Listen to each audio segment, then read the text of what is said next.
And here we hand over the mic to our lovely colleague, Padmaja. There you go. Thank you so much, Aditi and Arun. It's only fitting that Milind Deora should be welcomed on stage with all this music. He's made the transition from being a very, very popular musician to a very, very popular politician. Milind Deora, again, thank you very much for being here in our midst and kicking off NDTV Yuva. Huge round of applause again.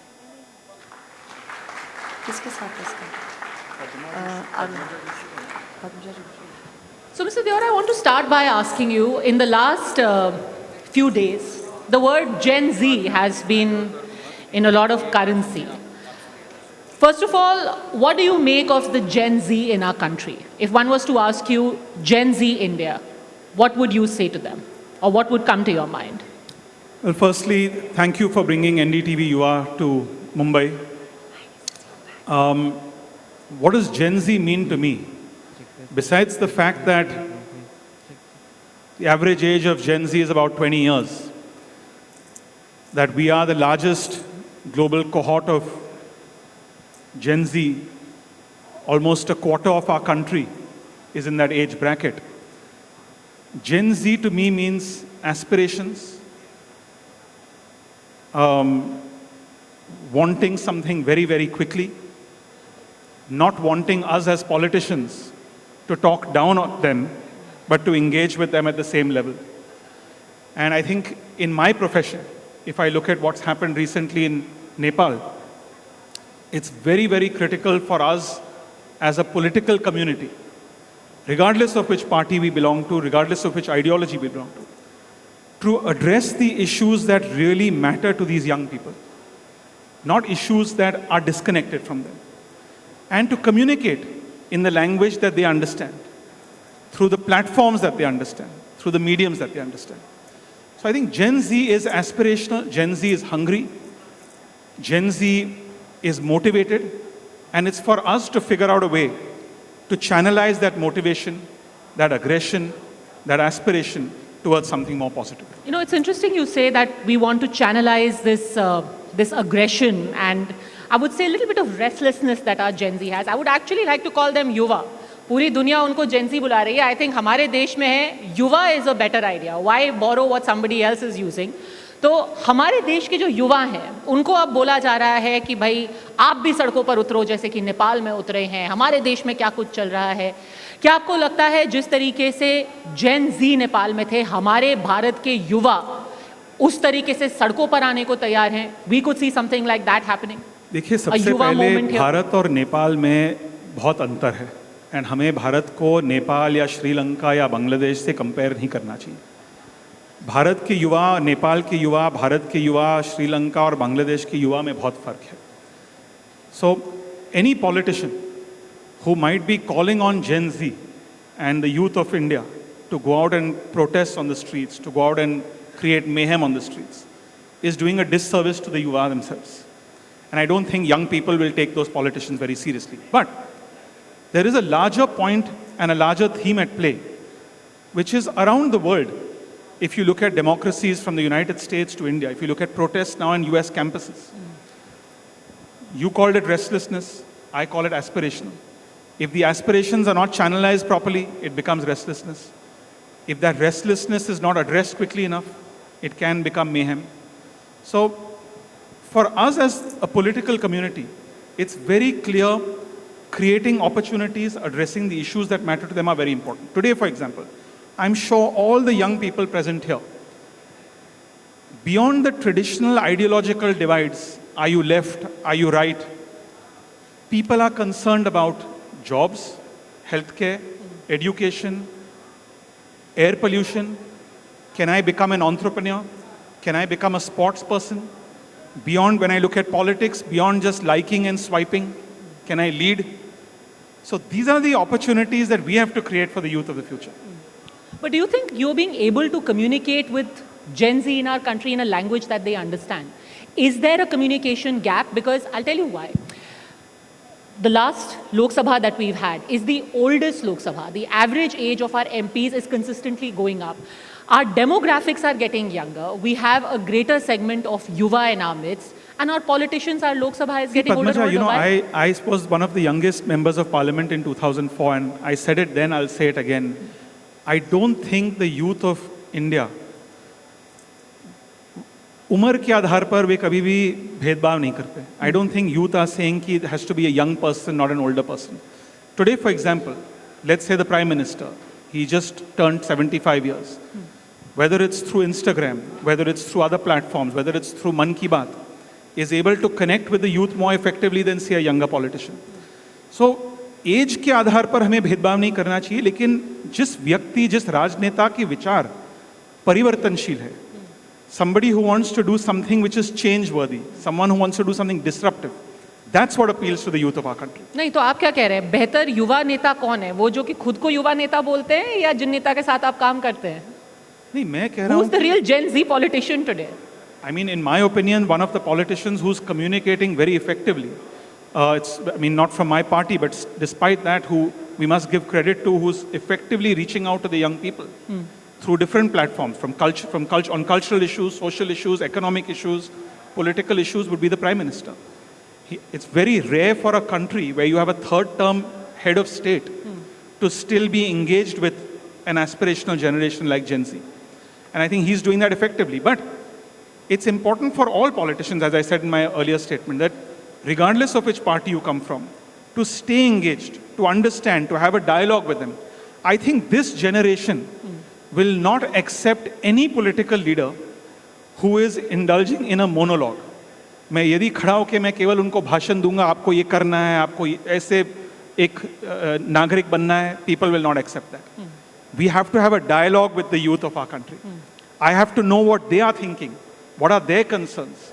Today, they know as much about governance as someone who's experienced for 20 years as me. They will have more disruptive ideas on how to reach the last mile and deliver a government service in a rural area or an urban area than someone like me who's been in politics for 20 years.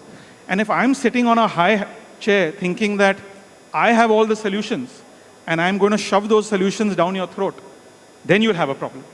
क्या यहाँ पे जितने लोग हैं, किनको लगता है कि मिलिंद देवरा इफेक्टिवली जेन जी से, युवा से कम्युनिकेट कर रहे हैं? आपको लगता है, डू वी ऑल अग्री? क्या मिलिंद देवरा युवा नेता आपसे जेन जी से कम्युनिकेट कर रहे हैं? आपको मिलिंद कौन बेहतर लगता है? क्या जेन जी नेता हैं? I won't include you because you are here and you have to answer. Narendra Modi, Rahul Gandhi, Aditya Thackeray, Eknath Shinde. I would say at a national level, there's no doubt in my mind that Narendra Modi is a very, very effective communicator engaging with this section of society.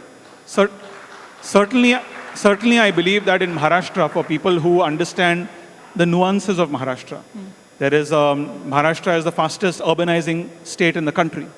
Maharashtra is one of the most industrial states in the country. To talk to people from rural areas, urban areas, in different languages, we are a cosmopolitan state. I would certainly give credit at a local level to Eknath Shinde for doing that, for understanding the aspirations. But as I said, Padmaja, which politicians are truly engaging with the young people, are coming on platforms like this to hear what they have to say. Those are the politicians, I think, who will effectively engage. But we are told these days कि आप लोग ना तो push-up कर रहे हो, ना आप jujitsu कर रहे हो, ना आपकी reels viral हो रही हैं. It's good. These are things which millions में reels जा रही हैं जननायक की. People must do these things. Nothing wrong in that. I see nothing wrong if a young politician is doing push-ups, if a young politician is doing things that Gen Z wants. So there's no shame in saying that I'm connecting to the youth or I'm trying to connect to the youth. And I think that now this number has become so large, it's reached a critical mass where no political force on earth can ignore them. I mean, the numbers globally, around 30% of the world's population are Gen Z, between the age of 13 to 27, 28. So I can see, in fact, in the United States, a country where I studied when I went to do get my higher education from, that when I look at college campuses, which are erupting with protests, with very violent protests like you see in Nepal, that's largely because politicians have forgotten how to connect with them. Or politicians are not in a dialogue with the next generation. You know, you entered politics and became a member of parliament when you were in your early 20s. In your late 20s, you had already become a minister. From then to now, how different is it to be in public life and politics? Because now everyone is judging you real time. You give a speech, somebody comes on your timeline and says, excellent, or kya bakwas hai, jhoot bol rahe hain. How do you deal with this new politics in 5G, times of 5G? It's like your profession. It's the same for the media. I mean, back in the day when I entered politics at the age of 27 in 2004, what mattered to a politician was an article written in favor of you or against you in a newspaper. Today it's the reel that matters. Is it a good story? Is it a good reel? Is it going viral? So the mediums have changed. The issues in many ways remain the same. And I'll be very candid with you. 20 years ago, the young generation of India, people who were in their early 20s, they had similar aspirations as today's young generation. Hey. They would also tell me that we don't want to be divided on issues like caste and religion. We are aspiring for clean air quality. We want to be entrepreneurs. We want to build some of the world's top tech companies in India. Can you facilitate that ecosystem? Can you get us access to the best universities? Can you create economic opportunities right here in India so we don't have to get educated here and then travel overseas to get a job? And that remains the aspiration of young Indians today. So that's what we have to live up to. What's the funniest reel ever that someone made about you, or the funniest comment which you was just like, I don't know where that came from? I'm not sure if there's a funny reel ever made about me, but well, sometimes, you know, as I mentioned to you that as a guitar player, one of my early opponents who, when I was in my first election, I was 27 years of age and she was in her late 60s. And I had returned from the United States after getting my higher studies, and she would say, "Ye Boston se guitar bajane wala neta hai, and मैं स्थानिक नेता हूँ," and those kinds of things would create, it would create some kind of controversies. But again, the mediums have changed, but the issues remain the same. You know, you said that now our Yuva is more aspirational, and the issues that matter to them are things like, you know, are jobs being created, is my air clean? And yet, just a month ago, we had the entire city of Mumbai seeing people who were sitting there in, on the streets at Azad Maidan saying that we want reservation. My question is, sure, we can have a discussion about, the merits of reservation, historical needs, etc. But how do we ever plan in the 21st century to go forward if everyone is trying to get themselves labeled as backward? How is it that you are going to tell the people of our country, we're going back into caste politics, but we are a 21st century country, which is, trying to become the third largest economy? So there's few things. One is there's a huge difference between going back and becoming more casteist and giving people who deserve some form of affirmative action their rights. And I think politics in India is divided between the two categories. There is one section which believes that people who are backward are traditionally backward due to legacy systems. One way of empowering them, one way of giving them equal rights is through reservation. There are other political parties who encourage casteism, which is extremely dangerous. So I'm not in favor of those things. But I'll tell you one point which I came across in a survey a few months ago. Since you mentioned Mumbai, I'm not sure how many of the youth here are from Mumbai and maybe from other parts of the country.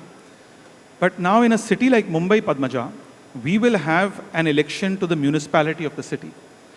The Mumbai municipality is the country's richest municipality. The budget of the Mumbai municipality is larger than the budget of certain states in India. To encourage governance, whether it's a pothole on your road, whether it's flooding that happens during monsoons, whether it's access to affordable hospitals and schools. One concern I have about Gen Z, besides the fact that Gen Z also spends too much time on their mobile phones, is voting percentages. When it comes to civic elections versus, say, a parliamentary election, is very, very low. Yet, sometimes Gen Z is voting for parliamentary elections on civic issues. So the place where, if you want your local community to improve, whether you live in a city or a rural area, the place where you can get better governance is by increasing your participation in local elections. So the Gen Z over here, are you going to be voting for the Mumbai municipal elections? I can't hear you. If this is how loud you are going to have 2% turnout again. Louder. Are you assuring Milind Deora you're going to surprise him this time around when there are elections to the BMC? And please vote for any party, but please go out and vote. It's very, very important. Okay. Can we have a round of applause for the Gen Z here who have promised? And when they don't turn up, we are going to come back for the next Yuva and ask you why. Because it's all very well sitting here in an air-conditioned hall and making promises that you don't keep.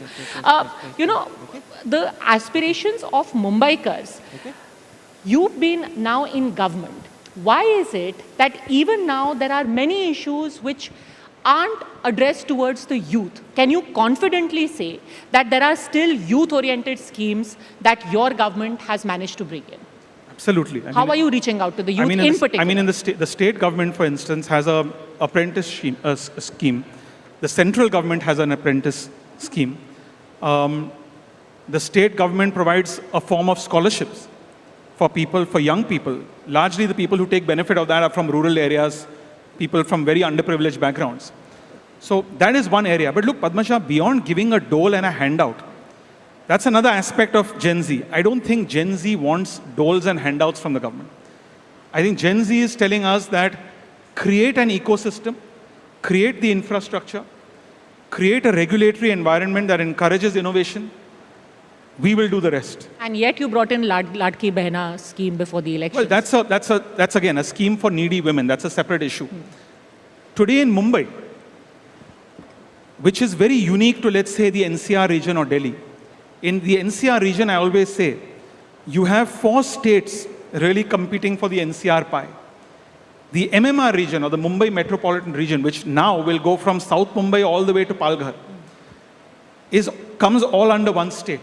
And for the first time, I can confidently say, as somebody who's been at it for the last 20 years, that we're finally building the enabling environment that will create the ecosystem that Gen Z needs to prosper and flourish in this city. We have now, in the next few days, the inauguration of the Navi Mumbai Airport. Mumbai Airport today is the world's busiest single runway airport. We'll have a second airport there. In the years to come, we'll have a third airport in an area called Palghar. We're going to build one of the world's largest ports in an area called Vadhavan, which is north of Mumbai. So when I look at this entire region, the Mumbai metropolitan region, it's going to resemble a large metropolitan area like you have in the US, in the UK, where you have several airports, you have several ports, you have several clusters of economic activity happening. And the Mumbai metropolitan region will not just be one of the largest economic contributors to the state, but it will be one of the largest economic contributors to India.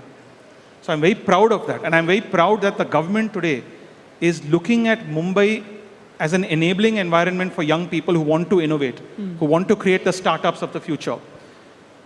By not just saying that our competition is Delhi or Ahmedabad or Chennai or Bangalore or Kolkata, but by dreaming big, by saying that our competition is Singapore in the east, it's Dubai in the west. And that's the kind of vision we need to actually create that enabling environment that these young people want. But why is it in terms of optics, whenever somebody talks about, the 2 main alliances, and the fact is whether it be university politics, generally the kind of outreach that happens, the optics seem to suggest that your alliance is a very, how do I say it, not very youthful. It's generally seen that, जैसे Congress है, Shiv Sena है, left है in particular, they are very popular in universities among the young people, बड़े youthful से लोग हैं, जबकि आपका थोड़ा ज़्यादा traditional है, Shiv Sena है, BJP है, बड़े थोड़ा old fashioned किस्म की parties हैं. Mumbai doesn't have modern parties नहीं हैं. Mumbai doesn't have the same university political culture that, let's say, Delhi has. In Delhi University, for instance, elections are a huge thing. Parties get involved. We don't have that in Mumbai, thankfully. And I think it's good to keep politics out of Mumbai's universities. Mumbai in that way, Padmaja, for folks who come in from Delhi, is very, very different. We are a far more depoliticized society than New Delhi is. People here are more focused on economic opportunities. People here are more focused on cultural opportunities. We are proud that in this city we are the financial hub of the country. We're also the entertainment and creative services hub of the country. Today, a lot of young people, for instance, they don't want the traditional jobs that they may have studied today. They may have studied finance and commerce, but they don't want a job in finance. Today, in a city like Mumbai, they can get a job in creative services. They can get a job in gaming, the legal gaming, not the illegal gaming which has been banned. But now in gaming, huge industry. Today, for instance, a company based in Mumbai, 30% of the world's, of Hollywood's movies, the visual effects of those movies are made in a company in Mumbai. So these are the things that young people are aspiring to. And I think that environment is being created for them. No, that is great, but I meant more like culturally. Culturally, do you think that the right of center parties, such as yourself and the BJP, tend to not have the kind of resonance that the left of center parties do? In universities? No, in general. In general, if somebody was to say... I mean, how would you say that? Because look at the electoral numbers. Look where the left is today in the country. Look where the left is in their bastion, West Bengal. Look where the left is in a state like Tripura. Except for Kerala, the left doesn't exist anymore. I'll give you an example. In Maharashtra, for instance, as part of the Red Corridor, the Naxal-affected region across India, Maoist extremism, left-wing extremism, there's a region in Maharashtra called Gadchiroli, which was heavily affected by left-wing extremism, violence, killing of paramilitary forces, police. Politicians couldn't go there. You couldn't bring governance there. You couldn't bring infrastructure there. Today, Gadchiroli has turned 180 degrees. From being a hub of Naxal violence, today Gadchiroli is well on its way to becoming the steel hub of India, where steel companies are setting up factories in Gadchiroli to mine iron ore and create economic opportunities. So that can happen.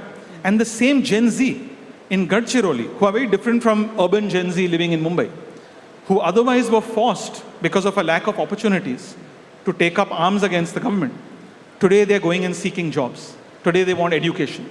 The same thing is happening in a state like Kashmir. Today, after the abrogation of 370, young people, women who in Kashmir never worked in the tourism industry, you see more and more young women working in hotels. More and more young people, Kashmiris, demanding more universities, more hospitals, more skill training centers, more economic opportunities, more hotels, more tourism. So that's what's changed. So it shows you that when there's political will, when there's a focus to actually get these things done, Gen Z responds. So outside of the social media bubble, also a world exists. Finally, I want to ask you, Milind, as somebody who entered politics early, who's had a very long career now, a fairly long career in politics, much more ahead. For anyone who wants to enter politics today, what would be your single piece of advice of lessons that you have learned the hard way? My single piece of advice would be, firstly, don't think of politics and politicians as people who are from another planet, who are alien to you. We are ultimately representatives of the people of India. Don't think of us as having an easy job. Politics is a difficult job. So being a politician is a 24/7 job. You're always on the go. It's very difficult with your family life. But when you choose politics, and if you choose that you want to stay engaged and you want to contribute to society, I have no doubt in my mind that whether you become an entrepreneur, whether you become a professional, whether you become a influencer on social media, the greatest way to bring about change in society is through politics. And there are many ways to get into politics. One extreme way would be join a political party, become a political activist, hopefully fight an election. A simple way would be just by voting. So for example, if you're a young person in Mumbai and you're concerned about civic apathy, you're concerned about civic issues, the opportunity for you will come in 4 months' time when there will be a municipal election. Go out and cast your vote. You can't have a city like Mumbai where you're the most progressive society in the country and you have just about 12 or 13% of Gen Z going out and voting in a civic election. That number has to go to 70%, 80%. The first step before voting, go and check if you're registered to vote. To be fair to the Election Commission, things have changed drastically in the last 20 years. When I first fought an election, if a young person came to me and said, I want to vote, I had to physically help them to get registered to vote in the Election Commission office. Today you can do that in 1 second on your mobile phone. Check if you're registered to vote. If you're not registered, go out and vote. Get registered. Then make sure on election day you stay involved and go out and vote. That's going to be your first engagement, your first step towards politics. You'll remember your promise. Yuva, everyone present here in the audience. Ladies and gentlemen, let's give it up for Milind Deora. Thanks very much, Mr. Deora, for having joined us. And we will see you again soon after the BMC elections. Best of luck. Thank you.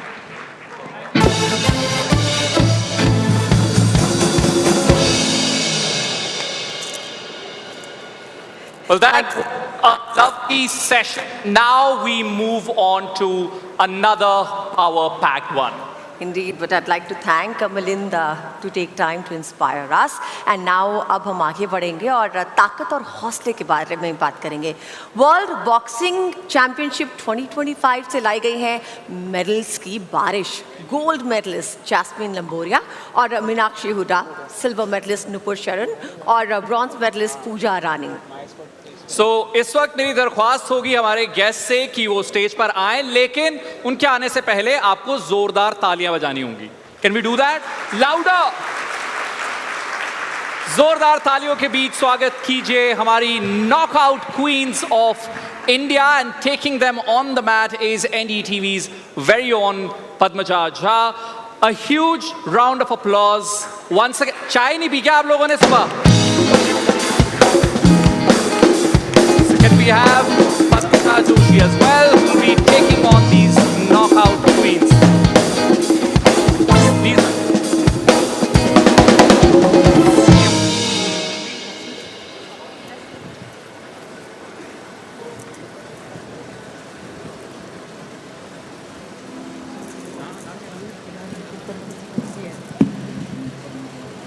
Okay, सबसे पहले हम शुरुआत करेंगे. आप individually अपना एकदम boxing style में, और मैं एक सवाल नहीं पूछूंगी क्योंकि अभी मेरे को पहले पूजा बता रही थी कि सबसे इरिटेटिंग उनको सवाल लगता है जब मीडिया उनसे पूछती है.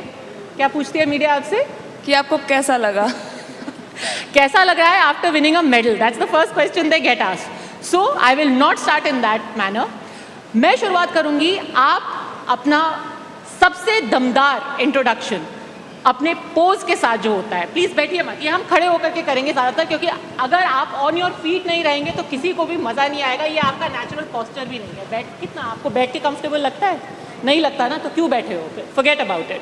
ठीक है, खड़े होके हर कोई अपना इंट्रोडक्शन दीजिए अपनी स्टाइल में. आपसे स्टार्ट करते हैं.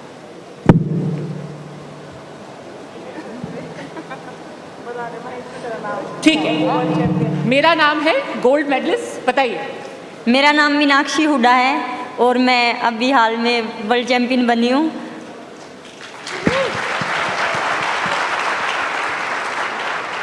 आपकी तरफ. हाय, मेरा नाम जैस्मिन लंबोरिया है और मैं एक वर्ल्ड चैंपियन हूँ.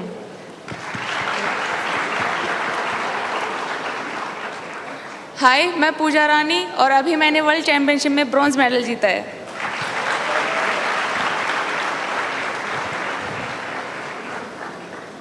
Hello everyone, myself Nupur Shoran and I just secured silver medal in the World Championship in plus 80 kg. Nupur, अपना सिग्नेचर कोई स्टेप भी तो करके बताइए.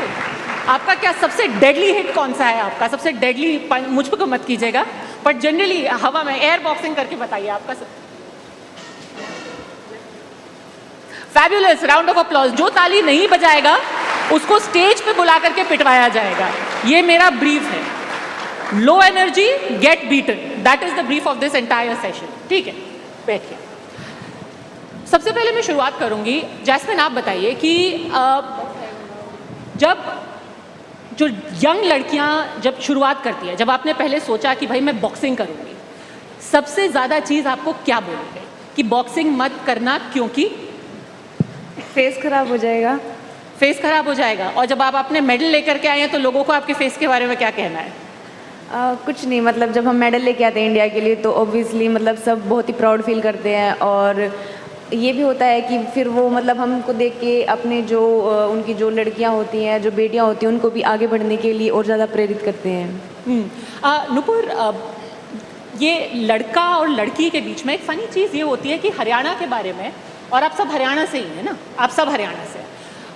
Funny thing is that about Haryana one only reads in two different context. एक context हम देखते हैं कि हरियाणा में कोई पंचायत है और लड़कियों का सेक्स रेशियो कम हो रहा है, लड़का लड़की जो है उसके बीच में कोई इक्वालिटी नहीं है, या फिर देखते हैं कि लड़कियां मेडल्स जीत रही हैं। ऐसा कैसे होता है कि क्या कभी आपको आपके घर में, आपके गांव में कभी ये हुआ कि ये लड़कों की चीज़ है, तुम इसको छोड़ दो? नहीं मैम, मुझे तो बिल्कुल भी नहीं, क्योंकि I am the third generation of my family who have represented India on international podium. My late grandfather late captain Hawa Singh, 2 times Asian Games gold medalist. My father Asian medalist Sanjay Shoran. Even my mother is Asian medalist in basketball, so I didn't face that much. And हमारे घर में तो ma'am ऐसे है कि पहले चीज़ मेरे लिए आएगी, फिर मेरे भाई के लिए, जो मैं छोड़ देती हूँ फिर उसके पास जाती है। तो मुझे तो वो चीज़ फेस नहीं करनी पड़ी। और आज मैं आपको बता दूं, हरियाणा में मतलब हम लोग, हरियाणा वाले इस चीज़ पे काफ़ी बदनाम है कि लड़कियों में हम लोग फ़र्क करते हैं, बट आज ये सिचुएशन नहीं है मैम। हम लोग, बहुत सी फैमिलीज़ ऐसी हैं जहाँ पे लोग चाहते हैं कि उनकी बेटी पहले फाइनेंशियली इंडिपेंडेंट बने, क्योंकि सब चाहते हैं कि बेटी आगे बढ़े, तो अब वो चीज़ नहीं है मैम। और पहले आपने बताया था पूजा कि हरियाणा वाले ना हम थोड़े से हिले हुए होते हैं, तो सबसे हिली हुई चीज़ आपने क्या की है अभी? देखिए, हरियाणा में एक ये है कि हरियाणा नाम से ही आता है कि ये तो फोड़ देगी, ऐसे करके आता है। और जब हम कोई भी टूर्नामेंट खेलते हैं और जब ऐसे होता है कि ओ हमारी हरियाणा के साथ फाइट है या फिर ये इंडिया में हरियाणा से है, तो ऐसे करके सब हरियाणा के नाम से काफ़ी डरते हैं।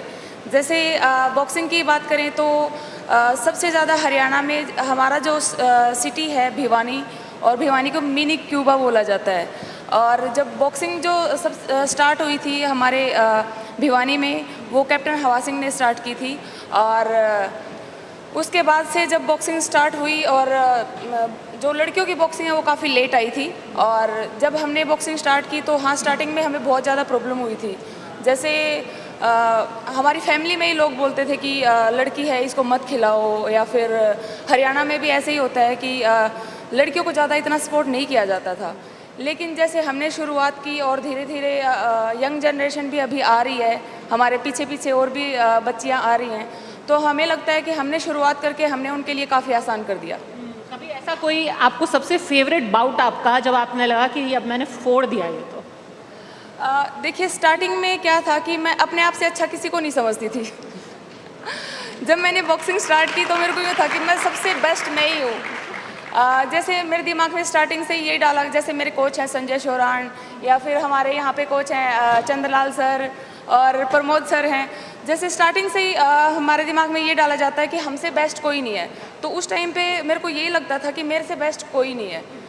तो स्टार्टिंग में जब मैंने राउंड ऑफ अप्लॉज गाइस, ये होना चाहिए एटीट्यूड। कभी भी उतरो, व्हाटएवर यू डू, हमसे तो बेस्ट कोई है ही नहीं। देखिए, इसलिए उन्होंने शुरू में कहा था कि हम थोड़े हिले हुए होते हैं। Enter full attitude. हाँ, फिर हाँ जी, जो मेरी मैंने वर्ल्ड चैम्पियनशिप में, मैंने फर्स्ट वर्ल्ड चैम्पियनशिप में खेला, तो मेरी बाउट जो अभी वो ओलंपिक चैम्पियन है यूएसए की, उसके साथ थी। और मेरे को ये था कि इसको तो मैं मार लूँगी, मेरे को पता ही नहीं था वो क्या है। और मैंने उनके साथ बहुत ही अच्छी बाउट खेली थी। अगर मेरे को पता होता कि वो इतनी अच्छी वर्ल्ड चैम्पियन है या फिर ओलंपिक चैम्पियन, तो शायद मैं नहीं खेल पाती, क्योंकि सब माइंड सेट का होता है। मेरे दिमाग में ये था कि मैं बहुत अच्छी हूँ, तो मैंने बहुत अच्छा खेला।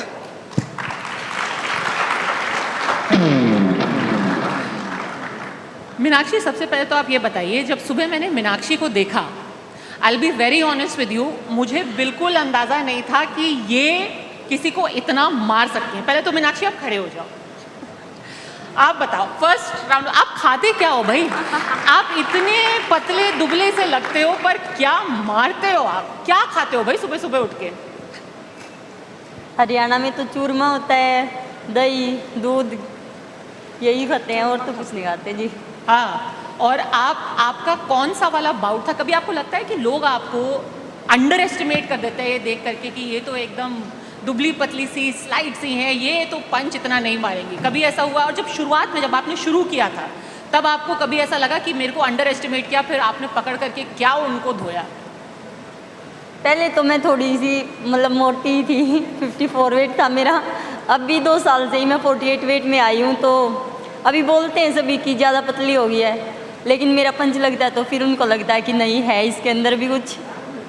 और सबसे आपका जो इस मेडल से पहले, क्योंकि आप सबका जो ये मेडल है ये तो मतलब फैंटास्टिक, देश के लिए एक साथ 4 मेडल लेकर के आना, इट इज़ सुपर। इससे पहले जो आपका सबसे कड़ी चुनौती थी, जो आपको लगा था कि ये तो नहीं हो पाएगा, पर आपने उसको क्रैक कर लिया, वो मोमेंट जब आपको लगा अब मेरे को कोई रोक नहीं सकता, वो मोमेंट अगर आपको कोई पूछे तो क्या है? देखो, सबसे पहले तो हमारी नेशनल्स में चैम्पियन बनना ज़रूरी होता है, उसके बाद ही हमें इंटरनेशनल में जाने का मौका मिलता है। तो जब मेरी नेशनल की क्वार्टर फाइनल बाउट थी, तो वो मेरी नीतू गनगस है, वो वर्ल्ड चैम्पियन है और कॉमनवेल्थ मेडलिस्ट है, गोल्ड मेडलिस्ट है, उनके साथ मेरी क्वार्टर फाइनल बाउट थी। तो सभी को ये लग रहा था कि मीनाक्षी से हार जाएगी, लेकिन मैंने और मेरे जो कोच थे, बेसिक कोच, उन्होंने मेरे को मोटिवेट किया कि नहीं, तू कर सकती है, तू मार सकती है, इसको मार के ही तू एक वर्ल्ड चैम्पियन को मार के ही चैम्पियन बना जाता है। तो मैंने वो करके दिखाया और मैं वर्ल्ड चैम्पियन बनी। भाई ऐसे बनना चाहिए चैम्पियन, वर्ल्ड चैम्पियन को पीटो और खुद बन जाओ चैम्पियन।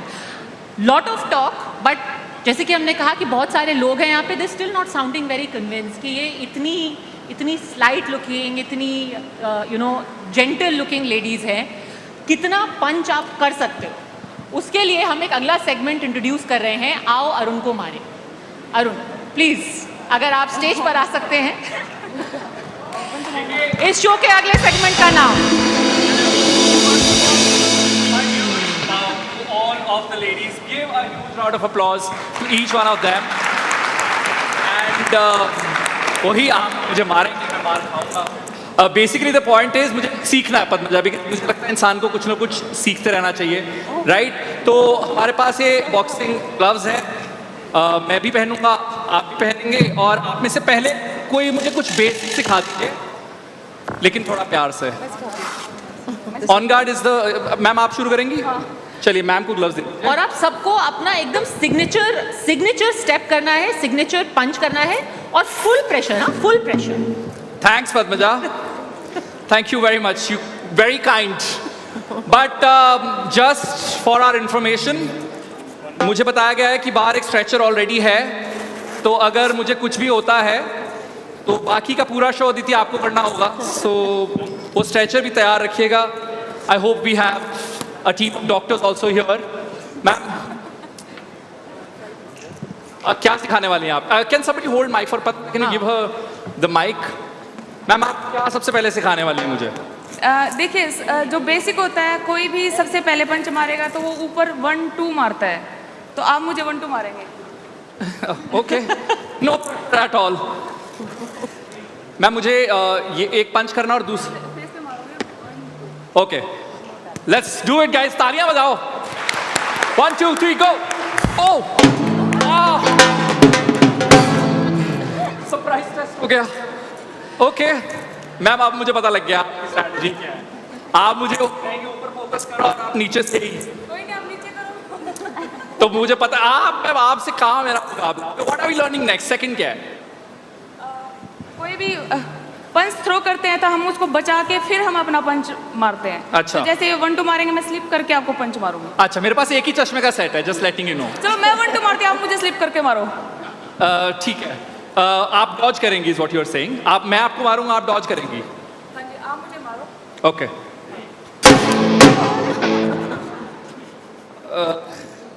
मुझे पता नहीं क्यों सब धुंधला धुंधला दिखाई दे रहा है, but I think I will be able to the rest of the event. आप में से कोई और अगर मुझे कुछ सिखाना चाहे?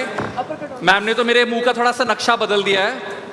आ जाओ जैस्मिन, आपको पता है ना जैस्मिन इंडियन आर्मी में भी है। 1 round of applause Alia please for champion and soldier jasmine.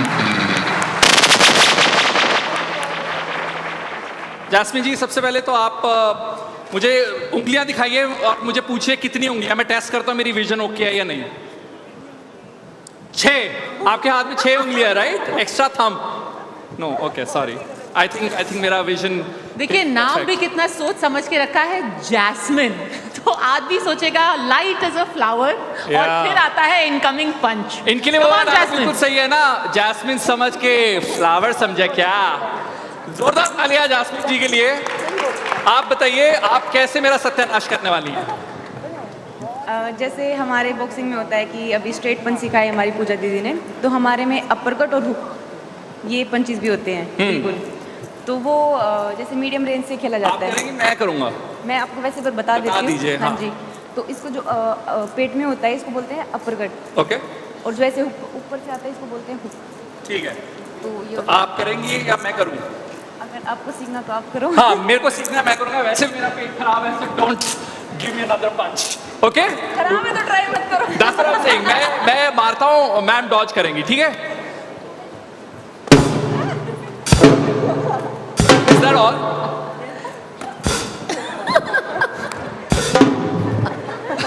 See, this is where all of your gym memberships are paying off, Arun. Huge Yeah. round of applause for Arun. Amazing. But once again, thank you very much, ma'am. आप भी please, since you're wearing the gloves, why don't you also बताइए come up with some? Meenakshi, आपको आपका favourite जो memory है, जो आपका favourite bought था, उसको यहाँ पर रिक्रिएट करते हैं। नॉकआउट ही रहा होगा एंड में तो? नहीं, मैं काउंटर गेम खेलती हूँ, तो मैंने लास्ट बाउट में भी काउंटर ही गेम खेला था और उससे ही मैं जीती हूँ। ठीक है, चलिए वो जो आपका विनिंग मूव था आज वो हो जाए। बताइए मैम, आप सिखाएंगे मुझे? आपने पर हम दोनों का वजन थोड़ा एक जैसा लग रहा है, तो मुझे कम डर लग रहा है इनसे, बाकी सबसे। आप बताइए मैम, क्या करने वाले हैं हम? आपने चश्मे तो नहीं उतारे, चश्मे पे लग गया तो चश्मा टूट जाएगा ठीक आपका। है, that's a good can you help me just take these off? या आप यहाँ खड़ी है ना? हाँ जी। Sorry, okay, you're here. हाँ जी। एक मैं मारता हूँ, मैम। सेकंड, यहाँ पे हमारी ऑडियंस के कुछ ऑब्जर्वेशंस हैं। हाँ, आपको क्या लगता है कौन जीतने वाला है? मैम मैं मीनाक्षी को यही बोल रही थी, मतलब सीरियस में मत मार दियो। कहीं जोर का लग यस मीनाक्षी, अभी शो शुरू ही हुआ है। नहीं, बट हमारा लड़का भी ठीक ही खेल रहा है। आपका लड़का तो ऐसे जैसे उनको करंट लगा हुआ है ऐसे। ये मेरा पहला दिन है मैम, थोड़ा सा तो मेरे को थोड़ा कुछ डिस्काउंट तो दो। क्या जैस्मिन, कैसा लगा परफॉर्मेंस आपको? जल्दी सीख जाएंगे। जल्दी सीख जाएंगे यार। लव देखिए, दैट, थैंक यू गाइस। मेरे लिए देखिए तालियां हमारा मार दीजिए। हमारा प्लेयर सही है। Okay, let's see it. क्या करने वाले हैं आप बताइए? आप मेरे को पंच मारोगे। ओके,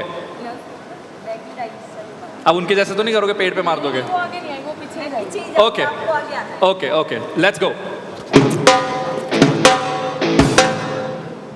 मुझे समझ आ रहा है मैं डॉज करूं या मारूं, but give it up for Meenakshi ji. जोरदार तालियां। लास्टली एक मूव मैं मैम से भी सीखना चाहता हूं। अगर आप भी बता दें कि आप क्या करने वाली हैं।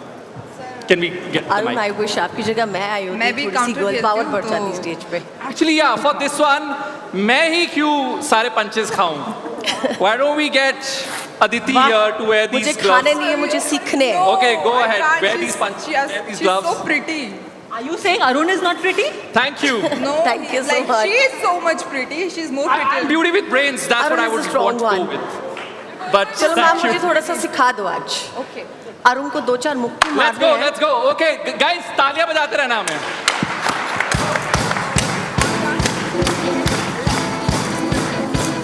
किसको मारूं? पंच उसको मारना है।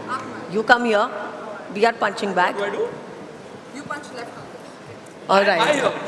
No, you should be our punching bag is what I'm saying. Love it. Love women power. Do I have to punch? Let's do it together. Okay. आ जाओ। Okay. When did this turn Guys. into? Okay, on that note. Okay, lovely. Lovely. Guys, अब तालियां बजा दीजिए, इससे पहले इनके कोई और प्लान इनका बनने लग जाए. Thank you very much, Okay, ladies. this is amazing. Nari Shakti, I have to say, it was supposed to be Aditi versus Nupur, but कहाँ पे ये women versus Arun बन गया? Huge round of applause to Arun for being very sporting and to all of our champions here. Please come here. एक चीज मैं आपसे पूछना चाहती हूँ individually एक से. आपसे शुरुआत करूँगी मैं पूजा. आपने अपना खेला, फिर आपने शादी की, फिर आपने वापस कम बैक किया और इस बार आपने हर इंटरव्यू में कहा था दैट इस बार नहीं हुआ तो फिर मैं गेम ही छोड़ दूंगी. अब मोटिवेशन नेक्स्ट ओलंपिक्स के लिए आप फुल मोटिवेटेड, और कितना बड़ा मेंटल स्ट्रेस था ये कि मैं एक चेंज करके वापस आ रही हूँ? देखिए, मैंने यूँ लगा लो गेम छोड़ ही दिया था और 23 में मैंने शादी की थी और उसके बाद ऐसे था कि बस अब मुझे नहीं करना है, क्योंकि 22 में मैंने वर्ल्ड चैम्पियनशिप में लूज़ किया था. तो उसके बाद मेरे को ऐसे हो गया था कि बस अभी मुझे नहीं करना है. तो मैं गेम की एक सबसे अच्छी बात ये बताऊंगी कि आजकल क्या है, बहुत सारे लोग वर्ड यूज़ करते हैं, मैं डिप्रेशन में हूँ, मुझे स्ट्रेस है, ये वर्ड बहुत ज़्यादा चलते हैं। तो जो गेम करते हैं उनके लिए ये वर्ड कोई मायने ही नहीं रखता है, क्योंकि हम लोग इतनी बार हार चुके होते हैं, इतनी बार हम जीत चुके होते हैं, तो हमारे लिए स्ट्रेस या फिर डिप्रेशन कोई ये मायने ही नहीं रखता है। तो ये चीज़ गेम जो है हमें बहुत अच्छा सिखाती है कि हमें स्ट्रेस को कैसे दूर करना है या फिर डिप्रेशन से कैसे दूर रहना है। तो ऐसे ही मेरे साथ भी हुआ कि मेरे को बस यूँ लग गया था कि बस मेरा बॉक्सिंग में हो गया है। और मेरी शादी के बाद जैसे मेरे हस्बैंड ने मेरे को काफ़ी मोटिवेट किया, उन्होंने बोला कि तेरे को एक बॉक्सिंग ही है जो तेरे को खुशी दे सकती है, तू एक बार और ट्राई कर और अच्छा होगा। और हमने फिर से ट्राई किया, तो 2025 मेरे लिए काफ़ी अच्छा रहा। मैं नेशनल चैम्पियन भी बनी, वर्ल्ड कप में भी मैंने सिल्वर मेडल जीता और अभी वर्ल्ड चैम्पियनशिप में भी मैंने मेडल जीता है। और हाँ, और लोग बात करते हैं डिप्रेशन की, स्ट्रेस की। ये देखिए, coming back, making a comeback, huge round of applause again for all of these champion ladies. Thank you very much, thank you. Thank you.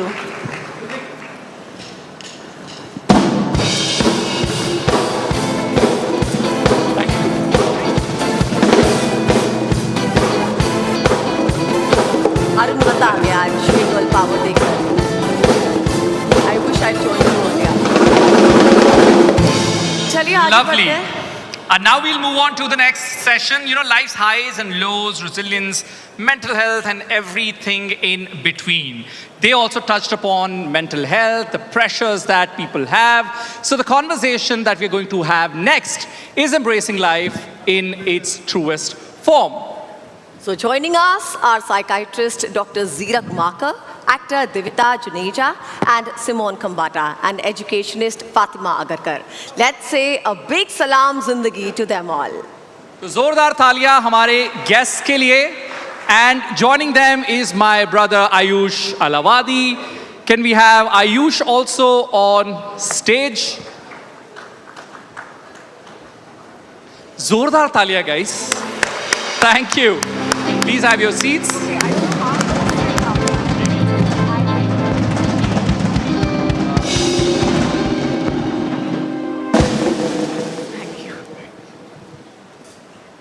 Over to you, Ayush. Hello, ladies and gentlemen. Good afternoon. Now, I was told that we have to start this with song and dance, but Arun ne to sab kar liya. Boxing bhi ho gayi, sab kuch ho gaya abhi. We'll figure this out. But this is about having a conversation. So what we're going to do is, I host a technology show, so यहाँ पे technology की unboxing हो जाए. We'll be talking about AI, we'll be talking about gadgets. You guys are cool with that? No, I'm just kidding. Can we have a huge round of applause for the panel, because this is going to be not your podcast, but it will be a little bit like a podcast, because we're not going to follow any rules here. Anyone chimes in. This is a conversation about 2025. This is a conversation about what this lovely audience here. How many audience members here are Gen Z? Put your hands up. Okay, now we need to play to the audience, guys. We know exactly what we've been talking about, which is mental health and well-being in this age, which I would like to say about AI and so much more. Dr. Makar, what a pleasure to have all of you all here. But Doc, tell me something. When we speak about mental health in 2025, isn't it refreshing and encouraging now that we can speak about this openly, unfettered, and have these conversations? It was very different when you and I were growing up. Of course. So thank you. Nice being here. You're right. I think the biggest change that we've seen and that I've personally seen in my practice after working for 23 years in this field is far more openness and acceptance of mental health. And is it on the rise? Yes. As per a few days back, there's a WHO statistics that says in our youth, in Gen Z, there is one suicide attempt every 3 seconds as we speak, and one death by suicide every 40 seconds as we speak. That's so alarming, but that is the statistics world over. So mental health is on the rise, there is more acceptance, but what I love to know is, and I do know that the stigma towards mental health, the conversations towards mental health, and the openness with this generation is amazing. And I think with more acceptance, more acceptability, I think we're going to see far more people receiving the right help for mental health. Fatima, that's an encouraging sign. I know that you work with a lot of kids, a lot of Gen Zs, at the school. And are these similar findings and insights that this conversation is now being had without any stigma attached, without any shame? And are parents, millennial parents, doing a good enough job? I'll come to Simone for that one as well. But are we doing a good enough job in really making this a conducive environment? So obviously the generation has a lot of exposure to AI. So tools are accessible, it's easier. Has the stigma really gone, Dr. Marka, I think? That is something that still needs to be worked on. Children will not go to a counselor because there are others waiting to say, hey, what was the problem? So while we're okay to talk about it in chat rooms and in private conversations, as open as it should be, no, not really. But, that's work in progress. Are parents doing enough? I actually have a perspective on that. So, Simone, before you jump in, let me put my 2 bits. I have a 20-year-old as well. I think the adult conversations need a little bit of thought as well. I think we expect, Dr. Zirak and I are born from the 17s, so we assume the generation should be like us. We dealt with things. This generation was not exposed to just dealing with things, so the conversations that we have as adults need a definite change. Hey, by the way, all you Gen Zs, I think you're going to love me because I'm batting for you. We've got to have those conversations, but our approach to those conversations have to change. We should be talking about it, but listen, let's not use that as an exit card. Every time something doesn't work out, that cannot be the problem. Some amount of regulation is important. This healthy competition between millennials and Gen Z is something we can go on for the whole day. Gen Z, I'm on your side for this session, but as a 90s kid, Simone, that grew up in this city, it's probably from the first session that we saw, from Padmaja's session, I think Milind also mentioned that we all know this is the cultural hub of the country, and the conversations that happen here have always been much ahead of their time. We've grown up in this city, Simone. Now you have not one, not two, but now the third one on the way. Is that something that you're actually recalibrating in your head, saying, okay, these are kids that need to be spoken to in a particular tone and tenor, and there needs to be a sense of empathy around these conversations?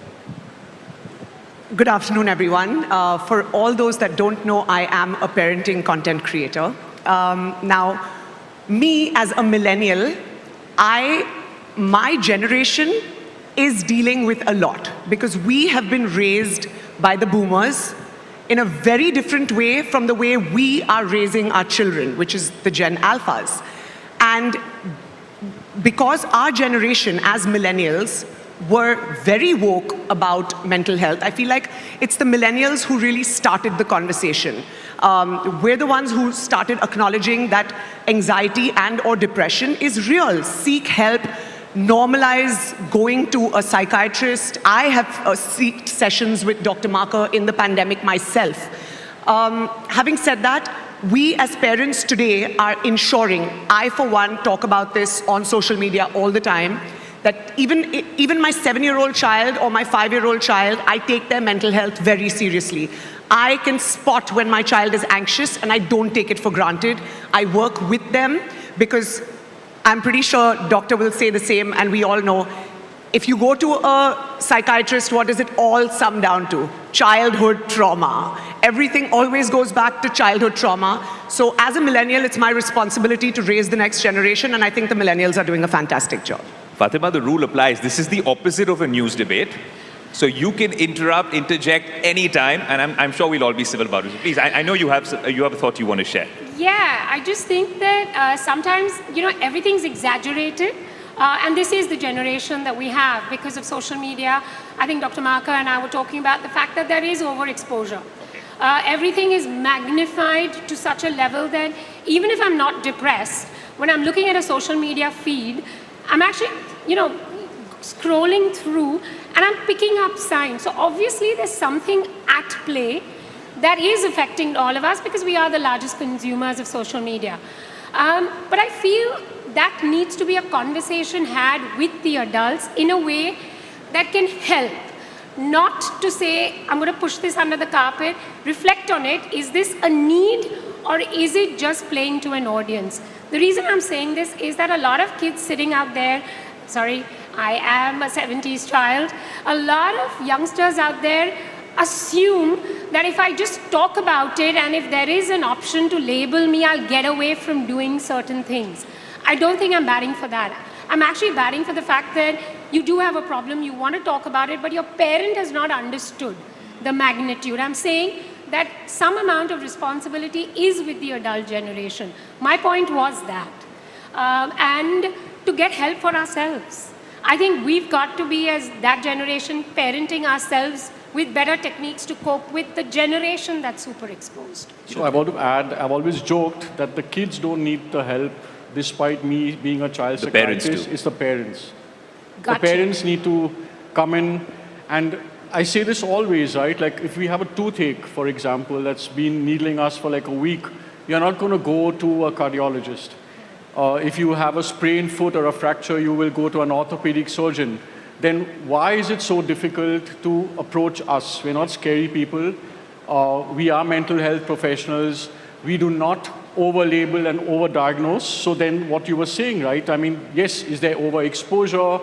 Is there social media? Is there AI playing into the minds and feeding of children with regards to over-labeling and over-diagnosing of mental health? But that's exactly why we're here, to make sure whether it's an emotional problem, a family problem, or then an actual neurochemical imbalance, right? Because today, I think a lot of us use depression and anxiety very loosely. Like there's some stress at work, or things are not going my way, I'm feeling suicidal, or I'm depressed.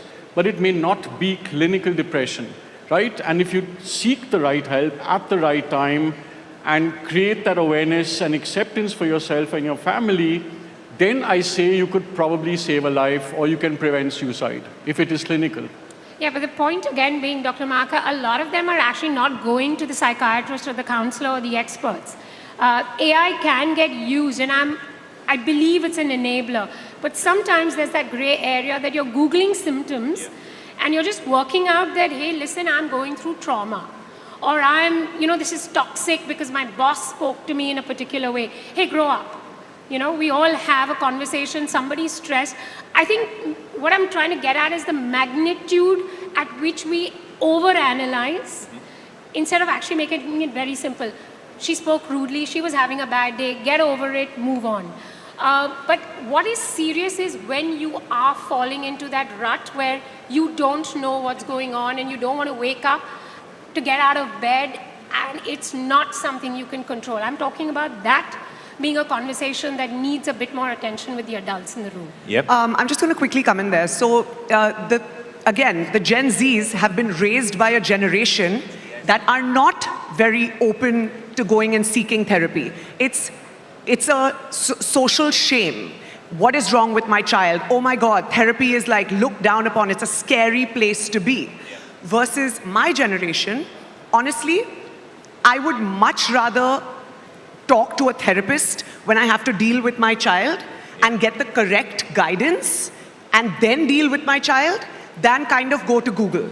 And I feel like that's not just me. I see that across the board with a lot of my friends where we actually seek help from professionals and then guide our children accordingly. Simone, but that's a very evolved thought, and that's a thought we're having in the top 1%. For the larger population of the country, I feel like these are topics that probably could be touched upon more. But it's an interesting thing you mentioned there, Fatima, because my mom's a doctor, and I remember when I used to go to her clinic for any sort of treatment, or I thought I had a problem, I used to Google it before I went there. So much before ChatGPT and Gemini, she had a board outside which said, if you've Googled this already, then you can cancel your appointment. Because a lot of young millennials like me were doing the same. Now it's the age of AI. And actually, you know what? Let's make this a safe space, all right? The doc is out here and there's a bunch of us. How many of us have used AI? When I say AI, I mean ChatGPT or Google Gemini or Perplexity to have a conversation about our emotions in a safe space. Quick show of hands. Right? So there's a fair set in the audience. Some of you all probably don't want to raise your hands in public, but I feel you. I do it all the time. I did it too. Quick confession, right? I do too. See, exactly. I absolutely do exactly. too. Doc, so, while there's pros and cons, right? The pros are that we have a safe space, or what we think ostensibly is a safe space. And then the cons are the kind, the wrong set of news that we've been getting from around the world. Someone's taken it too far, someone's taken it too literally, and someone's done something which is unfortunate. These are the perils of using technology to take up the role of a medical professional? So I think at this point it's two different aspects, right? So parents, let's look at parents. I just feel that today parenting is a lot of snow plowing parenting, as I call it, which is trying to take away all the obstacles, problems, hurdles and pain away from their child's life. Is that really healthy? And the answer is absolutely not. Because if you don't teach our kids or the next generation to learn how to fail, fall, to make mistakes, learn from consequences, and that's what we've all done, right? Some of our best learnings have come from failure. Some of our best insights in life have come from pain or loss, right? And difficulties or disharmonies. But if you take all that away from the next generation that's to be, you're going to have a whole lot of people with no resilience, low stress tolerance, and two magic words that I always bring up is poor acceptability and adaptability. And for me, these are the two pillars of strength for resilience. The more accepting we become to situations, to ourselves, to our own thoughts, to our own minds, and with regards to mental health, therefore you can be more adapting, right? And today we are seeing a lot of, like you were saying, a lot of this generation is finding it difficult to adapt to situations, to mental health concerns and things like that.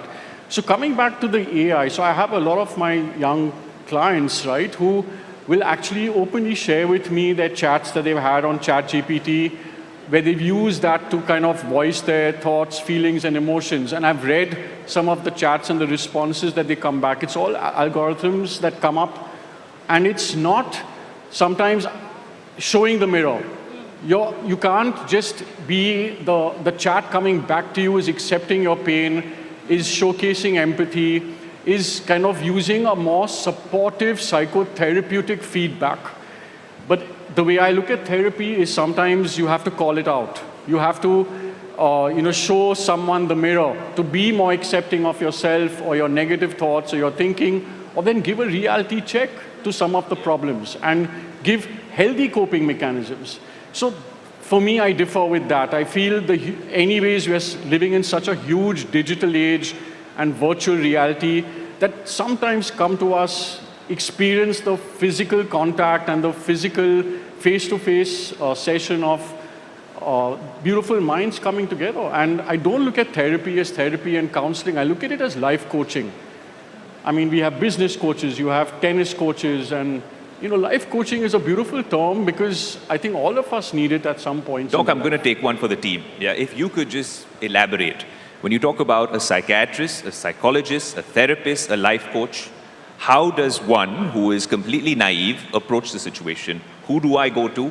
And what is, depending on the gravity of the situation, what would you recommend?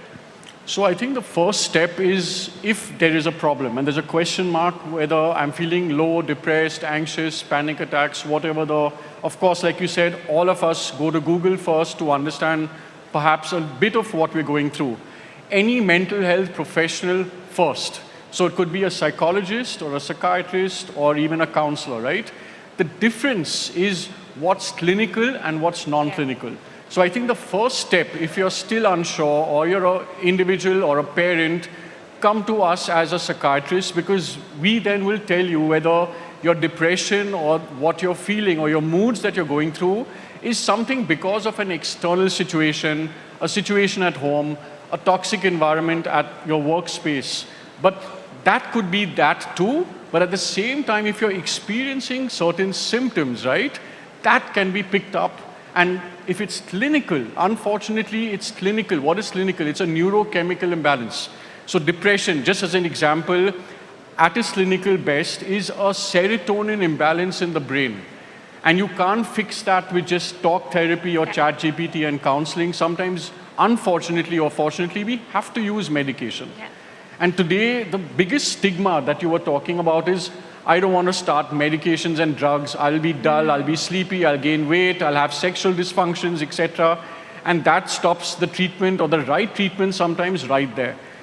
Ayush, I just want to jump in. When I talked about AI being an enabler, it wasn't about replacing counseling. What I was saying is that there is a lot available to regulate your emotions, to actually get into a healthier lifestyle. I'm a sportsman's wife. I think I just heard a young athlete talk about the fact that her goal was to win. She didn't think about being depressed or what, didn't work out. She was thinking about the joy it brought her. So there are lots of AI apps available to help you regulate your sleep, help you time manage. Big problem with children who are diagnosed with ADHD, they just don't have attention. There's lots that can help you, put a structure in your life. I'm using that as an enabler, not to get consult to say, hey, listen, are you depressed or are you just anxious? Can this be medicated or not? I think that's the big game changer. Why don't we use that effectively? No, you're right. Honestly, everyone's talking about AI because there's so much pressure from investors and society and everyone to use AI in some form. But from a tech perspective, there's machine learning algorithms that have been working. The latest products launched at Apple, the Apple Watch for one. I was talking to a doctor recently on the show, and it has hypertension alerts. It has a sleep score now, a recovery score. You can judge what your blood oxygen's like, ECG, arrhythmia, heart rate notifications. You can use technology for good. Can always be the good one there. But, just as we're wrapping up, and I think this has been an insightful session. Thank you, Doc, for that last bit, because I wanted to really put myself out on a limb out there. Simone, you put your life out there on social media, right? And as social media creators, sometimes we need to have filters. I've seen your content. Hats off to you, because it's literally the same when I'm sitting with you over here, and that's a very difficult thing to do. But tell me, if there are certain changes or tweaks that you can make to your lifestyle, and I'll come to the other panelists as well, what is it that you would do from the prism of social media differently to probably lead a healthier lifestyle, physically and mentally? Okay, so what I do is, and I feel like this needs to be what a lot of content creators do, is firstly, content creators take a lot of pressure upon themselves. I have to do this. I have to post so many times a week. I have to, or I'm going to lose followers, or I'm not going to, or she's going to go ahead of me, or It's just non-stop. Stop. I've grown without putting that pressure on myself. If I have to take 4 days off and not post, I will take those 4 days off. If I need to recharge, I will recharge, and it's okay. I can still manifest that one reel going viral that's going to do for me everything that 4 days of stressful content is going to. There's no need to stress yourself out in the journey of kind of trying to grow in any field. I mean, this is just content creation. Having said that, putting myself out there is something I personally choose to do. I believe that I've created my community because they know who I am, they trust me, I've shared my highs, I've shared my lows. But I, as a parent, have boundaries. If my child's going to be throwing a tantrum and crying and sharing his deepest, darkest secrets with me, am I going to film him and put that on social media? Absolutely not. Absolutely not. Am I going to talk about the fact that my child dealt with something and this is how, as a parent, I seeked help to overcome certain issues without getting into details? Absolutely. Now, also adding on to what Dr. Marcus said earlier, he can't say it because he's polite. I'll say it. Every alternate account is a life coach now. Life coaches, I have so many friends who've become life coaches because they were depressed, they found help, and today they believe that they can now coach you into getting out of that. While I respect their breathing techniques and I respect the meditation and I respect that any holistic practice is great, I have one of my best friends did not want to take his medication, he did not want to take therapy, and he's not with us anymore. He passed away, he did what he did, and I highly urge people that seek professional help. Absolutely. That's Fatima, I want to take the same question to you because we have maybe a few seconds left. But just to end this one, certain tips that you would recommend to the audience and everyone watching that would make your lifestyle a whole lot healthier. The doc's going to sum this up though. I think it's non-negotiable that you need to sleep. You need to regulate that sleep. Fitness has to be a part of your lifestyle. I've learned it the hard way. I almost had a breakdown, rock bottom, because I was overworked. I thought I could do it all, and then you realize that cost a lot to get then the help, as opposed to just becoming more fit, sleeping well, putting those boundaries. I agree with Simone. I'm on social media as well. I put out content when I want. But I think you have to reach that point in your life where you don't regret not being out there. That's your space. You'll have to figure it out. Some mistakes will happen. You will figure it out. So the message I want to say is that if you can have a sport or any form of music, dance, art, it does help. It's therapeutic. Sleep well. And please, this is non-negotiable. Please see a medical professional. ChatGPT or a teacher or a parent are not the medical professionals. We are parents. Fair point. Over to the medical professional for the last 20 seconds of this conversation. So a quick statistics again, WHO. By the time there is acknowledgement that something is not okay within myself, to the time youth reaches medical help, is guess how many months or years? 8 to 10 years. Imagine what can get lost in 8 to 10 years. So my last message is, if you're not sure, or you have a loved one who's suffering in any way, or you feel someone may not be okay, reach out or encourage others to reach out, because like Simone said, you could probably just save a life. When we were training, we were told if someone's perhaps suicidal, oh, please don't ask them, you're putting thoughts into their mind. That's absolutely rubbish. They say just sometimes by asking someone and supporting their feelings and emotions and asking them if they're okay and if they need help, or you need us to be sitting beside them to hear them out, you could perhaps save a life. So please do that moving forward. Doc, to practice what we are preaching, and also in the spirit of taking this conversation forward, all of us are active on social media. You can slide into our DMs. We're still here for a bit. You can have a conversation with us over coffee. This conversation continues. And for this lovely conversation, Fatima, Doctor, and Simone, what a pleasure to have you here at NDTV Yuva. And what an amazing audience. A huge, huge round of applause. Thank you. Thank you very much.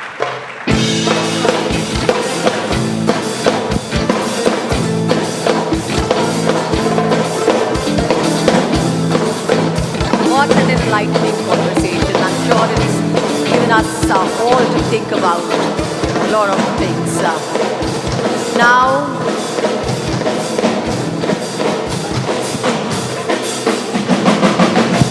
what a lovely conversation, What a lovely quite insightful, and I have learned a lot, Aditi. so have I gained a lot to think about later. पर एक सवाल है मेरे मन में. आज के hustle culture में Arun, are we living or are we surviving? What do you think? I think we're trying to do both, and it's a tight rope, but I think it's very important to have that guidance, and that is where our next speaker comes in, Aditi. Indeed, हमारे next speaker कहते हैं it's time to reclaim life अपने तरीके से.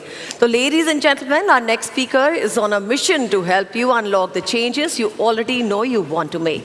Yes, he works with artists, athletes, entrepreneurs, and CEOs around the world, and he brings his experience as a former investment banker and healthcare entrepreneur to the table. But here's the key. The session is not just about sitting back and listening. When Rasik steps on stage, we want you up on your feet, moving to the music and ready to engage. What you put in is what you will get out. So let's make it interactive. Let's make it fun. Let's welcome Rasik Chopra. A huge round of applause and some music, of course.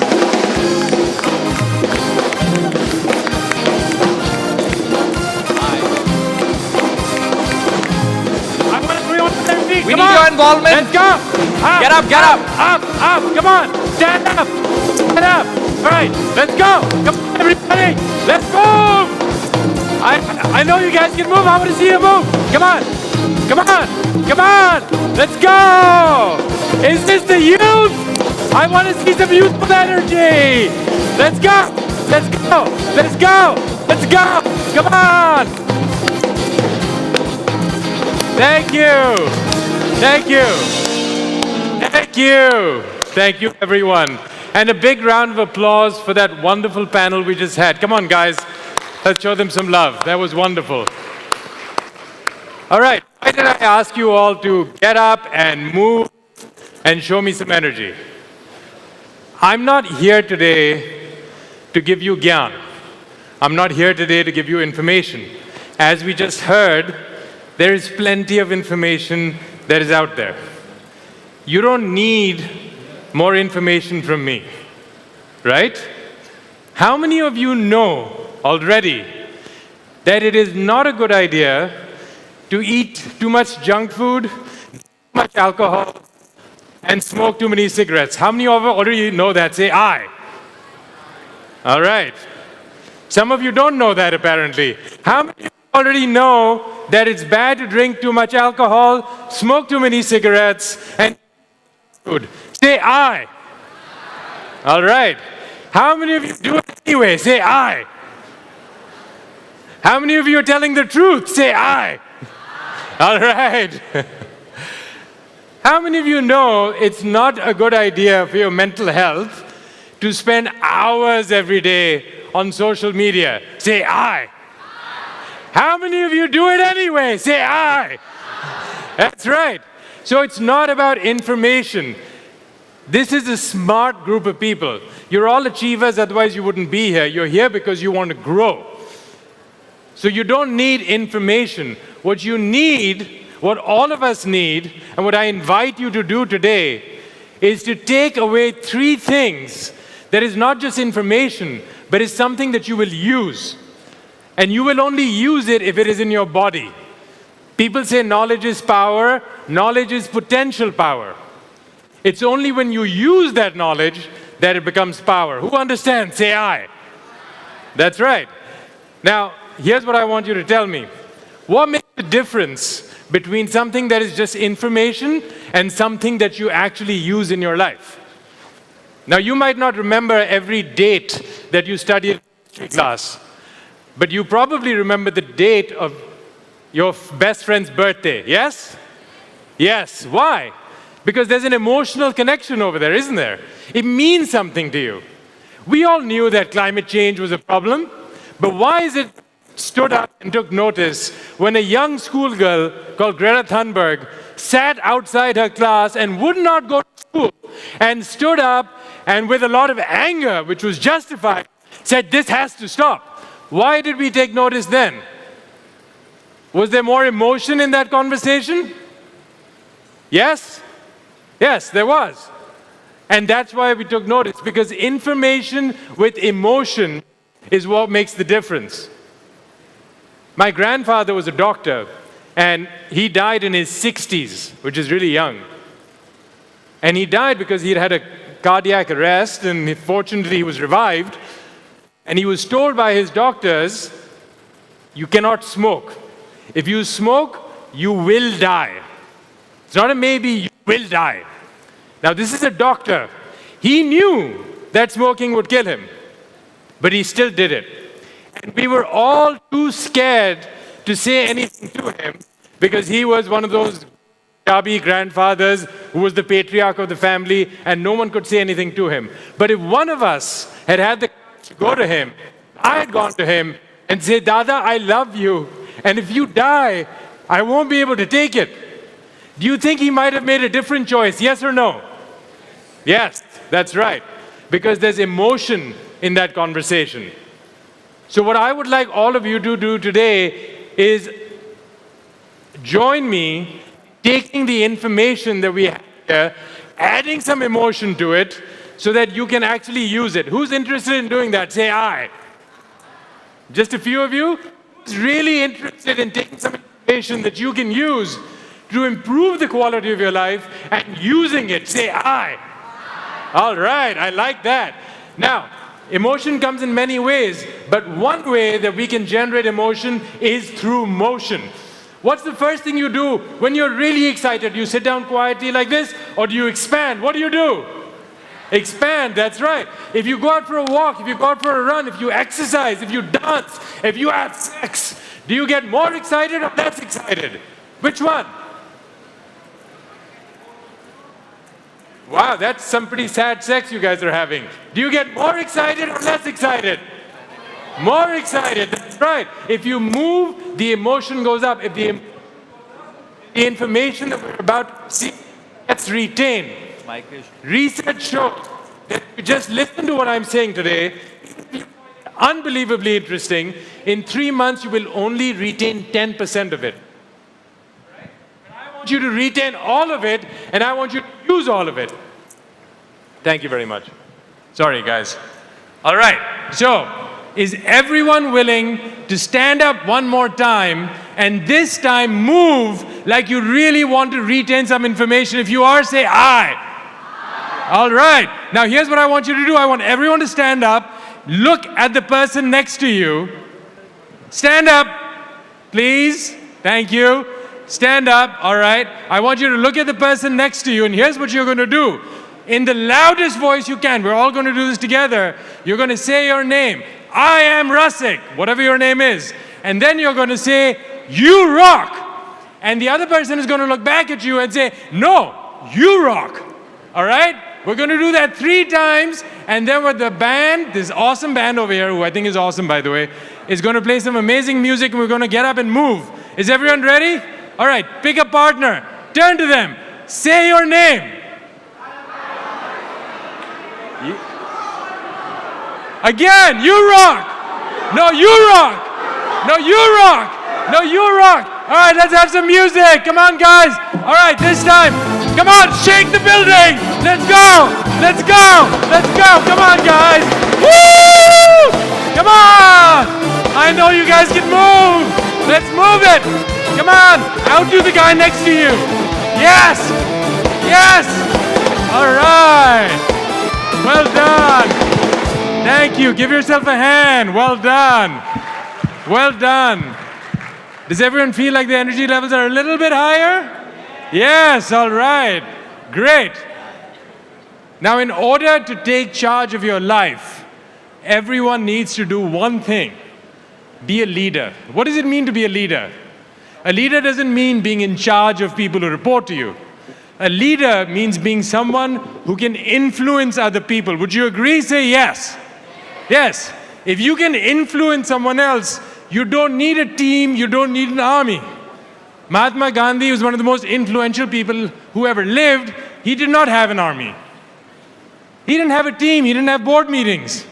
He had influence because he said something that meant something, right? He stood for something. So, if you want to have influence on other people, who is the first person that you need to be able to influence? Yourself, that's right. And so that's what we're going to talk about today. We're going to talk about what it takes to influence yourself. Now, in order to be able to influence yourself, there are 3 things I'm going to invite all of you to be students of today. And I'm not going to ask you to take mastery of these things, because I don't understand what that word means. If I attend a workshop one weekend, which is called Relationship Mastery, and I go home and tell my wife, hey, guess what? I have mastery of relationships. You have what? Yeah, that's not going to go down very well. So, to me, the greatest leaders are learners, right? Warren Buffett, one of the greatest investors of all time, spends 5 to 6 hours a day reading. Bill Gates takes 2 weeks off every year just to read and learn. Barack Obama, even when he was president, would take an hour out every night to read and to learn. If you want to be a leader, you have to be a learner. So I invite you to be students of the 3 things that I'm going to share with you today, so that you're always learning and you're always growing. Who's interested in doing that? Say aye. All right. Here are 3 things. I would encourage you to write them down. The 3 things that I would encourage you to do, the quality of these 3 things in your life will shape the quality of your life. Number 1, your decisions. The quality of your decisions will shape the quality of your life. Number 2, disappointment. The quality of your disappointment will shape the quality of your life. And finally, number 3, devotion. The quality of your devotion will shape the quality of your life. Let me tell you what this means. Decisions. Your destiny, your life is designed not by your circumstances, but by the decisions you make. We all tend to think it's what I have that is going to make the difference. It isn't. It's what you do with what you have that is going to make the difference. And I'm going to tell you a story of someone you probably know of.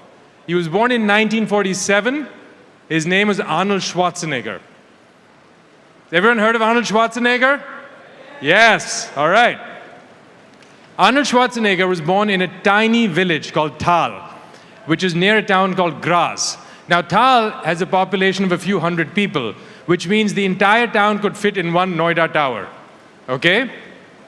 There was nothing in that town. He was poor. They didn't even have indoor plumbing. If he wanted to go and do pee-pee, he had to go outside.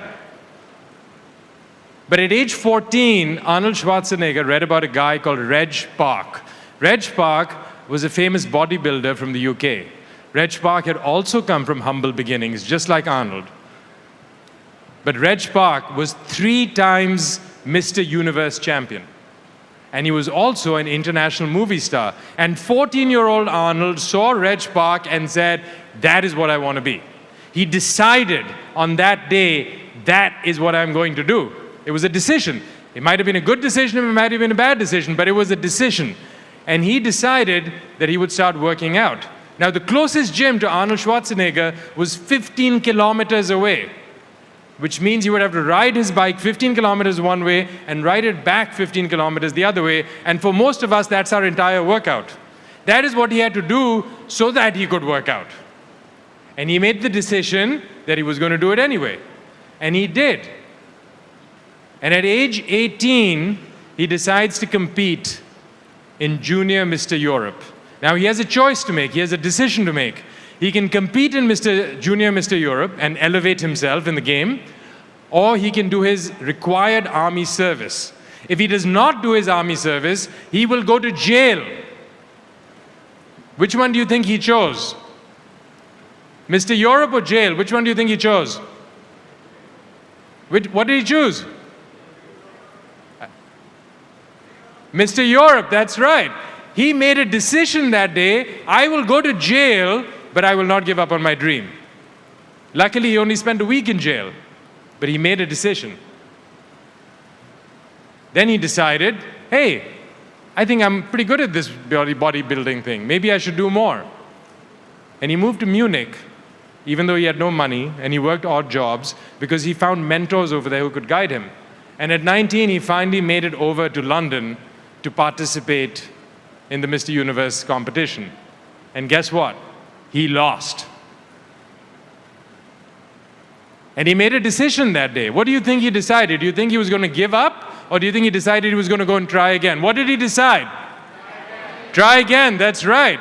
Now remember, this is a poor guy. He had no money, no prospects, no family backing, because all of us tend to think at some point in our lives that my circumstances are so awful, if only I had more, if only I'd been given more, if only I was more talented. Arnold Schwarzenegger was none of those things.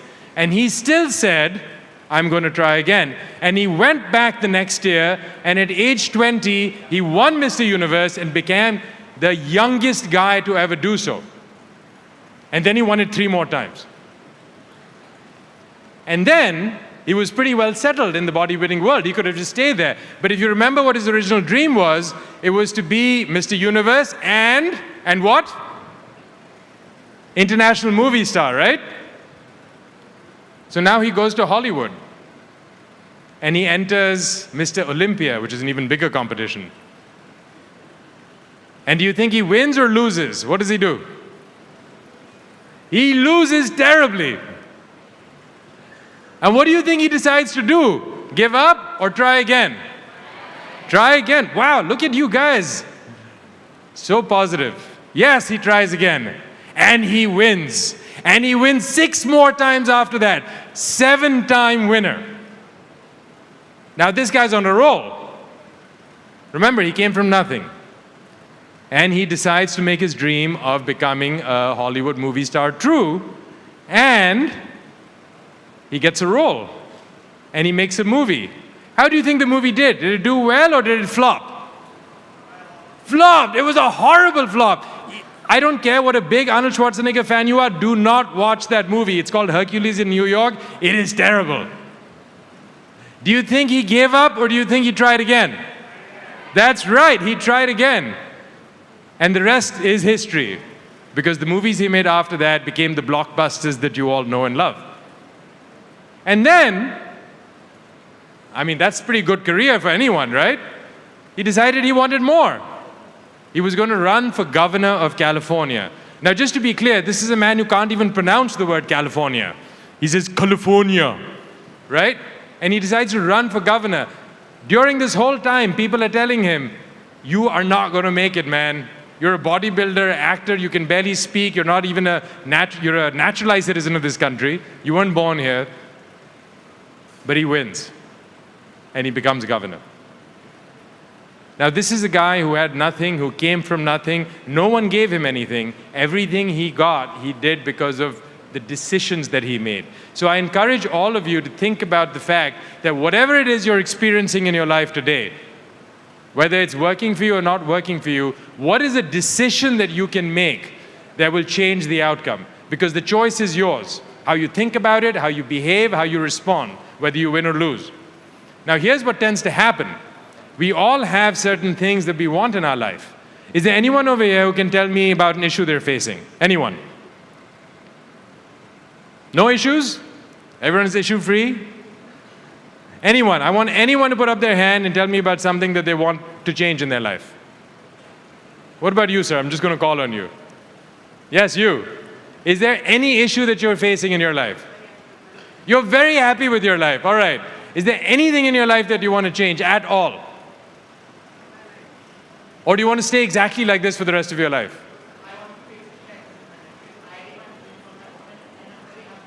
I'm so sorry, I can't hear you. Actually, sir, I am very happy in my life because I have total hold of my life. That's amazing. Can everyone see it when you look at this guy? You can see it in his face, can't you? He has this amazing energy. What's your name, sir? Sir, Harsh Jadon. I'm sorry? Harsh, Harsh, Harsh. J-A-D-A-U-N. Can we have a round of applause for Harsh, guys? Thank you for being a positive light, Harsh. But tell me something. You have this amazing positivity in your life. Yes, sir. I'm sure you want to share it with more people. Yes, sir. What is one change you would like to make in life so you can take this positivity you have and spread it even further? Sir, I think that people must have an attitude of always showing up because, you know, it's like life is unpredictable. There are downfalls. Like there are, sometimes you fail, sometimes you win. But the thing that always make you energetic, always make you positive is like what you aspire to become. Wonderful. Now tell me something. What is a change you want to make so you can get that message to more people? Sir, my change is different. Like I want to make India a developed country. So I That's always amazing. think about this goal every time. Can we have a round of applause for that?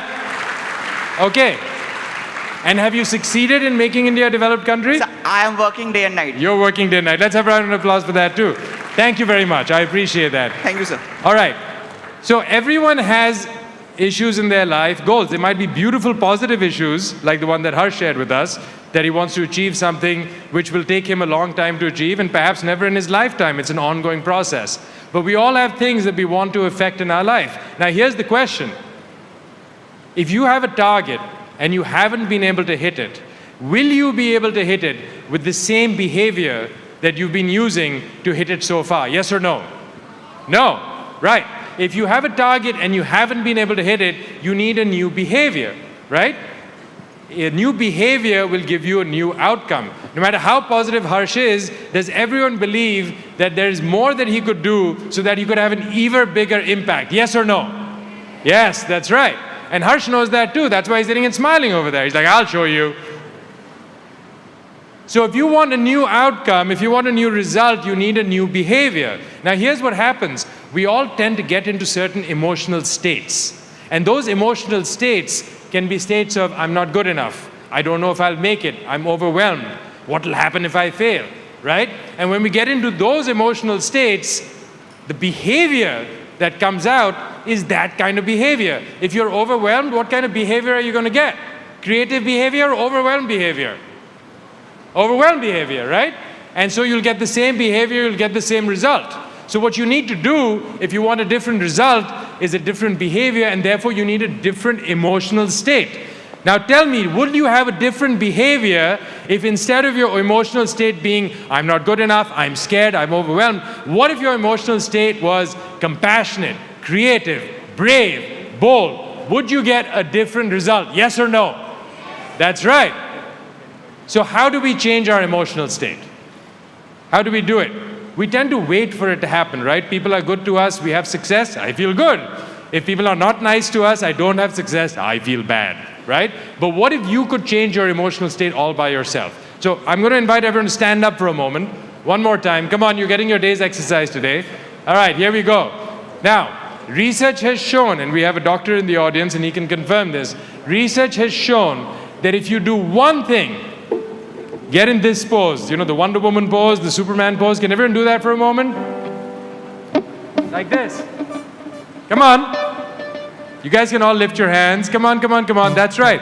If you hold this pose for 2 minutes, just 2 minutes, men and women, your testosterone level will go up, your cortisol level, which is your stress hormone, will go down, and you're 30% more likely to take an action that you otherwise wouldn't take, just by standing like that. So the way you use your body is going to have an impact on your state. And this is the first thing I do with people when they walk into my office. People will walk in feeling sad. Now, you guys tell me, keep holding the state, guys, 2 minutes. If someone walks into my office and they say they're feeling sad, do you think their posture is upright like this or bent over? What is it? Bent over. Do you think they're breathing nice and deep or do you think they're breathing shallow? Yeah. Do you think they're speaking loudly like this or softly like this? How do you all have the same answer? We didn't rehearse this before, but you guys already know that the way you use your body affects your mood, and your mood affects the way you use your body. So if you change your body, and when I work with people in seminars, the shortest seminar I do is 20 hours, by the way. So it's very hard for me to do 20-minute talks. But when I work with people for 20 hours, we radically change the body, right? We change the way people use their voice. We change the way they stand. We change the way they breathe. And imagine if you did that. Imagine if you breathe the way you breathe when you feel like a champion. Breathe that way right now. Breathe the way that you, yeah, exactly. That's right. Stand like that. Look up. Say something. Say your name in a proud way. Say it. Yes, that's right. You feel different, don't you? Just the way you move your body is going to change everything. And you already know that. Thank you very much. Give yourself a round of applause. Have a seat. How many of you, and you can answer just by saying I, feel even 1% better after doing that? Say I. Pretty much everyone, right? And all you did was you stood up for 2 minutes and pretended to be Wonder Woman or Superman, right? Now, what do we do if we want to make a more meaningful change in our emotional state, right? Standing like this is great, and I will have people do that. I can give you the name, I can't give you the name, but I can tell you about a client of mine whose name, if I gave it to you, you would know. They're internationally renowned. And before COVID, this person was traveling all around the world, doing incredible things, invited by the top institutions of the world. And then COVID happened, and suddenly they got into a funk, and they felt scared about leaving their house. Some stuff happened in their personal lives. And even after COVID kind of went away, they were terrified of getting on an airplane. And their work involved getting on airplanes and traveling around the world. And they just couldn't do it. And they came to me in that state. And how do you think they were standing? Were they standing like this or like this?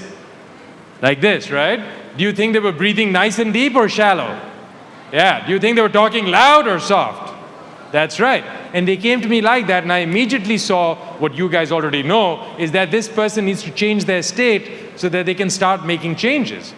Now, this person was absolutely terrified about getting on an airplane, and we did some work, but let me tell you what made a change in just 20 minutes. I asked this person, think of a time in your life where you felt unbelievably proud of yourself. And they thought about it, and I said, not in an arrogant way, but just where you had worked hard for something and you got a justifiable reward. And they thought about it, and they said, oh yeah, it was this time that I won an award. And if I told you the name of the award, you'd know that too.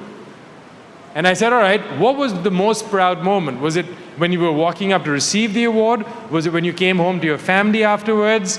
Was it when you celebrated with your friends? What was it? And they said, well, it was when I was walking up to receive the award. And I said, all right, how did you walk to receive that award?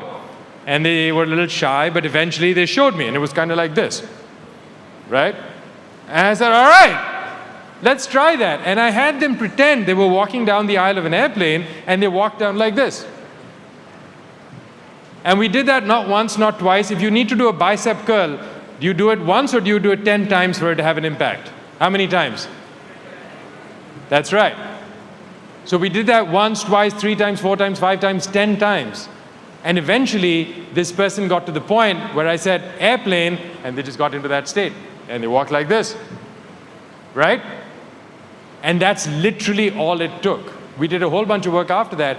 But that day, before they left my office, they picked up the phone, called that travel agent, who they hadn't talked to in a while, and said, book me that flight to China. And they got on that plane. So you can change your state rapidly if you use your body. And I think, are we out of time? Yeah, we're out of time. I'm sorry, I actually had a lot more to say to you guys, but there's just one quick, do I have 1 minute? Yes, thank you very much. One more time, guys, stand up. Come on, come on, come on, quickly. We have 1 minute to go, and I want to give you guys something that you can use, something you can take home. All right, now, how do you create a more permanent shift, a more meaningful change in your state? Here's how you do it. Ask a better question. How many of you, if you wanted to, could focus on something that would make you feel grateful? Say, I. All right, now I want you to think of one thing that you could feel grateful for. Close your eyes, just stand there for a moment. One thing that if you focused on, it could be something small, could be something that happened this morning. All right? Think of one thing that if you thought about it, you could feel grateful. Yes, very good. That's right. And now, think about it. If you wanted to feel proud, what is one thing you could think about that if you focused on it, you could feel proud? That's right. That's right. And now, think of one thing that if you focused on it, you could feel excited. There you go. One thing that would make you feel excited if you focused on it. That's right. And now everybody, make the sound of that excitement. Make that sound all together. Come on. Woo! All right. And now, think of anything in your life that you want to achieve that might not have seemed easy. Close your eyes. Think of that one thing and see it as done. It's done. Forget about the how. It doesn't matter. See it as done. That's right, because when you come from a place of gratitude and pride and excitement, it's impossible to feel fear. Your state fundamentally shifts. How many of you feel that that thing can be done? Say, I. Just about every one of you, right? And all you did was ask yourself a different question. So I encourage all of you, I'm sorry we didn't get through everything I wanted to share, but if you can do this one thing, anytime you feel a little down, get up, move your body, ask yourself different questions. Ask yourself, what can you feel grateful for? What can you feel proud about? What can you be excited about? And I promise you, you will get a different result. And let's wrap this session up with some high energy. Can we have some final music, please? Come on, everybody. Let's go. Come on. Let's go. Come on. Come on. Clap your hands. Come on, guys. Let's go. Let's go. Let's go. Let's go. Yeah. Well done! Thank you. Thank you, everyone. Big round of applause for the band, and a big round of applause to all of you. May you all be blessed and go out and grow and live wonderful lives. Thank you. Thank you, Rasik. Thank you so much, Rasik. Thanks a lot. That was quite a lovely and insightful session. And before we move on to the next session, I think it's very important to have the conversation going between us as well. So what I'm going to do is I'm going to come in the audience, talk to you guys a little bit, Aditi, while both of us can also keep our chat going. Exactly. So I'll quickly go and ask the Yuva, youngsters, Gen Z, about their idea of Yuva. Is not working. Okay, how do you define Yuva? What, according to you, represents your generation? You can be fun about it. Don't be that serious. Hi, what's your name? Bhumesh. Umesh, how do you define your generation? First of all, how old are you? I am 21. 21. So how would you define your generation, which is Yuva? Courageous. That's a good start. Courageous. Any other, we can go beyond one word as well. You know, you can be elaborative about it. What do you think? I really think they are courageous. They want to experiment new things They want to do something different in life. They want to do something for India. Yeah. Okay, give it up for both the gentlemen here. Let's ask the beautiful girls here. Yeah, let's go What's your across to name? some girls. My name is Ashita. Ashita, what's your idea of being so beautiful? And at the same time, what do you aim to do in life? And about this event that's happening here, what do you have to say about it? Is it motivating you in the right way? Yes, absolutely. I have been thinking about myself and thinking about the ideas also that I have in my mind while they were speaking. So it's been very insightful. What's your name? Myself Akanksha. आकांक्षा भी जब रसिक बात कर रहे थे उन्होंने आपको body posture के बारे में बताया आप अगर सीधे खड़े होंगे और आपकी जो रिस्ट है आपके यहाँ कमर पे होंगी आपको कुछ फ़र्क लगा उस वक्त? Actually, I also follow this technique. Whenever I feel down, I start dancing without music. So without music? करके दिखाओ. नहीं अभी नहीं. I do it alone in my own room. नहीं सबके सामने करके दिखाओ सबको मोटिवेट करो युवा हो आप. Okay, fine.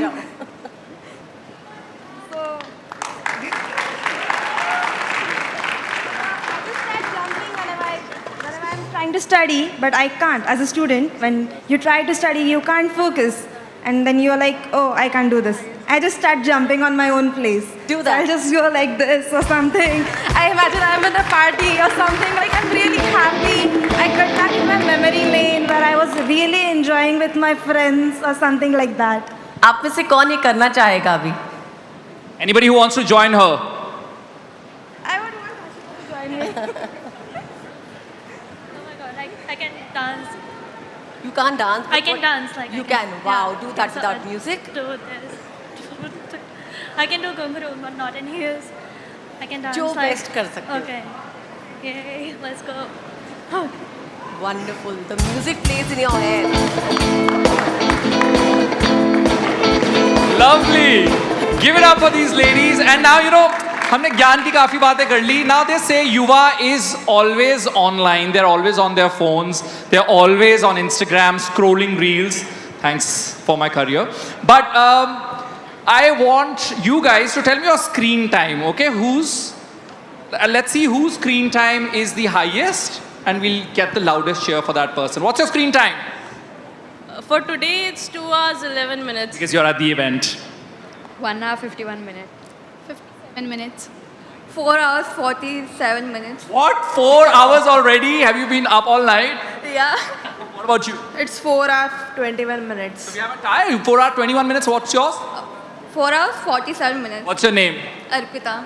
Give it up for Arpita. She's been spending a lot of time on her phone and also gathering knowledge. It's not waste of time. ज़रूरी नहीं कि अगर आप अपने phone पर हैं तो आप समय बर्बाद कर रहे हैं. Of course, you're gathering knowledge. You are, of course, learning something or the other. And here I have phenomenal artists here. I would want you guys to just pause for a bit. Tell me your names. Aditi. Gaurav. Aditi, Gaurav, you're drawing several personalities who are going to join us on NDTV Yuva 2025 Mumbai edition. Which one is your favorite? Sorry to put you on spot like that. Manushi. Manushi Chiller is your favorite. You're excited to hear her conversation. What about you? A lot of celebrities and the politicians like Milind Devra and Arman Malik for the singer. Give me one name. Arman Malik. Arman Malik. Give it up for Manushi and Arman who will be joining us as we progress through the day. But we also have another very exciting session planned up. But Aditi, I would want you to, of course, talk to some more Yuva there. Indeed, let's go. आज आप कौन से session के लिए सबसे ज़्यादा excited हैं? अरमान मलिक. क्या पूछना चाहेंगे अगर मौका मिला बात करने का? Well, actually, I wanted to talk to the boxers, the athletes, because I come from a sports background, sports management student from IISM. So I wanted to question them about how difficult was it for them to come from Haryana and be the world champion, and what were the dreams as a child that were like, you know, we all have left go certain dreams that we always had. So that is something I wanted to ask them, but unfortunately I couldn't. But nevertheless, I also am a musician, so with Arman I would like to understand how does he write songs? How does he compose? What are the ideas that he certainly has for his upcoming projects as well? अच्छा, अरमान तो जब आएंगे तब आएंगे, लेकिन आप बताइए, आप कह रहे हो आप एक म्यूजिशियन हो, तो आपने क्या किया है? How do you write and how do you sing? Well, it certainly is the emotions that, you know, जब आप कुछ चीज़ feel करते हो तो वो आप लिखना चालू कर दो, आप लिख देते हो वो चीज़. So it's just as simple as that. Whenever you try to compose or write a song, it's just the emotions that need. आप गाते भी हो?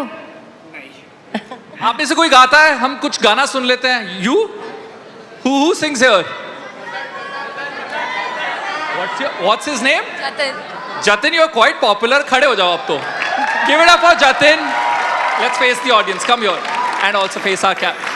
So meet Jatin, who's quite popular, especially in the ladies. Ladies, give him a chair, yeah? And now everybody, give it up for Jatin. Thanks for doing this for us. Jatin, आप काफी popular हैं. सबसे पहले तो बताइए आप क्या गाते हैं? I'm not good at singing. What? I'm not good at singing. That's I think that I'm not good at singing. Okay, we'll decide that, Jatin. Okay, we want you to sing for us if you can. What do you want me to sing? Anything that you like, sir. दिल है मुश्किल की request. I'll sing Tum Hi Ho. Okay, ठीक है. Is there anyone you are dedicating this to? No. Okay, got it. Okay, go ahead, Jatin. Yeah, can I? हम तेरे बिन अब रह नहीं सकते, तेरे बिना क्या वजूद मेरा, तुझसे जुदा अगर हो पाएंगे तो जाएंगे जुदा, क्योंकि तुम ही हो, अब तुम ही हो जिंदगी, अब तुम ही हो चैन भी, मेरा दर्द भी, मेरी आशिकी, अब वाह, बहुत बढ़िया यार, जोरदार तालियां. जतिन, आपको पता है मैं भी ट्रेन सिंगर हूँ. आपको पता है? मैं ट्रेन में गाता हूँ. That's I call it train singer. But anyway, thank you, Jatin. जोरदार तालियां जतिन के लिए. And with that musical note, I think now we should break for lunch. All of us are hungry, but when we come back, we'll have a stunning actress talk to me. So you'll have two pretty faces on the stage, okay? So please join us right back here within 30 minutes. Go have your lunch, enjoy your afternoon. Thank you. Late आएगा. Glad you were both.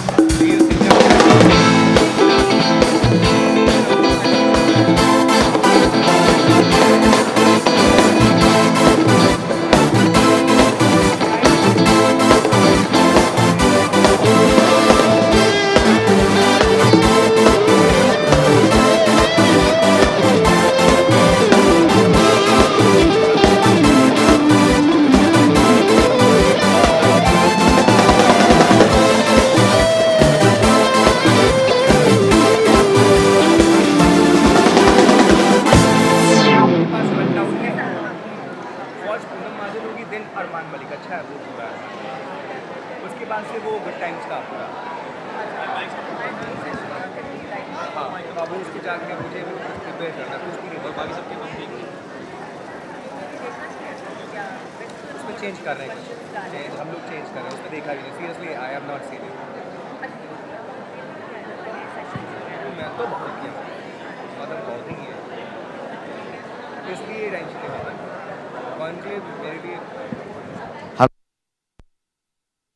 because of our sponsors. We'll quickly thank them. Presenting sponsor is ITW Universe. Co-presenting sponsor Divisa Herbal. Platinum partner Adani Group. Motorola. Strength partner Adani Ambuja Cement. Celebration partner Radico Royal Ranthambore. Banking partner Canara Bank. Hydration partner Fast and Up. Co-powered by Adani Wilmar. SBI Cards. Shimaru. Outdoor partner Bright Outdoor. Social media partner Explurger. Associate partner Agio. Bombay Stock Exchange. One Up Shop. And on the drums and acoustics, we have Rishabh, Shankar and band. Can we hear from you guys?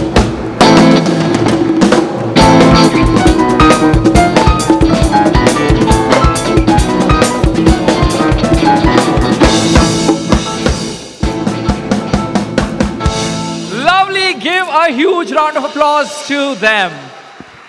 तो युवाओं की दुनिया likes, swipes और reels की दुनिया है, लेकिन क्या पॉलिटिक्स और गवर्नेंस इस दुनिया से कनेक्ट कर पाते हैं?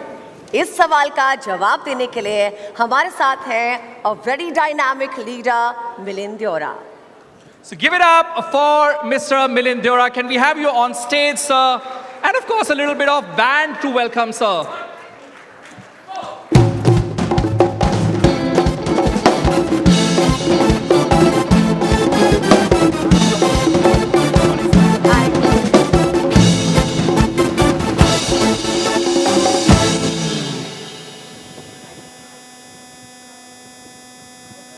And here we hand over the mic to our lovely colleague, Padmaja. There you go. Thank you so much, Aditi and Arun. It's only fitting.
एक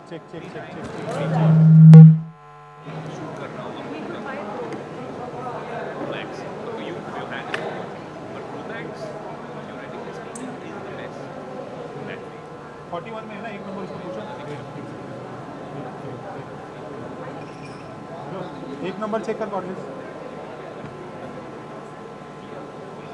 एक नंबर चेक कर कॉर्डिनेट एक नंबर 41 चैनल चेक 41 में नहीं था क्या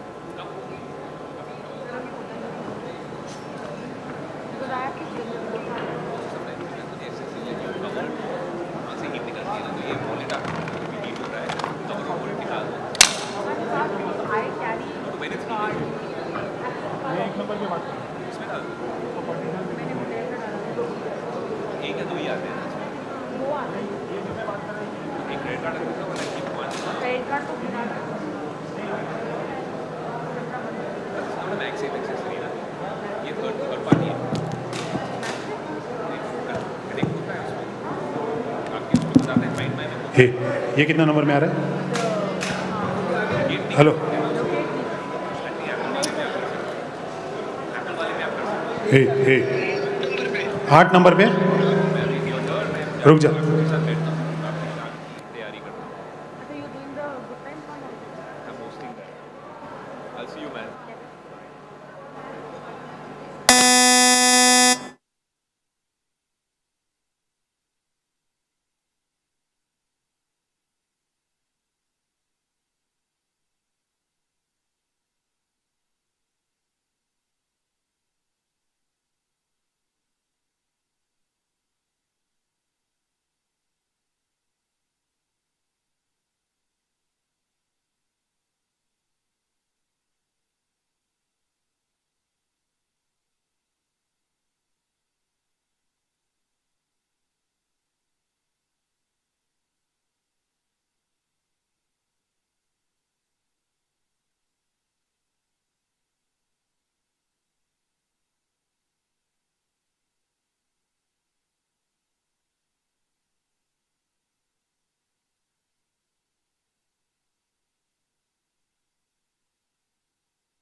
Hey, check.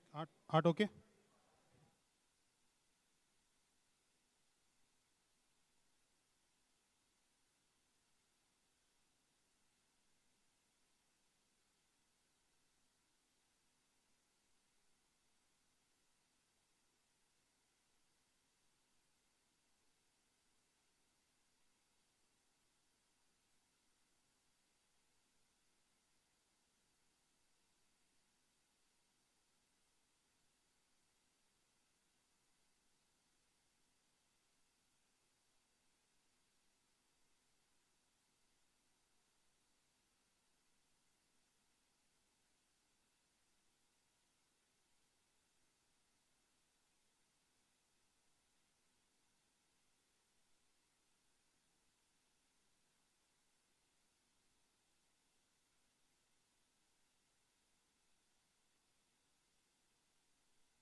बोलो.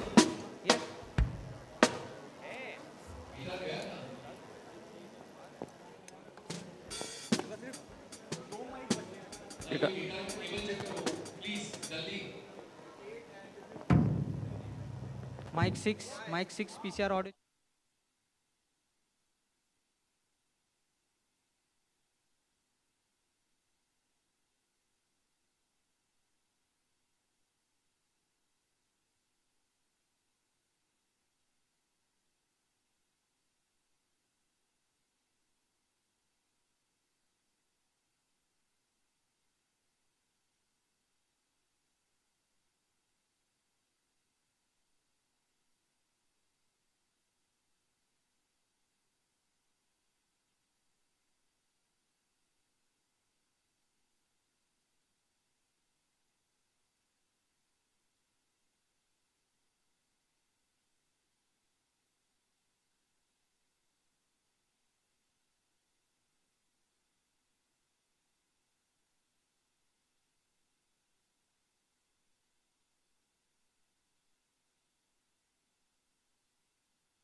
Line out डाला नहीं अब तक, है ही नहीं वहाँ.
गिटार म्यूट कर दे please.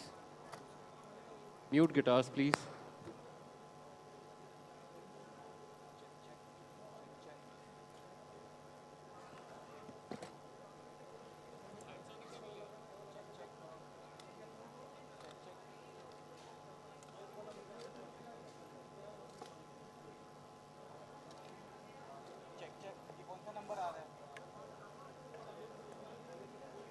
Check, check.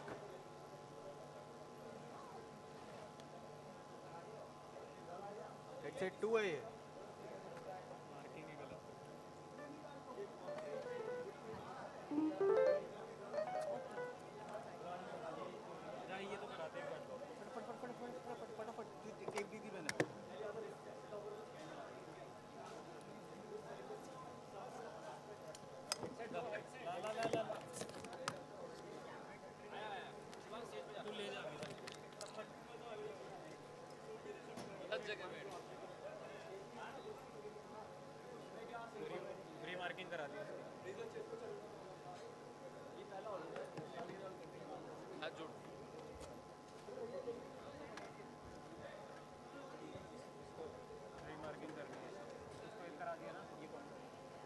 Unmute guitars, please. Please check guitars.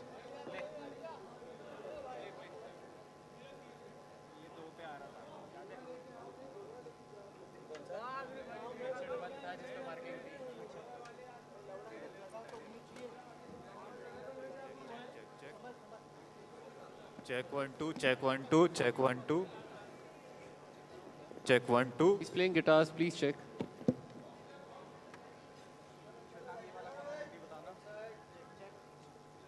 One, two, two, hey. Check, check, check, hey. One. Check.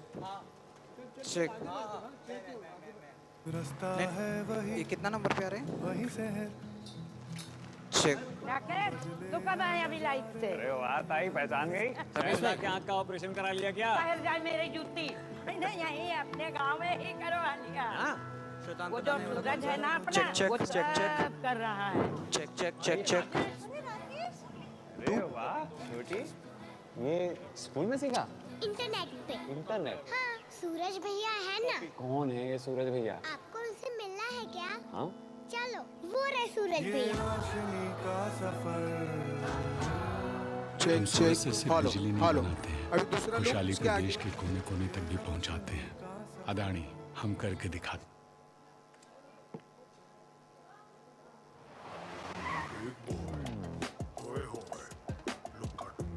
हाँ, कपूर जी क्या? ठंडे है ना? डोली मैम, आपके यहाँ भी आएंगे. तू सीढ़ी से आ.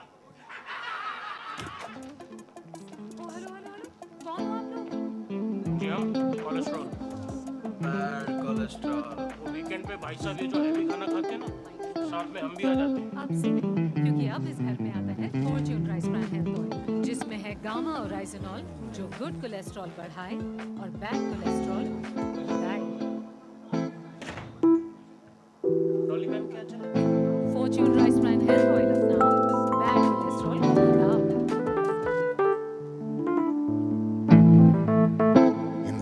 Check, check, check. Roams the finest creature. Guitar less for percussion, Through the please. chaos of the sparkling For everyone. streetlights, Guitar less for everyone. I am reminded of the timeless valor of the majestic tiger. Amidst the glitz and glamour, I stay grounded, just like the tiger, always ready to roar. Ready to go. The world awaits as I unveil my finest self. In life's wild journey, we have one shot to thrill. And when done flawlessly, we unwind and allow our spirits to rejuvenate. Royal Ranthambore, India's finest. Yet. Hey, check. Check. ये रमेश तेरे को आ रहा है तो इसको mute कर. check तेरे को. ये माइक किसका है जो बात कर रहे हैं? बहुत लाउड है.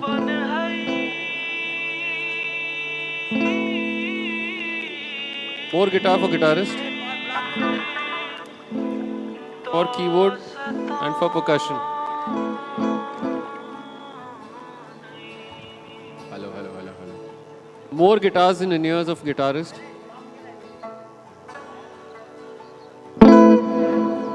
Too loud this was.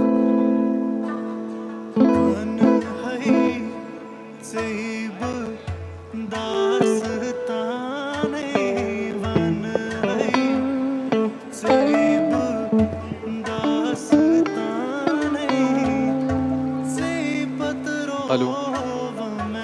अच्छा, इसका गिटार है ना, बहुत बाहर लाउड है, गिटार को लेवल पीए में कम करना, इसके इनियर्स में गिटार देना, इसके इनियर्स में गिटार देना, नहीं आ रहा है।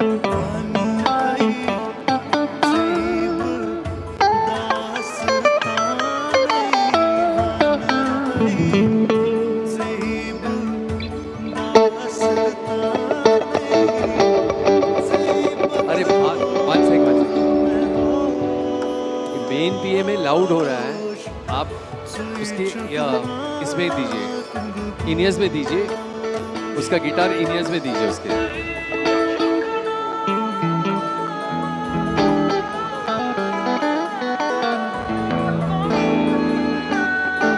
नहीं आ रहा है,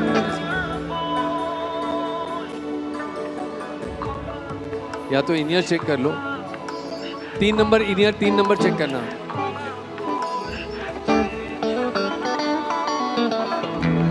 इनियर 3 नंबर है, 3 नंबर।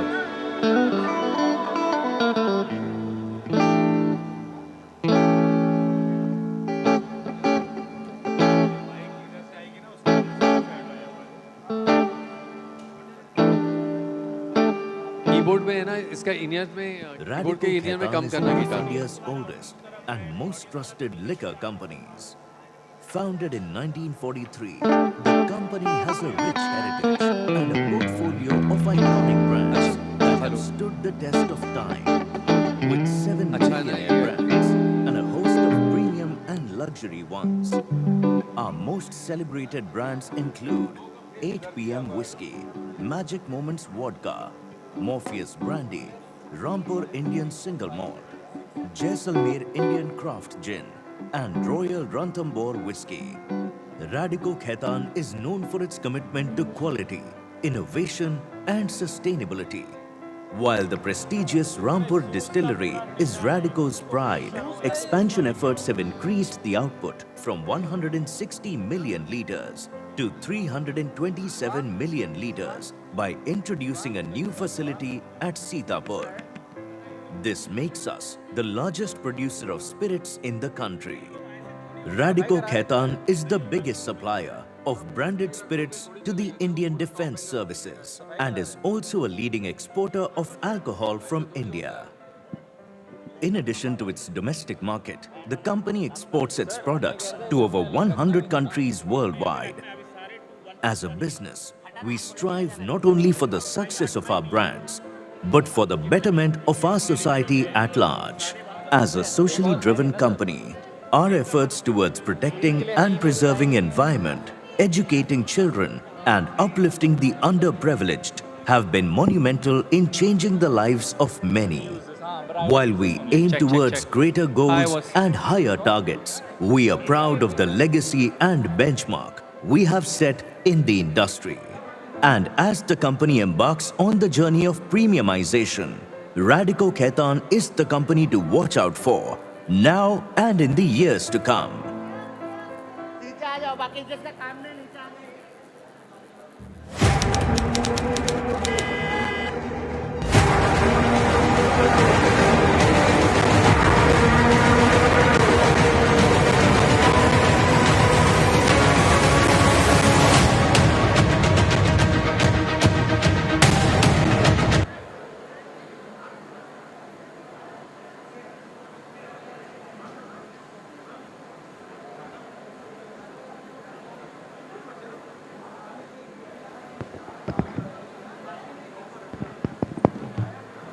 चेक चेक आया ना माइक यहाँ कर check check check check check check check check mic बोलो पीए देने बोला Ladies and gentlemen, please settle down as we will be resuming our event in just a minute. Would you come? Oh. Feedback. It's going to give feedback in front of the speaker now. Oh, okay. Please. One gentle announcement, we'll be resuming the event in another minute. Please settle down.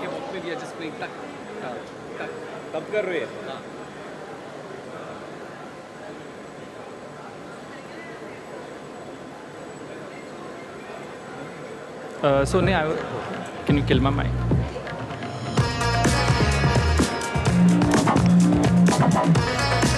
I was thinking, We thank them. Presenting sponsor is.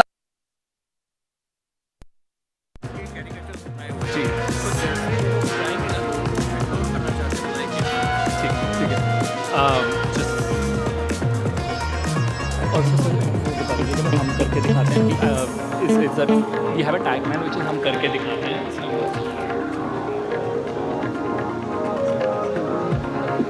which is like we are doing it successful in case you don't get hello ठीक है I thought I'll जब वो चली गई ना RAM for है ना तब के लिए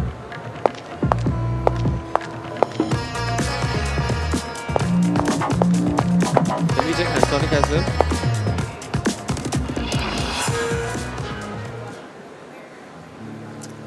Welcome back, everyone. Hope you enjoyed your lunch. Before we resume this, I want a huge round of applause from each one of you so that we know that you have the energy now. Lovely. Please. Well, before we start, let's thank our sponsors. Presenting sponsor ITW Universe, co-presenting sponsor Divisa Herbal, platinum partner Adani Group Motorola, strength partner Adani Ambuja Cement, celebration partner Radico Royal Ranthambore, banking partner Canara Bank, hydration partner Fasten Up, co-powered by Adani Wilmar, SBI Cards, Shimaru, outdoor partner Bride Outdoor, social media partner Exploger, associate partner RGO, Bombay Stock Exchange, One Up Shop. चलिए अब शुरुआत करते हैं आगे बढ़ते हैं कहते हैं simplicity is the ultimate sophistication and our next guest is a living example of that model रही हैं एक्टर है एक्टर से entrepreneur एक जर्नी जिसमें हर stereotype को तोड़ दिया है let's give it up for the very talented Dinah Penty Woohoo! Give it up for our next guest Dinah on the stage I'll let you take it. Louder cheer, guys. Hello, very warm welcome. Please have a seat. It's so good to have you here, Dinah. Thank you, thank you. You've invited me after lunch when everyone's going to take a nap. No, I think they are charged all now. Taking a nap at the back, I can see. Do not take any nap. See, look at them. They're taking your pictures. They are all ready to capture you here in all your glory. There are some hands waving at you. So okay, not sleeping yet. Very good. We'll check again in 10 minutes, okay? So first of all, I want to begin by congratulating you for Do You Want a Partner because you've done an amazing job there. Give her a huge round of applause. Has anybody seen it? The show? No. You've seen, guys? Those who have seen, please raise your hands. If you haven't, okay, go. Okay, you have a weekend now. You can watch it, okay? Go watch it. And you know, you started your journey with cocktail, and I see your career is also a kind of cocktail. Yes. You modeled, you know, you are an introvert, but an actor in entertainment industry. Then you went into acting. So many things that you do and juggle. Is there a recipe to this cocktail? The recipe has always been to keep it different each time. And I'm a complete Scorpion. So for me, you throw a challenge at me and I will make it my life's mission to make sure that I do my best at it and I prove everybody who thought that I couldn't do it wrong. So when Cocktail came to me, which was my first film, I didn't have any acting background. I didn't even know at that point that I wanted to be an actor. It just came by and I said, hey, this is a challenge. It's a great way to start out an acting career. What better way than to be launched at that time by Maddock Films, which is now Maddock Films, Dinesh Vijan, and to be directed by Homi Adajania, and to be in a film with Saif and Deepika as my first ever film. So I just decided to go into it, completely. I mean, I just shut my eyes and I said, I'm going to go through this process and do whatever it takes to prepare for it, but I'm going to do it. Right. And that was my first film. But then after that, I decided I want to do something different each time. and try my hand at different things, because at the end of the day, if you're an actor or a performer, you want to showcase a variety of work, not just do the same role over and over again. So I think that's been the recipe, is to keep myself on my toes, keep myself challenged, surprise people, surprise myself along the way, and try new things. Lovely. How many introverts here? Raise your hand. Quite many. So I still haven't figured this out, but very recently on social media, I've discovered a new word called otrovert. There's a new word now. I think that I'm that. Really? Yeah. You're an introvert. I think so, but I still haven't done enough reading on it to figure out what exactly an introvert is. But I've realized that if you're not entirely an introvert, because that's quite an extreme, people who are really like seclusion and like just being by themselves. And you're not entirely an extrovert. You're a mix. I'm a little bit of a mix. Like, I'm good with people, but I'm good with people that I like or that I'm comfortable with. So I think I'm an introvert. Okay, but that's my new thing now. Hey, I'm not an introvert, I'm an introvert. Okay. Lovely. So you give us, your insight of an introvert in an entertainment industry. And why I'm asking this is it introvert or introvert? I don't know. Even I don't know. I think we'll go with whatever sails our boat. But, I was talking to a lot of youngsters here, and, some of them were like, I feel a little hesitant. Yes, I want to make my mark here in this industry, but, how do I really come over that fear, that stress? So if you could take us through, what is the one hack that an introvert, let's say for now to keep it simple, can actually do to perform and to make it big out there? I believe that your work speaks for itself. So no matter what your personality is, you just keep at it, do the best that you can do, prove to people why they need you, and what you can bring to the table. I feel like if you're true to yourself, which is also very, very important, I think that being authentic and an individuality is your biggest strength. If we were all exactly the same, it would just be a very, very boring world. So stay true to who you are. Be very authentic. If you can focus on the things that excite you, on the things that you truly feel for, and that's honestly the best way to prove people wrong when they, stereotype you, put you into certain boxes, or make you feel like you aren't good enough. Prove to them that they're wrong. In the most effortless way, which is by following your passion, following what excites you, and being you. Because honestly, being you, I think, takes you through all the way to the end. It's like a long-term game. Right. It might not, you might not be liked in the moment, because it might mean saying no to certain things or putting your foot down. But if those are the right choices for you, you need to take that step and do it. And I think that people eventually will start to respect you for it. They might not like you for it, but they will respect you for it. Okay. So I think that being authentic is one of those That's things. a great advice, guys. All the introverts, please take note. And while answering your previous question, you mentioned Saif and Deepika, and you've appreciated Deepika a lot in the past as well. And there's a lot of, chatter in the industry about her work style, how she operates. What has been your experience? How do you see her? Is she a workaholic? Is she a dedicated actor? How do you see her at work as a co-actor? She was honestly the best co-actor to have in my first film. Deepika and Saif both were my pillars of support through the times when I knew nothing. I mean, I was literally on a film set for the first time in my life, doing my first few scenes, my first few dialogue deliveries. It was just, everything was so surreal, so new for me. But the two of them made sure that they supported me throughout. They made me feel completely comfortable, made light of everything. If I forgot my lines and we had to redo the scene, they made me feel like it was no big deal. Okay. So I really, really appreciate that. And from that time onwards, I have a lot of respect for both of them, but for Deepika in particular, because I had so many scenes with her. And I've always seen her, she's very, very hardworking, extremely dedicated, and I mean, I think she has a great work ethic. And on a scale of 1 to 10, how professional she is? How would you rate her? Extremely professional. So 10. I would say, 10. She is very, very disciplined. And I think that also comes from her upbringing and her background, being a sports player as well, which really, the discipline I think, that she has. Yeah. It's undeniable. Lovely. So, it's a lot of conversation, question and answer, but I have, some fun segments also in between to keep the conversation alive. This one is called, Do You Want a Partner? Okay? Okay, done. I'm going to give you some situations. Is everyone still awake? That's my question. Guys, do you want me to do this? Okay, then give me a loud cheer, okay? Do you want dessert? Okay, so these are some situations, okay? You are trapped in a chaotic airport with 50 missed flights. You're here stranded on an airport. Which Bollywood celebrity would you want to partner with for this situation?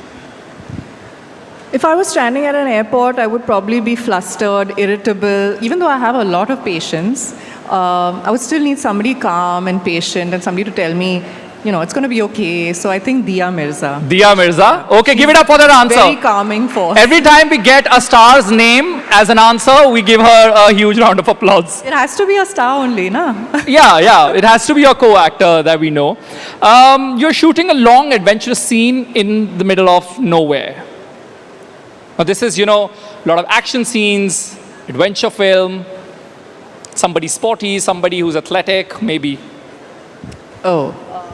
Or you choose your partner. I mean, this is your game. I was just going to choose somebody that I'm super comfortable with. Sure.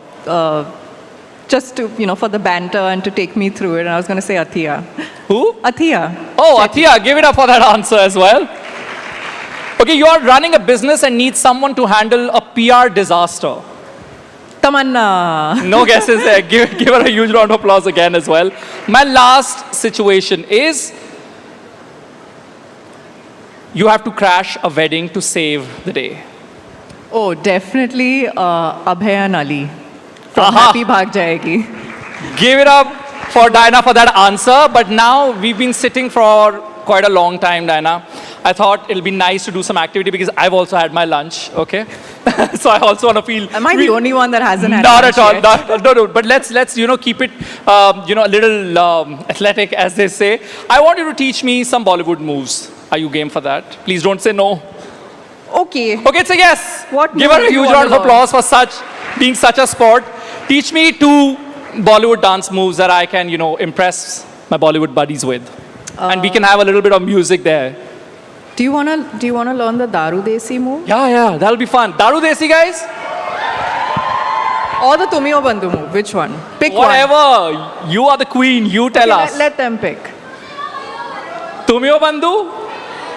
Okay. Okay, come on. Tumio Bandhu is what we are learning from Diana Penty. So give it a huge round of applause first. You have to keep Yeah, that's good. Okay? Yeah.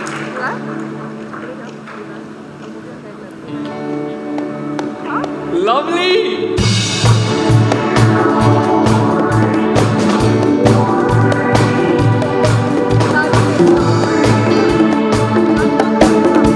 We're learning a dhumka. Lovely. Guys, I think we need a louder cheer for this. See, because I have interviewed a lot of, Bollywood stars. They act quite pricey when it comes to this. But thanks, Diana, for being such a sport here. And now keeping the theme alive, keeping the Yuva theme alive, I have some Yuva rapid-fire questions, which is about youth, your younger self. So these are some quick questions that you can give elaborative answers as well. Let's not keep it that rapid. My first question is, give your younger self an advice. Let's say a 20-year-old Diana, what would you tell her? I would say believe in yourself more than you did. I feel like I was always very underconfident. I would always question myself, not be sure of myself, not be sure I could do certain things. Although I knew that in the end, if I put my mind to it, I would be able to do it. But I would always go into situations a little bit on the back foot. And I feel like that's something that's changed along the way. Along the way has come confidence and wisdom.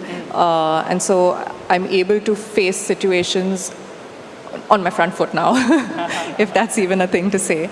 But yes, I would say I wish I had believed in myself a lot more back then. Okay, one myth that you believed in as a child. होते हैं ना कुछ ऐसी realities होती हैं जो हमारे लिए reality होती है, actually में myth होता है, जो आपको बचपन में लगता है हाँ ऐसे ही होता है. Any myth you believed in? It's very silly, but I think once in school, I don't know if it was in my tiffin box or what, but there must have been some fruit, or I can't remember exactly, maybe an orange or something, and I ended up swallowing the seeds. And then, and then some some other girl in school decided to tell me that now there's going to be an orange tree going in my stomach. And I fell for it, and I got really, really worried. And I went home crying, and then I told my mother there's going to be an orange tree growing in my stomach. So yeah, that was a myth you believed in. Who was your role model when you were growing up? I loved Cindy Crawford. I loved her, like absolutely, like I just look up to her, all the work and all the, you know, the magazines in those days when she was the face of so many brands, and I would see her with her mole, and you know, I just thought that she was extremely beautiful, and there was something very, very unique about her. Right, and then you know, in every achiever's life there comes a moment जब आपको लगता है कि मैंने कर दिखाया, you know. So I really want to ask you, do you have a हम करके दिखाते हैं moment that stood out for you in your life? When I just entered films, maybe just after my first project or during my first project, there were a lot of people because of the kind of personality I was and had never come from a film background. A lot of people, there was chatter that I would never be able to do it, and you know that she'll never be a good actor. She's a model. How can she act? You know, all these silly stereotypes that float around. So that was my moment where I said, you know what, I'm going to prove it to you. Watch. Your Instagram bio is a girl, her dog, and dreams. What does? Can you elaborate that? Many dreams. All girls have dreams. Which girls don't have dreams? And I think I'm following them through quite diligently. Are you close to your dog? Very, very. I have more than one dog, but yeah.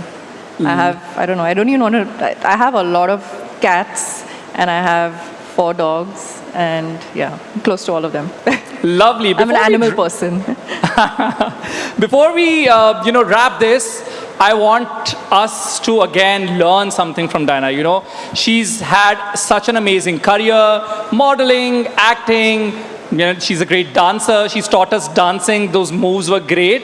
But now, how about... I taught you one thumka. No, come on. There were 3 moves, and they are quite handy, I think. They're enough for me.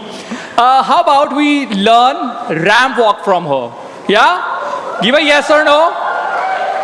I know, seeing me do the ramp walk wasn't on your agenda today. No, I want to see you do the ramp walk. I forgot my heels at home. I'm so sorry. First you do the walk, show me, and then I'll tell you what you need to change. Okay, lovely guys. Can we have a little bit of music? I'll do, it's not just a ramp walk, okay? I'm gonna do a catwalk, okay? Let's learn that from Diana, yeah?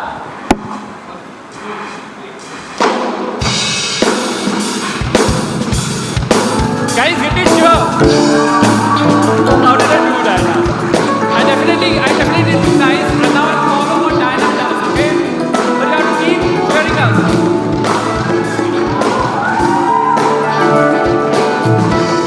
Lovely, I would want you to walk back here as well. Let's do it one more time.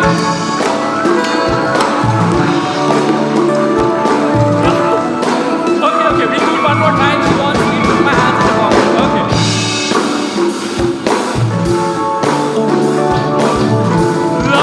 Lovely, Diana.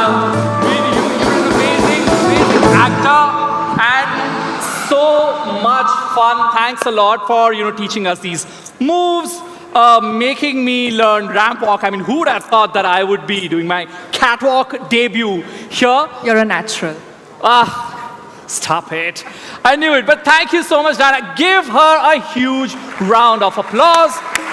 Thank you very much, Diana. Thank you so very much.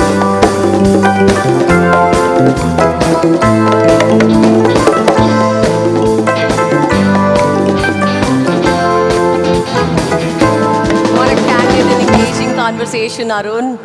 All right. Politics और Gen Z के बीच trust और relatability का bridge बनाना कितना मुश्किल sound करता है, right? I know, it's quite a humongous task, and हमारी अगली guest इस सवाल का perfect जवाब है. She's a 3rd term MP, national president of the NCP Sharad Pawar faction, और एक आवाज जो पार्लियामेंट में हमेशा यूथ एजुकेशन और women empowerment के issues को उठाती है. Known for her approachable style, उनकी politics aggressive नहीं, काफी ज़्यादा accessible और relatable है. Give it up for Supriya Sule ji. Please, ma'am, if we can have you on the stage. And joining colleague, Padma Joshi.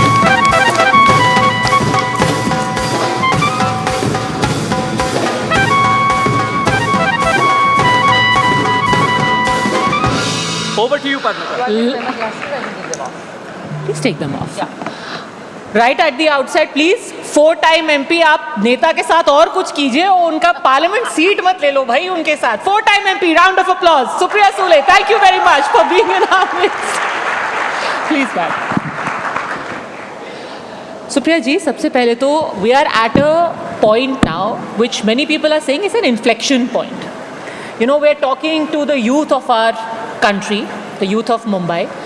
और बहुत से लोग कह रहे हैं कि भाई हमारे देश के अंदर पूरा जो सिस्टम है वही अब डामाडोल हो चुका है, वोट चोरी हो रही है, इलेक्शन चोरी हो रहे हैं, हमारे देश में जो व्यवस्थाएं हैं उनके ऊपर एक सवाल है.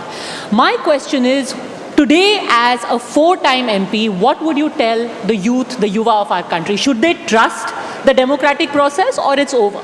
Democracy is over, the election process is over. What would you say? Because the same process has chosen you 4 times. Yes, well, good afternoon, everybody. And I'm feeling very young and cool being with all of you here. I'm trying to be as cool as I can. You are young and cool. You know, Godrej ki Jawani, so I can't lie so much. But, and I don't lie anyway. But मैं एक बात आपको ज़रूर कहूँगी, इस देश में ऊपर नीचे कभी कभी हो जाता है, हर देश में होता है, लेकिन इस देश के सिस्टम पे और लोगों पे मुझे पूरा विश्वास है. तो एक सशक्त लोकतंत्र में इलेक्शन अच्छे से ही होना चाहिए और अगर किसी ने कुछ सवाल किए तो उसको पारदर्शिता से जवाब देना चाहिए. और मेरा विश्वास है कि इलेक्शन कमीशन सही जवाब देगी. और कॉपी करके किसको पास करना है, मेरिट में और पढ़ाई करके पास होने में जो मज़ा है वो कॉपी करने में नहीं है. And I am sure the generation thinks and agrees with me. Absolutely, transparency is a must in democracy. But fundamentally, do you think the election process is rigged, that vote chori is happening? Look, there are challenges and data speaks louder than words. This is a generation which wants evidence and they believe in data. Like Mr. Mukesh Ambani always says, data is the new oil. So I guess if there is data coming, let's have a debate on it. I'm not saying it's right or wrong, but why shouldn't we debate something? And just because you debate it, that doesn't mean you're challenging somebody. If it's a democracy, you must debate. It's the way you ask a question. You don't have to be arrogant and rude. You can be still polite and still get the same outcome. So I see no reason why we can't have a debate on data. But the same data also gave the Congress party 99 seats. It gave you results of the kind that nobody had expected. None of the polls had predicted.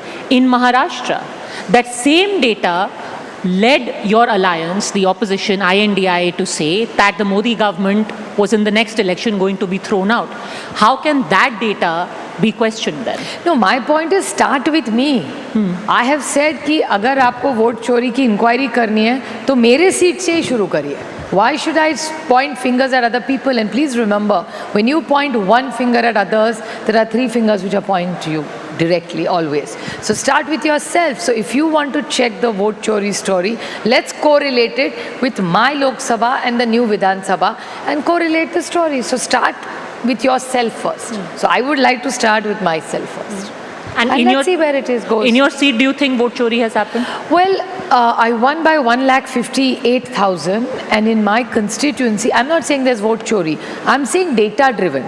I'm not saying hai nahi hai. Look, unless I can prove it completely, it's not fair to make an allegation to anybody for that matter.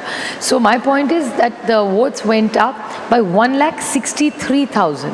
Maybe it's a coincidence that I won by 158 and the votes that have gone up in Vidhan Sabha is 1,63,000. So the difference is only a 5,000, but it is huge. It's not even a jump, it's a leap. So no harm in finding out. And the challenge is now anybody can just punch in and register their vote. There's very little, homework being done or being challenged. as how it has been done. The paperwork is very, very weak, and some names have come 6 and 7 times. Well, the constitution gives you 1 vote, me 1 vote, Alia Bhatt also 1 vote.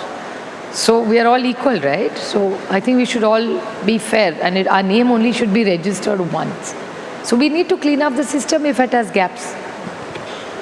But if that was indeed the case, Baramati was a prestige contest. At that time, I mean, both sides pulled out all stops. And yet you won. Not only did you win by a handsome margin, like you said, of close to 1.6 lakh votes, you were leading in all the assembly segments. How would that have been possible? In such a prestige contest, they would have made you lose by rigging the contest. Should I tell you, for me, winning an election is not prestige. For me, my job is service. So I don't get into this jingoism that you see on TV, itne se aage pad rahe and all that. That is little very dramatic for my personality, first of all. Because an election is not, how do I tell you, it's a service, it's a job that you, I mean, I got into it because I thought I wanted to serve the people of this nation. So there's no glamour or there's no prestige in it. In a job which is service, you have to be honest and just dedicate your time to serving, to make your lives better. What is policy? Policy is to make your lives better. That's why we make policy. That's what being an MP is all about. It's not just going into the building, it's about what you do inside the building. Correct, but the same election commission conducted the elections which you won and won handsomely. Yeah, but so where was the rigging there? But nobody is challenging any individuals. We are challenging a marking system. A lot of times you go to the board exams and you ask for rechecking, right? You feel you've got more marks and you haven't got enough marks. So if you can ask for rechecking, so can we. And nothing wrong in asking for rechecking, right? Okay. And that doesn't mean that we're all in the right or wrong. Let's have a debate. And in a democracy, what's wrong in asking questions? Didn't all your parents and your teacher always tell you ki don't be ashamed of asking questions? It doesn't matter. Somebody may laugh at you. So what? It's better than being unpad. पूछने से तो कुछ समझ में ही तो आएगा ना. What is wrong in asking questions? But in principle, but politely, little polite. पर in principle, अगर महाराष्ट्र के युवा आपसे पूछे कि सुप्रिया जी अगर इतना खराबी है तो वोट डाले कि ना डाले, ये चल रहा है ना सिस्टम तो ठीक है. कोई खराब नहीं कह रहा है. Not at all. Please don't think it's kharab. Not at all. All we are saying is there are question marks. So the election commission may tell it's like a board exam. कोई नहीं कह रहा है कि CBSE खराब है, SSC खराब है, IB खराब है. या ICSE खराब है, वो नहीं कह रहा है. हम सिर्फ कह रहे हैं रीचेकिंग करवाइए. That doesn't mean the system is bad. You go to your teacher, no, in college, कि madam you've cut my half mark, my admission will not go through. Please, मुझे आधा मार्क दे दीजिए, मेरी लाइफ बन जाएगी. So what's wrong? And if you can do it, so can we. But we are only asking for transparency and accountability. That's all we are asking for. There's nothing wrong in that. Ma'am, that is a reasonable stand to have. But I'll be very honest with you. When we see the discourse right now, the allegation being made is not just कि कुछ गड़बड़ियाँ हैं. गड़बड़ियाँ हर system में हो सकती है. गड़बड़ियों को सुधारना भी चाहिए. आज जो डिस्कोर्स है, इलेक्शन कमीशन चोर है, इलेक्शन कमीशन रिग कर रहा है, ये मिला हुआ है, पूरा hijack, democracy has been hijacked. I will ask you simply, has democracy and the electoral process been hijacked by the BJP, according to you? You know, I would not like to take a party's name for the reason that I don't think even Rahul ji has said that this party has done it. We are asking, we are not saying ICSE has been controlled by somebody. We are saying there's a problem in the ICSE system or CBSE or IB or whatever. So all we are saying is that if there are challenging by data driven raised by people, the election commission should just reply. What's wrong with that? Okay. I think we are all on a self-improvement journey, right?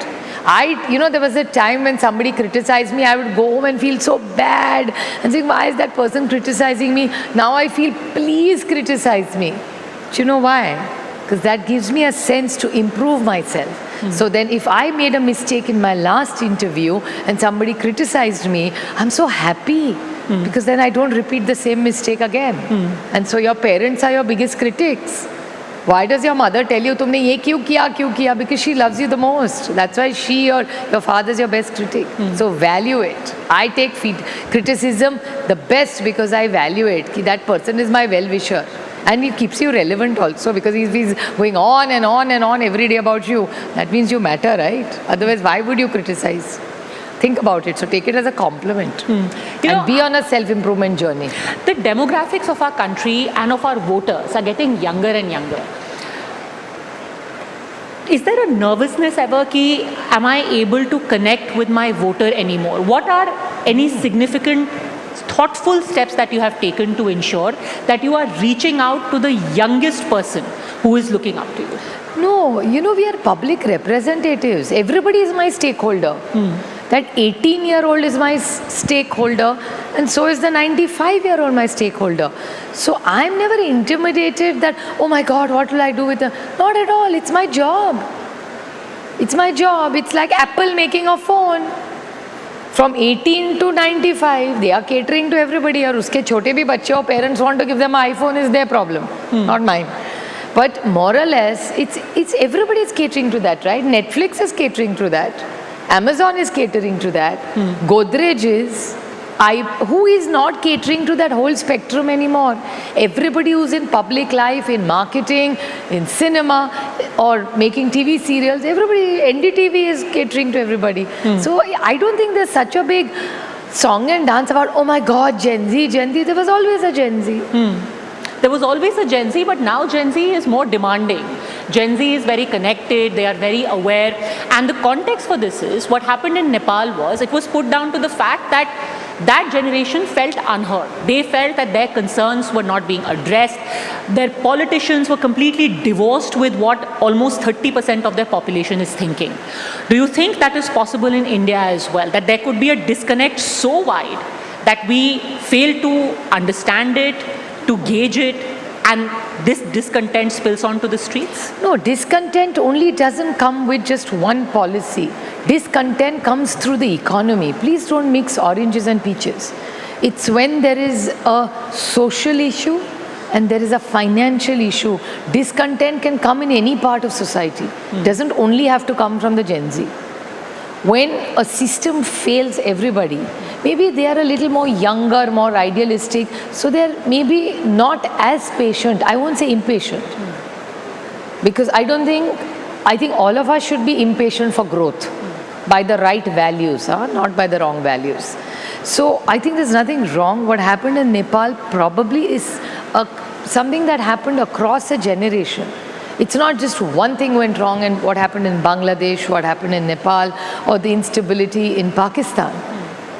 So I think very differently than you. I think anywhere where the economy does well, and it's a fair and a transparent system, I'm sure the Gen Z also wants to be a part of the growth story of the country that they come from or they belong. And all of this was happening in our neighborhood, and yet we've had a period of relative calm. What is India doing right to ensure that the instability that we see at our borders, whether it be in Bangladesh and Nepal, earlier in Sri Lanka, to some extent even in America, they had several different, pockets of unrest. What has India got right that we have seen more stability than the rest of the world? I think it's a journey of 80 years and a contributions of millions and millions of people. These children are not even born at that time when India really went through a whole time. I did not see the partition of India. But clearly we were closer because our grandmothers told us that story. So we felt a little close. This generation has no reason to relate to that. But I think what kept India is an effort of many, because governance is continuity. Please remember, governance doesn't happen overnight. It's continuity. So it is generations and decades of hard work by many people that has built institutions in India. IIT did not come overnight. Xavier's College was not built overnight. Nor was Sydenham, nor was KC, I'm not sure, nor was Bhavan's College, nor was Siddharth College, nor was Mithibai College. These are all colleges built over the last 5, 6, 7 decades. Schools were built in this country. We take all this so much for granted.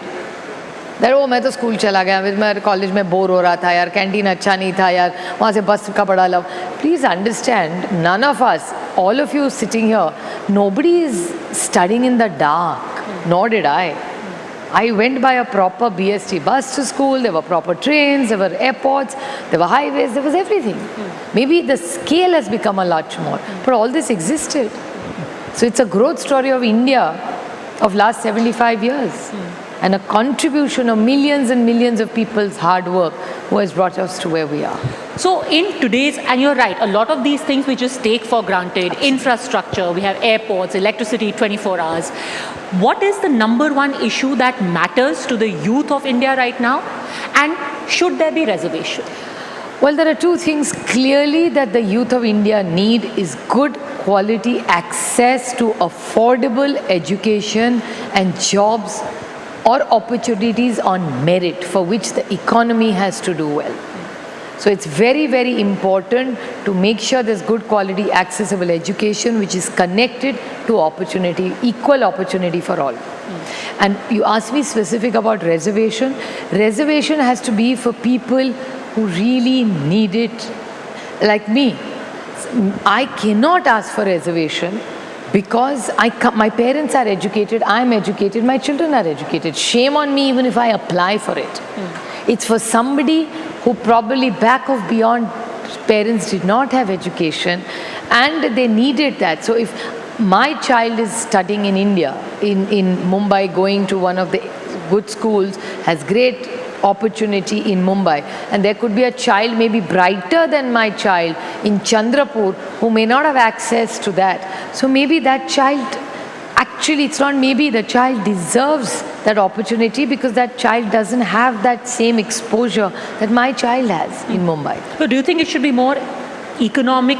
Well, there is a lot than of caste based? No, it has to be a combination because a lot of times these studies are done by the government. Government does studies on reservation, and then it's very data driven. It's a very scientific process that is followed by government. The reason I ask this is because we've just gotten out of an entire phase where there were, Maratha reservation stir had happened. Now a GR of the government has come on that. Now the other side is saying that OBCs are being discriminated against. When are we finally going to put an end to this cycle of caste-based reservations and this continuous tussle between castes and communities? Well, I have requested the Honorable Chief Minister of Maharashtra several times that these are very sensitive issues. Please call an all-party meeting. Let's all have a discussion. Let's ask every stakeholder of this country what he or she think about it, and let's have an open debate on it. But I'm sure he's very busy with many other things. I guess he's a busy man. But I think what we really need to do is we need to have a debate in colleges, in society, at every platform, and let's all debate it. I would even like to take a quick poll here to find out what they are thinking. About everything that matters in this country, because their opinion matters, and governments are here to serve you, not just to give speeches. The way outgoing is free, incoming also has to be open and free for any government, and even for every public servant like me. I'm here in public life to serve you.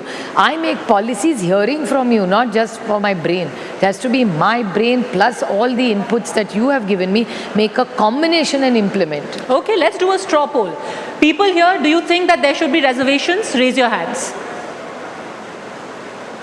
See? Okay. How many people think that the system of reservation needs to be overhauled? See? So what I'm suggesting is what they are saying. I'm Interesting. asking. So there seems to be a majority of people who want an overhaul. Do you think there should be economic background-based reservation? See? Or you think that caste-based reservation as it exists is okay? Interesting, ma'am. Here's possibly a private member's bill next time. I told you. Thank God I feel so connected to the Gen Z. So you're saying that economic status-based reservation is something that we should look at? I'm going to sleep half an hour more tonight. Because I feel so connected with my every stakeholder. So Supriya Sule, a private member's bill on economic status driven Well, reservation. it already exists in this country. Even in the country and even in Maharashtra, people with economically weaker backgrounds do have an opportunity.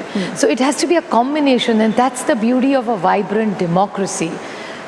Bolo kam, suno zada. What is a good leader? Who speaks less and listens to more. So I think that's and that leader doesn't mean it's only somebody who's in politics. There's a leader in this room, there's a leader on the table, there's a leader in your home, there's a leader in your group. There is a leader anywhere you go, be it in politics, be it in a company, be it in your home, be it in your friend circle. There is a leader. Leader doesn't mean कि सिर्फ नेता है. You need a leader for society, you need a leader in the family. You know, your father's the leader in the company, but when he comes home, mother's the leader. Because somebody holds that family together. So please value it, value that leadership. Final word, Supriya Sule, as a member of parliament, a lady who's running a house also, is also going to work, you also have NGOs. आपने पूरा देखा है देश में इस वक्त जो क्या सिचुएशन है, देश का युवा, देश का जेनजी इस वक्त किस पार्टी के साथ है? Well, I don't know which party they are with. I would clearly want them to be with me. Obviously. If not with your party, तो किसके साथ आपको ज़्यादा दिखाई दे रहा है? It's very hard to tell because अभी election होके 1 साल हुआ है, and this Gen Z is very with it with the news. They're very on top of things very fast. It's like, that's why I got my phone here, because I know you would leave your home without the keys of your house, but you're not leaving your phone behind. It always sort of makes you insecure. Hey, bhai, phone reh gaya. But because this phone is not only about chatting, it's an information ka bhandar. I don't know how much of chat GPT you use. Do you all use chat GPT? Well, sometimes chat GPT once has made a mistake on Sky TV. So always trust what you're Googling, but at the same time, please be well read and well informed even for yourself, and trust your own instinct and judgment at the same time. But I just feel it's a very well informed and a very aware society. It doesn't mean that they only follow politics, but they're very sensitive and empathetic to information because it's so easily available to them. Look at Instagram for that matter. It's like a rage. I don't know how many reels you watch every day. I watch, but my reel now has a lock. After a few minutes, it gets automatically locked. Otherwise, it's too much of a distraction for me. What's your reel quota for the day? I'm not telling you, because then I have to argue it at home.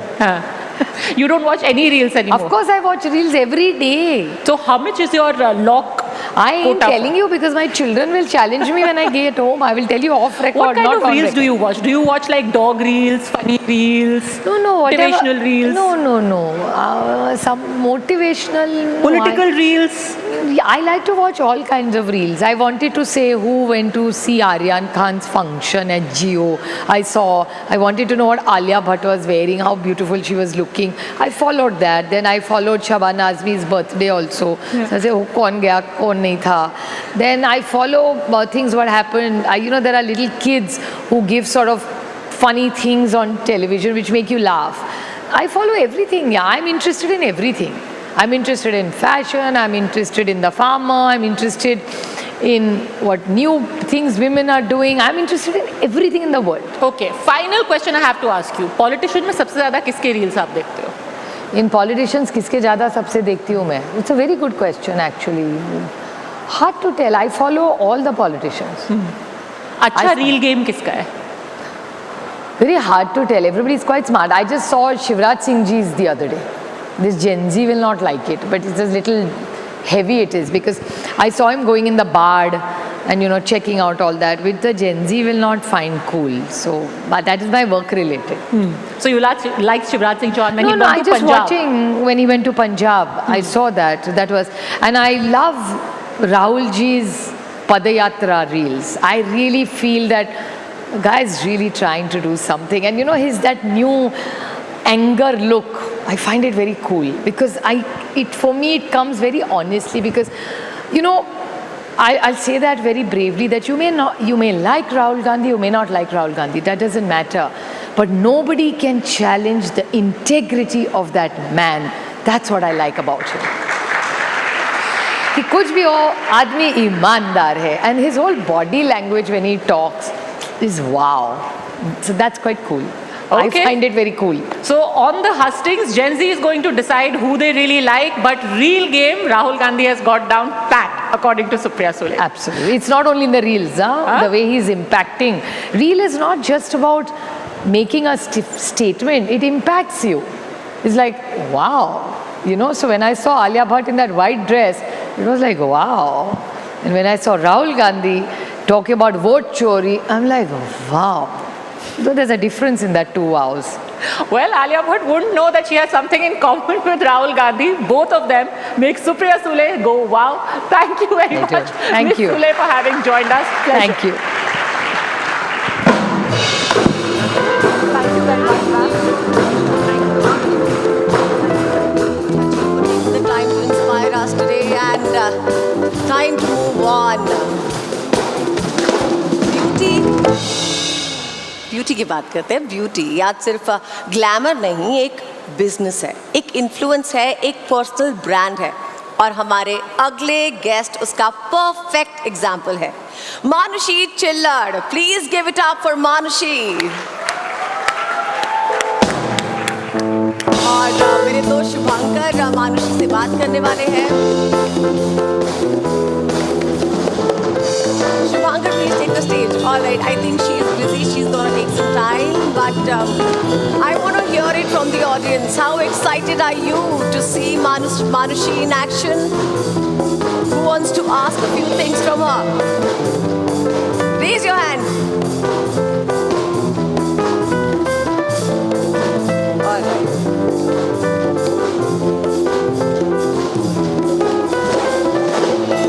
Can we have Shubhankar on stage, please? Till your guest comes, can we have a little banter?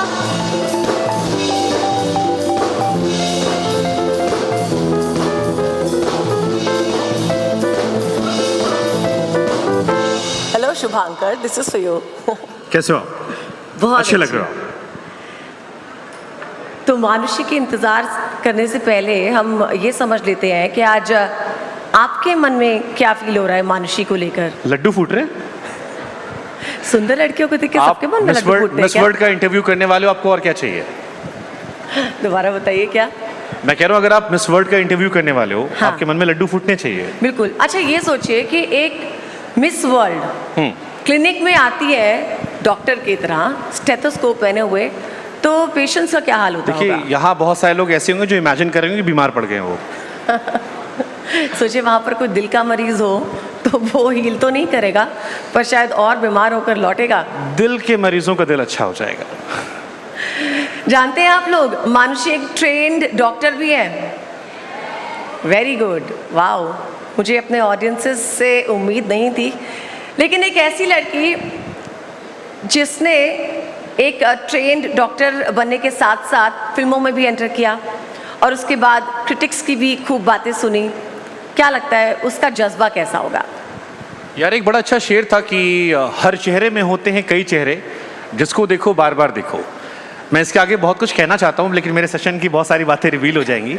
But मुझे लगता है कि बहुत शानदार है यार. एक आप जेनजी बहुत सारे लोग यहाँ पर हैं, आप लाइफ को एक्सप्लोर कैसे करते हो, वो एक आई थिंक कहानी है जो मानुषी से आप सीख सकते हो. क्योंकि मानुषी हर बार कुछ नया कर रही है.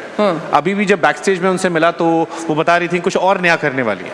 चलिए आपने बैक स्टेज तो बात की ही, मानुषी यहाँ पर भी आ गई है. Let's have her on stage. Give it up for Manushi guys. एक बार जोरदार तालियां हो जानी चाहिए.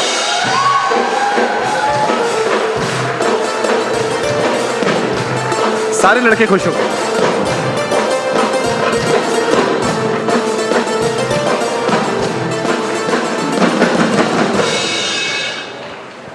लोग ये मानते हैं खाना खाने के बाद उबासी आती है. आपको लग रहा है इन्हें देख के? नहीं नहीं, आई थिंक अच्छा वेलकम था, पर और अच्छा हो सकता है. एक बार जोरदार तालियां हो जाए मानुषी के लिए. Thank you so much. Thank you. वैसे कहते हैं कि भगवान नाइंसाफी नहीं करते हैं, भगवान की नजर में सब बराबर है. लेकिन जब मैं मानुषी के साथ बैठा हूं तो मुझे लग रहा है भगवान कभी कभी नाइंसाफी करते हैं. किसी किसी को बहुत सारा टैलेंट दे देते हैं. कुछ कुछ लोग पूरी जिंदगी एक काम तमीज से नहीं कर पाते हैं और कोई MBBS की पढ़ाई भी कर लेता है, फिर बॉलीवुड में भी आता है, मिस वर्ल्ड बन जाता है, और फिर उसका अभी पेट नहीं भर रहा, अब उसको बिजनेस भी करना है। नाइंसाफी करते हैं भगवान? नहीं नहीं, मेहनत भी है बहुत। भगवान नाइंसाफ़ी नहीं करते, लेकिन जो मेहनत करता है उसको ब्लेस ज़रूर करते हैं। मेरे से बहुत सारे लोगों ने कहा कि MBBS हो गया, मिस वर्ल्ड हो गया, बॉलीवुड भी हो गया, फिल्में आ गई, अब इसके बाद क्या? अभी और भी बकेट लिस्ट में है? अभी तो लाइफ शुरू हुई है। इस एज पे तो लोगों की पढ़ाई ख़त्म हो रही होती है। वर्ल्ड तो मेरे लिए अभी खुला है, तो अभी तो बहुत कुछ करना बाकी है। जैसे होता रहेगा मैं बताती रहूँगी, लेकिन अभी रिसेंटली मैंने वेंचर किया है वेलनेस और हेल्थ एंटरप्रेन्योरशिप में। मैंने अपने फादर जो कि एक मेडिकल डॉक्टर है, उनके साथ हमने एक वेलनेस क्लिनिक खोला है रीजनरेटिव मेडिसिन में, जिसका नाम सोमा वेलनेस है, यहीं मुंबई में। तो मेरी अभी एक सहयोगी कह रही थी कि अगर आप इमेजिन करिए मिस वर्ल्ड का एक हॉस्पिटल हो या क्लिनिक हो, भीड़ तो ज़्यादा बढ़ जाएगी फिर। वो मुझे लग रहा है कि शायद मुझे MBBS फिनिश करनी पड़ेगी और वहाँ प्रैक्टिस करना पड़ेगा, मुझे वो यूज़ करना पड़ेगा किसी तरह से। एक कॉमन क्वेश्चन मानुषी जो सबके जहन में आता है वो ये आता है कि हम ऐश्वर्या राय को देखते हैं, सुष्मिता सेन को देखते हैं, हमने उसके बाद लारा दत्ता प्रियंका को देखा, हमने हरनाज को देखा, ये सारी जो मिस वर्ल्ड मिस यूनिवर्स होती हैं, इनका एंड गोल बॉलीवुड में क्यों आता है? मैं ये क्वेश्चन चेंज करना चाहूँगी, बॉलीवुड क्यों हमेशा हमें कास्ट करता है? आप तो पढ़ाई करके बैठे थे, आप डॉक्टर ही बन सकते थे। पर ऑफर तो हमें बॉलीवुड से आता है ना। But I will say this कि जो पैजेंट्री एक प्लेटफॉर्म है जहाँ पे आपको जिस तरह का मीडिया एक्सपोजर मिलता है, लोग आपके बारे में जानते हैं, लोगों को आपको देखने में दिलचस्पी होती है, तो उसी तरह से एक एज एन आउटसाइडर, क्योंकि आप फिल्मों की दुनिया से नहीं होते, आपके लिए एक प्लेटफॉर्म होता है जहाँ पे फिल्म की दुनिया को भी इंटरेस्ट होता है आपको कास्ट करने में। You know, ultimately it's a business, and pageantry जिस तरह का आपको एक्सपोजर देती है, वो कहीं ना कहीं आपकी पहली फिल्म में आपको बहुत हेल्प करती है। तो वाई नॉट? ईजी नहीं है फिल्मों की दुनिया में आना, स्पेशली अगर आप एक फ़िल्म फैमिली से ना हो। तो अगर आपको इतना बड़ा प्लेटफॉर्म दिया जाए और अगर एक ऐसी इंडस्ट्री जो इतनी क्लोज नेट है, वो एक आउटसाइडर को एक्सेप्ट करे या एक आउटसाइडर में थोड़ा सा भी इंटरेस्ट दिखाए, तो मुझे लगता है उन अपॉर्चुनिटीज़ को मना नहीं करना चाहिए। When you are young, it's time to experiment, it's time to try different things. I think we should all try different things, because you never know what life has in store for you. तो बहुत सारे Gen Z यहाँ बैठे हुए, उनके जहन में कई बार हमारे टीचर्स कहते थे कि 10 किताबें पढ़ने से अच्छा एक किताब को 10 बार पढ़ लो। जी, आप मल्टीपल करियर को एक्सप्लोर कर रहे हो, तो एक इंसान जो अभी बिल्कुल 16-17-18 साल का, किंग ऑफ नन, तो उसे मल्टीपल चीज़ें ट्राई करनी चाहिए, एक काम सलीके से करना चाहिए, क्योंकि आप सक्सेसफुल हो। 28 साल की उम्र में भगवान ने आपको बहुत कुछ दे दिया है, तो आप क्या सलाह दोगे उस जेंजी को? देखिए, आज कहते हैं कि एक मल्टी फैसेटेड पर्सनैलिटी होना वो शायद आपको ज़्यादा हेल्प करेगा, और मैंने हमेशा ये माना है कि each to their own. I think जो सक्सेस की डेफिनेशन है वो आपके लिए क्या मायने रखती है, वो डेफिनेशन आपके लिए क्या है, वो सिर्फ आप खुद को ही जस्टिफाई कीजिए। दुनिया की क्या डेफिनेशन है सक्सेस की, उसे चेज़ ना करें तो आप मानुषी की खुश डेफिनेशन क्या है रहेंगे। सक्सेस की? मैं ये मानती हूँ कि क्योंकि बचपन से ही मैं पढ़ाई में अच्छी थी, तो मुझे एक्सक्यूज़ कर दिया जाता था अगर मेरी अटेंडेंस कम होती थी, क्योंकि मैं बहुत पार्टिसिपेट करती थी। मैं क्लासिकल डांसर थी, पेंट करती थी, पार्टिसिपेट करती थी। तो मेरे टीचर्स मुझे कुछ कहते नहीं थे, क्योंकि पढ़ाई में मैं मैनेज कर लेती थी। मैंने हमेशा से माना है कि मेरी पर्सनालिटी ऐसी है, मुझे बहुत चीज़ें करने का शौक़ है। मैं एक चीज़ से बहुत जल्दी बोर हो जाती हूँ, मैं एक चीज़ नहीं कर सकती। मुझे बचपन में भी कहते थे लोग कि you know that jack of all king of none, एक पे फोकस करो। मैं शॉर्ट टर्म के लिए एक पे फोकस करती हूँ, लेकिन मेरा मानना है कि लाइफ में इतना कुछ है, दुनिया में इतना कुछ है एक्सपीरियंस करने के लिए, मैं अपने आप को एक चीज़ से लिमिट करके नहीं रखना चाहती। तो मेरे लिए सक्सेस ये है कि मैं हर फील्ड में ग्रो करती रहूँ, चाहे वो प्रोफेशन में हो, चाहे वो एक्सपोजर में हो, चाहे वो पर्सनल डेवलपमेंट में हो, मेरे रिलेशनशिप्स में हो। और अगर मैं कल से थोड़ी और बेहतर हूँ इन सभी फील्ड्स में, तो मैं अपने आप को सक्सेसफुल मानूंगी। नाइस। एक सवाल जो मेरे मन में आ रहा था, क्या खूबसूरती या ब्यूटी जो है वो सिर्फ महिलाओं तक सीमित है? क्योंकि मिस्टर इंडिया का जब मैं जिक्र करता हूँ तो मुझे अनिल कपूर याद आते हैं। नहीं, मुझे लगता है कि मिस इंडिया में लड़कियां याद आती हैं मुझे, बट मिस्टर इंडिया में मुझे अनिल कपूर दिखाई पड़ते हैं। तो क्या ब्यूटी सिर्फ औरतों तक है, लड़कियों तक है? नहीं, मुझे लगता है कि मे बी मेल्स ब्यूटी को ज़्यादा अप्रिशिएट करते हैं इसीलिए। पीछे तालियां नहीं बजी इस बात के लिए। देखिए तालियां भी लड़कियां ही बजा रही हैं आगे। नहीं, लेकिन इसका एक डाउन साइड भी है। जब भी एक फ़ीमेल को कॉम्प्लीमेंट दिया जाता है तो मैं ये देखती हूँ, और आज मैं बहुत ज़्यादा ये चीज़ नोटिस भी करती हूँ कि हमें कहा जाता है you are looking wonderful, oh she is so pretty, she is gorgeous. लेकिन बहुत ऐसे कम लोग हैं जो आके कहते हैं that O she is so hard working, she is so intelligent, what an intellectual, what an opinionated woman. वो कॉम्प्लीमेंट्स हमें बहुत कम मिलते हैं। सिमिलरली मैं ये कहूँगी कि हम बॉयज़ को ब्यूटीफुल क्यों नहीं बोल सकते? हम क्यों नहीं बोल सकते उसके बाल कितने अच्छे लग रहे हैं? आप कोशिश करके देखो। नहीं, आई थिंक जब भी इनफैक्ट जब भी मैं अपने डैड को जाके बोलती हूँ कि today you are looking very handsome, he is much happier than me telling him, wow dad, what a smart answer to what I asked you. So I feel like, you know, compliments need to be gender neutral. सबको अच्छा लगता है जब उन्हें appreciate किया जाए beyond उनकी जो मेंटल कैपेबिलिटीज़ है। सिमिलरली सब चाहेंगे कि उनकी मेंटल कैपेबिलिटीज़ को भी अप्रिशिएट किया जाए।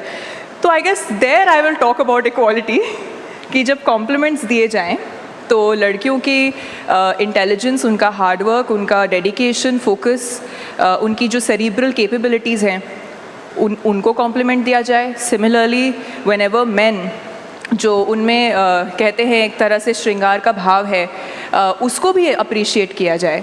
सो ये दिस गोज़ बोथ वेज। तो ब्यूटी जो है वो सिर्फ आउटर लुक्स को लेकर होती है? Absolutely not. मैं 20 साल की उम्र में जब मैं विश्व सुंदरी बनी तो मेरे लिए वो ब्यूटी का परसेप्शन ही चेंज हो गया, क्योंकि मैंने वहाँ से रियलाइज़ किया कि आपके लिए ब्यूटीफुल क्या है, ऐसी कौन सी चीज़ है जो आपको दूसरे में देख के इतना एक अच्छी फीलिंग दे। और मेरे लिए कहीं ना कहीं वो ये था कि जो लोग अपने आप में बहुत कॉन्फिडेंट हैं, जिन्हें पता है कि उन्हें लाइफ में कहाँ जाना है और किस तरह से जाना है, और वो किसी और के लिए नहीं, अपने खुद के लिए वो जर्नी में चल रहे हैं, मेरे लिए वो हमेशा से बहुत ब्यूटीफुल रहा है। चाहे वो एक मेल हो या फीमेल हो, मैंने बहुत इंस्पिरेशन सीख की है दूसरे लोगों से। शायद इसीलिए मैं कुछ कर पाई हूँ जो भी मैंने किया है लाइफ में, क्योंकि जब भी मैं किसी और की जर्नी देखती हूँ, चाहे वो कोई एंटरटेनमेंट इंडस्ट्री में हो, चाहे वो मीडिया में हो, पॉलिटिक्स में हो, मेडिसिन में हो, हमेशा मैं ये देखती हूँ मैं इनसे क्या सीख सकती हूँ। और मेरे लिए ब्यूटीफुल वही है जो अनअपोलोजेटिकली अपने में कॉन्फिडेंट है और वो करता है जो उन्हें सही लगता है, वो नहीं जो दुनिया को सही लगता है। नहीं मानुषी, ये सवाल मैंने इसलिए पूछा क्योंकि जो इतने लोगों में मिस वर्ल्ड या मिस यूनिवर्स बनते हुए देखते हैं, सबको लेकर एक स्टैंडर्ड सेट कर रखा है जी। ब्यूटी का एक स्टैंडर्ड है कि इस फिगर अच्छा। में होंगे तो वो खूबसूरत दिखते हैं। अच्छा। बॉडी पॉजिटिविटी की बात उन मंचों से कम की जाती है, की भी जाती है तो वहाँ ऐसे लोगों में दिखाई कम पड़ते हैं। अच्छा। पहला खूबसूरती दिखाई पड़ती है, उसके बाद, और नाम भी उनका ब्यूटी कॉन्टेक्स्ट होता है जी, कि ब्यूटी कॉन्टेस्ट ये है, वहाँ पर ब्रेन का जिक्र कम होता है। सो जब आज 2025 में बैठे, क्या अभी भी ब्यूटी को सब्जेक्टिफाई किया जाता है कि आपको ये फिगर होगा तब आप खूबसूरत कहे जाते हैं? एक पैरामीटर अभी भी बना रखा है लोगों ने? मैं इसमें ये बोलूँगी कि मैं जब मिस वर्ल्ड में compete कर रही थी तो हम 120 देशों से लड़कियां रिप्रेजेंटेटिव्स वहाँ पे आई हुई थी।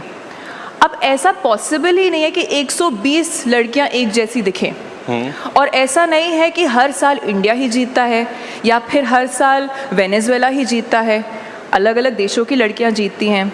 तो मैं ये बिल्कुल नहीं कहूँगी कि मुझे कभी ऐसा फील हुआ कि मेरा ये वेस्ट होना चाहिए, मेरी बॉडी ऐसी होनी चाहिए, मुझे ऐसा दिखना चाहिए, क्योंकि कहीं ना कहीं ब्यूटी पैजेंट्स एक आप में जो यूनिक क्वालिटी है और आप उसको किस तरह से दुनिया के सामने प्रेजेंट कर सकते हैं, वो उसे रिप्रेजेंट करता है।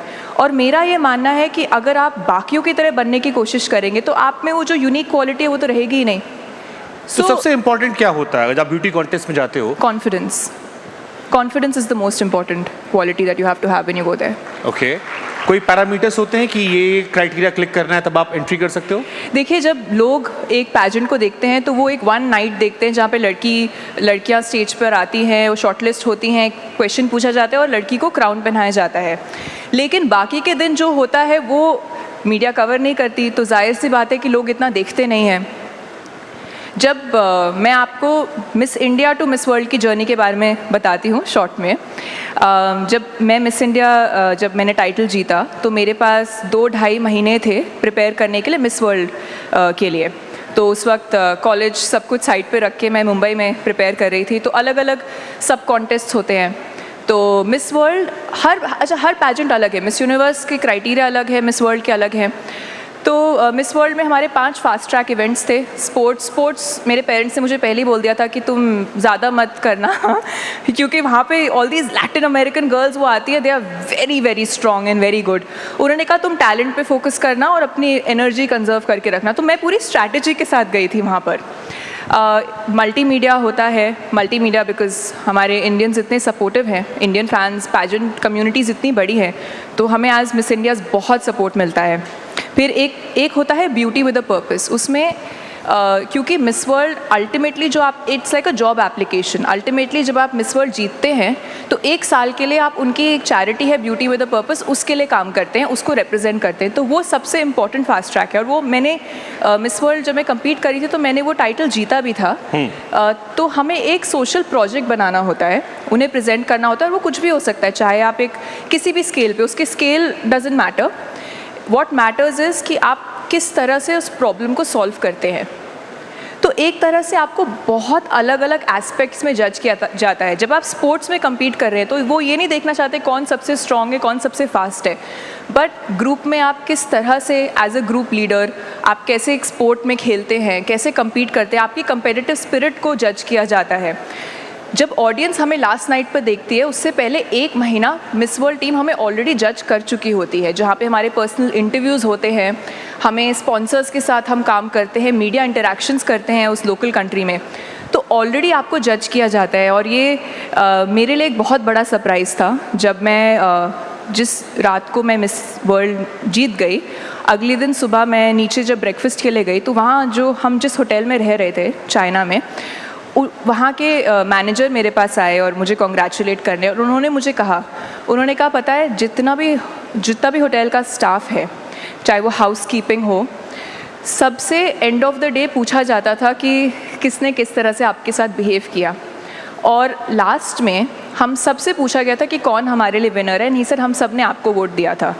तो आपको ये तो इंडिया के संस्कार हैं जो आपको 24/7 देखा जाता है वहाँ फिर पर। लेकिन मेरा क्वेश्चन फिर वही रह गया कि फिर इसका नाम ब्यूटी पेजेंट क्यों है?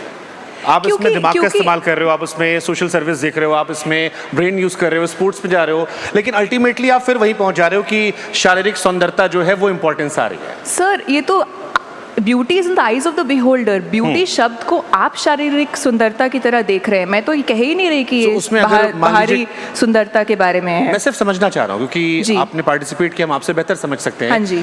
बहुत सारी लड़कियां हैं जो बॉडी शेमिंग को लेकर परेशान हैं। जी। बहुत सारे उदाहरण है, सेलिना गोमेज से लेकर शहनाज, जब वो पतली थी तो कहा, पहले वो मोटी थी, कहा मोटी हो मोटी हो मोटी हो, अब वेट लूज कर लिया तो कहा पतली हो गई पतली हो गई, और ऐसे आए दिन होता है। इवन जॉब में भी होता है। जी। बहुत सारी महिलाएं इस ब्यूटी स्टैंडर्ड से परेशान है कि ये फिगर होगा तभी आप खूबसूरत हो। क्या मिस इंडिया, मिस वर्ल्ड या मिस यूनिवर्स बनने के लिए कोई ऐसा ब्यूटी स्टैंडर्ड फिजिकल भी है? नहीं, बिल्कुल भी नहीं। इनफैक्ट ये जो आप कह रहे हैं कि किसी को बॉडी शेम करना, इससे जब मैं हरनाज हम नहीं बचे तो फिर और कोई कैसे बचेगा? ये तो सोसाइटी में है अनफॉर्चुनेटली, लेकिन इससे ब्यूटी पैजेंट्स का कोई लेना देना नहीं है। नाइस। अगर कोई लड़की परेशान हो इस चीज़ से तो आप उसे कैसे, क्या सलाह दोगे? मैं यही कहूँगी कि कभी कभी अच्छा होता है कि अगर आप बाहर के नॉइज़ को बंद कर दें, क्योंकि अगर आप दूसरों के ओपिनियन को मानने लग जाएंगे तो आप अपने से कभी खुश नहीं रहेंगे। बचपन में वो बहरे मेंढक की कहानी सुनाते थे, तो अगर आप बहरे मेंढक की तरह रहेंगे तो आगे बढ़ते रहेंगे लाइफ में। जिन लोगों को आप एक मेंटोर की तरह देखते हैं, उनसे सीखें, उनकी सुने, लेकिन पूरी दुनिया की आपको सुनने की कोई ज़रूरत नहीं है। 2 कान दिए हैं, कभी कभी एक कान से सुने, दूसरे कान से निकाल दें। तो वो एक प्रैक्टिस है, कॉन्शियसली करनी बहुत ज़रूरी है, क्योंकि देखिए दुनिया आपके बारे में क्या सोचती है उससे जेन्युइनली आपका कुछ नहीं बिगड़ता, लेकिन आप अपने बारे में क्या सोचते हैं, आपकी क्या अपने टुवर्ड्स जो एक सेल्फ लव और एक अपने टुवर्ड्स एक सेल्फ केयर जो होता है, वो कभी उसको हमेशा प्रोटेक्ट करके रखें। तो मैं यही कहूँगी, मेरा हमेशा से यही एक एफ़र्ट रहा है लाइफ में। देखिए जब मैं स्टूडेंट थी तो तब मुझे शायद इतना फ़र्क नहीं पड़ता था, क्योंकि इस स्केल पे मेरे बारे में डिस्कशंस नहीं होते थे। वो स्केल बहुत ज़्यादा चेंज हुआ मिस वर्ल्ड बनने के बाद, लेकिन उस जर्नी से मैंने यही सीखा है कि मैं वही करूं जो मुझे सही लगता है और मैं दूसरों के ओपिनियन से अपने बारे में बुरा ना मानूं। शानदार। शायद आप ऑब्जेक्टिवली सुने, क्या पता उसमें कुछ सीखने के लिए हो, लेकिन मोस्टली जो क्रिटिसिज्म होता है, स्पेशली जो स्ट्रेंजर्स से आता है, उसमें कुछ आपको वो जेन्युइनली अपनी इनसिक्योरिटी प्रोजेक्ट करते हैं, उसमें उनका आपसे कुछ लेना देना नहीं होता। तो अगर आप ये समझ जाएंगे कि जो लोग वर्ल्ड में जो देखते हैं, it is a projection of what they feel with in about themselves. The minute you understand that, you can filter क्या आपको कोई नहीं, उनको हम साइड में करते हैं और हम आपके टैलेंट को और एक्सप्लोर करते हैं। वो अब आपकी इंटेलिजेंस है, आप उसको कैसे, हम आपके टैलेंट को और एक्सप्लोर करते हैं। आपने कहा आपको बहुत, आप हरियाणा से हैं जी, सो आई एम श्योर हरियाणवी तो आती होगी। I knew this was coming. मुझे समझ आती है, so, लेकिन मैं एक काम करता हूँ, मैं आपको एक हिंदी फिल्म का डायलॉग देता हूँ और आप उसे हरियाणवी में ट्रांसलेट करके रखो। बड़ा फेमस आइकॉनिक डायलॉग है। मेक श्योर कि मैं हरियाणा वापस ना जा पाऊँ इसके बाद। नहीं, बड़ा फेमस डायलॉग है, सारे लड़के कम से कम तालियां बजनी चाहिए। धड़कन फिल्म एक आई थी, उसमें एक बड़ा फेमस डायलॉग था कि मैं तुम्हें भूल जाऊं ये हो नहीं सकता, और तुम मुझे भूल जाओ ये मैं होने नहीं दूंगा। अच्छा, मैं हरियाणवी नहीं पर फिल्मी हरियाणवी बोल लूँ, क्योंकि फिल्मों में इतनी अच्छी हरियाणवी बोली नहीं जाती है। एक लाइन ट्राई करते हैं, मैं तुम्हें भूल जाऊं ये हो नहीं सकता। Guys please help me. ठीक है, डायलेक्ट है, मुश्किल नहीं हो सकता। मैं तुम्हें भूल जाऊं ये मैं होने नहीं दूंगा। मैं तुम्हें भूल जाऊं ये हो नहीं सकता। यो तो हो नहीं सके है कि मैं तरने भूल जाऊं, और तू हमारे को भूल जाए यो मैं होने नहीं दूंगा। समथिंग। अब ठीक है, कोई हरियाणवी नहीं है तो कोई क्रिटिसाइज नहीं कर सकता। मेरे डैड होते तो ज़रूर करते। आप में गाने के भी टैलेंट है? आप मुझसे हरियाणवी में गाना भी गवाना चाहते हैं? बॉलीवुड भी चल सकता है। नहीं, मतलब आपकी आवाज़ बड़ी खूबसूरत है। अच्छा, थैंक यू। लेकिन मेरे पीसीआर से बार-बार मुझसे कहा जा रहा था कि एक और प्रतिभा का उदाहरण पेश किया जाए, क्या पता बॉलीवुड में अगले सिंगर भी यही हो। देखिए, आपने अब कहा कि आप इतनी चीज़ों में टैलेंट है, तो शायद मैं गाना गा ही देती हूँ, क्योंकि आपको तब रियलाइज़ होगा कि हर इंसान हर चीज़ नहीं कर सकता। हम वही पैरामीटर पे चेक कर लेंगे, बट फिर भी कोई एक गाना जो आपके दिल के बड़े करीब हो। इतनी सारी लोग यहाँ पर है, इंतजार कर रहे हैं। आप चाहते हैं कि मैं गाना गाऊं? हाँ, बस 2 लाइन। कोई भी जो आपके दिल के करीब हो। मेरे साथ गाएंगे तो मैं ज़रूर गाऊंगी। फिर ये सब उठ के भाग जाएंगे। अच्छा, ये इसके बाद भी सेशन है तो इनको भगाते नहीं है, ऐसे नहीं करते। मैं आपके लिए खूबसूरत सी शायरी सुना दूंगा। सुनाइए प्लीज। पहले आपको गाना सुन लेंगे। अच्छा, ओके। आप कोई गाना बताएं, मैं गाती हूँ। आपको कैसे गाने पसंद है? मुझे बहुत तरह के गाने पसंद है। डिपेंड करता है ना आप किसको सोच के गाने वाली हैं।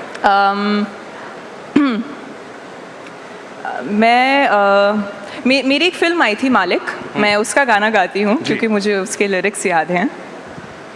पर प्लीज मेरे साथ कोई गाना गाएगा। I am not a good singer, I am just. पीछे या तालियां बजा देंगे हम। Okay, oh God, I am feeling so shy. या साथ में हमिंग कर सकते हैं लोग यहाँ पे।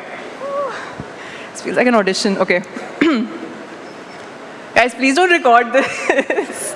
Okay, fine, record. Anyway.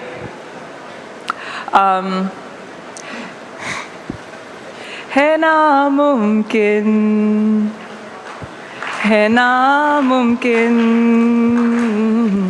बिना तेरे मेरा होना है नामुमकिन। चलो, okay, I don't know everything now. Thank you. एक बार तालियां बनती है यार। नाइस। मेंटल हेल्थ की बहुत बातें होती है जी। मैं चाहता हूं कि आप बताएं, क्योंकि आई एम श्योर इस प्रोसेस से गुजरना आसान नहीं रहा होगा। हरियाणा वो स्टेट है जहां पर अभी भी कई बार चर्चा हो जाती है महिलाओं को लेकर। बहुत सारी लड़कियां होंगी जिनके ख्वाब बहुत बड़े होंगे, बहुत सारी चीज़ सोचती होंगी। उस बैरियर से कैसे आगे निकले?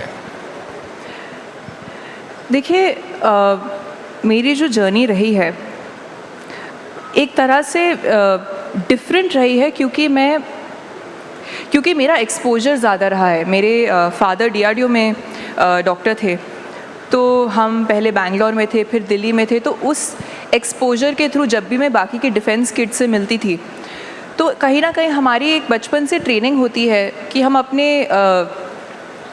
हमें बहुत एक तरह से हमारा आत्मविश्वास बहुत स्ट्रॉन्ग होता है। एंड आई थिंक सिर्फ घर पे ही नहीं, लेकिन जिस स्कूल में भी मैं जाती थी वहाँ पर भी हमें काफ़ी इनकरेज किया जाता था एज इंडिविजुअल्स कि हम अपने ऊपर काम करें। हमसे पूछा जाता था कि आप बड़े होके क्या बनेंगे, और हमेशा चाहे आप कितना भी सिली आंसर क्यों ना दें, हमेशा उस चीज़ को सेलिब्रेट किया जाता था, उस चीज़ को एक तरह से बढ़ावा दिया जाता था, और उसके लिए आई थिंक मैं बहुत ग्रेटफुल हूँ कि मुझे एक ऐसा एनवायरनमेंट मिला बचपन में जहाँ पर अगर मैं कुछ करना चाहती थी उस चीज़ को नर्चर किया गया। हाँ, ऐसे भी लोग थे जो शायद मुझे कहते थे कि ये नहीं होगा। जब मैं कॉलेज में थी और मैं मिस इंडिया का प्रेपरेशन कर रही थी तो लोगों को लगता था ये बहुत स्टूपिड चीज़ है कि MBBS के बीच में कौन सुबह मैं 4 बजे उठ के वर्कआउट के लिए जाती थी और अपना हॉस्टल में खाना मैं खुद बनाती थी क्योंकि मुझे काफ़ी एक स्ट्रिक्ट मैं डाइट फॉलो कर रही थी उस वक्त। तो आसपास के लोगों को इतना समझ नहीं आता था। लेकिन जो लोग मैटर करते हैं, चाहे वो आपके पेरेंट्स हों, आपके टीचर्स हों, जो भी आपके आसपास केयर गिवर्स होते हैं, उनकी क्या राय होती है वो उसमें मैं ये ज़रूर बोलूँगी कि मेरे लिए एक बहुत बड़ा प्रिविलेज है कि मेरे पास वो लाइफ में था कि अगर आज भी मैं कुछ करना चाहती हूँ और अगर मैं अपने पेरेंट्स के पास जाकर कहूँ कि जैसे कि सोमा वेलनेस, मैं रीजनरेटिव मेडिसिन में जाना चाहती थी और मेरे पास MBBS की डिग्री अब है नहीं, तो मैं अपने फादर के पास गई और मैंने उन्हें कहा कि आप 30 इयर्स से प्रैक्टिस कर रहे हैं और ये मैंने जितना मैंने ट्रैवल किया है बाहर देशों में, वहाँ मैंने ये सेटअप्स देखे हैं, हम क्यों ना इसको इंडिया में लेकर आएँ। तो उनको उस एज पर अपनी एक सेटअप छोड़कर एक नया सेटअप शुरू करना, मैं ये कहूँगी कि उन्होंने मुझ में एज अ चाइल्ड बहुत ज़्यादा फेथ दिखाया। तो उसके लिए आई एम ब्लेस्ड। पर मैं ये कहूँगी दैट जिस चीज़ पर आप कंट्रोल कर सकते हैं उस पर फोकस करें। जैसे मैंने कहा कि learn to filter out opinions that don't matter. चलिए समय का मैं आखिरी सवाल पूछ लेता हूँ, मिस वर्ल्ड का भी दिल टूटा है कभी? दिल टूटा है, हाँ ज़रूर टूटा। मेरी पहली फिल्म जब रिलीज़ हुई मुझे बहुत एक्सपेक्टेशंस थी। मैं इश्क मोहब्बत प्यार वाले दिल टूटने की बात कर रहा हूँ। लोग जानना चाह रहे थे, लोगों ने मुझसे कहा पूछेगा कि मिस वर्ल्ड का भी दिल टूट सकता है? मैं बचपन में फिल्में देखती थी ना, मुझे लगता था मैं जब बड़ी होंगी ना तो मुझे ऐसा प्यार होगा और मुझे ऐसा लगेगा कि ये नहीं तो कोई नहीं। मैं वेट कर रही हूँ वैसे प्यार का। ऐसा लगा था? अरे I have grown up watching all Shahrukh Khan films. मुझे लगता था दैट मुझे ऐसे कोई लड़का देखेगा और मेरे बाल उड़ेंगे और म्यूजिक बजेगा। आप कह रहे हो ना आपका दिल लगा ना दिल टूटा? अभी मैं वेट कर रही हूँ दिल लगने का। अभी मेरा फोकस ही मेरे इतनी चीज़ें जो आपने बताई उसी पर इतना फोकस रहता है, तो मैं वेट कर रही हूँ। चलिए मैं अपना प्रॉमिस पूरा कर दे रहा हूँ। मैंने कहा था मैं एक शायरी सुनाऊंगा, तो जब दिल टूटेगा आपका तो ये आप डेडिकेट कर दीजिएगा। एक फिल्म आई थी आकाशवाणी, उसका बड़ा अच्छा शेर है कि आप क्यों चाहते हैं कि मेरा दिल टूटे? दिल लगाइए तो पहले आप। जी ओके। वो शायरी थी कि हमने जो की थी मोहब्बत वो आज भी है, उनकी जुल्फों के साए की चाहत आज भी है, रात कटती है आज भी ख्यालों में उनके कि दीवानों से वो मेरी हालत आज भी है। And this is my favourite line, किसी और के तसव्वुर में ना उठती हैं बेईमान इन निगाहों में थोड़ी शराफत आज भी है, कि एक बार फिर चाह कर चाहे दिल तोड़ दे वो, दिल तोड़ उन्हें जाने की इजाज़त आज भी है, हमने जो की थी मोहब्बत वो आज भी है, उनकी जुल्फों के साए की चाहत आज भी। Thank you so much everyone. Thank you so much Manushi. Thank you everyone. And I am sure अगली बार हम मिलेंगे तो आपका दिल लगा हो, टूटा ना हो।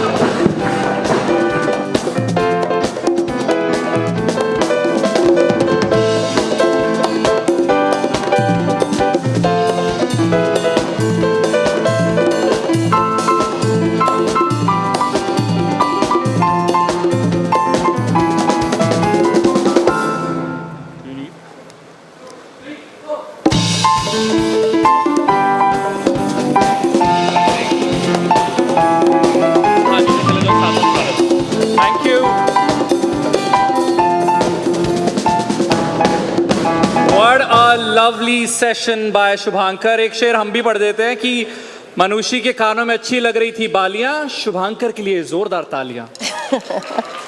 थोड़ा जल्दी वाला शेर है, ठीक है, ये शेर थोड़ा सा जख्मी था, but lovely session. Once again a huge round of applause for Shubhankar and then for our upcoming guest. Guys, a huge round of applause.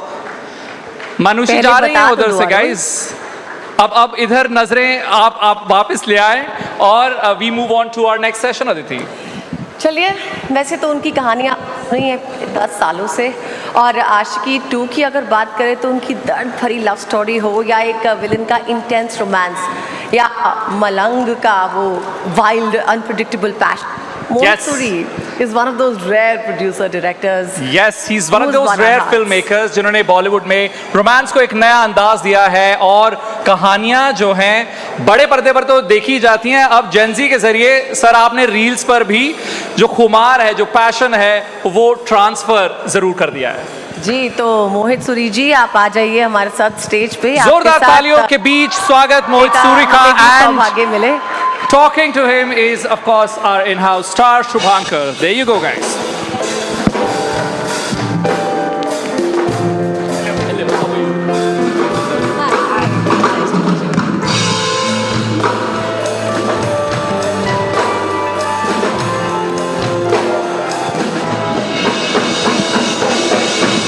कहीं पर पढ़ा था मैंने कि जिंदा रखना है तो उसे अधूरा रहने दो, क्योंकि मुकम्मल हुए रिश्ते अक्सर गिले शिकवे शिकायतों में ठंडी राख से बन जाते हैं। लेकिन जब मैं मोहित सूरी को देखता हूं तो मेरा इश्क में विश्वास फिर से जिंदा होता है।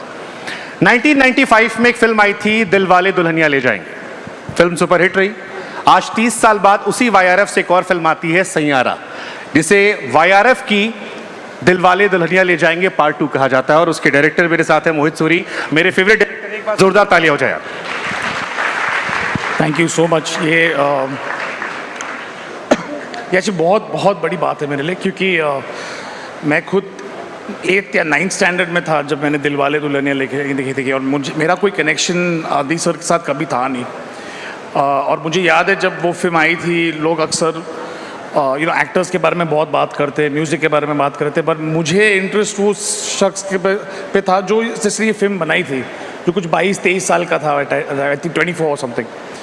और फिर almost 30 years later I was making a film with him उनके लिए, and making a love story, so it was a dream come true। और and today we are sitting here after the success of this film means वो जो लड़का जिसको प्यार उस वक्त में बिलीव था, वो आज भी इस दुनिया में अभी तक अलाइव है, so that means a lot। Thank you so much। मैं बहुत सारे बच्चों से मोहित मिलता हूं और वो कहते हैं कि अब प्यार पहले जैसा नहीं रह गया, ये सिचुएशनशिप का दौर है, ये रिलेशनशिप वैसी नहीं रही, मैरिज एज अ इंस्टीट्यूशन कमज़ोर हो गया है।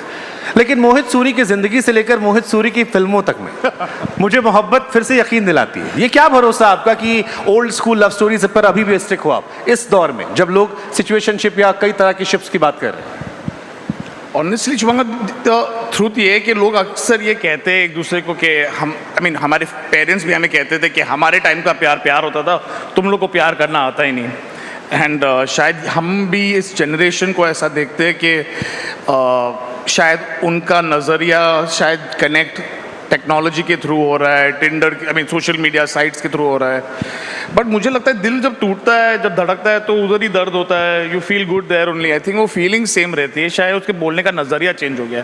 आई थिंक इट्स अबाउट टाइम हम we don't look at this generation के इन पास एम्पैथी या इन पास इमोशन नहीं है। शायद वो दिखाते नहीं हमारे तरीके से, या शायद हमारे पेरेंट्स जैसे दिखाते थे। मुझे लगता है जो मैंने पहले भी कहा था, शायद हमारे ग्रैंड पेरेंट्स खतों से एक दूसरे से बात करते थे, हमारे पेरेंट्स शायद मोबाइल लैंडलाइन से एक दूसरे से रात भर बात करते थे। मेरे जनरेशन में और मेरी वाइफ ने मोबाइल फ़ोन के थ्रू बात किया था, एंड या SMS के थ्रू।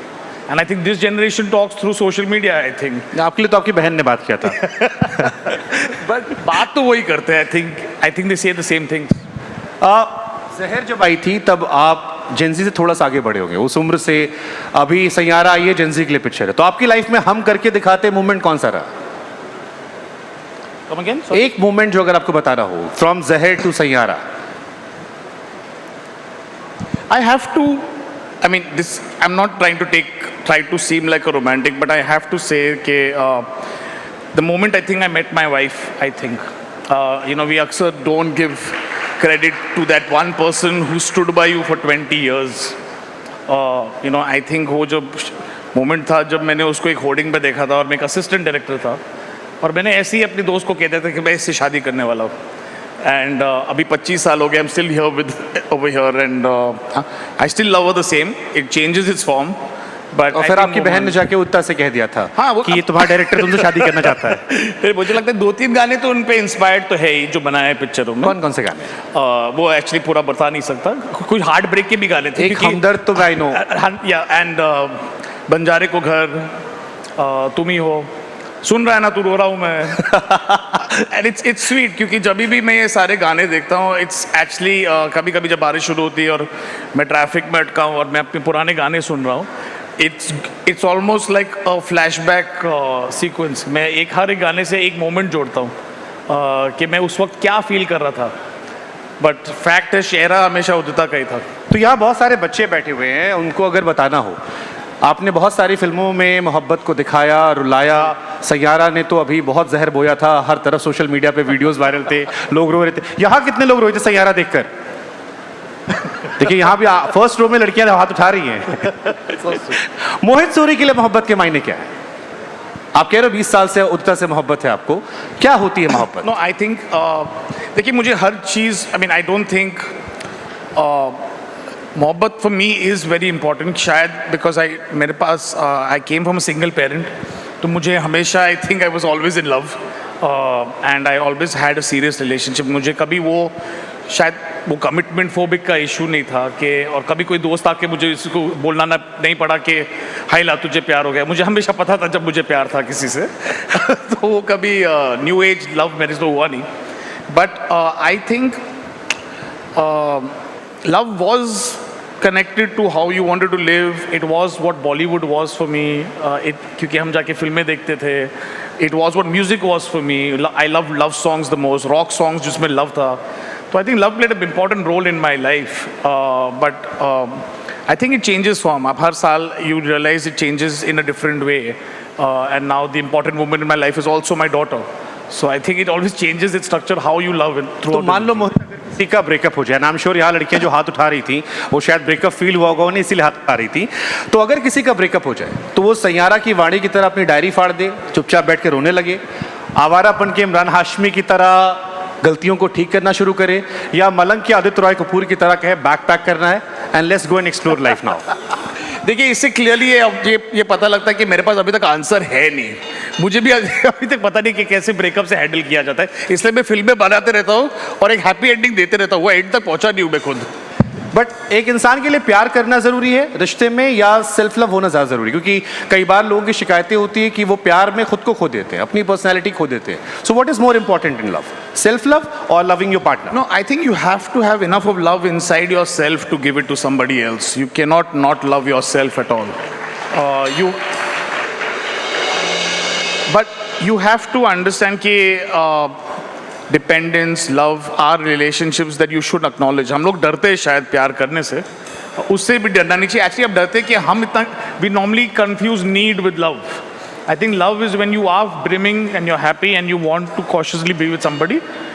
तो मुझे लगता है self love not in a selfish way but self respecting way is good, and then only you can really give love to somebody else. एक किसी ने मुझसे अभी कहा कि पूछेगा मोहित से कि आशिकी 2 देखने के बाद एक सवाल आया था कि हमारे दौर में या जेंजी के दौर में लोग प्यार में मरने की कसमें बहुत खा लेते हैं, तुम्हारे लिए हम जान दे सकते हैं, साथ नहीं निभा सकते। आशिकी 2 में क्यों बेचारा मर गया? वो साथ भी निभा सकता था शराब छोड़ के। देखिए वो नैरेटिव है and I would never propagate that ever. Okay, in fact I don't think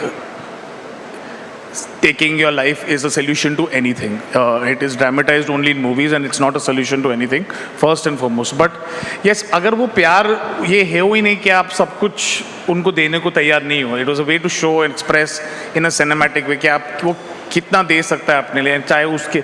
But I do believe in sacrifice. I think sacrifice in the sense कि आप सिर्फ अपनी अच्छाई के लिए नहीं, आप जो person you love you are willing to sacrifice everything ताकि वो बढ़े, वो कुछ आगे बढ़े। And I think RJ's character का मतलब ये था कि अगर वो नहीं हटता रास्ते से उसके, तो ये लड़की कभी वहाँ नहीं पहुँचती जहाँ उसको पहुँचना चाहिए। तो मर गया बेचारा खुद, तो बेचारा वो फिल्म में मर गया। But I don't suggest it's practical in today's world. तो प्यार करना मुश्किल है, प्यार में साथ निभाना मुश्किल है? सबसे ज़्यादा प्यार में पढ़ना बिल्कुल मुश्किल नहीं है, प्यार निभाना सबसे ज़्यादा मुश्किल है। जैसे मेरे फेमस गाने ने कहा था कि मेरा चैन भी मेरा दर्द भी मेरी आशिकी बस तुम ही हो। I think that is so beautiful, so beautiful.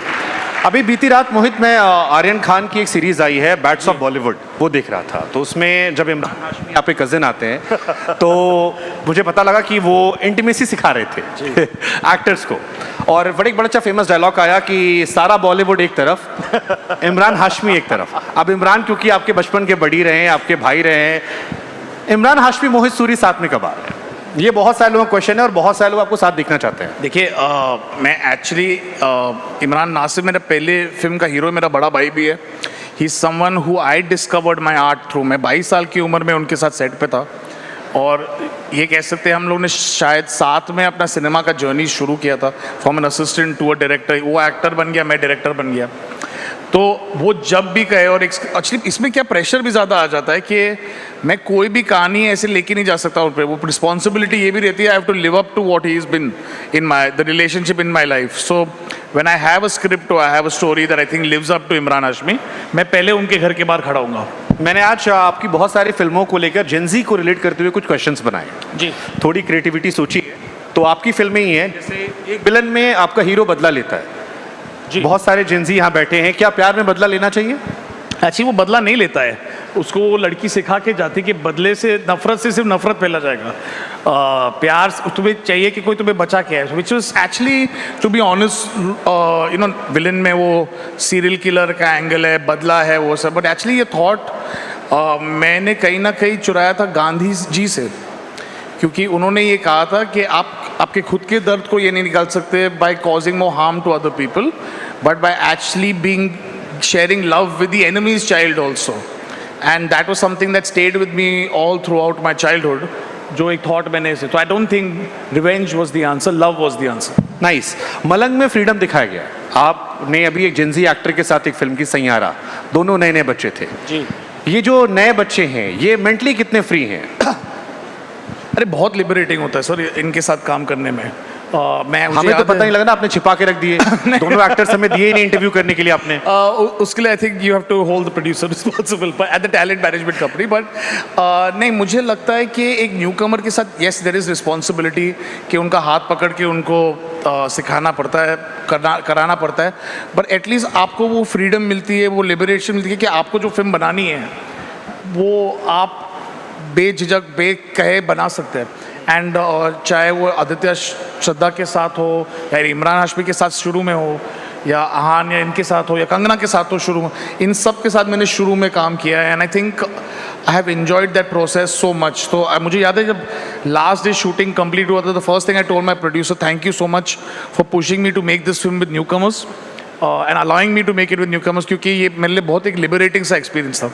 अच्छा, क्या ये जो फेलर होता है या रिजेक्शन होता है इसमें भी सक्सेस की अपॉर्चुनिटी होती है? क्योंकि जब मैं आपको पढ़ता हूँ फ्रॉम जहर टू सैयारा, जहर में मोहित सूरी को कोई बड़ा एक्टर नहीं मिल रहा था, इसलिए न्यू कमर्स आ गए। सैयारा में सैयारा से पहले मोहित सूरी को बहुत सारे रिजेक्शन मिले, फिर सैयारा आ गई। क्या आप मानते हो कि ये रिजेक्शन भी गॉड्स प्लान है और यहाँ से भी एक नई सक्सेस की कहानी निकलती है? वेल ऑनेस्टली आशिकी की भी स्टोरी ऐसी थी कि लोग करना नहीं चाहते थे क्योंकि हीरो एंड में मर रहा था, इंक्लूडिंग इमरान बट क्योंकि उसने वो प्रीवियस फिल्म में भी मरा था और वो 3 फिल्मों में बैक टू बैक मरना नहीं चाहता था। तो फिर आपने वो एक्टर पकड़ा जो मुझे पहन के ऑडिशन, चप्पल पे मोजा पहन के ऑडिशन। एग्जैक्टली नहीं, वो स्टेटस तक पहुंचे नहीं, but I think especially in our field, in any art, in any this thing, you will feel rejection, and rejection is a part of the process. आपको वो कभी ये नहीं करना है कि आपको rejection से टूटना है, but use it to inspire yourself. क्योंकि for every time if I got rejected, if I सबसे ज़्यादा जहर में पहली पिक्चर या 22 साल की उम्र में शुरू की थी, 24-23 तक रिलीज हो गई थी, और उस उम्र में सडनली वहीं से बीवी मिल गई। It's a big difference it's a big difference between an assistant director and a director. आपको लगता है making a film is about putting up shots and shooting a scene, it is not about the technique ever. आपको लिखने का शौक है? जी, मैं सारी कहानियाँ खुद लिखता हूँ। तो जैसे सईद कादरी साहब की बहुत सारी खूबसूरत लाइनें आपकी फिल्मों में आती हैं, मिथुन का म्यूजिक आता है, मोहित लिरिक्स नहीं, lyrics I depend on professionals. चलो, सईद कादरी साहब की आप बहुत खूब, क्योंकि मोहित सूरी और इमरान हाशमी गाने हम सब ने बहुत एंजॉय किए, एंड आई एम श्योर यहाँ पर लोग एक बार ताली बजाए कह सकते हैं। आप कोई भी गाना प्ले कर दीजिए आपकी फिल्म का, वो सुपरहिट है, आप उसे ड्राइव करते हो घंटों सुन सकते हैं। सबसे फेवरेट राइटिंग आपकी कौन सी किसी गाने की, और उसकी 4 लाइन बोल के सुनानी होगी? तो आई डेफिनेटली वुड से एक गाना था जो बहुत चला था, बट मुझे मेरे रेटिंग में मुझे लगता है ये गाना बहुत ऊपर आता है with all the competition of songs I have got, but एक गाना है फिर मोहब्बत करने चला है तू, मिथुन शर्मा जी, जो मुझे लगता है एक बहुत स्पेक्टेक्युलर सा गाना था, और उसमें एक अंतरा था कि जिस राह पे है घर तेरा, अक्सर वहाँ से मैं हूँ गुजरा, शायद तू दिख जाए, फिर कहा वो जो अंतरा था, आई फील इतना सिंपल सा था, बट आज भी मुझे आई मीन बहुत लोग ये शायद डिनाई करेंगे ओपनली, बट आज भी अगर आप कोई किसी बिछड़े हुए प्यार से आप उसके घर के नीचे से आप पास करते हो तो मुड़ के एक बार देखते तो ज़रूर हो, शायद आप एडमिट करो घर पे या नहीं करो, सब ना सब कोई वो करता ही है। और ये अभी मत पूछना मैं किसके लिए करता हूँ ये। आप में से कितने लोग जानते हैं कि जिस गाने का जिक्र मोहित सूरी ने किया है वो अरिजीत सिंह का पहला गाना था? मोहम्मद इरफान अरिजीत सिंह का ये पहला गाना था जिससे मिथुन ने कंपोज किया था। और सबसे शानदार बात ये कि मिथुन की एक और वाइफ है, मोहित की एक और वाइफ है जिनका नाम मिथुन शर्मा है। उनके साथ इनका कमबैक था, सही हूं मैं?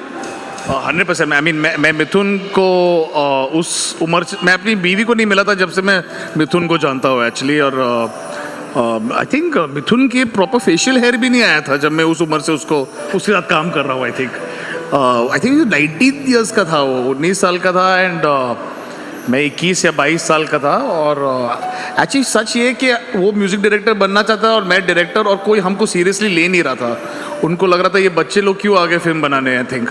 तो I think we had nobody but each other. तो और वो रिश्ता आज तक भी, हम लोग प्रोफेशनली पर्सनली मेंटेन कर रहे हैं। आपकी फिल्मों में जो हीरो होता है वो अक्सर खोया हुआ होता है। इमरान हाशमी आवारापन में खोए हुए थे, मलंग में खोए हुए थे, अभी सैयारा में भी आपका हीरो खोया।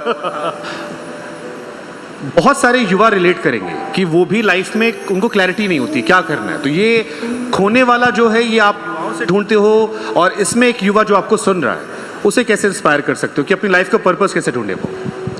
फर्स्ट एंड फॉरमोस्ट मैं सब यूथ को ये कहना चाहता हूँ, being lost is not wrong.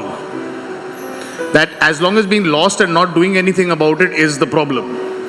अगर आप खोए हुए हो और कुछ सीख रहे हो, वी हैव ऑलवेज बीन, ऋषि महर्षि वक्त से हम लोग हमेशा सीकर्स रहे, हम हमेशा खोज रहे थे।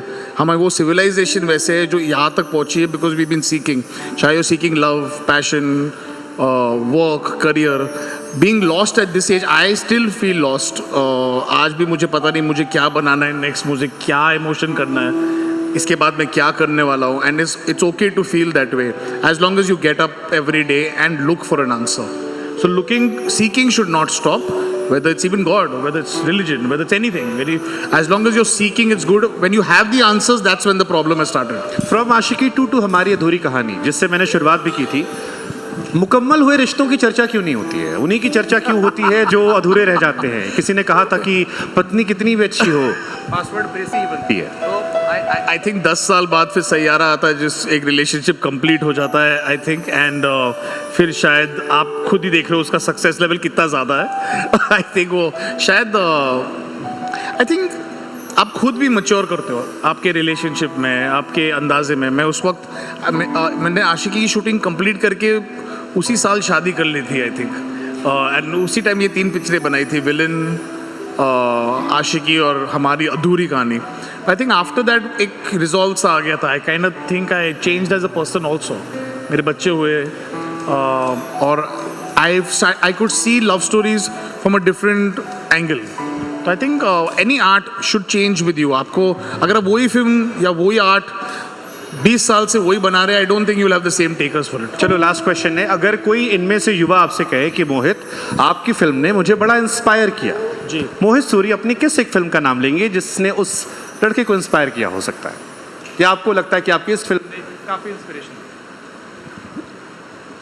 देखिए, मेरी सक्सेसफुल फिल्म से इंस्पायर होना आई थिंक शायद मैंने बहुत लोगों से बहुत सुना है, चाहे वो कलयुग से लोग जहर कोई, बट एक फिल्म थी मेरी जो मुझे मेरी बहुत पर्सनली मेरे लिए बहुत फेवरेट थी, जो जब रिलीज़ हुई थी चली नहीं थी, एंड आज भी वो लम्हे, no actually Awarapan I think. और उसमें एक स्पिरिचुअल सा एंगल है, it's got music, it's got love, it's got for me उस वक्त वो देखो, आपकी सक्सेसफुल फिल्मों के बारे में लोग अक्सर बात करते हैं, बट एक अनसक्सेसफुल फिल्म की सीक्वल आज बन रही है which means a lot. Awarapan, जी, and I think Awarapan is one of my favourites that ऐसी आवारापन के लिए अभी तालियां बज रही है एंड इट्स सो अनफॉर्चुनेट कि आप डायरेक्ट नहीं कर रहे हो। मैं बार बार शिकायत करता हूँ, आप मना करते हो मुझे, लेकिन मैं कहता रहता हूँ why not Mohit Suri in Awarapan. मुझे एक्चुअली जॉब ऑफर मिला नहीं, they did offer me to direct the thing and no but I wish them all the best. I think they want a different take to it, और शायद मेरे लिए उस original film से हटना बहुत मुश्किल होता, because for me Awarapan was complete as a film, spiritually, emotionally, in every angle. तो मुझे और कुछ नया उसमें बताने के लिए शायद है नहीं, and may be the new director writer can do that. बस आखिरी 10 सेकंड सर, एक बड़ा अच्छा शेर है कि इंसान की ख्वाहिश की इंतहा नहीं होती, 2 गज ज़मीन चाहिए 2 गज कफन के बाद। What's next after Saiyaara? I have no idea at all, I have no idea at all. And for all, जो ऐसे आपके पहले क्वेश्चन का आंसर है, not knowing is a good place that you don't know, so then you can start learning and start again, and I will go on this process again। जैसे कि एक नए बैट्समैन ने एक मल्टीपल सेंचुरी स्कोर कर दिया है पर वापस क्रीज पे आ रहा है, and I have to bat like a newcomer again. कोई नहीं, मैं आपको जाने की इजाजत दूंगा, लेकिन उदिता को याद करते हुए 4 लाइन सुना के चले जाइए। कोई भी आपके गानों की लाइन उदिता को याद करते हुए। 22 साल पुरानी मोहब्बत। मैं परिंदा बेसब्र था, भटक रहा इधर बदर, कोई मुझे यूं मिला है जैसे बंजारे को घर। Beautiful beautiful, thank you so much Mohit Suri, lovely talking to you and best wishes जो भी आपका अगला प्रोजेक्ट हो।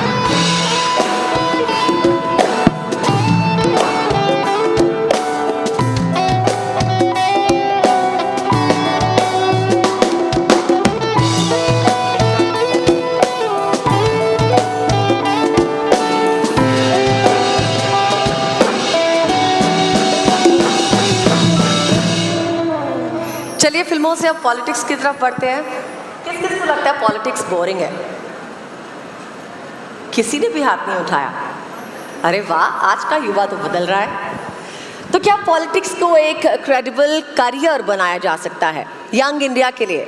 ये आज एक अहम सवाल बनता जा रहा है, और चर्चा करने के लिए आई हैं हमारे पास Poonam Mahajan. Joining her our young and passionate friend Ashutosh Chaturvedi.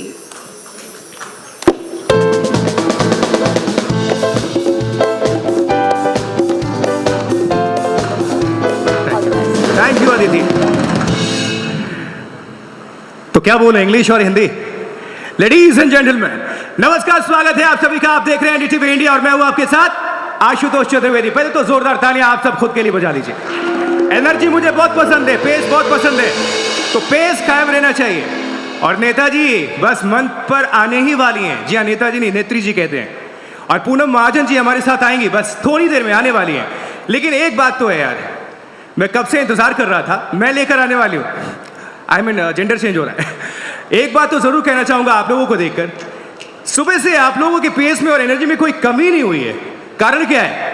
इतनी सुंदर हमारी होस्ट अदिति के सामने आप लोगों ने क्या कुछ जादू चला दिया क्या? नहीं, नॉट एट ऑल। नहीं चला क्या? कितने खूबसूरत मुस्कुरा। तुम आए हो तो जादू चल रहा है। ऐसा है? अरे थोड़ा तो बोल दो। हाँ, मैटर करते हैं कि नहीं जेंसी? अरे है कि नहीं? ये पूनम महाजन जी, आपको प्रणाम, नमस्ते, हेलो। अच्छा सुनिए, जितने भी हमारे भारत की पूरी बात कर ले तो नॉट ओनली महाराष्ट्र, आपको जेंजी में काउंट किया जाता है कि नहीं है? नहीं है? बता दूं? चलिए दिखाते हैं और बताते हैं, क्योंकि मन में जो अभी चल रही हैं चीजें, बहुत सारे सवाल हैं, बहुत मौज मस्ती होने वाली है, क्योंकि हमने टॉपिक ही ऐसा रखा है, बोरिंग नहीं चलेगा बॉस, बोरियत होने नहीं देंगे बॉस, मजा आने वाला है बॉस। जोरदार तालियां बजा दीजिए बॉस। और पूनम महाजन को हम ले जा रहे हैं स्टेज पर boss. Please welcome Poonam Mahajan ji.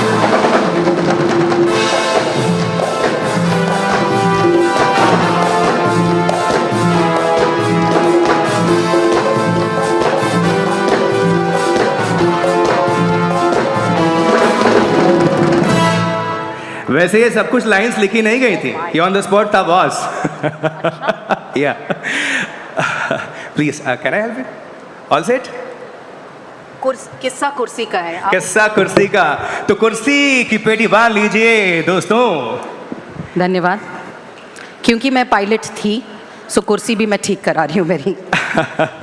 All okay? गिरने नहीं देंगे। I think you have to और put सुनिए, गिरने की तो मेरी तमन्ना नहीं है, लेकिन हो ना जाए तो आप थोड़ी ये मैं कुछ हेल्प करता हूँ। मान लीजिए मैं विपक्ष हूँ, मैं कोशिश करूँ गिराने की, मैं महाजन हूँ, मैं विपक्ष को भी उतना ही प्यार वाह! करती हूँ जितना। जोरदार तालियां। देखिए ट्रेलर, और ये भी स्क्रिप्ट का हिस्सा नहीं है दोस्तों। अच्छा। Please, all set? या I think it's little higher. वैसे में हाँ, तो मेरा शारीरिक और राजनीतिक वजन से कुर्सी सेट हो गई चुकी क्या है। बात है। चलो, वैसे मैं आपके साथ हूँ, आपकी कुर्सी में गिरने भी नहीं दूंगा पूनम जी। Thank you. हाँ, पहले ऐसे लगना चाहिए ना कि प्लांटेड है, मैं विपक्ष का आदमी हूँ। अच्छा, ठीक है, तो आपका स्वागत है। कहाँ से शुरू करें? कैसे, सीधा? चलिए शुरू करते हैं।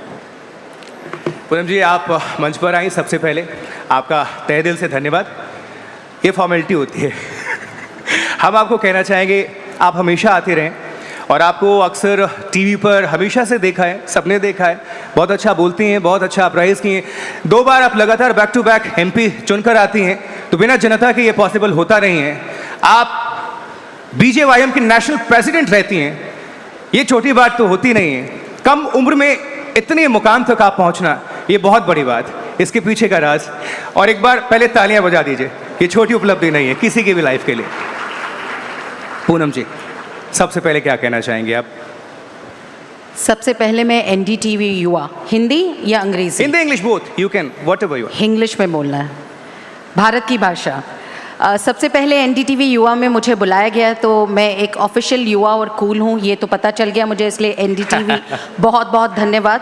Because it becomes very difficult for women who take. युवा में क्या होता है मैं आपको बताना चाहती हूँ, युवक बहुत आगे बढ़ जाता है, युवती में थोड़ा बहुत आगे पीछे हो जाता है, फिर वो महिला बहुत जल्दी हो जाती है। युवा तो अपने 80 साल में, लड़का तो युवा ही रहता है, लेकिन युवती थोड़ी कहीं ना कहीं जाके महिला में परिवर्तित होती है। लेकिन आज मैं बहुत खुश हूँ देख के कि मैं स्टैम्प्ड युवा हो चुकी हूँ। जेनजी ने 2-4 तालियां मार के मुझे हाँ भी बोल दी है। 2-4 तालियां नहीं, जोरदार तालियां पड़ी थी यार। क्या मैं गलत हूँ? मुझे गलत साबित करो और सही तालियां मारो। ये भी स्क्रिप्टेड ही था। नहीं, बिल्कुल नहीं है, ये सब लाइव न्यूज़ है, ब्रेकिंग। सो ये बहुत बहुत मैं धन्यवाद देना चाहती हूँ NDTV युवा को।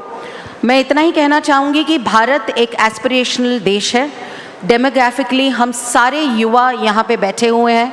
जब विश्व को देखा जाता है, when you look at it with global perspective, youth of India is going to decide the future of the world. So we are not only Indian citizens, we are global citizens. इसलिए भारत के युवा बहुत ज़रूरी है, और ये वो समय है जहाँ पे युवा भारत का ऐसा डंका पीटेगा कि पूरा विश्व देखेगा। क्या बात तो है, यही बहुत ज़रूरी है। That's what Gen Z, आप पे जिम्मेदारियाँ बहुत हैं। Gen Z of India is going to decide where India is going to steer. And I have full faith in you all Gen Z that your aspiration is our country's aspiration and you're connecting India's aspiration to your aspiration. So I'm very proud of it. आपने बहुत कम, अरे वाह, आपके लिए भी तालियां जोरदार। Thank you. आपने बहुत कम एज में पॉलिटिक्स ज्वाइन कर लिया था, तो ये फैसला दिल से था या एक फैमिली लेगेसी को कंटिन्यू करने के लिए? आधा आधा था, क्योंकि अभी किसी को आपने पूछा कि आप राजनीति से बोर होते हैं, तो किसी ने हाथ ऊपर नहीं किया, ये मुझे बहुत अच्छा लगा। लेकिन जो राजनीति में काम करते हो कभी कभी थक भी जाते हैं, because it's a endless work, you always in public scrutiny. तो कभी कभी हमने हमारे पिताजी को देखा है कि उस स्क्रूटनी से कभी कभी दर्द तकलीफ़ होती है, लेकिन दर्द तकलीफ़ लेके ही कहीं ना कहीं युवा भी आगे जाता है। सो थोड़ा दिल से, थोड़ा दिमाग से सोच के आए हैं, और ऐसे ही चल रहे, दिल और दिमाग को साथ लेके। ऐसा कहा जाता है कि आपको हाथ पकड़ के कहीं पर लेकर जाया तो जा सकता है, लेकिन आगे आपको क्या करना है, आपका फ्यूचर क्या है, खुद को सेट करने के लिए आप में कितनी शक्ति है, वो आपको खुद ही तय करना होता है। तो आपके लिए हम करके दिखाएंगे मोमेंट, वो क्या था, कब से? आई थिंक ये कंस्टिट्यूएंसी 2014 में जब मुझे पहली बार यहाँ पे चुनाव लड़ने का मौका मिला, ये मेरे लिए बहुत बड़ी बात थी। सबने कहा था कि ये गढ़ है कांग्रेस का, मैंने, मेरे मित्र साथी मेरे साथ जो लड़ रहे थे वो मेरे भी मित्र थे, लेकिन ये गढ़ है कांग्रेस का, और ये गढ़ कोई नहीं तोड़ सकता, इस गढ़ को कोई भेद नहीं सकता। लेकिन ये किला, ये गढ़ हमने भेदा, because challenges are everything, a youth takes it head on. और मैं फिर से एक बार, मैं पायलट थी इसलिए मैं हर वक्त कहती हूँ को आप उड़ान भी लेते हो तो आप हेड विंड पे उड़ान लेते हो। Whenever you have to take off, you have to take off in head wind. So मुझे लगता है हर युवा को चैलेंज बहुत ज़रूरी लगता है, and I think challenge only gives your mental health more aspiration, dopamine, strength. So यही चैलेंज हम लेना चाहते हैं। मुझे लगता है 2014 का चुनाव निर्णायक था, और बहुत अच्छे वोटों से लोगों ने प्यार दिया। लेकिन यूथ को, चूंकि यूथ से यहाँ पर बैठ रहे हैं और उससे हम जुड़े सवाल भी ले रहे हैं, तो थोड़ा उनको भी इंस्पायर करने वाला सवाल कि आखिर यूथ पॉलिटिक्स में आने से कतरा क्यों रहे हैं, डरते क्यों हैं, क्यों डरते हैं वो पॉलिटिक्स में आने से? उनको क्या डर लगता है, क्यों लगता है? नहीं, बिल्कुल करियर नहीं, युवा नहीं डरता है या फिर पॉलिटिक्स के अंदर पॉलिटिक्स बहुत है? मैं ये कहना चाहती हूँ पॉलिटिक्स कहाँ नहीं है। आप राजनीति को इतना मत खराब समझिए। कॉर्पोरेट में पॉलिटिक्स है, जर्नलिज्म में पॉलिटिक्स है, हर जगह स्कूल कॉलेज में भी पॉलिटिक्स हो जाती है, but we face it and we take it forward. तो राजनीति में तो राजनीति होगी ही। मुझे नहीं लगता आजकल का युवा डरता है, और युवा डरना भी नहीं चाहिए। आज मेरे साथ जब इंटर्नशिप के लिए सारे बच्चे आते हैं, they intern with me at the age of 14 to 50 तक लोग अलग अलग रूप से पढ़ने आते हैं, मेरे साथ सीखते हैं। उसमें से बहुत सारे लोग आज युवा पॉलिटिकली कहीं ना कहीं हैं। जब मैं युवा मोर्चा की अध्यक्ष थी, आज आप देखेंगे जो नई टीम आई हुई है, जो यंग लड़कियां हैं जो टीवी पे भाजपा के लिए बोल रही है, वो युवा मोर्चा से है। So you have to face it. Leader तय करता है कि उसको किस रूप से लोग चाहिए, and I believe as a leader that a leader who believes they just need followers will never go forward. A leader to become much bigger leader has to create leaders from the people around them. So आपको नेताओं बनना है तो आपको नए युवा नेता तैयार करने पड़ेंगे। सो मुझे लगता है don't be afraid of politics, and politics is not only नेतागिरी, भाषण करो, तो क्या जनता में जाओ। लगता है कि नए लीडर तैयार हो रहे हैं? बिल्कुल, लेकिन आपको तय करना पड़ेगा। राजनीति का परिप्रेक्ष्य बहुत बड़ा है। आप राजनीति का परिप्रेक्ष्य सिर्फ भाषण देना, जनता में फोटो खिंचवाना ये नहीं होता। There are lot of people who help me what to speak in public. हर चीज़ मेरे पास नहीं होगी। कभी लोकसभा में क्या सवाल पूछने हैं, वो मेरे लिए कोई मदद करके देता है, पूछता है, रिसर्च करता है। So there are lot of politics में भी आयाम आए हुए हैं। लेकिन सिर्फ उस जनता को, उन लोगों को एक बात से चिढ़ होती है कि जब चुनाव होते हैं, नेताजी हर एक घर पे जाते हैं, जाने भी चाहिए वोट मांगने के लिए, वो उस वक्त हर एक घर में नजर आते हैं, लेकिन जैसे ही 5 साल के पहले ही 3 महीने 4 महीने या कोई भी अगर जरूरत होती है उस इलाके को, उनके लोगों को, रफ्तार को, विकास को, किसी भी चीज को, तो नेताजी वहां पर नदारद रहते हैं। I'm sorry, you're asking a very millennial question. I'm very sorry. क्या ये सवाल गलत था या सही है? No, it's a very millennial question क्योंकि आजकल स्पेसिफिक आपके लिए नहीं। मैं अपने लिए तो लूंगी भी नहीं क्योंकि I'm always active. बट मैं इसको क्यों बोलती हूँ millennial question है? आज हम सोशल मीडिया के ज़माने में रह रहे हैं, और सोशल मीडिया से हर किसी को पता चलता है कि नेता या अभिनेता या कौन क्या कर रहा है। जब आपने मुझे ये विषय दिया था कि युवा की सोच में आप क्या बोलना चाहती, तो मैंने जेन AI पे टाइप किया what do gen Z expect from politicians, और मैंने उसमें बहुत सारे मुद्दे देखे। मैंने कहा ये तो मैं करती हूँ, लेकिन बाद में उसमें और एक चीज़ है जो हम नहीं समझ पाते, ह्यूमन इंटेलिजेंस, कि हम किस रूप से लोगों के साथ कनेक्ट करते हैं। And that is not old and that is not new also. मैं उस हिसाब से देखती हूँ। तो मुझे नहीं लगता कि आज कोई भी आदमी वोट मांगने 5 साल कुछ ना करके जाए तो जनता उसको माफ़ कर देगी, बिल्कुल नहीं। ये नया ज़माना है, ये आर्टिफिशियल इंटेलिजेंस का ज़माना है। ये यहाँ पे बैठे हुए युवा जो सोशल मीडिया पे, किसी को पूनम महाजन नहीं पता तो गूगल करके पहले ही चेक करने का ज़माना है। ये वो ज़माना है, you can not play with them. ठीक है, आपने सोशल मीडिया की बात कही तो एक सोशल मीडिया से जुड़ा सवाल ले लेता हूँ। सोशल मीडिया के आने के बाद से आप नेताओं की भूमिका, जनता से कनेक्टिविटी बढ़ी है या चुनौती बढ़ी है? ये इसने आसान कर दिया है आप लोगों के लिए या दोनों होता है? हर रिश्ते में चीज़ें दोनों होती है। अभी मैं मोहित सूरी जी को सुन रही थी कि अधूरा प्यार भी बहुत अच्छा लगता है, पूरा प्यार भी बहुत अच्छा लगता है। तो यही उनके डिस्कशन से मुझे यहाँ पे जो बैठे हैं बहुतों के प्यार अधूरे होंगे, क्यों है कि नहीं है? तालियां नहीं? अच्छा, अभी भी देखो वो बजा दिया भाई साहब ने। अरे कभी कभी मजाक भी समझ लिया करो यार, हाथ उठाने के लिए बोला था, कोई थोड़ी ना उठाएगा अधूरा प्यार के लिए। लेकिन उसको मैं आगे ले जाना चाहती हूँ। अधूरा प्यार पूरा करने के लिए भी लोग काम करते हैं। मेरा कहने का मतलब ये था इसमें कि लोग, सोशल मीडिया से एक बहुत अच्छा काम हुआ है कि आप लोगों से ज़्यादा जुड़ना चाहते हैं। पहले क्या होता, अखबारों तक जर्नलिस्ट ने मेरा नहीं सुना, मेरी तस्वीर नहीं लगाई, मैंने अच्छा काम किया, बुरा काम किया, बुरा ज़्यादा छप जाता था, अच्छा कम छपता था। TRP का भी ज़माना तभी भी होता था। लेकिन आज मैं अच्छा करूँ या बुरा करूँ, मुझे ज़्यादा यहाँ वहाँ जाने की ज़रूरत नहीं, मैं सीधे इनको कह सकती हूँ they can open where Poonam Mahajan is going, what she is doing. तो आज सोशल मीडिया कठिन भी हो गया है क्योंकि आपके लिए कंपटीशन बढ़ गई है, लेकिन आसान भी हो गया। आज यहाँ बैठे हुए सारे लोगों को मुझे हर वक्त ये बताने की ज़रूरत नहीं, क्योंकि वो कहीं से भी AI में चेक कर लेंगे what did Poonam Mahajan do in past 10 years। तो मुझे लगता है मेरे लिए तो आसान है। अच्छा, आप अच्छे लोगों के लिए आसान है बस, नहीं बिल्कुल सही बात नॉन है। कॉन्ट्रोवर्शियल लोगों के लिए। और वैसे भी कहते हैं ना कि you can criticise them but you can't ignore them. That's the youth of this country has to believe. Criticise तो आप करना, मुझे लगता है क्रिटिसिज्म एक बहुत अच्छी सीख होती है सीखने के लिए।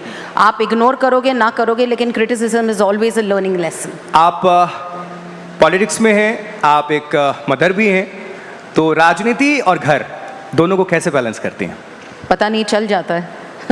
जैसे ये किसी ने कहा कि युवा जो होता है वो धुंधला सा रहता है, तो मैं भी ऐसी थोड़ी बहुत धुंधली सी रहती हूँ, लेकिन सब ठीक है। मेरा बेटा भी जेन ज़ी है, दो I look like a very cool mother, but यहाँ पे मैं कूल लोगों के घर पे लेम रह जाती हूँ।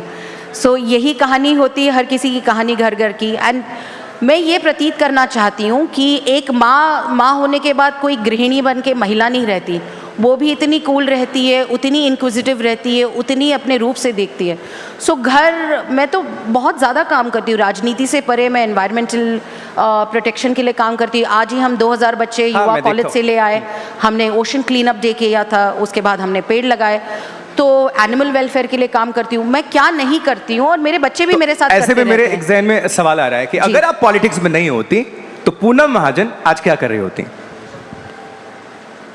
ये बहुत ही पुख्ता सवाल है, और इस सवाल का जवाब देना बहुत कठिन होगा, क्योंकि आज मैं पॉलिटिक्स में हूँ। लेकिन आपकी जो मन में है वो, मैं इफ बट्स पे विश्वास ही नहीं रखती, और इफ और बट पे विश्वास रखूंगी तो मैं वही जेन ज़ी की तरह कहीं ना कहीं घूम जाऊंगी। मिलेनियल हूँ, अपने आप को उसी रेजिमेंटल लाइफ में रख देती हूँ। मेरे पास वो समय नहीं है सोचने का कि मैं नहीं होती तो क्या करती। मैं ये सोचती हूँ आज हूँ तो इससे अच्छा कैसे करूँ, तो उस रूप से मैं अपने आप को देखती हूँ। गाने पसंद है आप? बहुत ज़्यादा, बस गा नहीं पाती, ये दुख की बात है। एक आवाज़ भाषण करने की होती है, एक आवाज़ गाने की होती है। आपने ऐसे तो नहीं समझ लिया मैं पहले बोलूंगा 2 लाइन गा दीजिए? नहीं, बिल्कुल नहीं, वो बिल्कुल चलेगा, लेकिन वो ट्रोलिंग के लिए बहुत अच्छे से चलेगा। और जो मुझे नहीं आता मैं उसने अपने आप को सीधा आपके प्लेलिस्ट में सबसे ज़्यादा गाने किसके चलते हैं? जेन ज़ी के गाने चलते हैं। मैं अंग्रेज़ी से शुरू करूँगी तो माफ़ करिए, मेरे घर में टेलर स्विफ्ट बहुत चल जाती है, आपके यहाँ भी होता ही होगा। और उसके हर गाने मुझे लगता है सिर्फ जेन ज़ी को नहीं लगते हैं, मुझे भी लगते हैं। जैसे आज ही मैं वो गाना सुन रही थी कि आई can do it with a broken heart. आपको गाना पता है? थोड़ा थोड़ा सुर में अगर हो बिल्कुल नहीं, माफ़ करिए। या हिंदी में गाने सुनती हूँ, कोशिश कर रहा हूँ मैं। नहीं मैं सिर्फ आपको कह रही हूँ, लिरिकल गानों में भी हर किसी को गाने कैसे पसंद है। People like music, I like what is written in it. Every song has to have that meaning towards it. मैं जुबिन के गाने बहुत सुनती हूँ। जुबिन आने वाले हैं अभी थोड़ी देर बाद। हाउ वंडरफुल, वो पारिवारिक मित्र है तो मैं उनको ज़्यादा सुनती हूँ। अरिजीत के गाने सुनती हूँ। मुझे असम के हमारे सिंगर हैं पैपॉन, अरे शानदार, मुझे उनके गाने बड़े पसंद हैं। और उनकी जो आजकल हर कोई गाता बहुत अच्छा है, लेकिन वो डेप्थ, उस आवाज़ में वो ठहराव है ना, वो उनमें है। लता दीदी, किशोर कुमार, मतलब मैं आपको क्या कहूँ, गाने तो हम सब सुनते हैं और मैं हर भाषा के गाने सुनती हूँ। अच्छा। जी, मराठी भी बहुत सुनती हूँ। हम अजय अतुल की वजह से मराठी एक अलग तरीके से हम मुंबई महाराष्ट्र में बैठे हैं, तो मराठी में अगर 2 लाइन कुछ सुना दे तो हमारे पूरे भारत के जो दर्शक हैं वो भी पूनम महाजन को एक नए रूप में सुन लेना। क्या आप सुनना चाहेंगे? आवाज आनी चाहिए तभी सुनाएंगी। क्या आप सुनने के लिए तैयार हैं? Yes, Poonam ji please. मुझे पता है जेन ज़ी बोर होता है, आप आज गवाओगे कल नहीं, ऐसा नहीं, ऐसे तो होगा नहीं। नहीं मेरी आवाज़ गाने की नहीं है, माफ़ करिए। मैं गा सकती तो मैं बहुत खुश होती, लेकिन 2 लाइन बस। माफ़ करिए, अभी माफ़ करिए गाना तो होता नहीं है। मैं वही सोच रहा था कुछ, लेकिन गाना जो भी आपको लगे, कुछ पंक्तियां, कुछ जो भी मन में आपके जहन में आए। मैं बहुत दुखी सा गाना है, मतलब बहुत डीप गाना है, लेकिन एक शंकर महादेवन का गाना था। प्लीज, मैं उसके सिर्फ पंक्तियां बोलूंगी। मन मंदिरा, माने वो गाना ऐसा है कि उजड़ू न दे, मैं मुझसे नहीं होगा, माफ़ करिए। I just thought maybe I can do it. ये वीडियो मेरे बच्चे देखेंगे तो मुझे कैंसिल कर देंगे, and I don't want to be a cancel. नहीं, अप्रिशिएट करेंगे। बट ये है, बहुत अच्छे गाने हैं, हर गाने के पीछे एक कारण होता है, और मैं खुश हूँ और हैप्पी हूँ कि मेरी बेटी जेन अल्फा है। आप तो जेन ज़ी की बात करेंगे, तो मैं सुना दूंगा आपके लिए गाना। आप गाना गाइए प्लीज प्लीज, बहुत अच्छा। शंकर महादेवन आपने बोला है तो मेरे भी फेवरेट हैं, वो बहुत सुंदर गाते हैं। सुना दूं, कोशिश करूं, बोर तो नहीं हो गए आप लोग, भागोगे तो नहीं? पक्का 2 लाइन कर दूं? On your request. वाह वाह वाह वाह। मेरे मन ये बता दे तू किस ओर चला है तू, क्या खोया नहीं तूने, क्या ढूंढ रहा है तू, जो है अनकही, जो है अनसुनी, वो बात क्या है बता मितवा, कहे धड़कने तुझसे क्या मितवा, ये खुद से तू ना तू छुपा, सोनिए। Thank you all of you, thank you Poonam ji. बहुत बहुत धन्यवाद। And this is I think कोई भी जनरेशन हो, शाहरुख खान का गाना तो हर किसी के दिल पे छू लेता है, तो शाहरुख के लिए भी तालियां हो जाए। जोरदार तालियां शाहरुख खान के लिए, शंकर एंड लॉय के लिए, उनकी पूरी टीम के लिए और पूनम महाजन। लेकिन चलते चलते तो हम आपसे कह रहे थे कि अच्छा एक चीज़ बहुत जहन में मुझे ध्यान आ गया, वर्ली से भारतीय जनता पार्टी अभी मेयर की चुनाव की भी शुरुआत कर चुकी है। वर्ली जहन में आते, चूँकि वर्ली पूरा आपका बीता है, प्रमोद महाजन जी उस वक्त अगर जाएँ, 2 घर छोड़ के आप भी रहती थी, आपने सब कुछ देखा, हमने वो टीवी पर देखा था, फ्लैशबैक वर्ली, ये चुनाव, मेयर चुनाव, वर्ली कहीं खींच कर ले जाता है आपको? मुझे पता नहीं यहाँ वर्ली वाले कितने हैं, मैं तो अभी बैंड्रा रहती हूँ और मैं पहले सोबो थी, फिर सबर्बन हो चुकी हूँ, बट मैं हूँ प्योरली हार्ट ब्रोर मुंबई कर। वर्ली पोचखान वाला रोड जो है और समुंदर के वर्ली का सी फेस है, वो बहुत सुंदर है और मुझे लगता है बचपन की बहुत सारी यादें हैं और बहुत सारी दुखी भी यादें हैं, but it's a beautiful place. आधी मुंबई रही हूँ, आधी दिल्ली रही हूँ, पूरा देश घूमी हूँ, लेकिन है कहीं ना कहीं दिल से वर्ली से कहीं ना कहीं नाता है, क्योंकि वो समुंदर बहुत याद आता है। अभी जहाँ मैं रहती हूँ वहाँ पे समुंदर नहीं दिखता, लेकिन मुंबई की एक अलग शान है और मुझे लगता है मुंबई कर यहाँ पे बैठे हुए, भाषा जात धर्म कुछ नहीं होता, मुंबई कर होता है।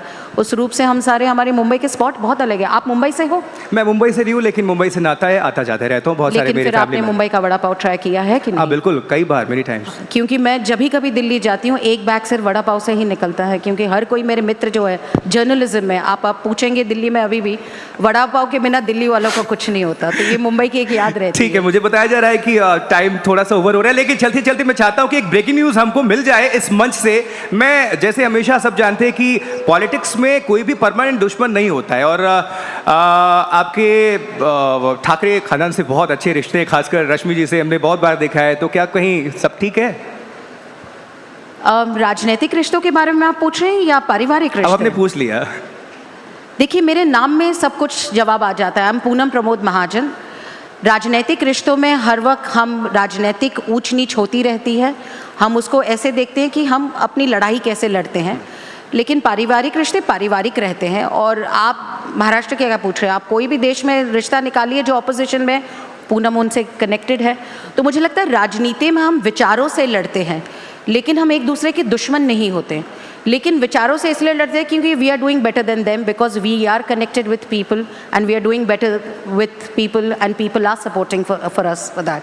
तो मुझे लगता है जब पब्लिक जनता हमें आशीर्वाद देती है इसलिए हम अच्छा कर रहे हैं, वो अच्छा कर नहीं पाते, लेकिन पारिवारिक रूप से बहुत प्यार देती हूँ उनको मैं। हमारे एनडीटीवी के व्यूवर्स के लिए 2 शब्द चलते चलते। मैं एनडीटीवी को ये कहना चाहती हूँ, सही खबर, अच्छी खबर आप हर वक्त देते हैं और अभी एनडीटीवी का नया रूप एक नए चेहरे के साथ जो युवा है इसको आगे ले बढ़ रहा है। मेरे भाई का नाम भी राहुल है, यहाँ पे भी राहुल बैठे हुए हैं, उनका भी मैं करियर देख चुकी हूँ। हर वक्त एक निष्पक्ष और एक बहुत अच्छे रूप से खबर लोगों तक पहुंचाना, ना इधर का ना उधर का, जनता की एनडीटीवी, जनता की खबर और जनता को आप आगे ले जा रहे हैं, इसलिए आपको बहुत बहुत शुभकामनाएं। युवाओं का विचार करें और युवाओं को भी आप आगे ले जाएंगे और स्वस्थ भारत तो आप 12 साल से कर ही रहे हैं, इसलिए बहुत बहुत शुभकामनाएं आपको। बिल्कुल, लेडीज एंड जेंटलमैन, जोरदार तालियां हमारे एडिटर इन चीफ सीईओ के लिए, राहुल खमल के लिए एंड पूनम महाजन जी, बहुत बहुत धन्यवाद। आप मंच का शोभा बढ़ाने आई, बहुत बहुत शुक्रिया आपका, thank you so much.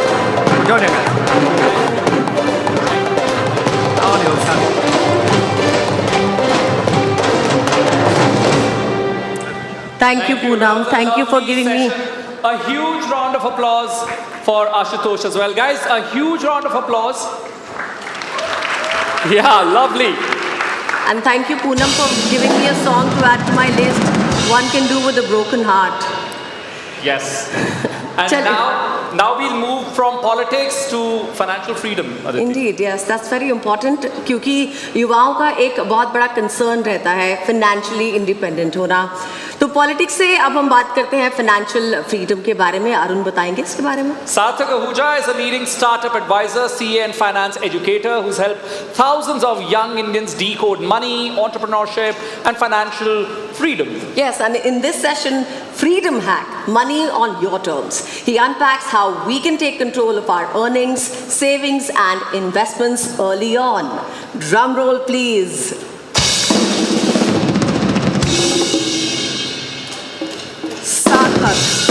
And do we have Sarthak? For this, we'll throw it to our colleague Alex there. Over to you, Al. Thank you so much. So I'm going to be starting from the middle of this lovely hall, and I can see so many young faces out there. The energy is palpable. Can you give me a shout? Can you give me a shout? There you go. All right. We're going to be talking about money, and we're going to make this real because youth like real, right? So let's talk about the actual issues. I don't want to start on the stage. I want to start with you guys right here, and I want to ask you a few questions, yeah? Everybody wants to be rich? I've met a monk, okay? I've met a monk, and the monk also wanted to be rich. His definition of rich was different. He was talking about spiritual richness. But we're talking about money, right? I can't hear you guys, come on. We're talking about money, eh? Okay, so the thing is, everybody perceives wealth differently. Everybody perceives the idea of being rich differently. But then, if I ask you to think about a number, if you had that number today, you would call yourself rich. You wouldn't have to work another day in your life. What would that number be? I'm going to go across to a few people over here, and you're going to tell me. I'm going to start with you. What would that number be? Yeah. Like the figure? The figure. Quick. Crores maybe. Crores? What crores? 55. 55 crores here for the lady in the white. What do you want? Billion, 100 billion. 100 billion what? Rupees, dollars, pounds? Dollars. $100 billion. We're talking about billionaires right here. Anybody else have any idea? You wouldn't have to work another day in your life. She said $100 billion. I think she could feed all of us, our families, and our neighbors as well, right? 5,000 crores. 5,000 crores. Okay, so we've got some interesting numbers. $100 billion is way out there. And she talked about dollars. We're not talking about rupees. Okay, but the second question to you, and I think everybody can participate. The second question is, would you work till you're 60 or would you retire early? And I think you can give me a show of hands if you think one or the other. Work till you're 60? Okay, there are a few people out there. Retire early? Okay, you know what? What about the rest of you? You're not going to work, you're going to start up. Because I don't see an even number. All right, the next question. Would you buy a house or live on rent? Buy a house? Live on rent. What is the rest of you going to do? You're going to live with your neighbors, is it? Okay, and the final question. I'm going to ask a few people this. Gold, equity or cryptocurrency? You can pick all three. Gold equity probably. Not cryptocurrency. Okay, what about you? Gold equity. Gold and equity. Very sensible investors in the crowd. Okay, let's take this to the stage now. Sarthak, you want to join me? Okay, so I've kind of set the stage, I hope, for what is going to be a fun conversation. We're going to keep it real. Yeah, we're going to talk about stuff that affects all of us. And you all know Sarthak. You've probably seen some of his content. But I want to start with the concept of FIRE, right? Everybody's heard about financial independence, retire early. But Sarthak, I want to ask you, you're hearing this a lot more now. Our parents didn't talk about it. Parents work till they're 60, retired comfortably now. But you're hearing FIRE now. Why is that? I think it's because a lot of people have realized that working is very different from just being able to earn money to meet their livelihood. I think working today is all about joy. What really gives you fulfillment, what you really want to do, you want to leave a legacy, you want to have fun while you're on this planet, right? And I think in that context, financial independence becomes important, because I do realize there are a lot of people who would need some amount of money coming in just to be able to meet their basic needs and save enough to be able to retire. And that financial freedom where they can do exactly what they wish to do. If they want to take 2 months off and just relax and think of what is going to give them fulfillment in life ahead, so be it. So I think the idea of just wanting to buy control over people's time is a beautiful thing, right? And why not? It ties into Maslow's hierarchy, where your food and shelter is taken care of. You're just looking for what you want to do. So, but that's a powerful concept, the ability to control your own time. And I don't think it means that you quit your job if you have a certain amount of money. You keep doing what you want to do. And I think only a few people in the crowd did put their hands up when they said they wanted to retire early, right? So people want to work for a while. But what I see also is this need to get there quickly, this desire and the urge to earn money very quickly. Are you seeing that as well? 100%. And I think it's both positive, and I wouldn't say as much negative. I think it just goes to show where India's reached after all these decades, because the generation that came before us didn't even have that option. So those aspirations, those dreams didn't exist. And today, India, the leadership, the entire environment and the economy has reached at a point where people can dream. And very honestly, when you look at economic data, back in the 70s was actually the best time to be going into the US.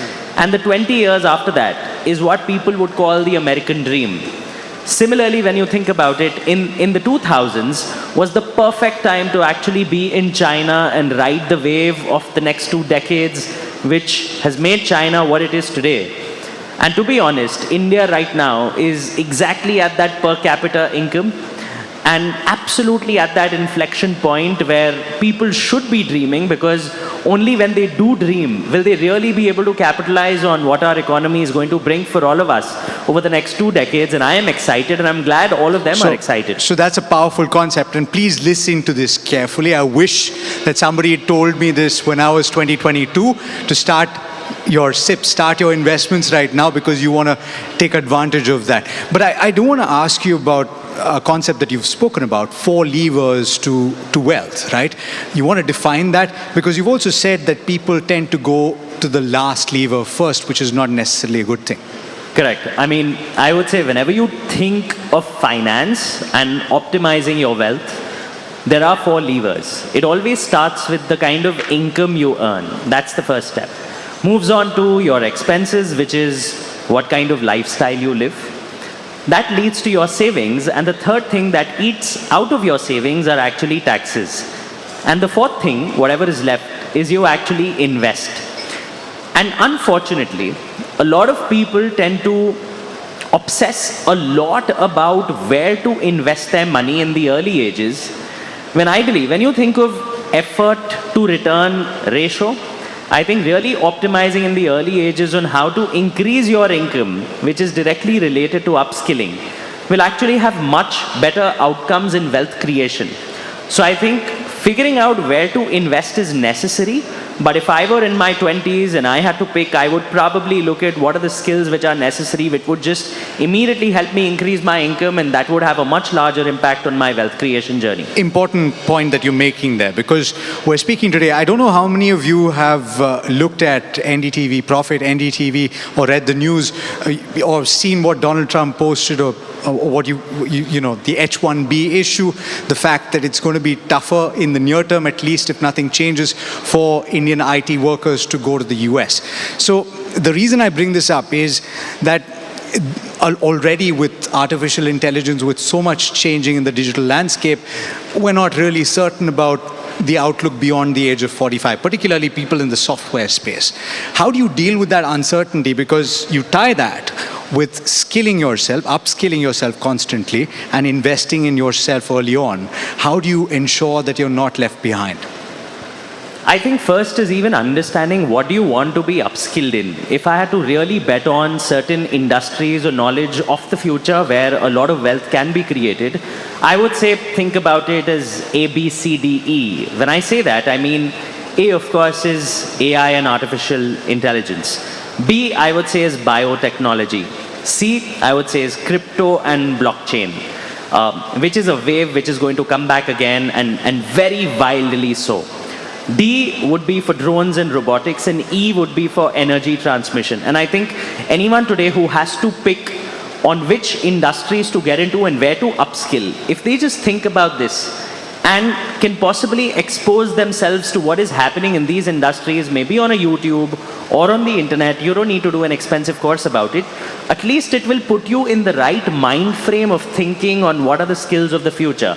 And that could be a great start. And you mentioned H1B, right? And what's happened today, for people who may not have read the news yet, is that yesterday President Trump of the United States mentioned that for all H1B workers in the US, the US is going to impose a fee of $100,000 annually that the employer would have to pay if they have a foreign employee. Which means, can you imagine, for every Indian who is working in the US at a Microsoft, at an Amazon, these companies would have to pay close to 88 lakh rupees every year just to hire Indian talent.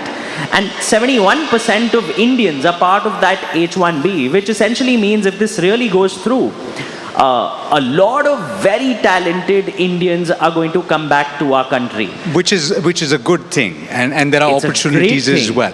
So that's an important point to understand. But I do want to ask you very quickly, which is we started with get rich quickly and the idea that a lot of people want to get there faster. But you say that the middle ground is better, whereas generations in the past were more conservative. I know my dad went all out and invested in the Employee Provident Fund. He went as much as he could. He didn't invest in equity till he was 65. But then people today are trading derivatives, they're investing in equity. What, according to you, is the middle path? How would you go about it? Personally, my portfolio is just 1/3, 1/3, 1/3 into gold, into equities, and into real estate. And when I say that, I know real estate has come in much later in my life, much closer to where I am right now. But if you're starting off early, both gold and equities are great to start with. And when I mention equities, I must personally confess, I don't pick stocks.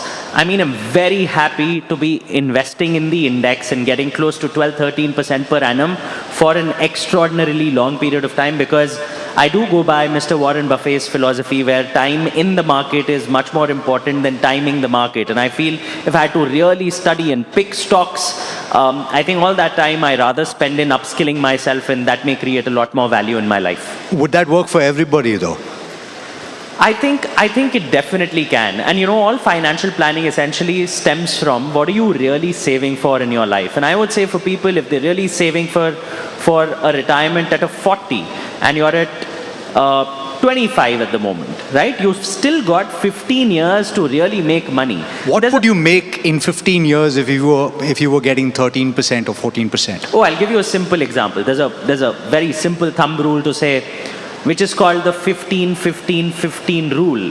Yeah? And it says if you save and invest 15,000 rupees every month for the next 15 years, and it gives you about 15% per annum, you'll add up to about 1 crore at the end of that 15-year period. But can you imagine if that number of 15,000 were to keep increasing every year as you get upskilled, as you earn more? That number can actually be very close to your retirement amount, because how much money does a person need to retire in India? I have a formula for it, which is, you need $1 million for India, 2 million for the UAE, 3 million for the US, and 4 million for anywhere in the world. So I'm very happy to hear numbers like 5,000 crores today. But and to be honest, $100 billion. Yeah, and $100 billion. And God bless you. And I really wish that is the ambition of our nation. And we all should hope to get there someday. But 50-55 crores should be more than sufficient for you to retire anywhere in the world. Okay, fantastic. Hopefully we've gotten you started, or at least gotten you thinking about how you're going to get started. But I do have to ask you about your own personal journey, and pretty much the last question, right? You're a chartered accountant, you're an investment banker, you're an educator. There must have been some moment in your life where you questioned your decisions and you said, okay, this is that moment you need to pump yourself up. What was that hum karke dikhate hain moment for you? Oh, for me, I think it definitely comes from a bit of privilege, but the first bet that I took with all the money that I had saved, working for about 5-6 years, is I decided to invest in a good education at a good institute. And despite having done my CA, I went to ISB and I put that money in. I know it's an expensive education, and I put that money and I took that bet on myself, and I think it's really paid off in a lot of ways. And even today, when I think of my work, I like to not define myself as I'm a CA or I'm a financial advisor. I think you never know, 5 years later I could be a spiritual guru, because I would love to look at myself as a malleable personality, and my interests would change with time, and I would hope I can keep changing my profession with time. Is there a Ferrari in the offing? Yeah, absolutely. Then we can say, the monk who sold his Ferrari. All right, Sarthak, thanks so much for taking the time. Pleasure having you. Big round of applause, please.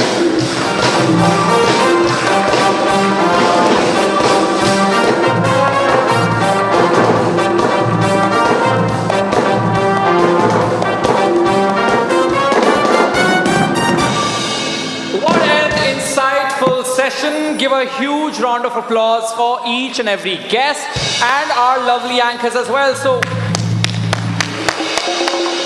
love it.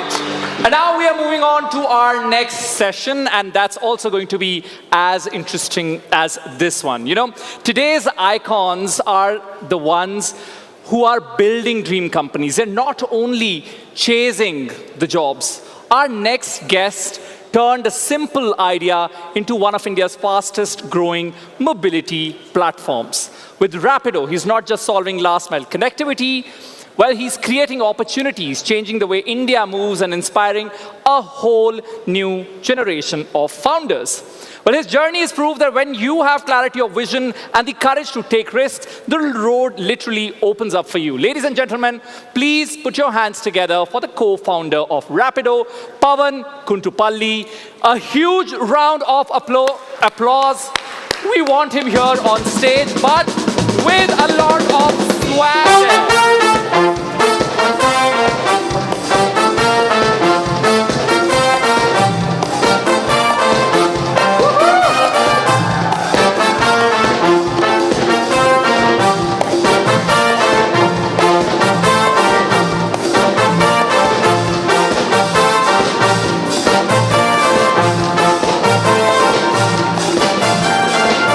So the man knows how to make an entrance. Give him a big round of applause, please. Grab a mic. See, we spoke a little bit about financial freedom, but increasingly a lot of young people are thinking about starting up. And I think the gentleman who's sitting with me kind of set the tone for that. He proved that it is possible to do. He did it back in 2015, but Pavan, I want to talk about what came before that, right? IIT student or IIT graduate, you had the world in front of you. In fact, you got a job, and then you quit that and you decided to take the entrepreneurial journey. Yeah. What pushed you? So, I think this is in my second year of my university. I came across a short book, an excerpt on Dhirubhai Ambani. And I myself am not a reader, so as to say, I don't read enough books. But I ended up completing that book, and my major takeaway from that book was, if one man decides, he can change the path and the fate of a nation. And I'm talking about a person who has put a 500 rupee phone in the hands of a farmer back when a normal phone cost 40,000 bucks. People called him crazy, and he did it. I think when I read that book, I literally had this one feeling that I need to do something. I need to do something that can impact hundreds of millions, if not a billion lives. Okay, so it's a powerful thought, everybody, and you can relate to that, but it wasn't an easy journey. You had the decision to quit your job. You had 7 failed attempts at starting up. What was the first one? What was the seed of the idea? Yeah, so definitely. So when I was starting, all I had was this inspiration and this raw motivation. Kuch karna hai, I need to do something. Honestly, I did not know what to do. I did not know with whom to do, where to do, any clarity. So I started with the known parameters. My father was into real estate. So I said, okay, let me do something. Let me try my hand at real estate. And I don't know if a lot of you guys are familiar. A lot of traditional real estate is people dressed in white and white, you know, having a lot of bling, and them trying to, you know, play with money and buying land, selling lands. And here was a young 22-year-old saying that, hey, can we use technology? Can we use a fractional? So I started with the concept of fractional ownership of homes back in 2012. It's picking up now. It is picking up now. Thank you. You were a little early. Okay, so that was the first one that failed. You want to talk about a few others that seemed like great ideas at the time? Oh, I think everything seemed like a great idea until I failed. So I got into manufacturing tiles. Gujarat, Morbi. For houses? For houses. Okay. Very unorganized industry, very few brands. Lost not just my time, but also a lot of my dad's savings, my own savings. Okay. Then I got into marketing. I thought, okay, let me do something with something that I have some education in. So went into marketing, failed terribly. Then I went into payments. So back in the day, there was this infrastructure called IMPS. We said we'll discuss. It still exists. It still exists, yeah, it still exists, but it has been renewed like UPI, and a bunch of platforms are doing amazing work on top of it. Then we went into logistics, and my 8th attempt is Rapido. 8th attempt. So let's talk about that, right? In 2015, you had a push. Something must have... Did you not get a cab? Is that it?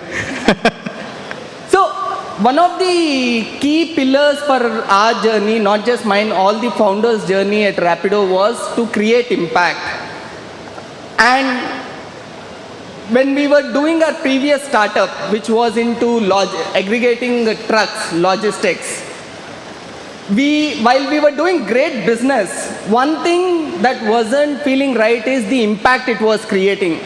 We were raking in great revenues, our investors were happy, our team was happy, but then something wasn't feeling right.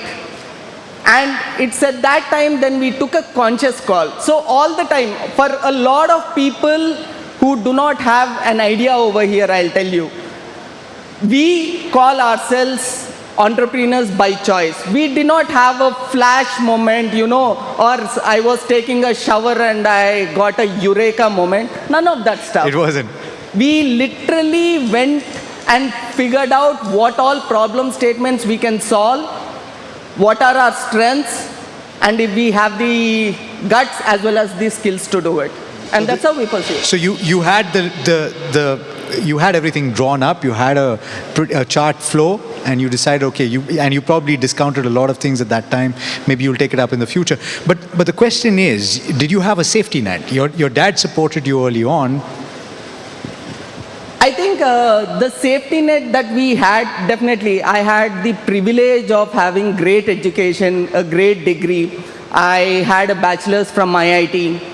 And I have 2 supporting parents and a very supporting family. And I think I had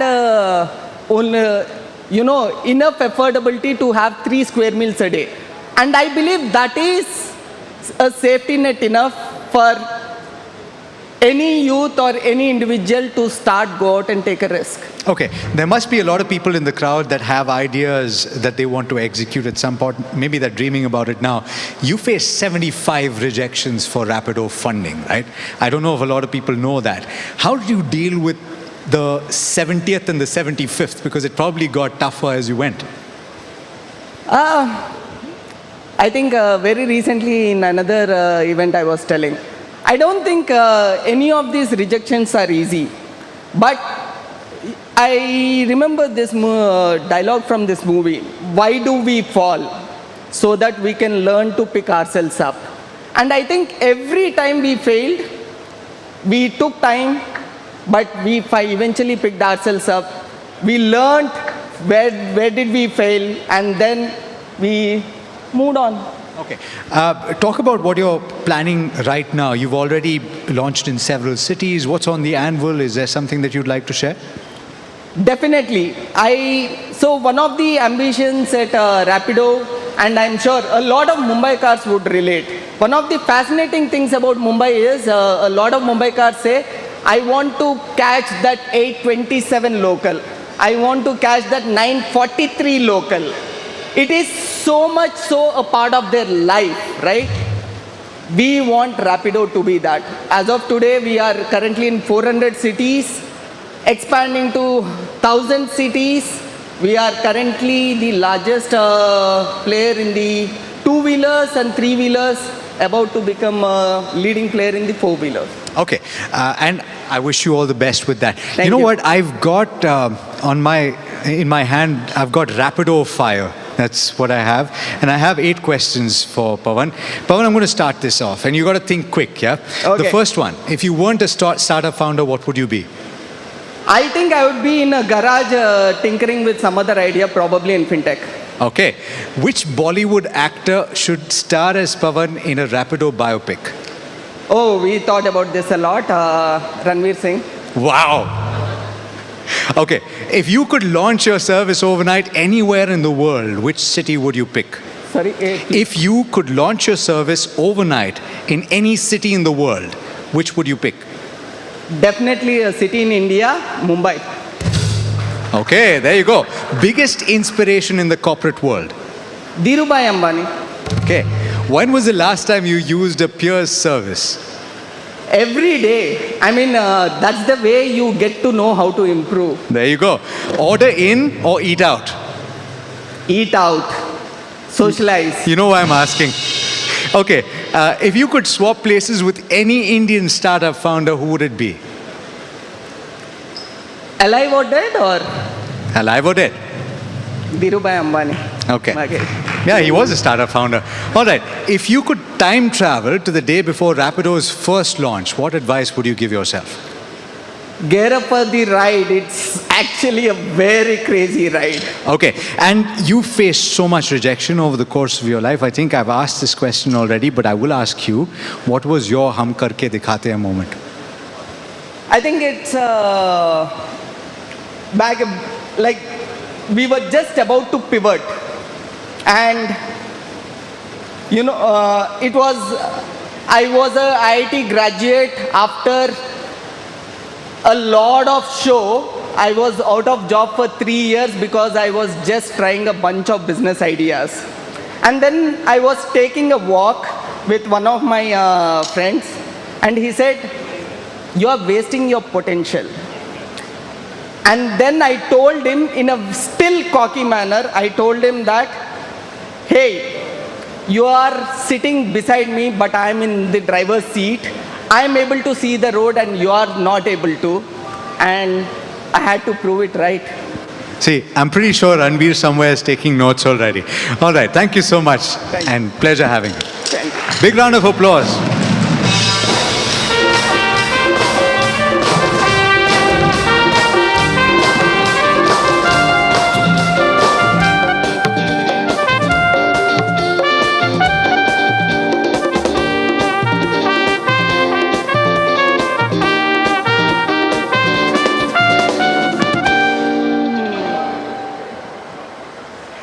हर युवा के दिल में एक सवाल है, what do we really want?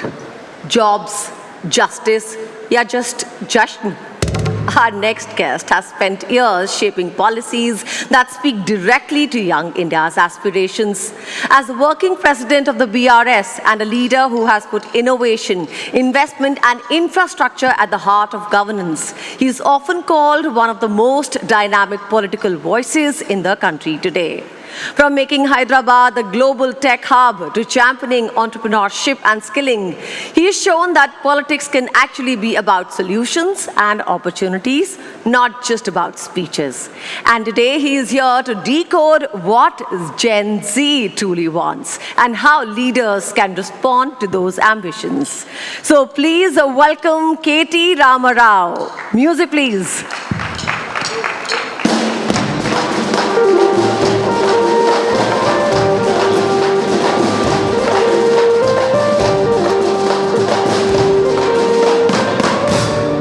Thank you. I've never had music ever played it when I was introduced, but thank you very much for that. Thank you, guys.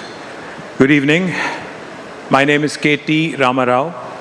I am a politician. I know most of you loathe politicians, most of you hate politicians. So I'll try and keep this simple, try and keep this as brief as possible. I come from Telangana. I worked as a minister for about 10 years, from 2014 until 2023. Prior to joining politics, I've had a bit of exposure working in the Western world. I have 2 master's degrees, one in biotechnology from Pune University, and one more in business administration from City University of New York. Then I worked in the corporate world for about 6.5, 7 years, came back to India, worked here for 2 more years, and then eventually joined the statehood agitation for Telangana in 2006. For about 8 years, I was part of this public movement for statehood for Telangana. In 2014, after the state of Telangana was formed, we were given a chance to serve the people, and I became a minister for the first time in 2014. For about 10 years, I've handled multiple portfolios, including technology, commerce, industry, urban development, municipal administration, handlooms, etc., etc. So why am I here? I'm here to share some of my thoughts, some of my learnings, and also to hear from you on what you want from politics and politicians and probably governments as well. I wanted to start off by saying 2 things. One, when I look around, when I see you, I see a lot of restless people, trigger happy, quick to go on to the digital world, wanting to put out a statement, wanting to put out a post a story, set a reel, restless, young, ambitious, bold. That's Gen Z, if we have to quickly sum up. You're truly the DIY generation, not the do-it-yourself, but disruptive, imaginative, absolutely youthful generation is what Gen Z is all about. I would like to believe that my state, Telangana, is also a Gen Z state. Wanted to start off by saying 3 things. One, when we start looking at events like this, thank you NDTV for this wonderful gathering, because this is a unique opportunity for lawmakers, for politicians to interact, to mingle, to understand what Gen Z really wants. When I look through this room, I can think of 3 Gen Z journeys.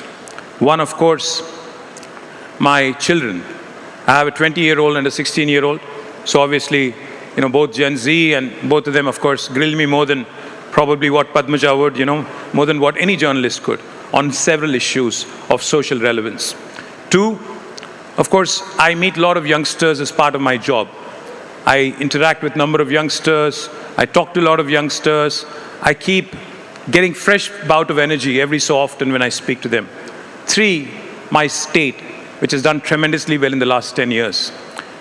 Gen Z has truly conquered, has truly led the charge on the digital mediums.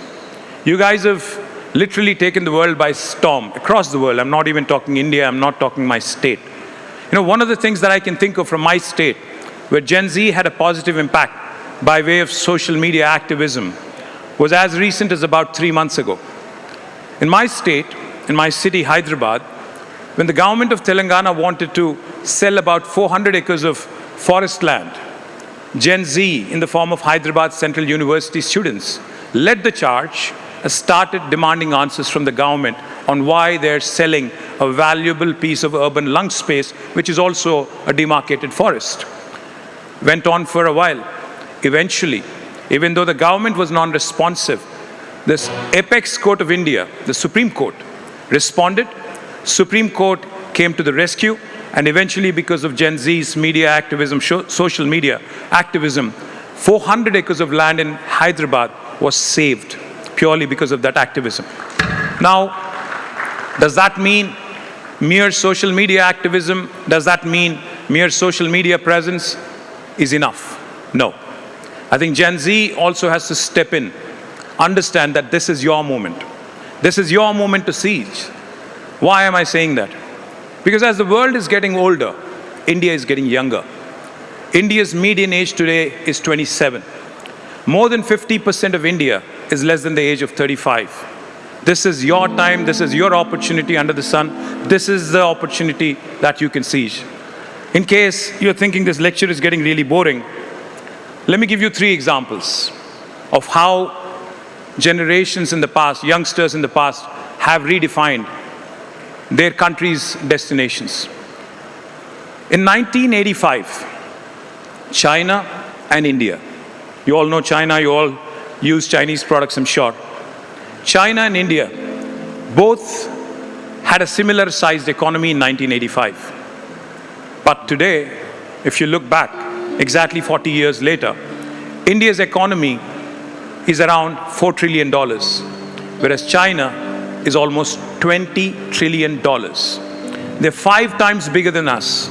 In mid-1980s, we were similar in terms of GDP size, in terms of per capita. In fact, China was lower. They were $300, we were $500. And today, China is about $13,000 of per capita. India is only $2,700. What happened? Where did we miss the bus? How did they race past us? I think one simple thing. They were focused on the best. They wanted to beat the best. They were focused on the US. They were wanting to be better than Europe. Whereas India, we were happy comparing ourselves to Pakistan.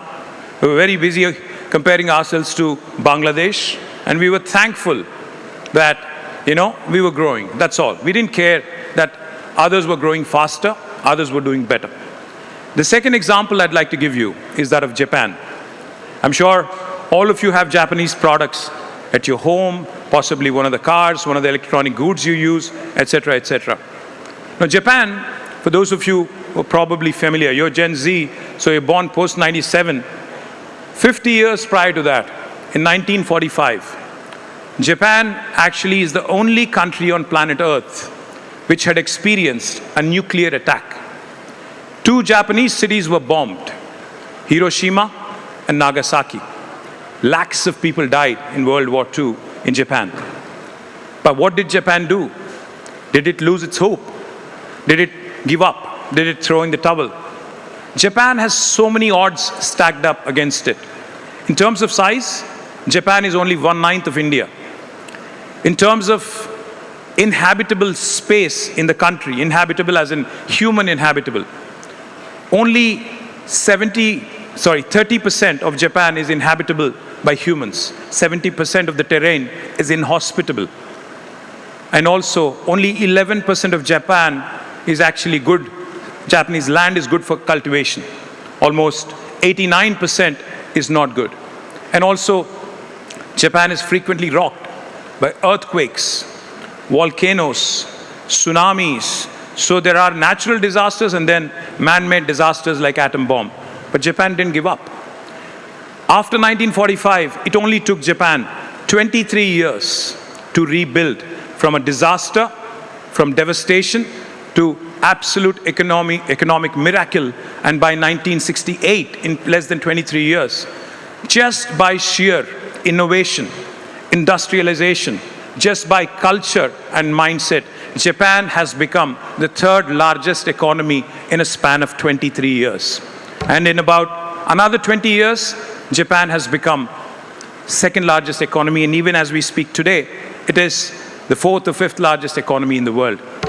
And the third example that I would like to give is that of my state, Telangana. I know all of you are trigger happy, all of you have butterfingers when it comes to cell phones. May I request all of you to pull out your phones for a second? Please. Please open Google. Please type in the world's largest lift irrigation project. World's largest lift irrigation project. And I think you would find the answer. That is, can anybody tell me, please? Anyone? Kaleshwaram project in our own country, in my state, Telangana. It's not India's largest, it's the world's largest project.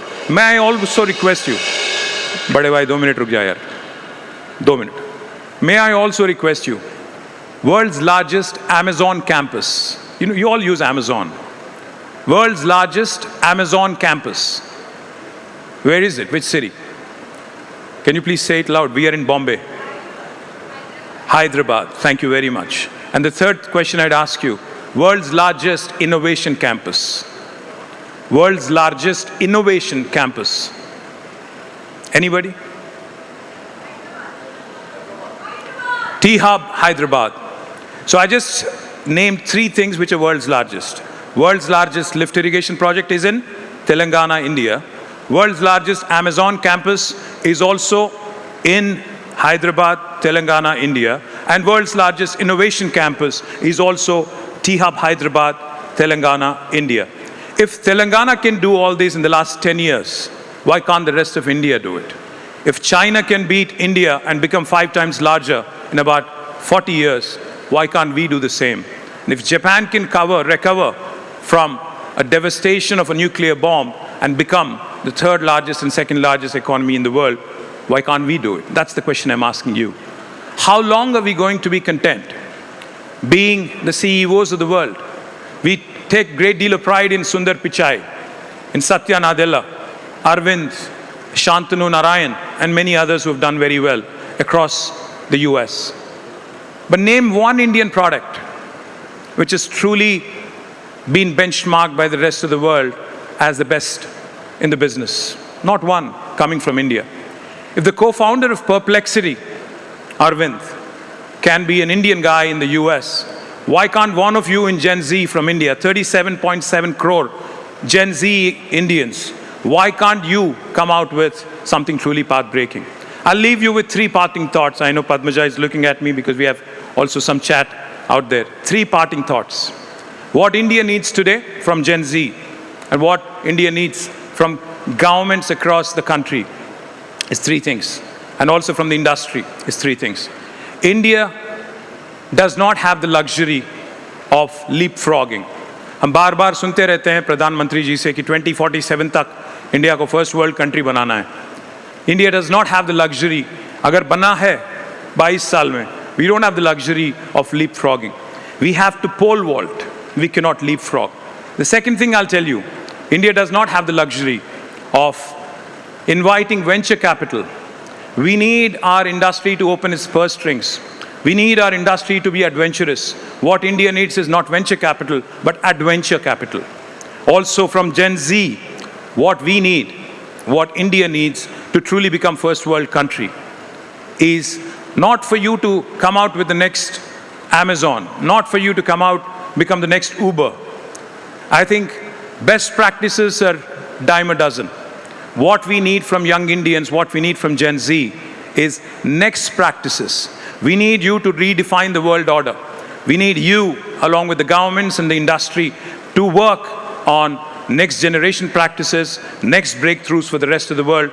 Because like I said, while the world is getting older, India is getting younger. And today, the opportunity that Gen Z has in India, there's never been a better time. Because governments are attentive, industry is attentive, capital is not a concern. You're only limited by your imagination, you're only limited by your ambition. And I'm sure with more and more such events, many of you will become innovators, many of you will become disruptors, many of you will truly come out with world-class products. I was just listening to Pawan, who's also from Telangana, by the way. Thank you for that that's enlightening inputs. Once again, thank you NDTV Yuva for giving us this opportunity. Truly delighted to be here. Cheers. Thank you.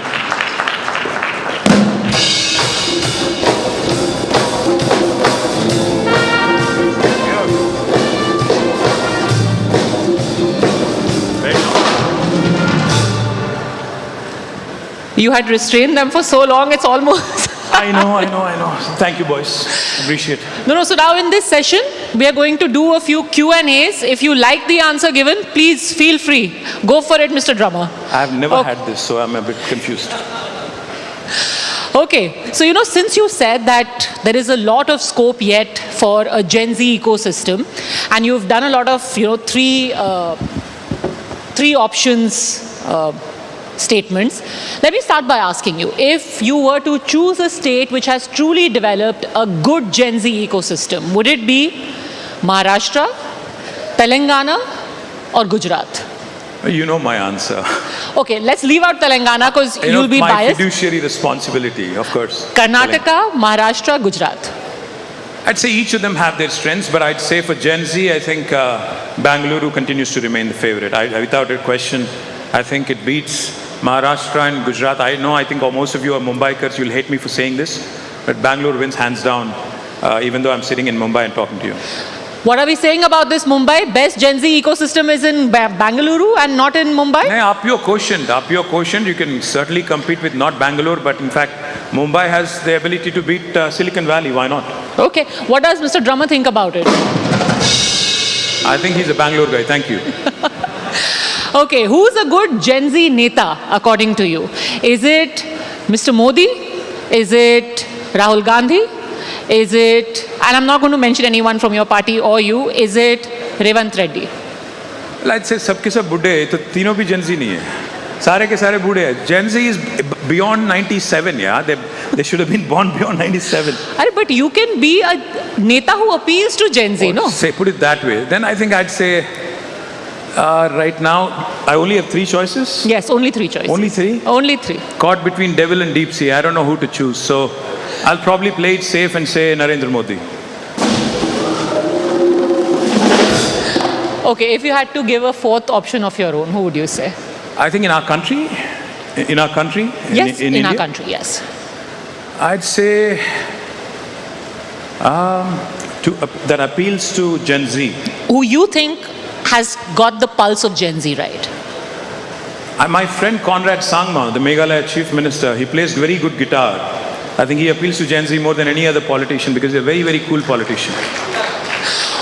I think You want to take a shot at it? I mean, if you want to be cool and acceptable. Unfortunately, I can't. I'm very bad. Okay, tell me this. Why is it that politics, even now, despite the fact that, you've got young people like yourself, people who've been educated abroad, people who are bringing a lot of, a very corporate background into politics, still has a very old boys club sort of image. Why is that?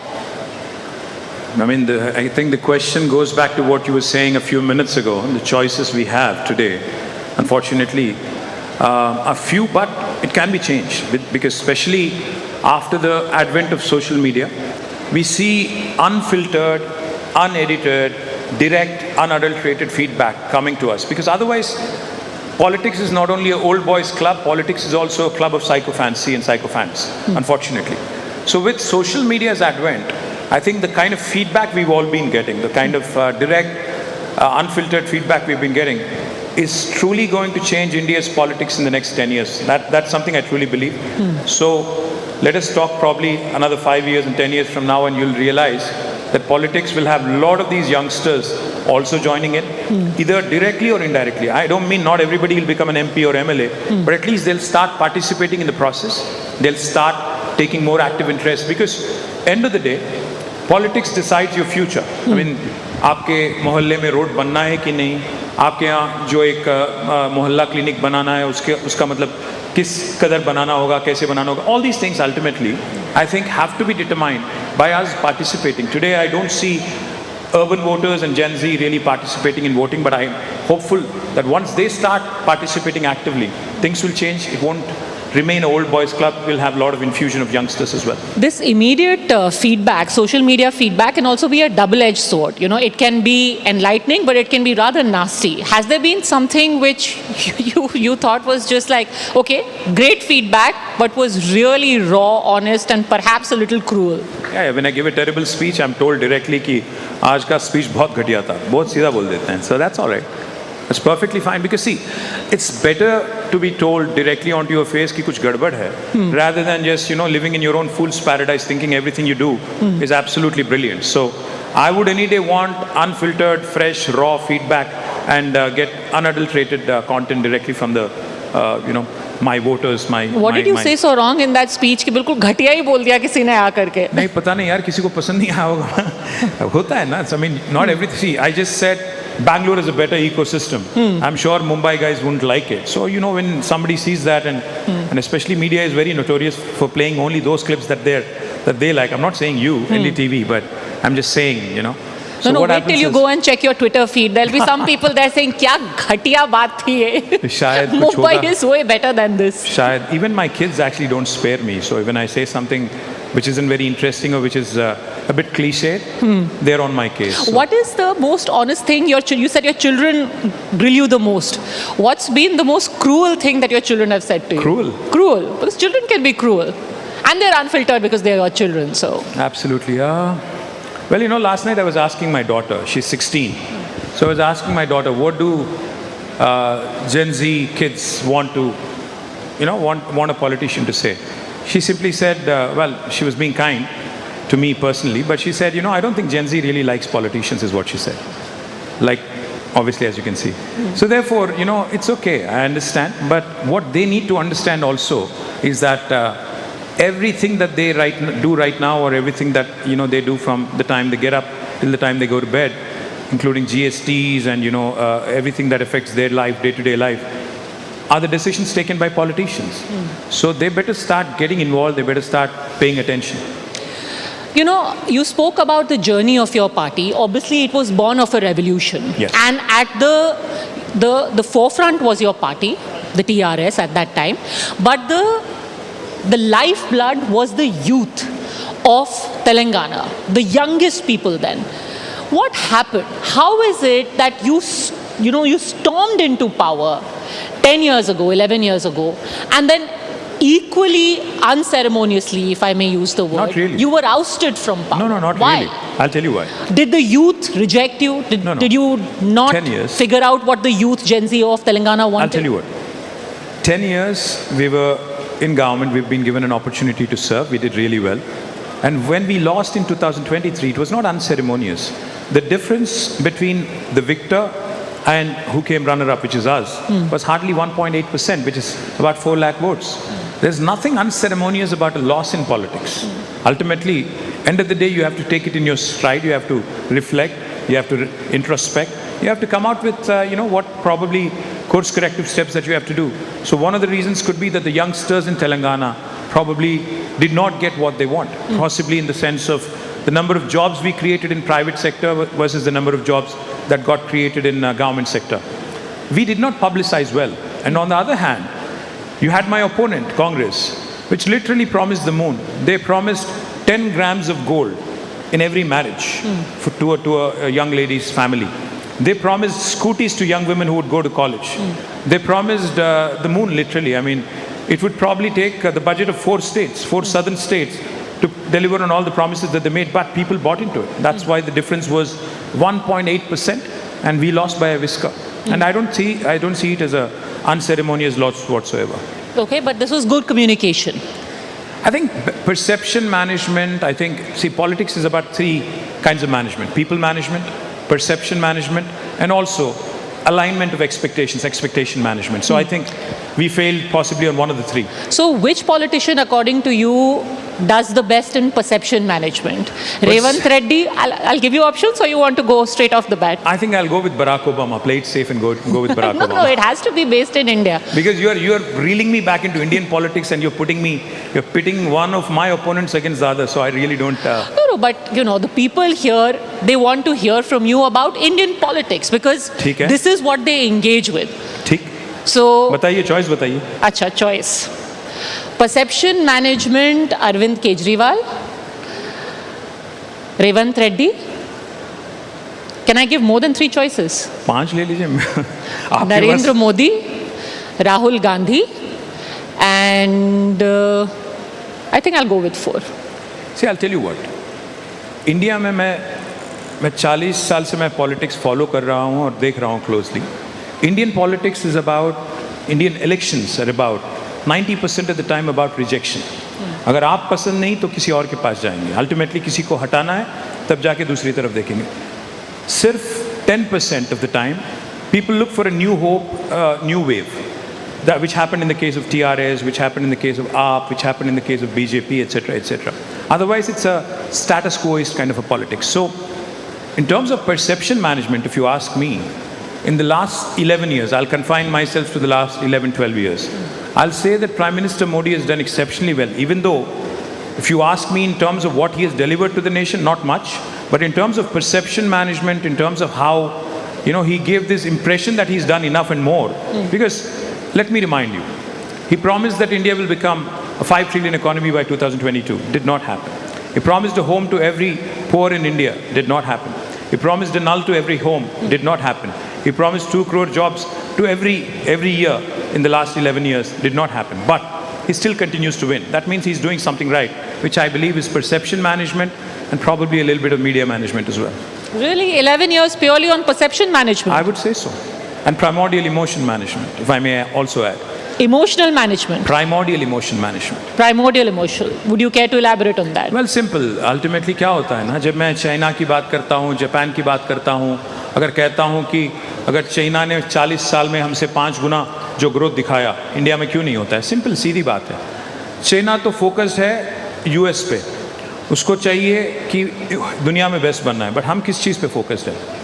मंदिर मस्जिद वाली झगड़ा में कौन क्या खा रहा है, क्या पी रहा है, कैसे कपड़े पहन रहा है, कैसे भाषा बोल रहा है, etc., etc. So what happens is, when you bring these primordial emotions to the fore, and that takes center stage over everything else, none of the promises that you made have worked, none of the promises that you made have been delivered, but still you win elections because election के time आपको याद दिलाया जाता है 80, 20, etc., etc., and that पर उन्होंने अगर 11 साल तक ये मैनेज किया है, this could be your हम करके दिखाएंगे moment. See, ultimately, I'll tell you what. End of the day, you can fool all the people sometimes. Some people all the time, but you can't fool all the people all the time.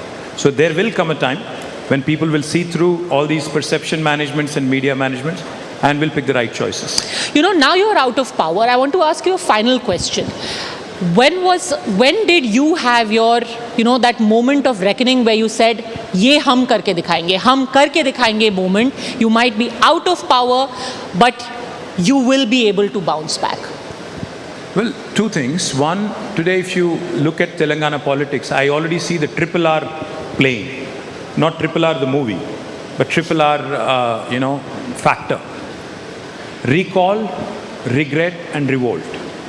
Recall is already happening. People are already recalling how better our government was vis-a-vis the current Congress government. Regret is also being seen that गलती हो गई, फिर इनको वापस लाना है. मैं उम्मीद करता हूँ 1-2 साल में रिवोल्ट भी शुरू हो जाएगा और 5वीं साल में हम लोग वापस आ जाएंगे. Revolt as in not. I hope you are not telling people to hit the streets कि Gen Z रास्ते पे आओ. Not like Gen Z and Nepal. No, I'm not talking about that. That might also happen if governments actually fail. I'm also forewarning you on that. Because what happened in Nepal recently was nothing but suppression of democracy, was suppression of the voice of Gen Z. Initially, even the media mocked when the Gen Z was protesting. They said they're protesting internet disruptions. But eventually, what were they protesting? They were protesting for their future. You're saying a Nepal-like scenario can happen in India? If governments continue to fail them, if governments continue to fail the aspirations of people of India, why not? Yes. Do the people here agree that we could have something like this happening in India? Well, you never know. Come on, Gen Z, let's be heard. कितने लोगों को लगता है यहाँ पे होगा Gen Z? Nepal जैसा? How many people think नहीं होगा? Well, let's see. The night is still young, let's see. Okay, let's hope for the best. The night is young, but K.T. Rama Rao, thank you very much for having come here. Thank you very much. Spoken to us here at NDTV Yuva. Cheers, thank you. You're playing it safe. Do you want to take a last shot at the guitar? You still have a shot at being young. Thank you. I really have.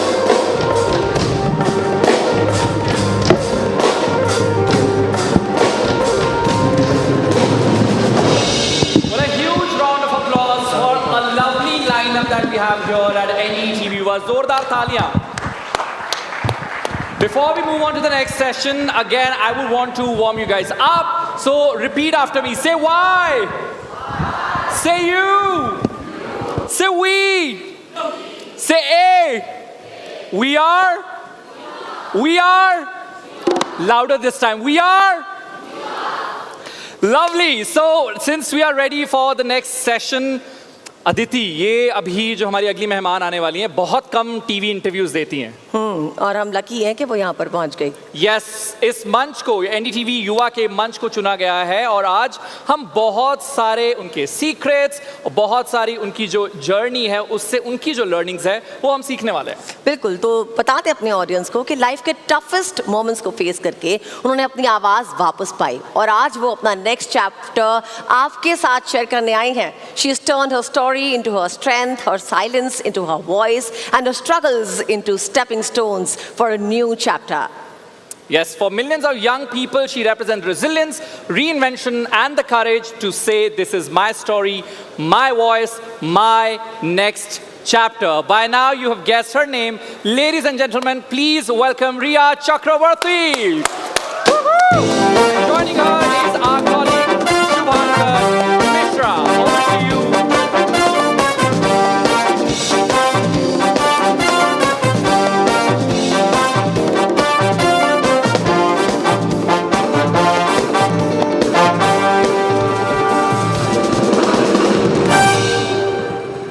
Harivansh Rai Bachchan साहब ने कभी कहा था कि गिरना भी ज़रूरी है, औकात का पता चलता है, बढ़ते हैं जब हाथ उठाने को तब जाकर अपनों का पता चलता है। जिन्हें गुस्सा आता है अक्सर वो लोग सच्चे होते हैं, मैंने झूठों को दिन रात मुस्कुराते हुए देखा है। सीख रहा हूँ इंसानों को पढ़ने का हुनर, ये सुना है चेहरे पर किताबों से ज़्यादा लिखा होता है। सो वेलकम रिया, बहुत बहुत शुक्रिया आपका समय देने के लिए, क्योंकि आप नॉर्मली इंटरव्यूज़ करती नहीं हैं और आज जब मिली हैं तो आज चेहरे से, हाव भाव से, बातों से आपको हम समझने की कोशिश करेंगे। क्या बात है, पहली बात तो बहुत अच्छी कविता आपने सुनाई है।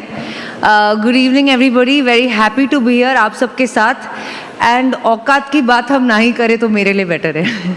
बट देखिए, मीडिया वालों ने आपको बहुत परेशान किया है और सुप्रीम कोर्ट की तरफ से जब आपको एक जजमेंट आया जो आपके फेवर में गया, क्लीन चिट मिली, तो मुझे लगता है कि उस परेशानी के बाद थोड़ा सा हंसा देते हैं आपको।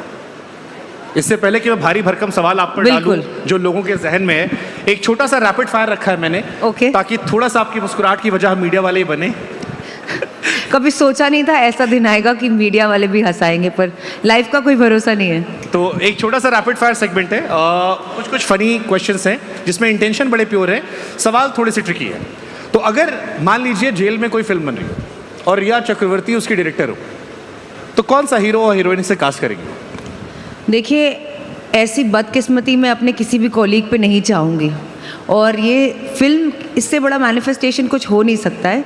और एक्चुअली आपको कास्ट करने की ज़रूरत नहीं है क्योंकि काफ़ी हीरो और हीरोइंस जेल होके आ चुके हैं। हम लोग तो रियल लाइफ में लोग जा चुके हैं। वैसे भगवान ना करे किसी को जेल जाना पड़े, लेकिन जब वहाँ थे तो सबसे ज़्यादा मिस क्या किया? घर का खाना या फिर वो नोटिफिकेशन जिस पे कुछ भी ऑर्डर कर सकते हो आप? नहीं, बहुत सारी चीज़ें मिस करते हो। आपको सब कुछ समझ में आ जाता है कि लाइफ में क्या क्या आपके पास था जब आप सोच रहे थे कि आपके पास कुछ भी नहीं था, क्योंकि वहाँ तो कुछ भी नहीं मिलता। ऐसा नहीं है कि आपके पास स्विगी है या इंस्टाग्राम है या मोबाइल फ़ोन है या मम्मी पापा जिनको आप टेकन फॉर ग्रांटेड लेते हो कि क्यों परेशान करते हो, क्यों पूछते हो कितनी बार खाना खाया कि नहीं, वहाँ कोई पूछने वाला नहीं है। पर सबसे ज़्यादा मैंने मिस ऑब्वियसली अपनी फैमिली को किया उस वक्त पे। मैंने अरविंद केजरीवाल से सवाल पूछा था कि जेल जाकर क्या सीखा आपने? उन्होंने कहा कुछ सीखने नहीं गए थे, बट आई एम श्योर समय सिखाता बहुत कुछ है। बिल्कुल बिल्कुल, जेल जाके आप बिल्कुल अलग इंसान बन जाते हो। क्या अंतर है उस लड़की में जो जलेबी में हमें नजर आ रही थी, बिंदास सी, बेबाक सी, और आज जिस रिया चक्रवर्ती के साथ बैठा हूँ मैं? अंतर तो एक्चुअली पर्सपेक्टिव में। एक बार आप जेल चले जाते हो ना तो आप का नज़रिया बदल जाता है ज़िंदगी को लेकर। आप एक तो लोगों के बारे में, लोग आपके बारे में क्या सोचते हैं इसके बारे में सोचना छोड़ देते हो, क्योंकि अगर वहाँ सोचोगे तो कंफर्म डिप्रेशन है, राइट? लोग तो अच्छा नहीं सोच रहे हैं किसी के बारे में जो जेल गया है, राइट? तो आप पब्लिक परसेप्शन से हट जाते हो। फिर आप सोचते हो कि अच्छा, पब्लिक जो मेरे बारे में सोचती है वो इम्पोर्टेंट नहीं है, तो फिर क्या इम्पोर्टेंट है? और आप अपने अंदर ढूंढने लगते हो कि आप कौन हो, आप किस तरह के प्राणी हो, आपको खुद पता नहीं रहता है। मैं 27 की एज में गई थी, उस वक्त आपको ये आइडिया नहीं होता है who are you as a person. धीरे धीरे आप जानने लगते हो कि अच्छा मैं सिर्फ किसी की बेटी या कोई एक्ट्रेस या अपनी अगली फिल्म की हीरोइन नहीं हूँ, मैं सिर्फ एक लड़की भी हूँ।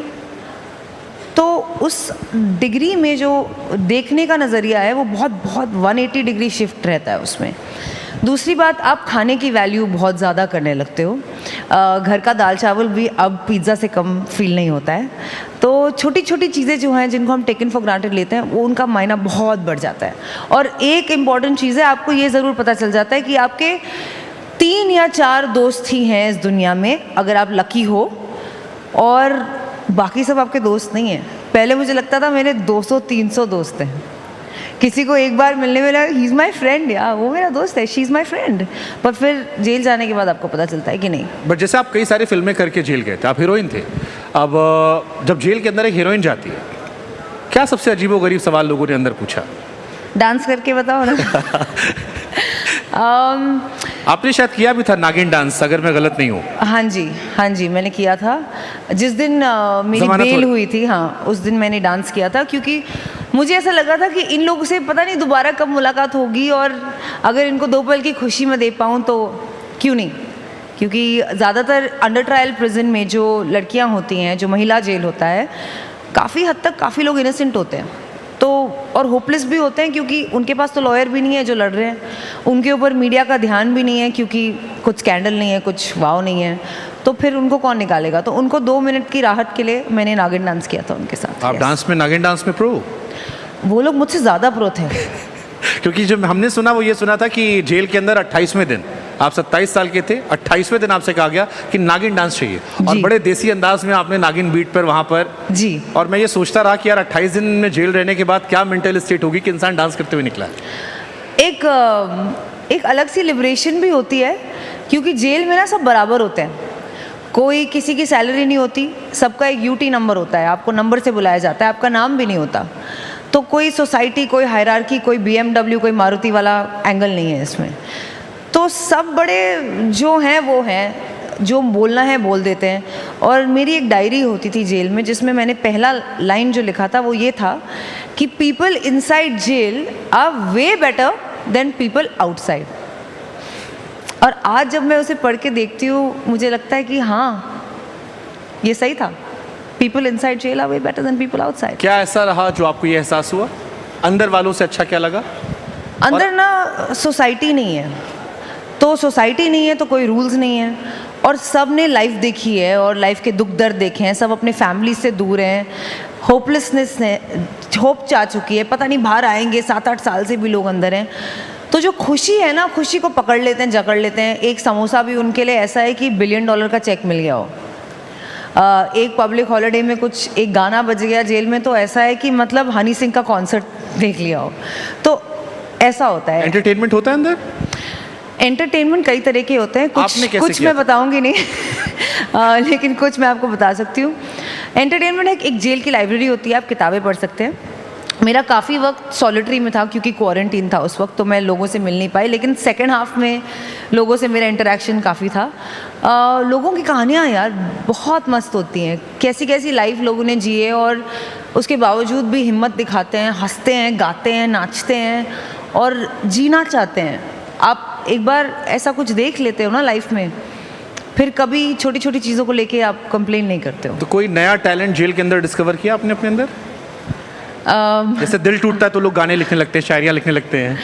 एक्चुअली हाँ, मैंने कविता लिखी थी। क्या लिखा था आपने? कुछ सुनाओ ना हमारे दोस्तों को। कविता? हाँ, जो भी आपने लिखा हो। सुनोगे? हाँ हाँ। कविता का नाम है इतनी सी खुशी। जब इतनी सी खुशी है, थैंक यू। जब इतनी सी खुशी है तो इतना बड़ा आंगन क्यों? इतनी सी बारिश में इतना सारा सुकून कैसे? सदियों से दिल तो थामे, फिर भी इतना सारा इंतज़ार क्यों? इतनी सी खुशी के लिए इतना बड़ा इम्तिहान क्यों? गहरी सांसें तो ले ली, फिर भी इतना परेशान क्यों? इतनी बड़ी दुनिया में सिर्फ इतना सा इंसान क्यों? Beautiful, beautiful. सुशांत सिंह राजपूत की मोहब्बत में लोगों ने आपको विलन बना दिया। लोग बर्दाश्त नहीं कर पाए कि हमारा एक हीरो जो हमारे जैसा था वो चला गया और सब आपके पीछे पड़ गए। जब आपको क्लीन चिट मिली, किस बात की ज़्यादा खुशी थी? कानूनी दावपेच से निकल गए उसकी खुशी थी, मन की शांति थी, क्या एहसास था उस वक्त? बड़ा ही अजीब होता है यार। जिस चीज़ के लिए मुझे अक्यूज़ किया गया था उसके बारे में जब क्लीन चिट मिली तो भी आप खुश नहीं हो सकते, बिकॉज उसके जो कोर पे है ना, उसके कोर पे मेरा एक बहुत क्लोज इंसान चला गया। अब लोग बोल रहे हैं कि अच्छा तुम्हारी वजह से नहीं गया, ये तो मुझे तो ऑलरेडी पता था, राइट? खुशी नहीं कहूँगी, बस मॉम डैड के लिए खुशी थी कि इन अ सेंस वो लोग सोसाइटी में रहते हैं। पेरेंट्स ज़्यादा सोचते हैं कि नेबर्स आपके बारे में क्या सोच रहे हैं, लोग आपके बारे में क्या सोच रहे हैं, और उनकी रेप्यूटेशन, उनका उठना बैठना, मिलना, वॉक पे जाना, किसी से बम्प इन करना, अब वो इतना ख़राब नहीं रहेगा, क्योंकि कहीं ना कहीं लोगों ने पढ़ लिया है और उनके ऊपर जो एक प्रेशर आया है और ये नेगेटिविटी आई है वो हट जाए, तो उस बात की खुशी थी। अजीब बात ये थी कि जिस दिन ये हुआ, एक तो मम्मी ने बताया कि अरे न्यूज़ में आ रहा है कि ये हुआ है, सीबीआई ने आपको क्लीन चिट दी, हमको क्लीन चिट दी है। मैंने कहा गलत है, न्यूज़ तो गलत ही बोलती है। न्यूज़ वालों ने कब आज तक सही रिपोर्ट दिया है? तो मैंने बोला चेक करते हैं, रुक जाओ, जब तक लॉयर नहीं बताएगा तब तक हम नहीं मानेंगे। जब पता चला कि सच में हुआ है तो मेरे घर में सब रोने लगे। अजीब बात ये थी कि जब मैं अपने भाई को हग करके खुद भी रो रही थी, मैंने अपने घर में अपने डैड और अपने मॉम को देखा और मुझे एक सेकंड में रियलाइज़ हुआ कि शायद हम हमेशा के लिए बदल चुके हैं और कभी भी वो फैमिली जो हम थे, जितने केयरफ्री थे या जैसे भी थे, वो वापस नहीं आएगा। क्योंकि उस मोमेंट तक ऐसा लगा था कि जिस दिन ये हो जाएगा सब ठीक हो जाएगा, पर ऐसा नहीं होता है। इनफैक्ट उस मोमेंट में जब वो मोमेंट एक्चुअली हुआ, मुझे ये समझ में आया कि सब हमेशा के लिए बदल चुका है और सब लोग, मॉम, डैड, मेरा भाई, सब हमेशा के लिए बदल चुके हैं, मैं भी बदल चुकी हूँ। ये सवाल मेरे मन में बार बार आ रहा था कि अगर किसी शख्स से मैं मोहब्बत करता हूँ और वो शख्स दुनिया से चला जाए, अभी भी जब सुशांत की डेथ एनिवर्सरी आती है, बर्थडे आता है, लोग पोस्ट करते हैं, हर साल नंबर 1 ट्रेंड होता है। आपके लिए ये लॉस कितना मायने रखता था? क्योंकि आपको एक्यूज़ कर दिया गया, इसलिए उस पॉइंट ऑफ व्यू पे कभी किसी ने बात ही नहीं की कि आपको भी बुरा लग रहा होगा, या आप क्या सोचते हो, या आपके लिए पर्सनल कितना बड़ा लॉस था? मुझे भी बुरा नहीं लगेगा, मुझे ही बुरा लगेगा ना।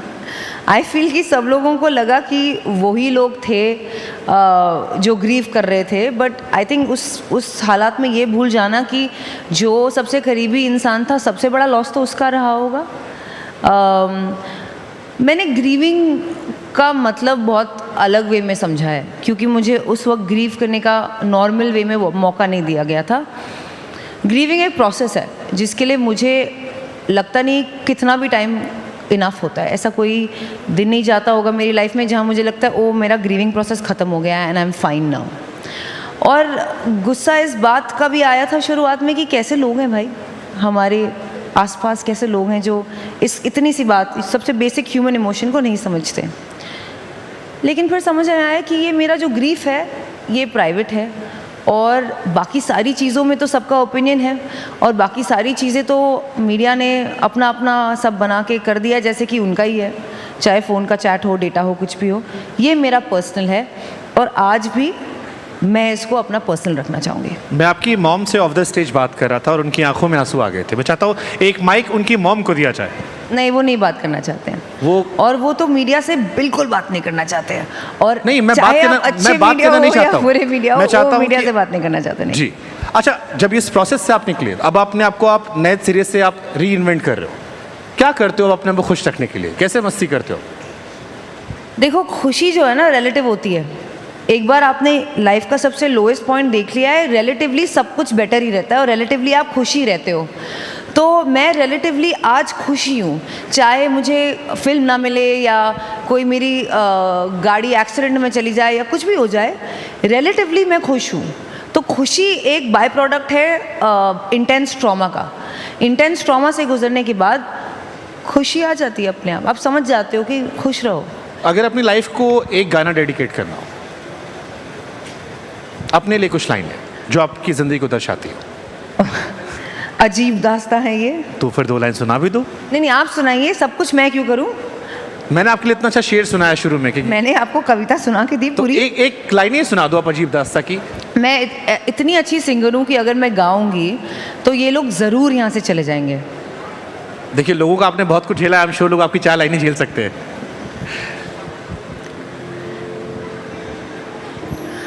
अजीब दास्तां है ये,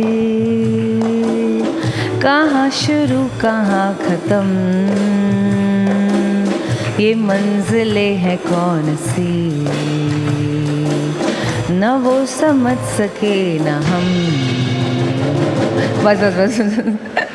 आखिरी चीज़ आपसे, आपने कहा कि आपको ये एहसास हुआ कि गिने चुने लोग होते हैं जो आपके अपने होते हैं, उनमें से एक आपकी माँ आपके सामने बैठी है, कुछ उनसे कहना चाहें आप, क्योंकि इस उतार चढ़ाव में मैं आज भी उनके अंदर वो दर्द महसूस कर रहा हूँ। आपने कहा कि आपका परिवार भी सेम नहीं रहा, सो मुझे लगता है एक अच्छा मंच है, एक अच्छा मौका है, अगर अपने परिवार के लिए कुछ कहना चाहें आप।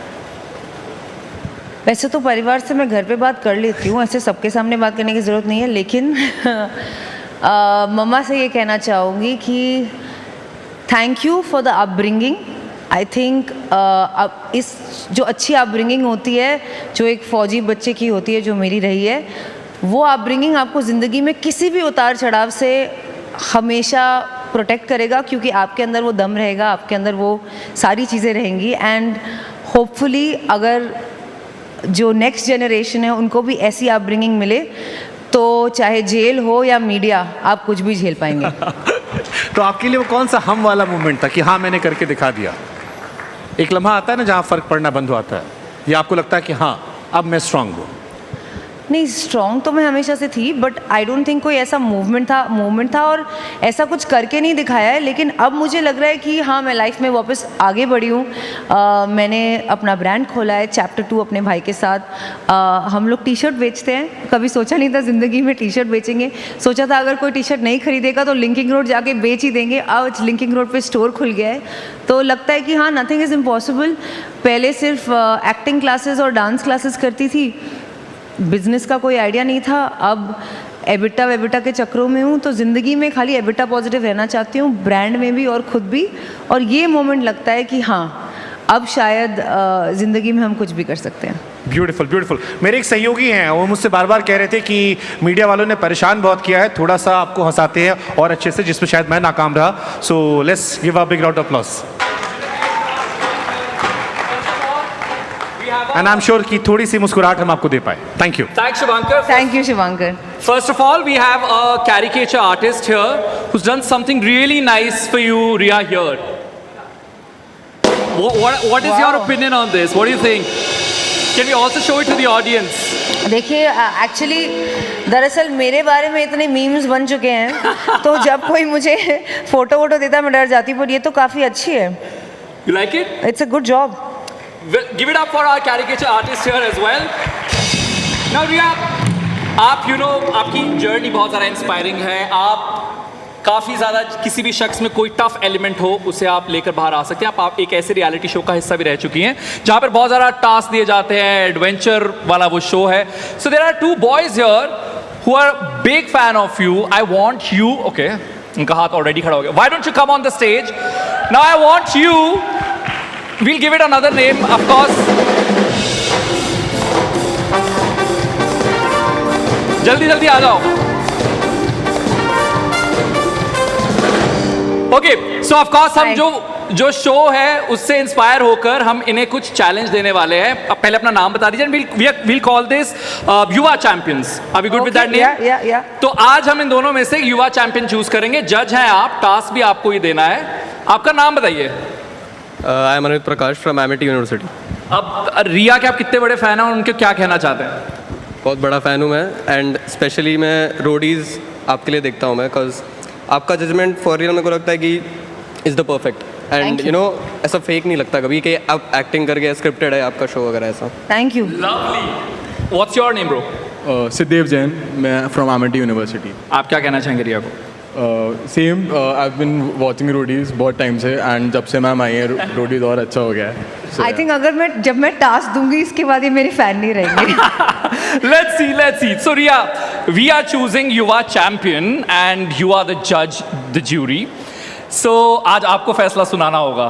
So बताइए क्या टास्क है इनके लिए. पहला तो 2 टास्क रखते हैं. Okay. एक मेंटल और एक फिजिकल. Lovely. ज़्यादा हार्ड नहीं होगा पर हार्ड होगा.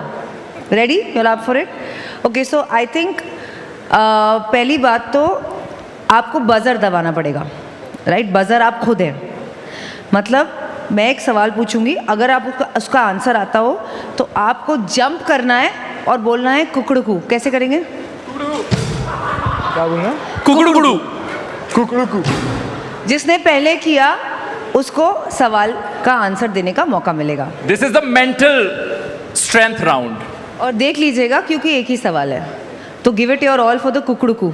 हाँ, नहीं, आप उनकी तरफ देख के दे सकते हैं. ऑडियंस है ना, ऑडियंस को इंप्रेस करना. ऑडियंस भी वोट करेगी. Observing from here who will do it the first. So रिया का सवाल होगा, आपको कुकड़ू करना है, right? Okay. For the mental round of the Yuva champions, question 1. What is the capital of Karnataka? Guys, you are Yuva. Please. No kukuruku also. अच्छा भाई तू ऐसा कर, तू तुक्का मार दे कोई. कर्नाटका ना? कुकड़ू के बिना आंसर ही नहीं है. नहीं कुकड़ू तो करो. तू एक तुक्का मार. Telangana. Ouch. What did he say? He said Telangana. Bangalore सही जवाब है, लेकिन आपने कुकड़ू किया नहीं तो none of you get the points. He did. Before him, he did the kukudu, Okay. but I wanted to hear his answer because I knew he'll come up with a gem. But of course, इस mental strength round में 1 and 0. Do you have another question? No, I have another Physical task. Okay. अब जो ये task जीतेगा फिर tie होगा, फिर tie breaker होगा. अगर आप Yeah. जीत गए तो आप रेस में हो. ओके, चलो. you all have to do 10 burpees. Burpees पता है? Jump up, go And then down, do a push push-up. up and jump up again. Right? 10 burpees जिसने पहले कर दिया वो जीत जाएगा. 3 सामने And can we have some music as well for this? 3, 2, 1, let's go. Okay, I'll count his. You count 2, 2, 3, 4, 5, 6, 5, 7, 6, 8, 7, 10. 8. He's done. Whoa! Give it up for Anirudh, who's of course our Yuva champion. Well done, boys. I think we should do the final champion moment. Why don't you hold their hand and declare him the winner? No, but he's won and he's Oh, won. no, We need a yes. tiebreaker, and I Yes. have the easiest tiebreaker for you all. Okay. We'll do an arm wrestle. Okay. अब ये जो जीत जाएगा वो जीत जाएगा.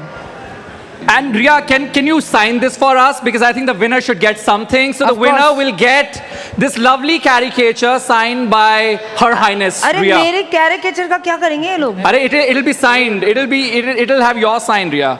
Okay, can we also get a marker for the and winner, then the NDTV will give you all a cash gift. Come. Okay. मेरे 10 रुपए का note 10 रुपए का नोट नहीं मिल रहा अरे है. मीडिया वालों से पैसे निकालो, ले लो. चलो. Ready? Okay, are we ready? We'll again do it with music. And meanwhile, can I also have a marker if we have? Okay. You do the countdown, Riya. Ready? Take in positions. 3, 2, 1. Woohoo! Okay, who's cheering for him? Who thinks that Anirudh will win? Okay, keep clapping. Woo! Hold this. Come on. Okay, it's quite a tough fight.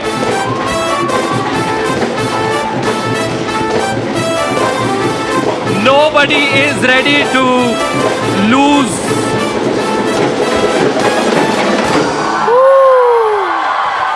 Bro, well Now done. we can do the fight the is final what we winner care about. announcement. Okay, can we have that moment? Riya, why don't you come in between? I want you to declare him the winner and also give him guys, here's the winner of the Yuva Championship. But I would also like to add that what's important is to put up a fight. Winning and losing is not the only thing, and you fought hard, and I'm really impressed. Oh, you're our best friends, so he won, you won, same thing. But take your prize with you, take your trophy. Why don't you sign it for him? पैसे ले लेना NDTV से. Cash cheque है, दोनों split कर लेना. Let me just open this and we do it. We can keep the music rolling.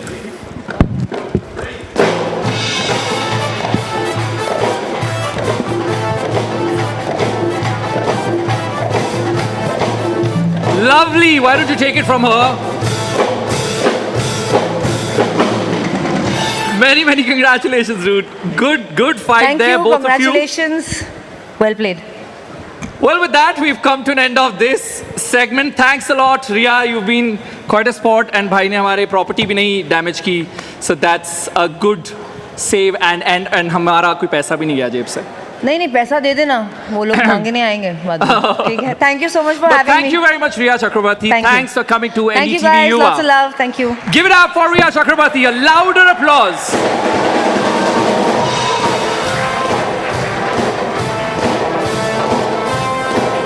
And now, of course, we are moving on to our next conversation, a next segment. She's fresh, fearless, and fabulously talented. From making her debut in Shuddh Desi Romance to redefining glamour and grit in films like War and Chandigarh Kare Aashiki, she's an actress who connects strongly with today's youth because her journey is as real as her role.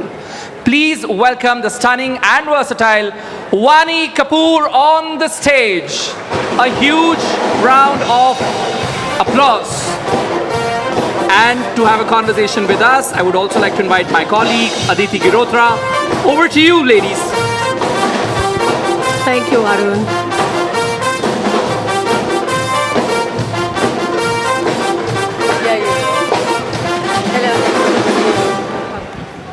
All right, I had requested Vaani that, to begin off, we'd start by dancing.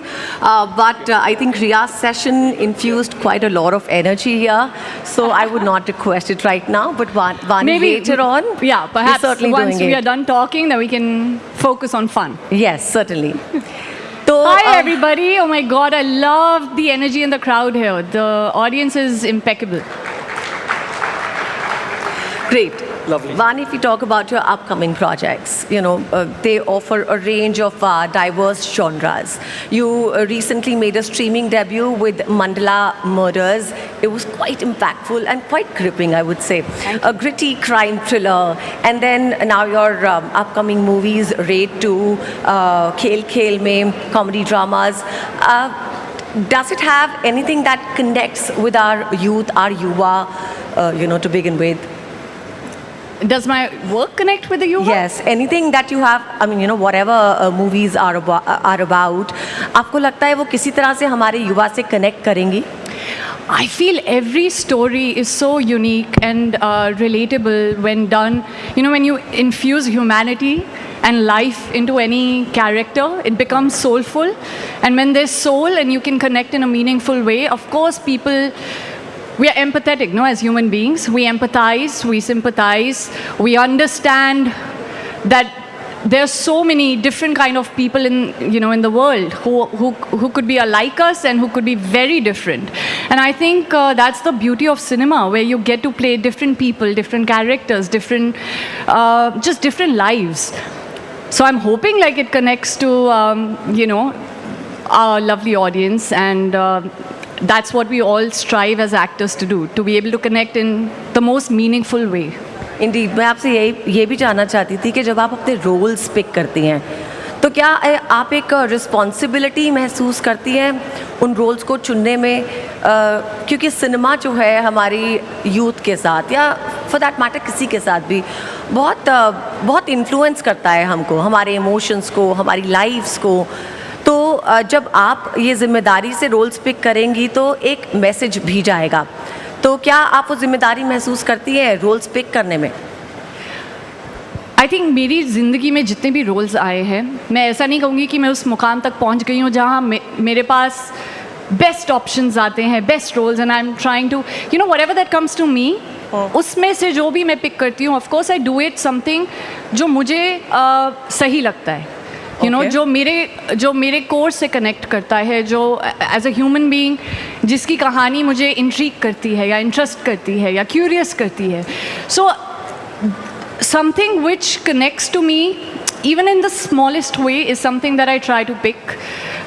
Yes, I do try to be responsible when it comes to picking roles, but as an actor I don't judge my characters. वो गलत भी हो सकते हैं, वो सही भी हो सकते हैं. हाँ, वो किस नज़रिए से अपने आप को देखते हैं या ज़िंदगी को देखते हैं. तो आई थिंक हर तरह के लोग होते हैं, हर इंसान की कहानी अलग होती है, यूनिक होती है, and you just want to be able to tell as many stories as possible. Right. Young people, juggle with emotion and ambition a lot. आपकी जर्नी से कुछ ऐसा जिसके थ्रू आप उन्हें एडवाइस दे पाए, उन्हें बता पाए गोइंग फॉरवर्ड क्या करना चाहिए? आगे बढ़ते हुए ज़िंदगी में जो लोग इमोशन और एम्बिशन से जगल करते हैं, उन्हें क्या करना चाहिए? अपनी जर्नी से, आप अपने एक्सपीरियंसेस से बताइए. Okay, I can speak for my profession. Anybody here who wants to be an actor? Anyone? Yes, there. I see some hands. See, guys, it's a difficult profession, I won't lie. You will face rejections. You will have, how do I say, you'll need tremendous patience. Some days of self-doubt, and to add on to that, unwarranted hate and trolling at times. But despite all that, if you still have the will to fight for your dream, you have the love for your craft, you know that you want to follow your heart, sooner or later there will be light at the end of the tunnel. So don't give up. I think जो आपकी खुद से fight होती है, अगर आप वो lose कर जाएं, then that's the day you're done. Don't let anybody tell you you're not good enough, because only you know your truth. Nobody else will know what your potential is as much as you guys do. So I feel self-belief, as often as it's spoken about, I think बहुत ज़रूरी है कि खुद पे भरोसा और खुद की एक होता है ना, अंदर से खुद से कनेक्ट करना. बाहर नॉइस बहुत होगा, there be people, times you face crab mentality where people are trying to pull you down, but if you give in to that perception, that will become your reality. You can change your reality by your own conviction. Nobody else can believe in you as much as you do for yourself. So I think don't lose the fight within yourself. That's the biggest fight, and that's the most important thing that matters. Right. Chandigarh करे आशिकी की बात करते हैं. You portrayed a very bold and a very independent character, very progressive. आपको लगता है that our youth needs that kind of portrayal that pushes boundaries? I feel our youth is already ahead of its time. They can differentiate from, wrong to right and right to wrong. We'd be underestimating our youth if we say it otherwise. I think जब मैं podcast देखती हूँ, मैं YouTube बहुत देखती हूँ, मैं podcast देखती हूँ, YouTubers के, conducting podcasts or just speaking about their experiences or what their opinions are. And they're very forthcoming, and it's very impressive to see so many people have a voice, so many people being fearless to speak so unabashedly.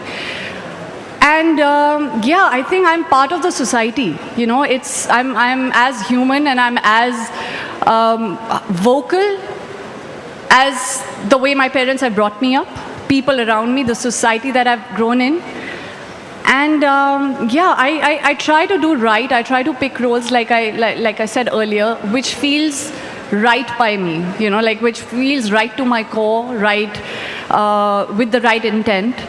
And I think Chandigarh Kare Aashiki, as controversial as some might say, I believed that story had to be told. I believe that there are so many people who are still living with a lot of injustice, or there's not fairness to when it comes to their existence in our society. So I felt that need, I connected to it, and I deeply felt responsible while portraying it. So I hope like more stories are told like that in the future. और अब चंडीगढ़ करे आशिकी की बात हो ही रही है, तो you know we all fell in love with the music of the film. तो एक दो steps हो जाए, dance steps चंडीगढ़ पे. They're just going to play the music and we're not really going to play the song, but let's just do a few steps. So that, and I would request everybody out here to join us. Stand Does somebody up, want to come and cheer. dance? Anyone?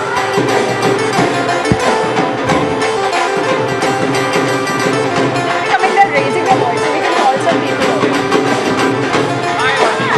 So why don't we turn it into a workshop? Okay, you teach me like one step, and the second step we'll ask somebody from the audience also to join. For the first step, I think let's two of us do it. You teach me one move, one groove. Okay, what song do you want to dance? Any they'll play a beat, or you have a specific song they can. Chandigarh Ashiki only. Yeah. Chandigarh kare Ashiki. Okay, any step that you like. It has to be any step. Just help us. Ghungru, Nashe Si Chad Gayi, anything, guys. Okay, let's vote for Nashe Si Chad Gayi. Okay, there are quite many hands there. Nashe Si Chad Gayi, teach us. Don't do like those difficult ones that Ranveer did. No, I'll go groovy. Okay. I'm in heels. It'll be easier for you in sneakers. Okay, lovely. Okay, we're doing Nashe Si Chad Gayi. You teach us some moves, okay? You see this, and then we'll ask one of you to join us, okay? You can join us now. Why don't you join us now? Okay, come. Only two people, okay? Can we have two ladies for this? Listen, let's have two girls join us. One more girl. Come.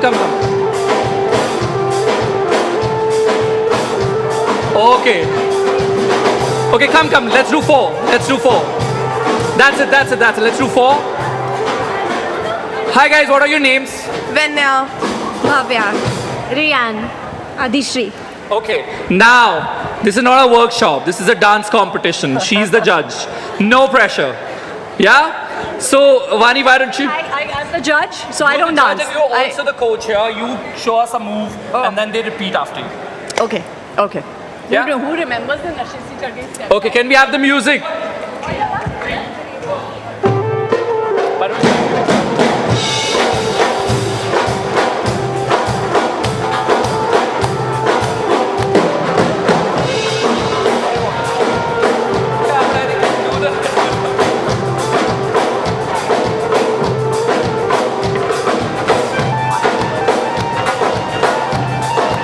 Give it up for them, guys.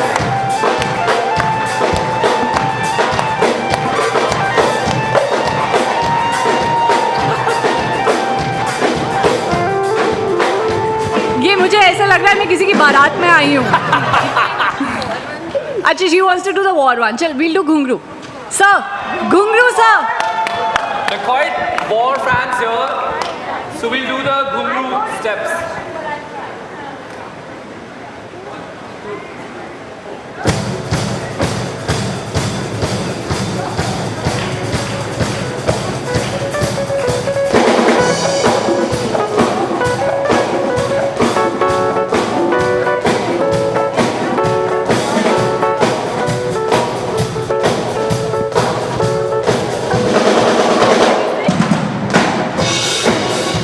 कौन गाएगा? Any of you would like to sing along? Okay, wait. Okay, listen. This is not gonna work like that. You just show us one move. They'll play the music. You just show us one move, and which will they do?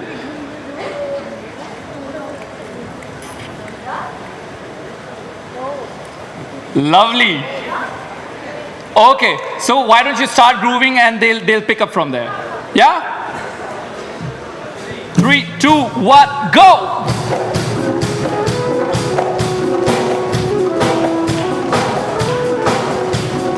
Not bad. Wow. Keep supporting them, guys. You have to keep clapping along. Lovely. I think it'll be unfair to select just one of you. All of you dance really well, so give it up for all of them. Vaani, what do you have to say about these young girls? They are lovely. They know my steps better than I do. I'm ashamed. But guys, thank you. It's a pleasure to see you all here. Really. Thank you, ladies. Thank you very much. And Arun, you could not hold back when I said, let's dance, right? That's what Rahul was saying, that moment, the moment we introduced See, the I'm a dance. Punjabi, Aditi, you have to understand. Yeah. You say the word dance and I'm here on the stage. Exactly, this was not planned. But good thing that you joined us. Wonderful. But thank you very much, ladies. Thank you. Give it up for both of them. Wonderful. Thank you so much for doing it for us. All right, going forward. आपने comedy की है, आपने crime thriller किया है. Mike, you took the mic. All right, hold this. I have the mic already. You have a mic? Yes. Okay. Don't worry. Okay, तो आप comedy आप कर चुकी है, क्राइम थ्रिलर आप कर चुकी है, आपने हर तरह का जॉनरा एक्सप्लोर किया है. Thank you so much. Which is the genre that you feel at home in, and that challenges you at the same time? I enjoy comedy, although I haven't had the privilege to be in a lot of comedy films yet. But that's a genre which you can either nail or you can completely go flat. And it's difficult, huh, guys, to laugh, you know, on cue, to have the perfect comic timing. But my friends think there's a side to me which a lot of people have not seen yet. I have a very different, how do you say, an image that gets built, you know, for the kind of parts that you play, and people perceive you as your characters. But I do feel I have a bit of a side which is goofy and very cartoon-like, and that comes out when I'm completely at ease and, you know, with my loved ones, be it my friends, family.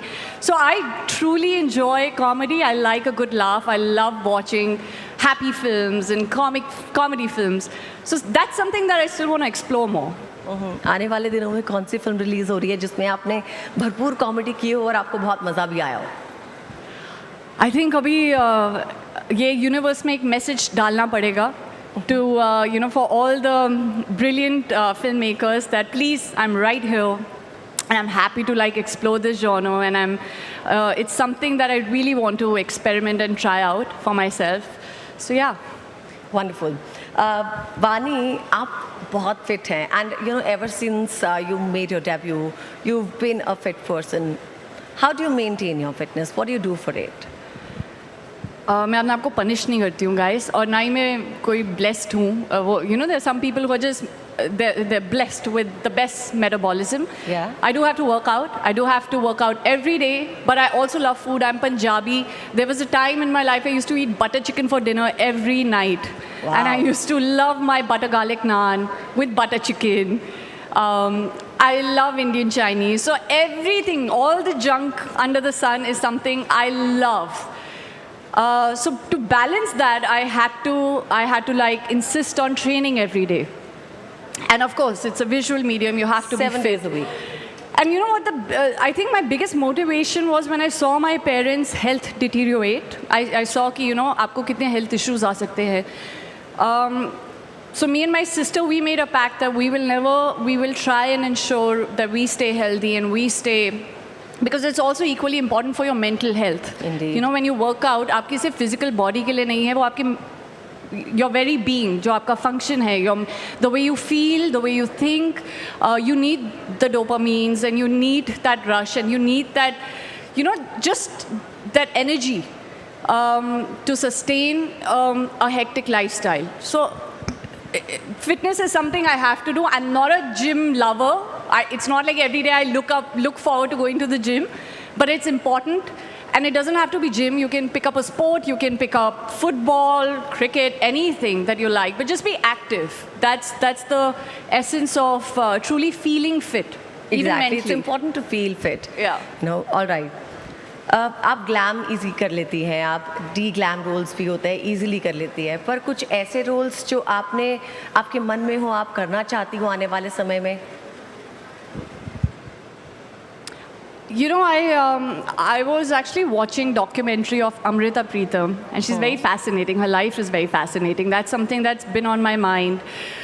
If ever, I don't know if the universe listens, if ever anybody is making it, I'd be happy to audition for her role, because I find a sense of this, you know, this fearless voice of love and rebellion in her. बहुत ही raw emotions है और honesty है उनकी life story में. तो वो एक किरदार है जो मैं एक्सप्लोर करना चाहूँगी in the near future if ever the universe comes together and makes it happen. All right, time कम है तो एक जल्दी से एक रैपिड फायर राउंड कर लेते हैं. आपसे जल्दी से सवाल पूछूंगी, आप फटाफट एक का आंसर देना मुझे, एक वर्ड का आंसर देना मुझे. If not an actor, what would Vani be doing? I think this question's being asked to me a little late in the day because now that I've become an actor, I don't see myself doing anything else. Yes, there might be their thoughts, आता है idea कि चलो अगर किसी दिन films नहीं, I'd like to be associated to the industry in some way. अगर पर्दे के आगे नहीं तो पर्दे के पीछे ही सही. But I want to learn the skill of editing, directing, creating something. So I think anything to do with creativity excites me. Instagram reels or long form cinema? Cinema, always. Great. Craziest DM you've ever received? I don't check my DMs that often. I mean, only from the people who you follow, and then I think the others go on a But do different you request. receive No? crazy DMs? Crazy DMs. I've actually not seen the other request, the ones who I'm not following. I tend to see the people who I follow, and the craziest DMs I get are for my best friends, मेरे school के दोस्तों से और मेरे college के time के जो दोस्त हैं, वो बहुत ही funny, crazy, unthinkable DMs भेजते हैं. All right. Co-star you have the most fun with? No, I've got along with pretty much everybody, but I think, what do I say? Everybody was fun. One name. Okay, I'll take Ritik's name. Wonderful. A fitness trip you swear by. A fitness tip you swear by. Wear your shoes, your fitness shoes, and head out to the gym, even if it's for 5 minutes. That's all. Trust you for saying Just that. think in your head, मैं आज सिर्फ 5 minute gym करने वाली हूँ. Trust me, once you make it to the gym, वो 5 का 15-20 minute होगा, and that'll turn into an hour. It'll just happen. You just have to mentally make up your mind कि यार जूते पहन लिए, कपड़े पहन लिए जिम के, अब बस पहुँच जाओ. Trust you for saying that because मैंने आपको लहंगा के नीचे भी fitness shoes पहने हुए देखा है. Thank you so much, Vaani, for joining us today. Thank और you. जाते जाते थोड़ा सा shake हो जाए, थोड़े से moves हो जाए, stage से नीचे उतरते उतरते. What do you say? मैं गाती हूँ चंडीगढ़ करे आशिकी. Yeah, I love that song indeed.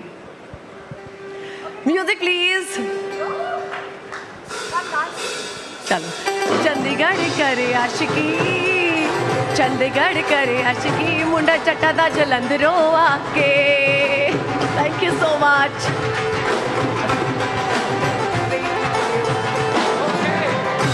So that was a lovely session. युवा, अब आप मुझे जवाब दीजिए एक बात का. Do we want another session? Do we want a tea break? Those who want tea, raise your hand. काफी ज़्यादा चाय प्रेमी है. So we're taking a tea break, but just for 15 minutes. Be right back and grab your seats. Thank you.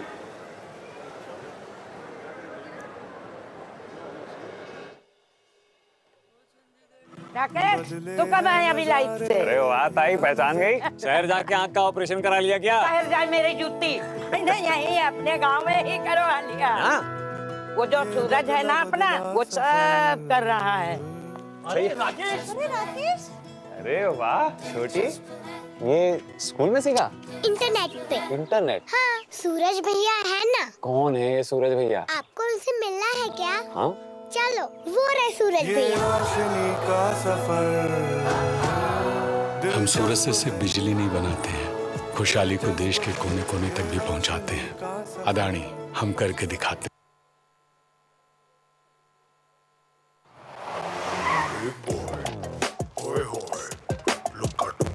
हाँ, कपूर जी क्या Sunday है ना?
नसीब दास्तां नहीं सी पत्थरों में होश सी चकना कंगकोश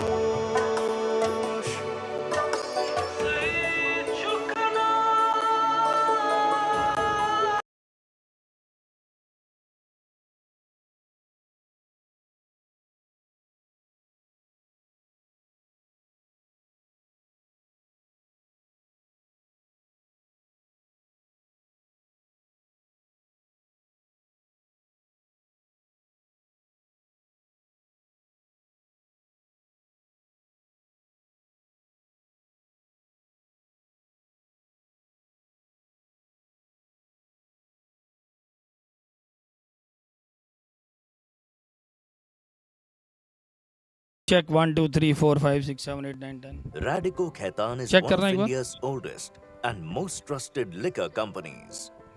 Founded in 1943, the company has a rich heritage and a portfolio of icons.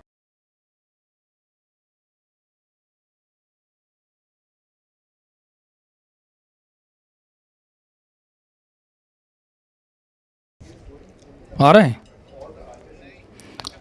Hello check 1 2 3 4 check check check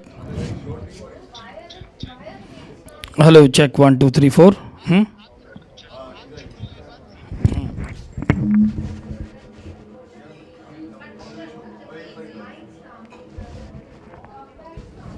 यार सुनो दादा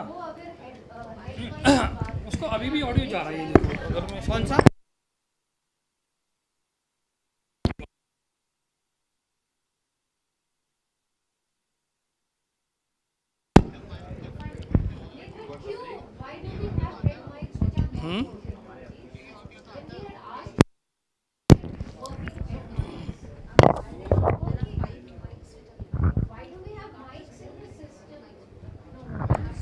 हेलो चेक 1 2 3 4 ये तो नहीं है hollow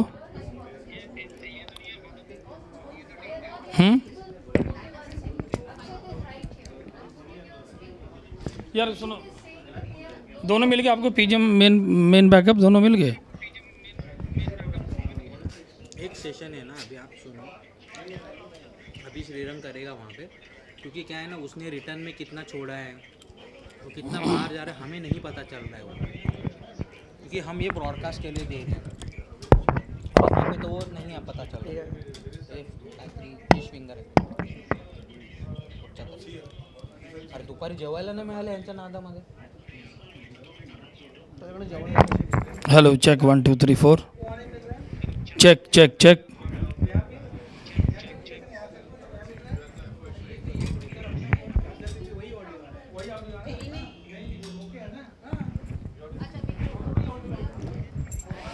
hello check 1 2 3 4 5 6 7 8 9 10 check hello check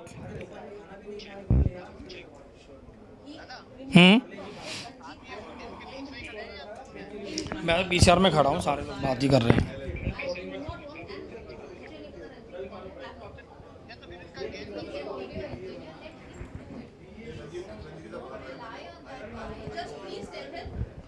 check hello hello hello hello check 1 2 3 4 hello check hello check 1 2 3 4 check check check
जाता हूँ मैं तुझसे दूर, मैं एक ही वजह के लिए हूँ आवारा बन जाता हूँ मैं। तुझे छू लूं तो कुछ मुझे हो जाएगा, जो मैं चाहता ना हो मुझको। तुझे मिलके ये दिल मेरा बह जाएगा, इसी बात का डर है मुझको कि हो ना जाए प्यार तुमसे मुझे, कर देगा बर्बाद इश्क मुझे। हो ना जाए प्यार तुमसे मुझे, बेहद बेशुमार तुमसे।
Hello, check 1 2 3 4 5 6.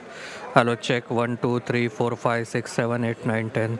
Check 1 2 3 4 5 6 7 8 9 10. Testing, mic test.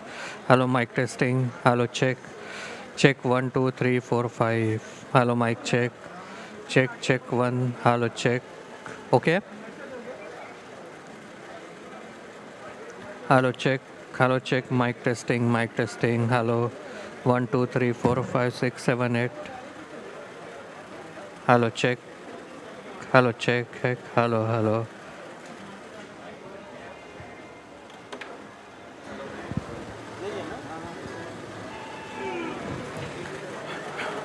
Hello, check 1 2 3 4 5 6 7 8 9 10. Mic testing, mic testing, mic testing. Hello, check 1 2 3 4 5 6 7 8 9 10.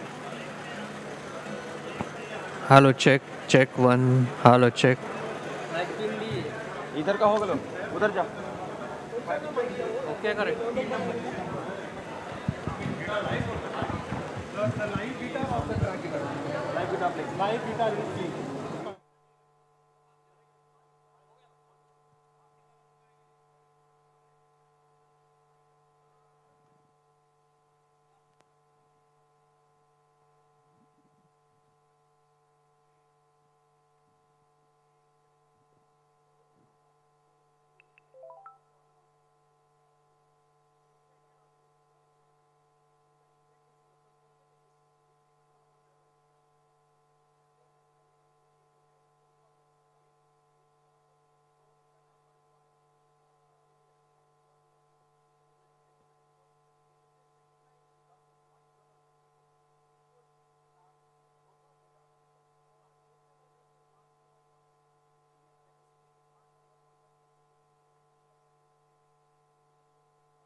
Hey, thank you. He can't hear anything, the guitar on his in-ears.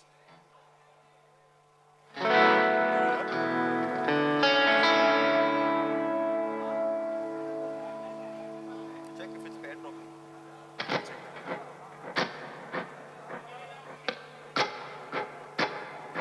It is Arman. Arman for everyone says Arman. Yeah, mine is Arman 3. Which one is Arman? So there is 1, 2, 3. Guitar is what number? JD? You have any mic to talk? 3, 4.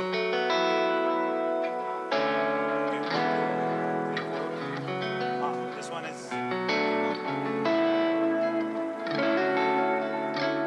Okay, put off the guitar in the 3, 4.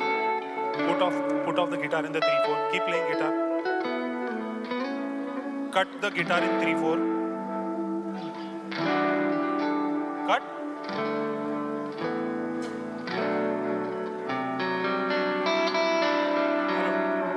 Hello.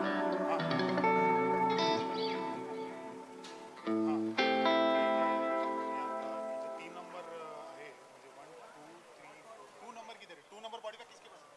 2 number body का किसके पास है? He's got 4. Hey, check. 2. Hey, check. Hey, check. Keep it. Keep it. Where are the other body parts? Only 3 are. Hormone का party का body part किधर है? नहीं रखा. दे इधर. What is the number? अरे hold on. Give it to me. Give it to me. Hello. Check 1, 2. Check 1, 2. Hey, check. Hey, check. Hey, check. और ये backup.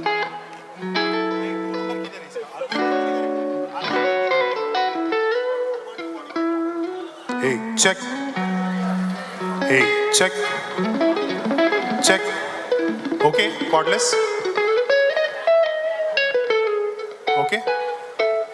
Okay, hold on. Just 1 minute. ये देना बॉडी पैक के लिए तुम लोग इतना कर रहे हो. हम लोग ने किधर रखा? जैसे मैं पता नहीं रजित पर कहाँ बोलूँ अभी. पब्लिक आके बैठे हैं. अभी बोल रहा हूँ उनको बोल करके. हेलो. जेडी ला देना फोन. जेडी याला बॉडी पैक हरवलंय. तर 1 नंबर जो आहे 1, 2 जो आहे 1, 2 तो आर्मानचा मिक्स असाइन करा. त्याच्यानंतर 3, 4 आणि सेकंड नंबर इंडियर आहे त्याला बायपास करा. हां आता जो 3 नंबर मी तो गिटार देतो त्याला मिक्स द्या त्याचा. 5, 6 नाही आला चला 2 नंबर आला. ठीक आहे आला 2 नंबर आला. आता 2 नंबर मी डेटा मिळाला तुम्ही काय असाइन केलं? एबल्टन आहे guitar 2 number. Guitar 5, 6 keyboard. This is backup. Okay now the और वो बैकअप माइक. ये backup. Can you guys hear this mic? Check. Huh? My I'm not putting it here when it's like loud. Drop it. If it is bothering you, drop it. Dan, you okay? You okay? Yeah? You can hear this mic? Okay, cool. JD, you're good. दूसरा mic check करना है.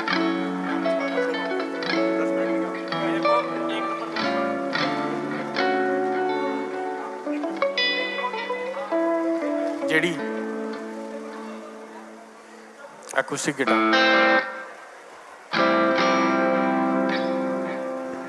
Play volume.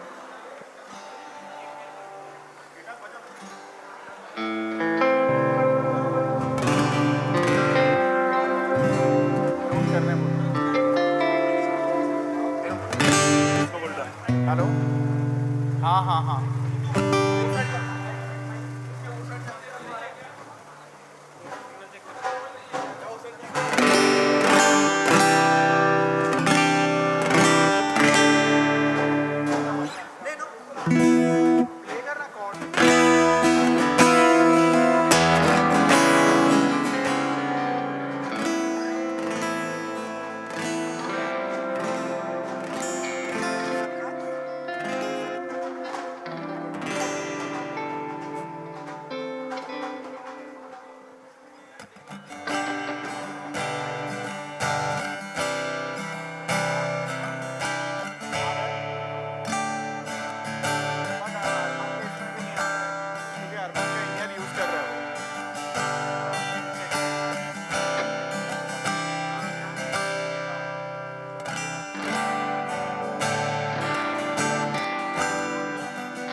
Hello hello smoke मत दो hello smoke कौन दे रहा है smoke बंद करो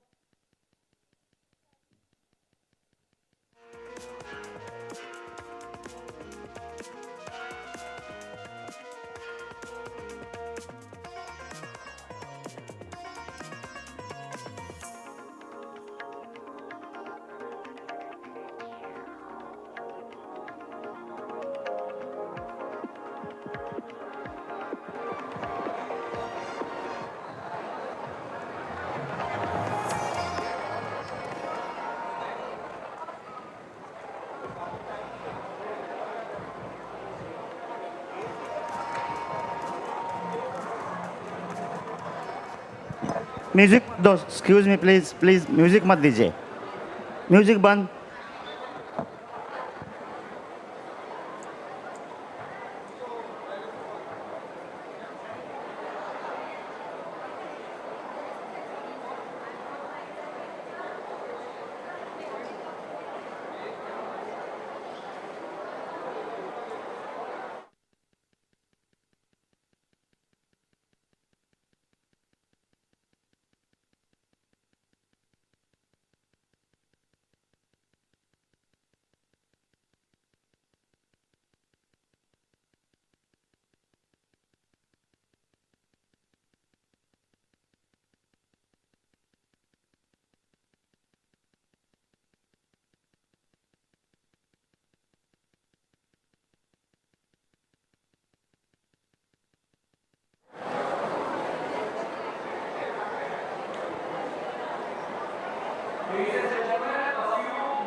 Take your seats.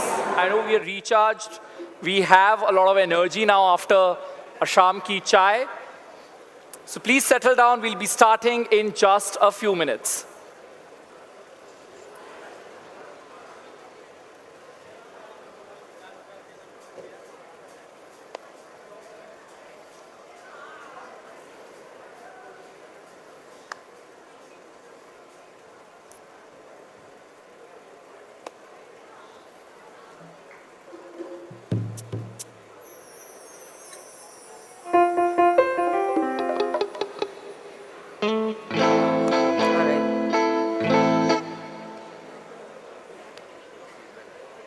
जाओ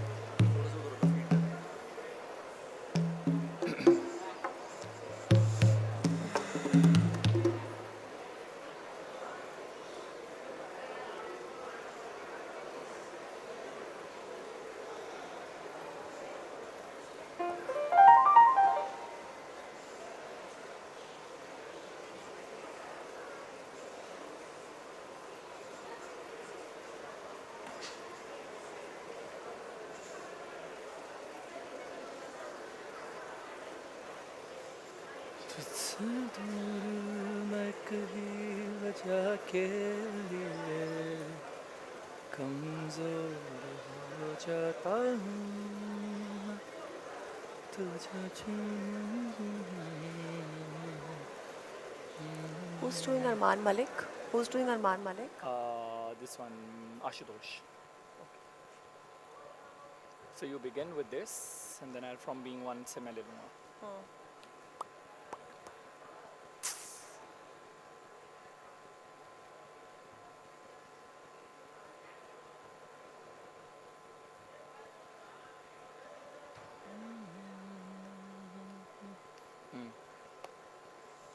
I don't think my mic is working.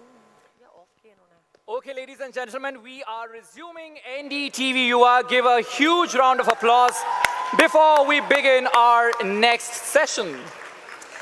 तो आज हमारी स्टेज पे आने वाले नए हस्ती जो है या जो इस वक्त हस्ती आ रही हैं उनको कोई इंट्रोडक्शन नहीं चाहिए वो एक ऐसी पर्सनालिटी है जो एक हाउस होल्ड नेम है टेलीविजन की बहू से लेके पार्लियामेंट की शक्ति तक उन्होंने अपनी कहानी से पूरे देश को इंस्पायर किया है Yes, from being one of India's most loved actors to becoming one of India's most influential leaders, Smriti Irani is the definition of resilience, reinvention and real impact. उनका सफ़र सिर्फ इस बात पे नहीं आके टिक जाता कि वो एक बहू है, बल्कि she is breaking barriers, redefining roles, और ये दिखाना कि अगर इरादे मजबूत हों तो इम्पॉसिबल भी पॉसिबल बन सकता है। तो अब मैं चाहूंगा कि आपकी जोरदार तालियों के बीच में we welcome former union minister, leader, thinker and a true youth icon Smriti Irani. Can we have you on the stage, ma'am?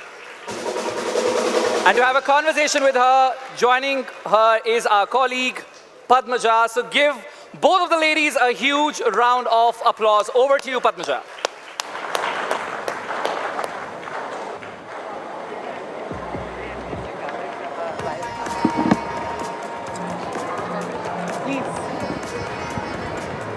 Ladies and gentlemen, please welcome Ms. Smriti Irani with a huge round of applause. Please put your hands together. Thank you so much. To the crossover queen, can we call you that? I think I would rather be the comeback kid. Comeback kid. But you may call me whatever you deem fit. अभी NDTV युवा है तो फिर comeback kid is so much more contextual. So, congratulations first of all. मैं आज क्योंकि हम लोग मीडिया में हैं तो हमारे लिए TRP बहुत important होती है. I was watching the ratings for क्योंकि सास भी कभी बहू थी. It's constantly climbing up. So many congratulations. Thank you. The comeback has been spectacular. I think that when we began 25 years ago, obviously there was no digital medium of communicating a creative thought which is under the guise of a Saas Bahu show. I was most intrigued as to how would it perform as a concept on an OTT. And the numbers, yes, I'm grateful for the compliments for the television performance.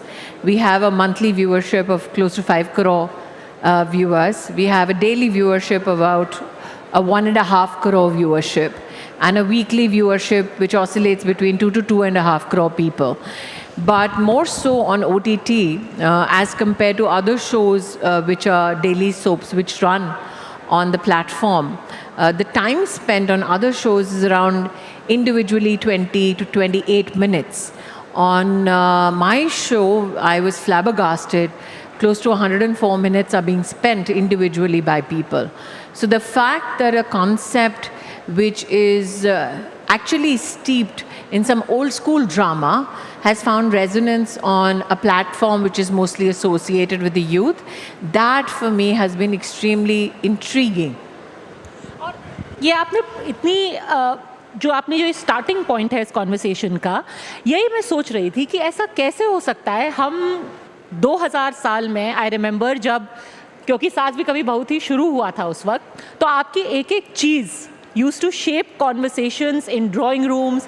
आपने क्या साड़ी पहनी है, आज आपका क्या जो relation है बा के साथ, आपकी मदर इन लॉ के साथ, जो 25 साल पहले हमारे मानस को, हमारे कॉन्वर्सेशंस को शेप करता था, वो 2025 में रेलेवेंट कैसे बनाया आप? आई थिंक द कॉन्सेप्ट जो मुख्यतः था वो ये था कि अगर आप एक परिवार को अलग अलग जनरेशन्स की दृष्टि से देखें तो वो परिवार दिखेगा कैसे. और साथ ही हमारी ये कोशिश रहती थी कि आप इमोशंस और उस इमोशंस के संदर्भ में परफॉर्मेंस को इतना जितना संभव है रियल रखें, ताकि लोग जो उससे मुखातिब हों या उसको देखें उनको लगे कि ये कहीं ना कहीं इसका एक छंद या एक अंश मेरे साथ घटित हो चुका है. 2025 में हमने बहुत ही प्रोग्रेसिवली चैलेंजिंग जो कॉन्सेप्ट्स हैं उनको इस ड्रामा में रखा. पहले तो एक लिमिटेड एडिशन का ये ड्रामा है, ऐसा नहीं कि सालों साल चलेगा, गॉड फॉरबिड. दूसरा कि कौन से वो कॉन्टेक्स्ट हैं, कौन सी वो बातें हैं जो आज चर्चा का विषय हैं, स्पेशली न्यूज़ में, जिनको हम लोग फिक्शनलाइज कर सकते हैं. एजिंग, बॉडी शेमिंग, आज इनफैक्ट अगले 2-3 दिन में misuse of law against main, तो वो साधारण सीरियल्स में आप देख नहीं सकते हैं. तो उसको इस शो में असाधारण तरीके से प्रस्तुत किया गया है. And that's what makes it interesting. So I think the fact that a show which 25 years ago had one set of actors, a producer and a platform, came back with the same subset of people on the same platform. The platform just grew larger. That's the only difference. So अगर हम उस दृष्टि से देखें तो आज ऐसा कौन सा शो है जो आज से 25 साल बाद आ सकता है? I don't think you will find a name that resonates across all age groups. स्मृति जी, जो आपने बॉडी शेमिंग की बात की, मैं वो आपके पहले आई थिंक पहले या दूसरे एपिसोड में ही वो थीम इंट्रोड्यूस हो गई थी, पर आप क्योंकि एक पब्लिक फिगर है, एक इनसिक्योरिटी नहीं होती है कि ये इश्यूज़ हम पब्लिकली इसको एड्रेस करेंगे? जब ये पूरी बात की जा रही थी, हमारे अपने पर्सनल भी होता है कि भाई मेरा एक पब्लिक पर्सोना है, अब मैं चर्चित चेहरा हूँ, जाना माना, इतने इम्पॉर्टेंट इशू को इस तरीके से पब्लिक एड्रेस करना, कभी कभी पर्सनल इनसिक्योरिटी आती है? ये नहीं है, क्योंकि मैं अपने वज़न, अपनी रूपरेखा के लिए जानी नहीं जाती, अपने काम के लिए जानी जाती हूँ। और मैंने बार बार विशेष लड़कियों से ये कहा है, और जिन पुरुषों ने भी सुना है उनके लिए भी एक ही मेरा वक्तव्य रहता है, that if you keep seeking validation for who you are or what you're capable of doing from others, then you will never be either happy or you will never succeed. और ये ज़रूरी है कि हम इस बात को बार बार दोहराएं कि अगर मैं इस विषय को नहीं उठाऊंगी क्योंकि दूसरों में हिम्मत नहीं है, तो क्या मैं भी उसी टेम्पलेट का फिर रूढ़िवादी हिस्सा नहीं बन गई? So since I have never been associated with a look, a bindi, a kind of sari, or for that matter, a particular weight on a weigh scale, I have never felt uncomfortable about talking the most so-called different kinds of elements which need to be addressed in society. Even when I was trying to be an actor, when I was a newcomer, 27 years ago, one of the first advertisements that I did as a piece to camera was about a sanitary pad. Now, 27 years ago, when you're a Miss India finalist, though I don't look like it today, when you do an ad, the first attempt is to look as glamorous as possible. And here was this somebody who said, no, I want to talk about an issue like sanitary pad, menstruation, which was not the in thing. In fact, it was a career killer. So I never had that burden even when I was struggling to make a space for myself. क्या ये जो आपका है ना कि I don't care वाला जो attitude है about taboo topics, you know, it is not as if I don't care. That would look a bit too negatively nonchalant. I think the issue is I care enough to speak about things that other possibly care about but don't have the courage to take to the last mile. एक तरीके से ये जो करेज है आप में इसलिए भी आया है क्योंकि जब आप नेता थी तो जिस तरीके से आपको अटैक किया गया, नेता हैं मतलब जब आप थोड़ा सा कम हो गया, जैसे आपको ट्रोल कम किया जाता है आजकल।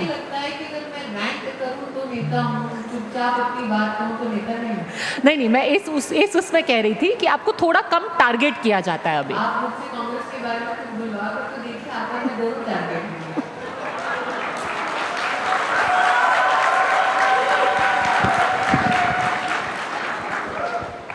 चेक।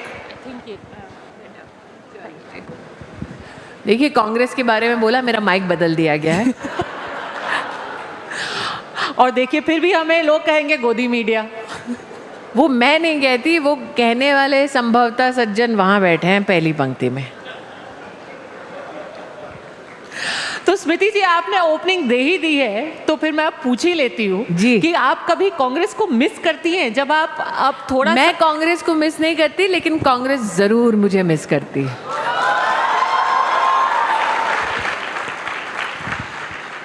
तो स्मृति स्टाइल में ट्रोलिंग का खाता खोला जाए तो स्मृति ईरानी स्टाइल में याद दिला ही दीजिए व्हाट दे आर मिसिंग। एक सेकेंड, ये कुछ षड्यंत्र हो रहा है यहाँ पे।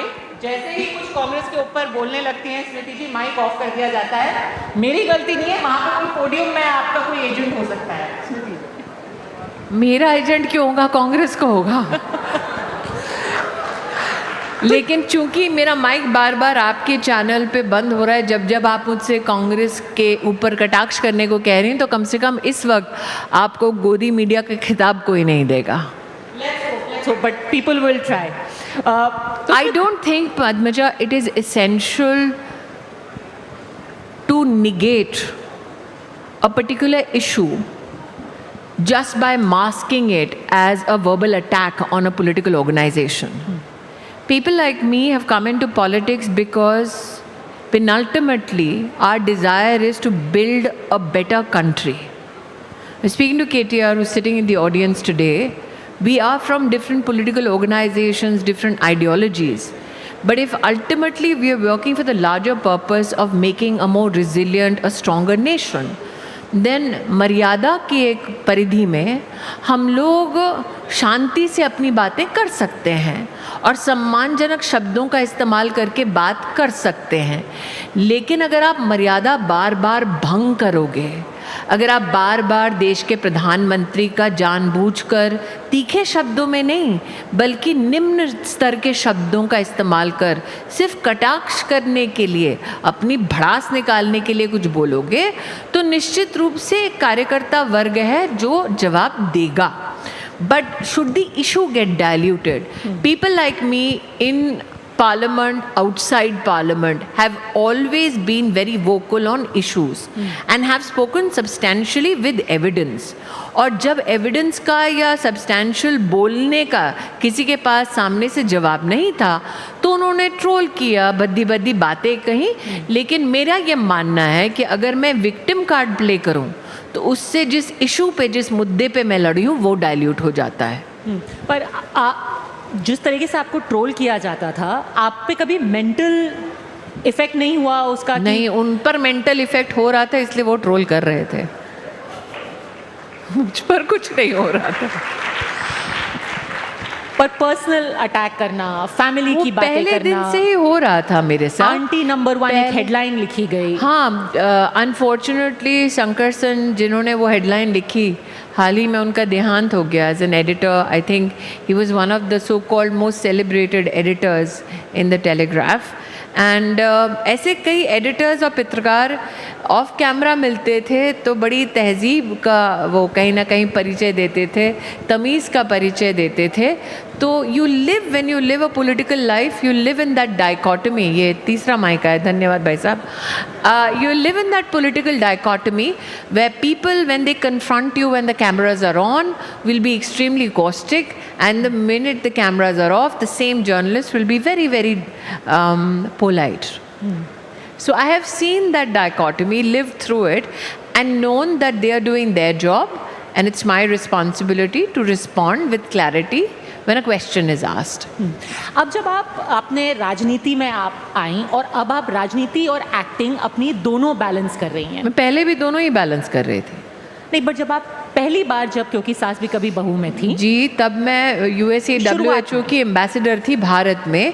तब भी मैं देश भर में, चूंकि उस वक्त मैं गुडविल एम्बेसडर थी, तो मेरा किसी पॉलिटिकल ऑर्गेनाइजेशन में विधिवत होना उस काम को कहीं ना कहीं धूमिल करता. इसीलिए जैसे ही मेरा वो गुडविल एम्बेसडरशिप का कार्यकाल समाप्त हुआ, तब मैं भारतीय जनता पार्टी में सम्मिलित हुई विधिवत. और मेरा पहला असाइनमेंट था, मेरी पहली जिम्मेदारी थी महाराष्ट्र में युवा मोर्चा की उपाध्यक्ष. और मेरे जो बैचमेट थे आज वो महाराष्ट्र के मुख्यमंत्री हैं, देवेंद्र फडणवीस. कुछ अब स्मृति जो एक्टर है उनमें कुछ चेंज देखती हैं आप? थोड़ा पेशेंस कम है, कुछ भी आप सेट्स पे कुछ अलग महसूस करती हैं, अपना कुछ पर्सनालिटी चेंज? मुझे लगता है कि जब महिला बड़ी क्लैरिटी से और शिद्दत से काम करती है, बोलती है, तो कई लोगों को ये खुशफहमी हो जाती है कि वो बड़ी इम्पेशेंट होगी. I think our system is such that was built with a lot of patience, but it's only a little bit of impatience to wanting to do better for your country that will help you fix a particular system.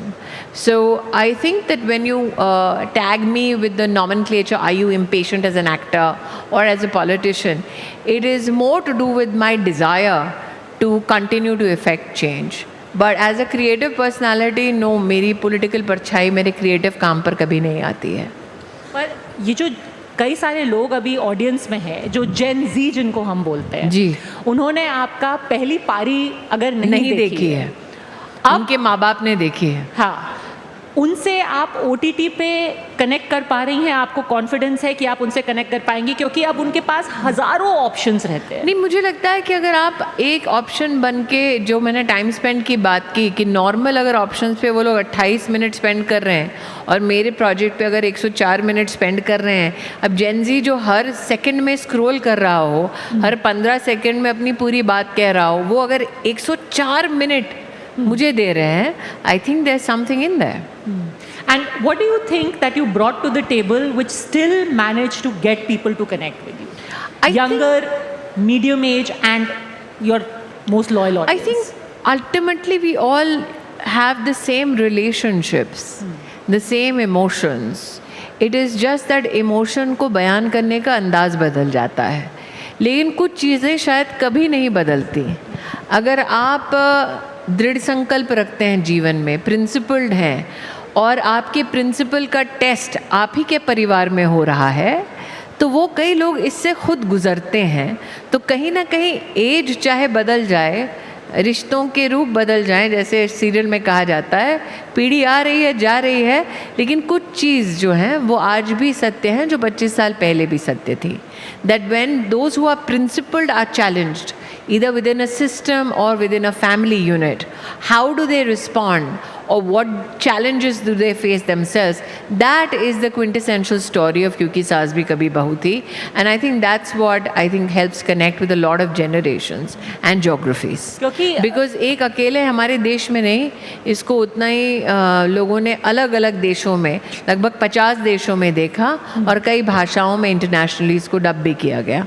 क्योंकि आपका जो TV का किरदार है वो हर generation में connect कर पा रहा है, लेकिन जो इस वक्त की हमारी पॉलिटिक्स है उसमें एक नैरेटिव है कि अभी की आपकी पार्टी, आपकी सरकार, उसका टोटल डिस्कनेक्ट है, और जो युवा हमारे हैं देश के, अब वो डिससैटिस्फाइड हैं, वो सड़कों पर उतरने के लिए तैयार हैं. जो हमारे पूरे अभी नेबरहुड में देखा जा रहा है, भारत भी उसी कगार पर खड़ा हुआ है. मुझे लगता है भारत के लोकतांत्रिक ढांचे की और भारत की संवैधानिक जो प्रणाली है उसकी बहुत बड़ी तौहीन है अगर किसी विपक्ष के नेता को ये लगता है, क्योंकि ये शब्द आपके नहीं, विपक्ष के एक नेता के हैं. विपक्ष को अगर ये लगता है कि भारत के लोकतांत्रिक पूरे एक प्रोसेस में देश के नौजवान को विश्वास नहीं है, तो वो शायद देश के नौजवान को समझा नहीं है. देश के नौजवान ने मात्र पॉलिटिक्स 5 साल में एक बार वोट देकर नहीं की. देश का नौजवान आपको आज कहीं बाढ़ आती है तो भी एक्टिव दिखता है, कहीं किसी बच्चे को आउट ऑफ स्कूल है, स्कूल पहुंचाना है या एक्स्ट्रा क्लासेस में मदद करनी है, वो भी करता है. वो पॉलिटिकली सरचार्ज सिर्फ चुनाव के वक्त नहीं है, चुनाव के इतर भी है, और उसका पॉलिटिकली कनेक्टेड रहना ये बतलाता है आपको कि उसको डेमोक्रेटिक इंस्टीट्यूशंस में विश्वास है. और जब मैं डेमोक्रेटिक इंस्टीट्यूशंस की बात करती हूँ या संवैधानिक इंस्टीट्यूशंस जिनको मान्यता प्राप्त हो चुकी है उसकी बात करती हूँ, तो उससे मीडिया अछूता नहीं है. तो अगर आज NDTV एक युवा का मुंबई चैप्टर कर रहा है, वो युवा वर्ग यहाँ बैठा है, that means faith in the system is alive and is thriving because media itself चौथा स्तंभ है हमारी डेमोक्रेसी का. पर उनका तो कहना है कि आप लोगों को भुलावे में रख रहे हैं, जो युवा है उनका हक ही छीना जा चुका है. युवा मुझे लगता है भुलावे में जा रहे हैं इलेक्शन. अब मुझे लगता है कि जो एंटरप्राइज सॉफ्टवेयर को और इंटरनेशनल एंटरप्राइज सॉफ्टवेयर जो एप्लीकेशंस के माध्यम से इंस्टाग्राम या व्हाट्सएप के एज में जी रहा हो, अगर हम ये कहते कि आज से 50 साल पहले अखबार जो छप रहा है उसमें क्या छपेगा वो कंट्रोल्ड है, तो आपको पता है कि एक इंस्ट्रूमेंट ऑफ कम्युनिकेशन जो सरकार अथवा सरकारी तंत्र के बारे में चर्चा कर रहा है वो एक लिमिटेड कंट्रोल का विषय है. या फिर हम कहते हैं कि सिर्फ दूरदर्शन या ऑल इंडिया रेडियो चल रहा है, तब आप कह सकते हैं कि एक कंट्रोल्ड रेज्यूम है. आज आप जैसा प्राइवेट सेक्टर का चैनल भी चल रहा है और बाकी पब्लिक प्लेटफॉर्म्स भी उपलब्ध हैं जिसमें जनता स्वयं और युवा स्वयं कंटेंट बना रहे हैं. ऐसे में कहना कि आवाज़ दब गई है, दबी होती तो कंटेंट कैसे बनता. अच्छा, कंटेंट की आपने बात की है, अब मेरे को आपसे कुछ रैपिड फायर सवाल करने हैं. हम बम्बई हैं तो आपको करण जौहर की लत नहीं लगेगी तो कैसे होगा. नहीं बिल्कुल, अब देखिए बम्बई में थोड़ा सा तो फील्स हम ही ले सकते हैं ना, सिर्फ हैम्पर मिसिंग है। भले से और राहुल कंवल जी सामने बैठे हैं तो मतलब हैम्पर की व्यवस्था बजट से हो ही जाएगी। You know, भले से we have nothing else in common with Karan Johar, but at least I have the rapid fire that I can copy. So, what is the one thing that you miss most about Delhi? I don't. I still live in Delhi.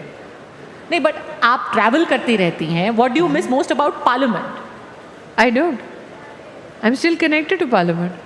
Okay. But सबसे बड़ी खुशफहमी ये है कि आप parliament से तभी connected हैं जब आप वेल में जा रहे हैं अथवा वहाँ पर बोल रहे हैं। हमारी पार्लियामेंट्री सिस्टम इतनी रोबस्ट है कि आप कमिटीज़ के पास जाकर, और मैं तो क्योंकि एक ऐसे भारतीय जनता पार्टी के एक ढांचे के साथ हूँ जो अपनी पार्टी का पक्ष, कार्यकर्ता का पक्ष, अपनी संसदीय जो हमारी टीम्स हैं उनके साथ, हमारे सांसदों के साथ हमारी बतौर बातचीत रहती है हर मुद्दे पर। तो कम से कम मेरी पॉलिटिकल ऑर्गेनाइजेशन में कोई भी कार्यकर्ता अपने आप को पार्लियामेंट्री सिस्टम से डिस्कनेक्टेड नहीं समझता। जब आप संसद में डिबेट्स देखती हैं तो आपको लगता नहीं है, एक क्षण के लिए मन में नहीं होता कि मुझे भी नहीं, मुझे रिग्रेट करने की आदत नहीं है। I don't have FOMO.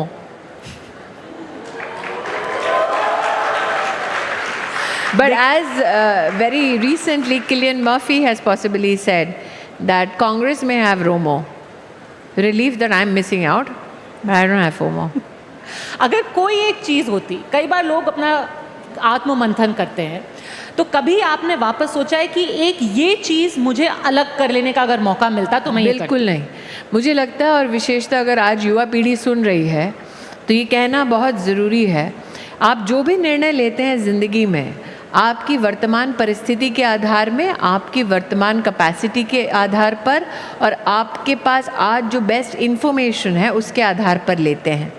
आप वो निर्णय इसलिए लेते हैं क्योंकि आपको लगता है वही निर्णय सबसे श्रेष्ठ है। तो उस लम्हे में अगर आपको लगता है वो निर्णय श्रेष्ठ है और आपने मर्जी से वो निर्णय लिया है तो आप रिग्रेट कैसे कर सकते हैं? अगर किसी ने कभी आपको, फैमिली ने कहा कि ये डिफरेंटली कर सकते थे, कभी ऐसा एडवाइस आपको मिला है? नहीं, मेरी फैमिली मुझे पॉलिटिक्स पर एडवाइस नहीं करती। मैं उन महिला पॉलिटिशियंस में से नहीं हूँ जिसकी चाबी किसी और के हाथ में है।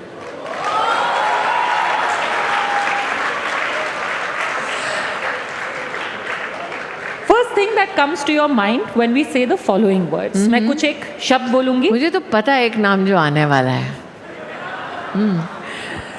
कुछ शब्द बोलूंगी, पहला वर्ड अनफिल्टर्ड जो आपके दिमाग में आए। जेनजी। एम्बिशियस। आप देखिए, आपका चेहरा एम्बिशियस सुन के और उनकी तालियों में फ़र्क है। हमारी जनरेशन को कहा गया था, और अगर आप विशेषतः मध्यम वर्गीय परिवार से हैं तो एम्बिशन होना अच्छी बात नहीं होती थी। You were shamed if you said I am ambition, more so if you're a female and you said that you're ambitious. But the fact that you were received with claps means that this generation is unabashedly chasing its ambitions and its dreams. Ambition को कभी कभी arrogance से confuse कर दिया जाता है। वो लोग हैं जिन्होंने कभी भी एक लक्ष्य रखा नहीं है जीवन में। जो जीवन में लक्ष्य रखता है और जिसकी मछली की आंख पर सिर्फ ध्यान रहता है, वो इसलिए भी शायद एरोगेंट कहलाया जाता है क्योंकि वो आसपास के अपने वातावरण को नहीं देख रहा होता व्यक्ति। तो if you have I on a particular goal, if you're ambitious and somebody misconstrues you to be arrogant because you have no other time but for that ambition, then that is one of the happenstances that happens on the journey of fulfilling your ambition. अगला शब्द, vote चोरी। An insult to the Indian democracy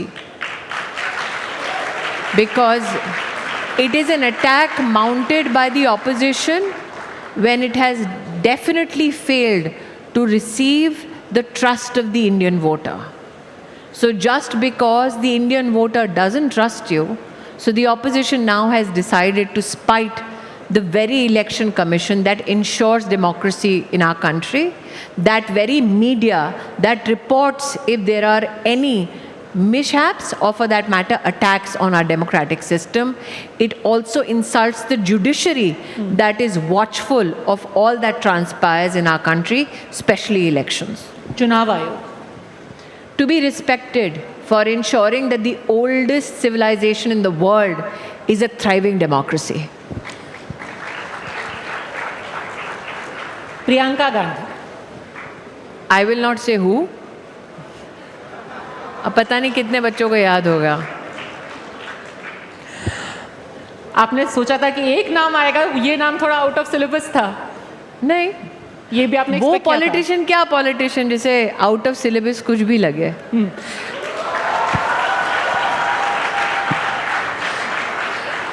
Narendra Modi More than a legend. You see, we always celebrate his potential as Prime Minister and his contribution as a politician. Look at him from the prism of a human being.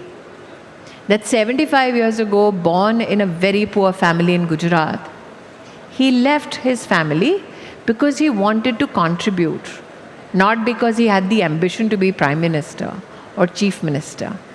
Imagine in those circumstances with no resources to leave, to go to every corner of this nation, to understand every facet of our needs as people, and to then serve it incessantly and diligently. That's one hell of a person to look up to and learn from. Donald Trump. अभी उसका भी नहीं बोलूँगी. Who trade talks are on continuously. Some new headline comes. So I'll be a very, very diligent BJP worker and a very, very responsible citizen. And I believe, given how negotiations go every day, anything we say on a public platform such as this, and if it is used as an instrument against my country to hurt the trade potential of my country, then that would be a great, great disservice to my country. So I will reserve my comments on that particular name. स्मृति जी, आप लोगों से जाकर के अब जब interact करती हैं, you have many platforms where you interact one on one and you continue to don it when you were member of parliament, और आप अभी भी जाके महिलाओं से, यूथ से जब मुखातिब होती हैं, आपको आज के युवा में और 11 साल पहले के युवा में क्या फ़र्क दिखाई देता है हमारे देश में? देखिए, जब मोदी जी चीफ मिनिस्टर से प्रधानमंत्री की जर्नी पूरी कर रहे थे, we discovered this whole governance potential of digital India. Today, when I meet youngsters, I look at the aspect of digital maturity of a democracy. That they use instruments of communication to not only voice their personal opinion, but they also use it as an instrument of change. That when a certain challenge is identified, they respond to it not with a sense of rebellion, but with a sense of responsibility. And I think that is what makes our youngsters extremely vibrant. आज आपको लगता है कि जब युवा आपसे मिलते हैं तो उनको एक उम्मीद है आने वाले सालों में? युवा होने का मतलब ही उम्मीद का होना है. ये तो उम्र का तकाजा है, जब मोड़ पर एक उम्मीद छूट जाती है, टूट जाती है. युवा का मतलब आग, युवा का मतलब परछाई भी, युवा का मतलब उम्मीद भी, और युवा का मतलब उद्देश्य भी.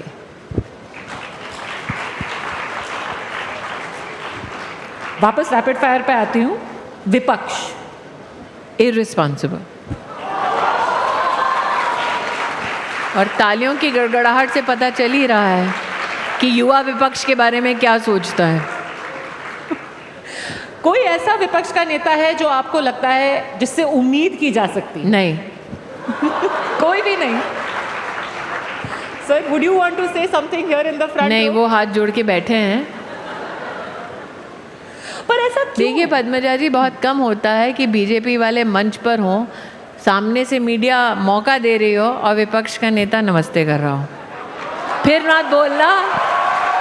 मत बोलना कि बोलने का मौका नहीं दिया था, और अब राहुल कंवल जी कह रहे हैं कि जल्दी से माइक थमाओ। नहीं, देखिए, हम पे इल्जाम लगाया जाता है कि विपक्ष की आवाज को और दबाया बढ़िया जा रहा ये है। है, विपक्ष का नेता वहाँ है, मध्य में एडिटर है, और एडिटर के साथ सेफोलॉजिस्ट बैठा है। लेट इट बी नोन, हमने विपक्ष की आवाज बुलंद की है। Sir, Thank you, ma'am. Thank you, Smriti ji. But thank you, Padmaja, for putting me in a spot. I was merely here to listen in and understand how she's KTR, been. you've just fallen into the trap. It looks like, one thing I've realized is, never ever come in the between of a good banter that's going on between the two of you. And especially when two women are talking, yeah. I didn't want to say that. Because I see a lineup of men hoping to delve into something between you, Rahul Kanwal and Pradeep ji. कोशिश कर रहे थे, ma'am, but I've been married for 20 years, so I've realized, I've learned. Ladies and gentlemen, especially young girls, you need to see it's 2 women against 3 men. Yes, go ahead. Padmaja, I'm right now tongue-tied, completely tongue-tied. I'm just going to listen in and thank you. Thank you for whatever she's saying. She's, of course, absolutely entitled to her opinion.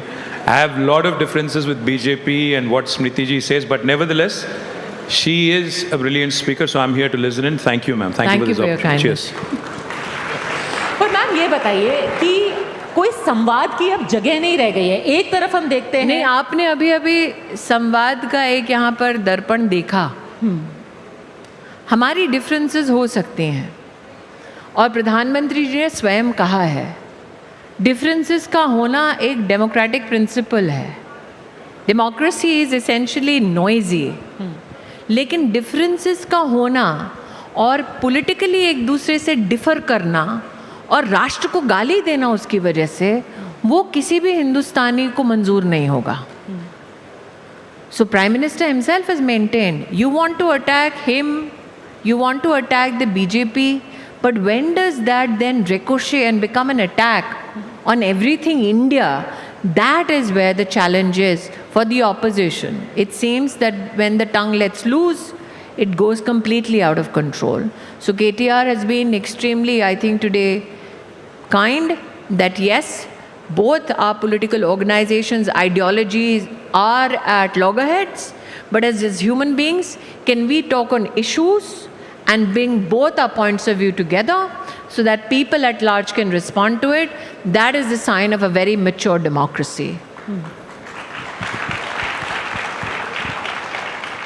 Next word, देश। सब कुछ एक शब्द में कैसे समाएगा? क्या है देश?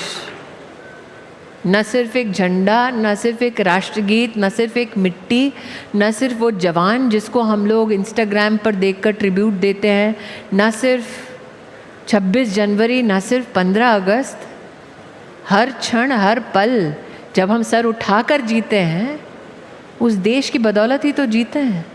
तो उस देश को एक शब्द में कैसे ढाल दो? वो एहसास है जिंदगी भर का। सिंदूर पराक्रम भारतीय सेना का। एक हमारे देश में, हमारी सभ्यता में, हमारे संस्कार में सिंदूर प्रतीक है बंधन का, एक महिला और उसके पति के बीच का। लेकिन अब सिंदूर एक बंधन का प्रतीक बन गया है एक देश का अपनी आर्म फोर्सेस से, और पराक्रम का एक बहुत बड़ा सबूत बन चुका है। उम्मीद, युवा।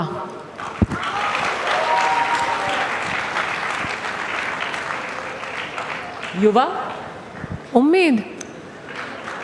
अरे और भी तो कोई शब्द होगा। जब आप मैंने इतने 4 अलग अलग पंक्तियों में युवा को अलंकृत करने की कोशिश की थी। मैंने कहा ना, it's not that they are driven by rebellion, they are driven by a sense of responsibility. It is not that they only receive content, they respond to it. It is not as though they use content only to strike at a particular discord. They also try and use content to deliver a positive message. It is always, I think, somewhere disadvantageous to call them leaders of tomorrow, because they are leading today, they are changing today, they are doing what needs to be done now. Social media? A tool if utilized productively can build society more empathetically. और trolls Part of the job.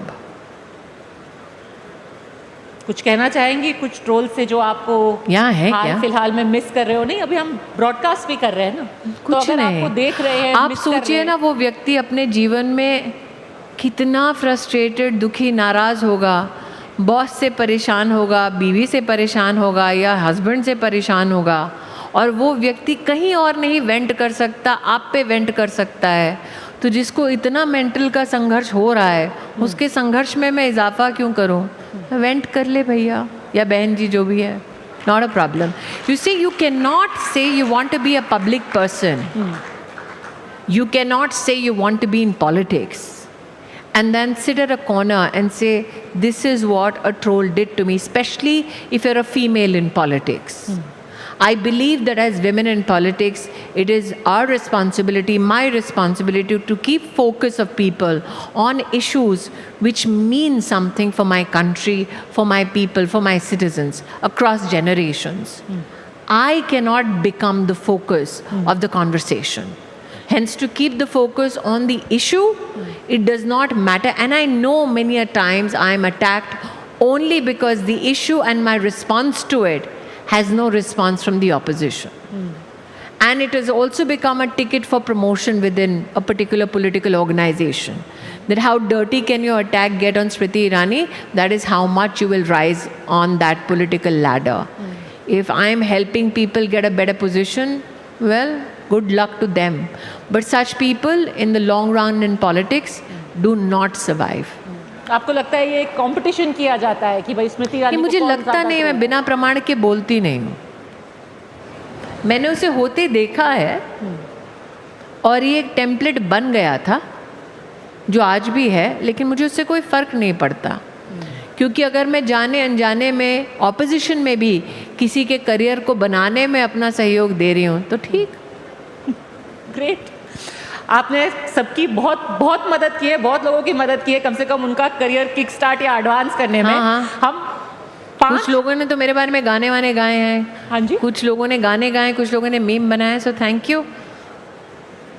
हम 2 सवाल लेंगे audience से। There are a lot of people here in the audience जो हमारे युवा है यहाँ पे, जो सवाल पूछना चाहते हैं स्मृति जी से।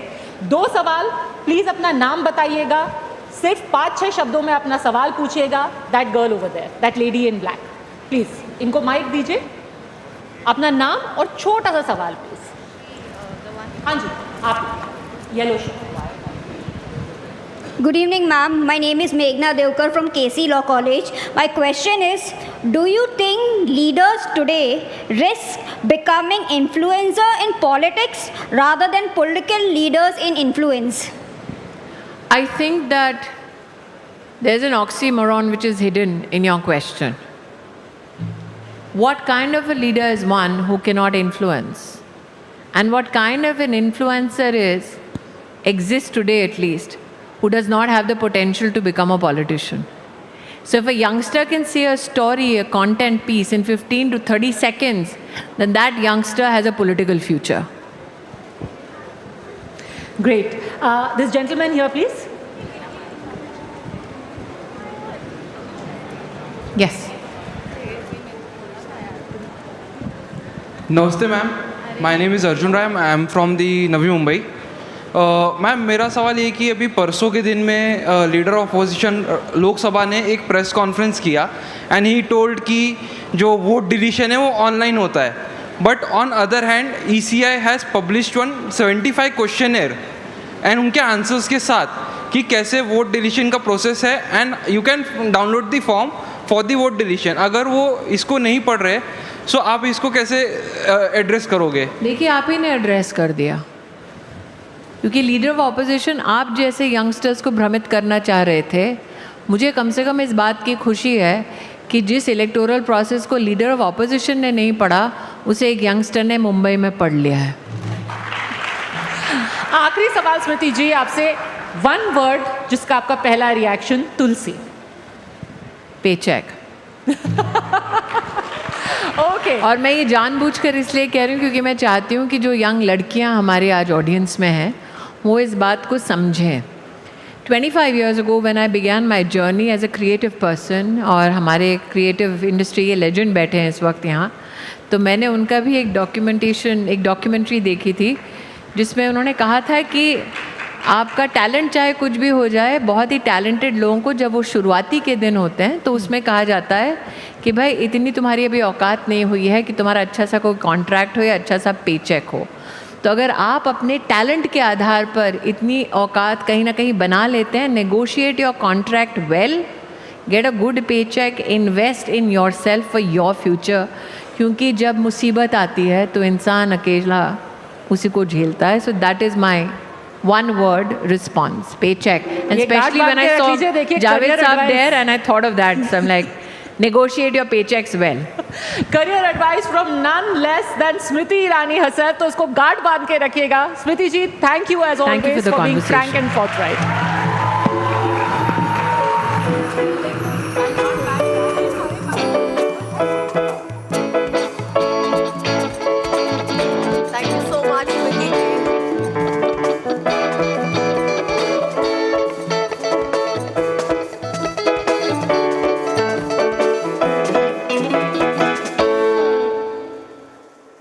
और अब एक धमाका जो पूरे दिन की एनर्जी को म्यूजिक में बदल देगा। From soulful romantic tracks to peppy chartbusters, from Bollywood hits to global collabs, Arman has redefined what it means to be India's youth music icon. He is not just a singer, he is a storyteller. एक ऐसी आवाज जो emotions को modify करती नहीं है बल्कि melody में बदल देती है। दोस्तों, get ready to sing along, groove along and feel every beat, क्योंकि स्टेज पे आने वाले हैं the heart throb of millions, Arman Malik. Joining him, NDTV's very own musical sensation Ashutosh Chaturvedi.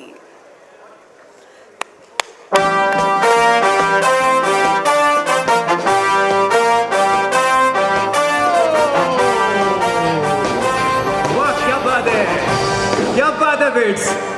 तो बहुत इंतजार कराया आप लोगों को, है ना? सबके अरमा, सबके अरमा आंसू में बिल्कुल नहीं बहेंगे। कुछ करें, पागलपंती, मौज मस्ती। बहुत देर से इंतजार कर रहे हो आप लोग। सुबह से जब से हमारे एंकर्स को होस्ट हमारे पूछ रहे थे, आप लोगों में से बहुत सारे लोगों ने कहा अरमान मलिक, अरमान मलिक, अरमान मलिक। लेकिन पहले मैं बुलाऊं स्टेज पे, उसके पहले मुझे चाहिए बोस। क्या चाहिए और कैसे? बोलिए अरमान मलिक। कुछ तो कर लो, तालियां जोरदार अपने लिए और अरमान मलिक के लिए। स्टेज सेट तो करो दोस्तों, माहौल गर्म होना चाहिए, ठंडा नहीं। I don't like it. तो जो सुरों के हैं बादशाह, जो सुरों के हैं बादशाह म्यूजिक कंपोजिंग की दुनिया में, सबके हैं मालिक। Ladies and gentleman, please welcome Armaan Malik. अभी अभी बनाइए।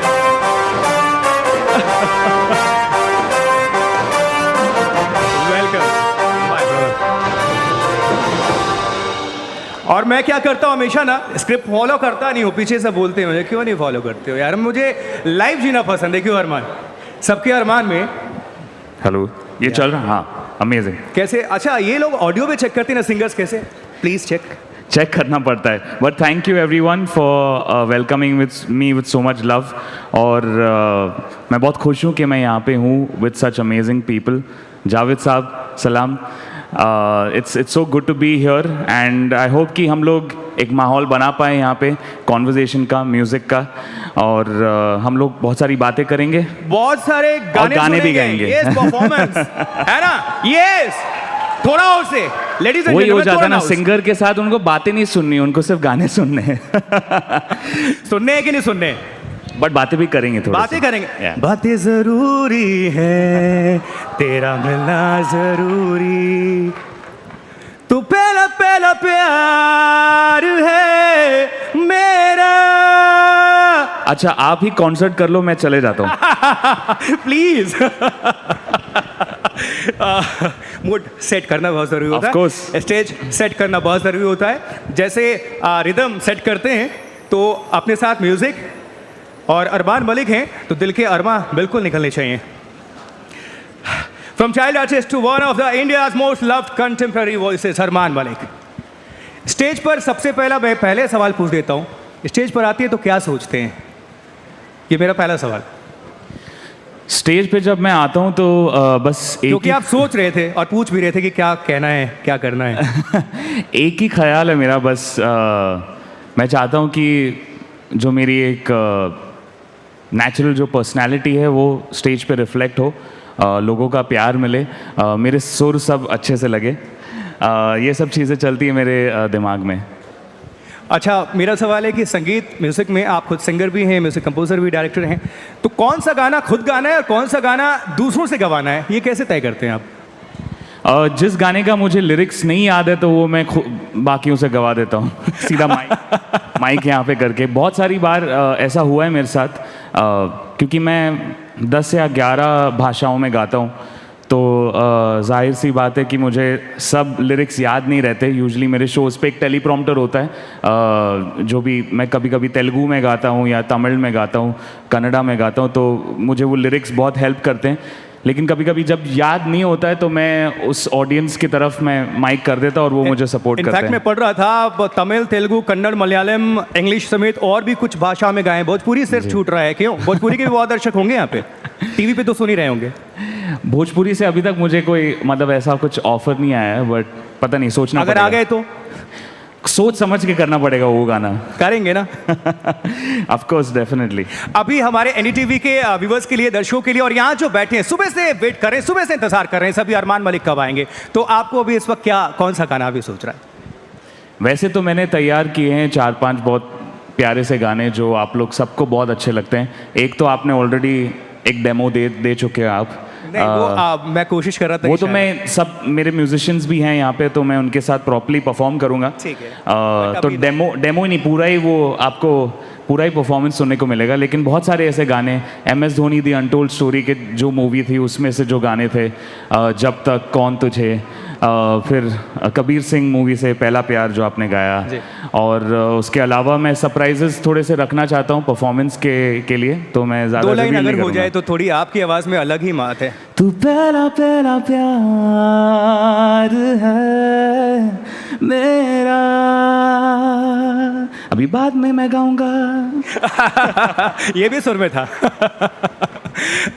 एड शीरन के साथ भी आपने 2 स्टेप किया जी, और मैं देख रहा था कि आप इंडिया में कहीं, महाराष्ट्र में, भारत के किसी भी राज्य में, भारत छोड़ दीजिए, अब तो लंदन में भी आपके कॉन्सर्ट हाउसफुल रह रहे हैं.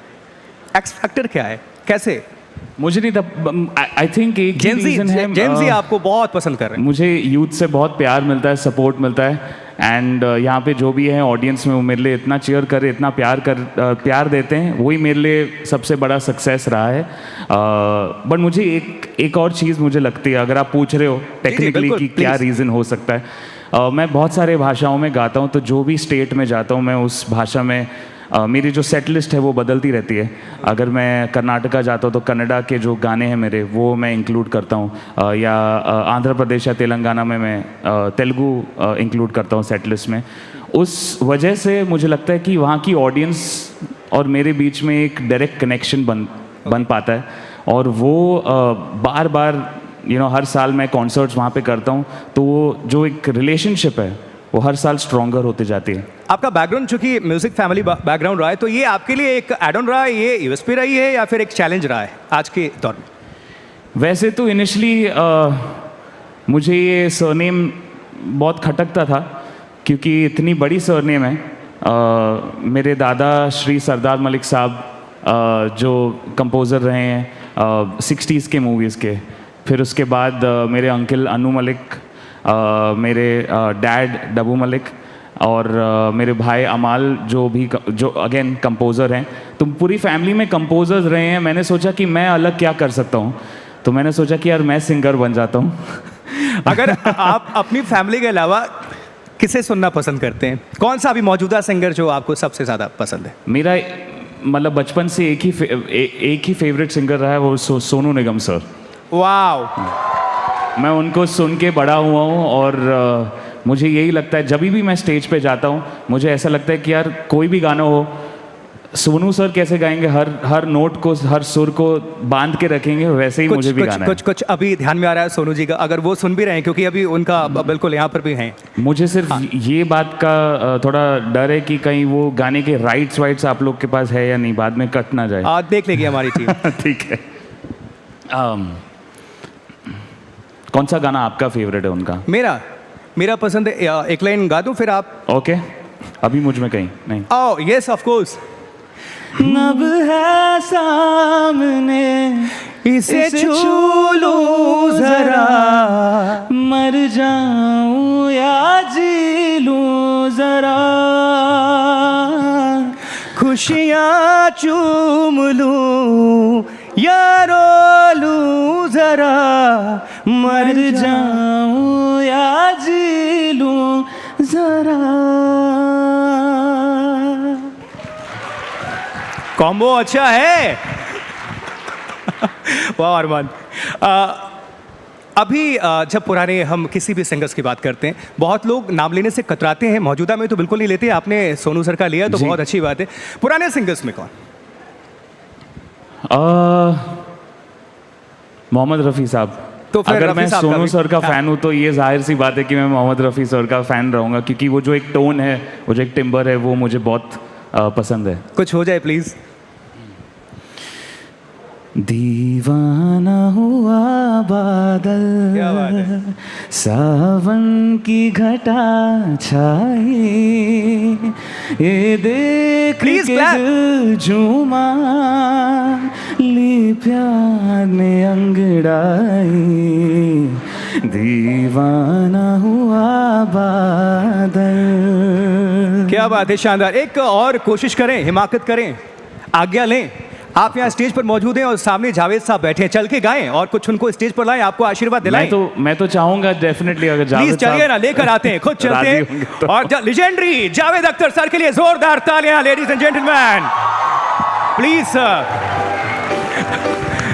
Sir yo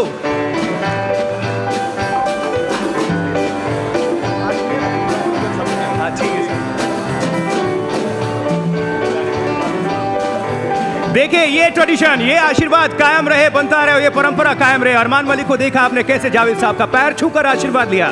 please Arman, you first, you okay. जोरदार तालियां, रुकनी नहीं चाहिए जावेद साहब के लिए, रुकनी नहीं चाहिए।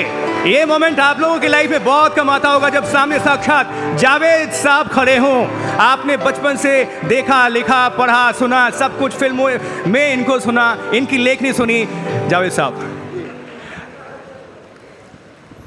आप प्लीज, आप चाहे तो बैठ जाएं। आप बैठे ना, मैं इसीलिए कह रहा था कि 2 चेयर हैं वहाँ और आदमी 3। नहीं, आप बैठेंगे, हम खड़े रहेंगे, हम जेंजी हैं sir.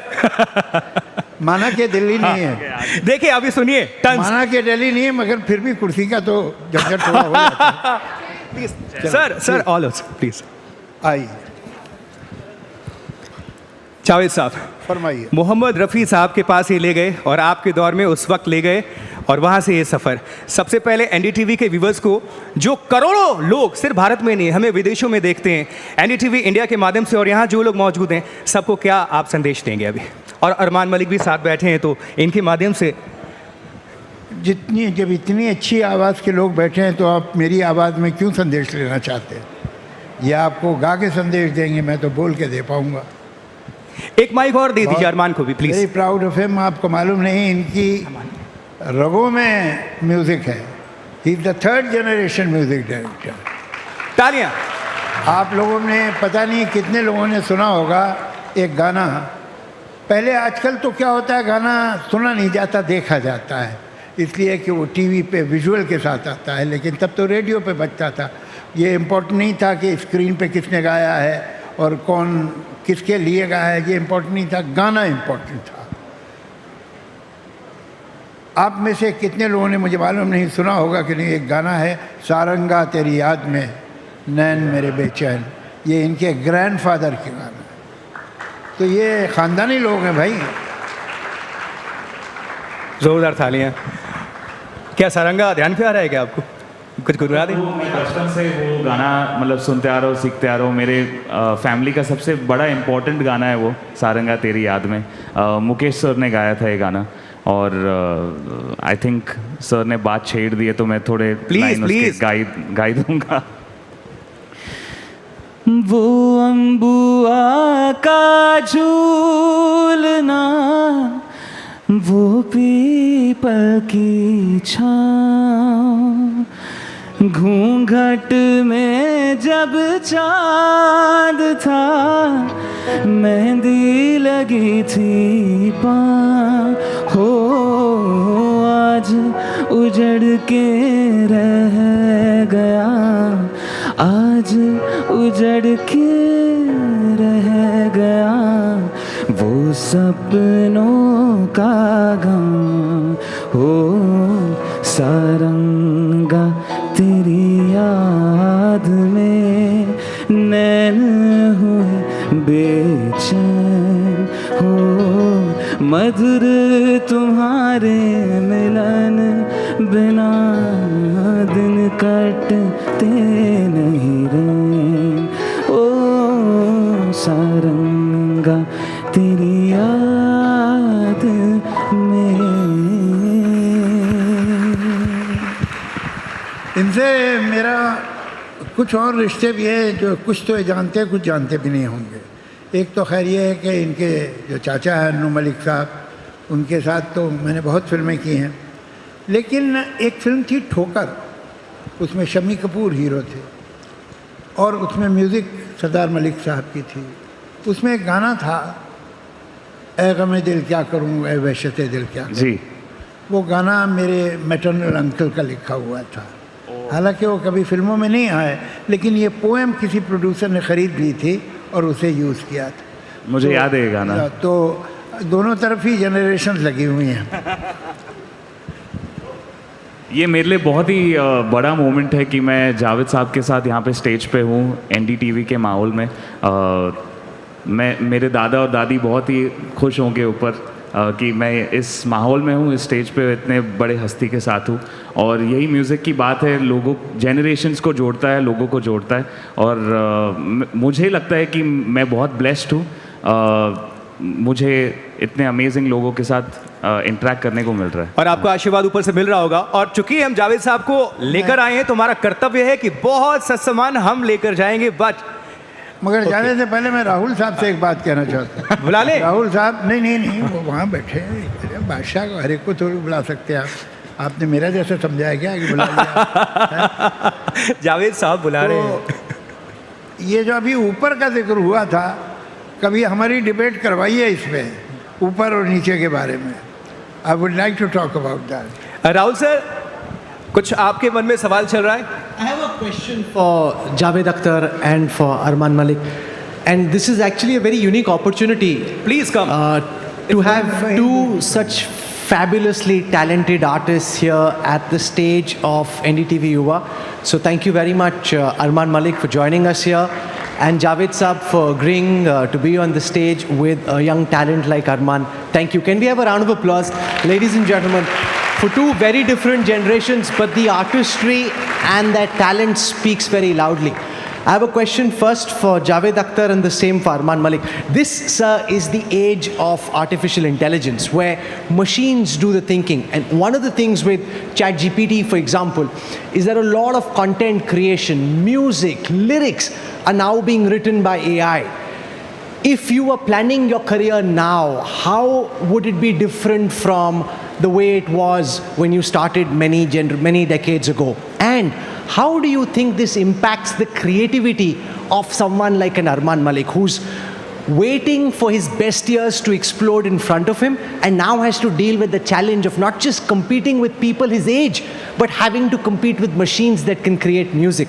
And Arman, to you, how do you think you will continue to be one step ahead of the machine? Because so much of the music now is either being written or improved through artificial intelligence. And I think this is just such a fabulous stage because we've got two very different perspectives, two supremely talented artists. And I'm very curious to know how you think artificial intelligence impacts creativity, music, and how are you trying to deal with this. We'll start with Javed Akhtar. At the very beginning, I must say that if there is a choice between artificial intelligence and human stupidity, natural stupidity, I prefer artificial intelligence. But having said this, artificial intelligence is still in its nascent stage. I mean, it is walking on its knees at the moment, all four. This is the beginning. It's a very humble beginning. One cannot imagine, perhaps you and me can't imagine what will happen after 10 years or maybe after 5 years. But at the moment, artificial intelligence is no threat to creative people. It is a good secretary. It can correct your letters. It can write letters for you to the municipal corporation if you are complaining about the lack of water and so on, so electricity, blah, blah, blah, blah. Or you are writing any official letter. But as far as the creativity is concerned, I am not saying it will never happen, because never say never. It can happen, it will, I'm sure. But thankfully I have escaped from that. In creativity, they have yet to wait for at least decades to match human mind. Artificial intelligence, the problem is that it did not have a traumatic childhood. Artificial intelligence mother didn't die when he was very young. Artificial intelligence girlfriend did not drop him for some better boy. Artificial intelligence doesn't have a subconscious. Artificial intelligence is not deeply hurt and doesn't have some failed affairs. Artificial intelligence will have to wait to come somewhere near us. Thank you, Javed Saab. Thank you so much. Because they depend on data. Now, data is logical, but creativity is not totally logical. It happens somewhere between the mind and the subconscious and the conscious. Let me finish it off. Okay. Let me give you an example.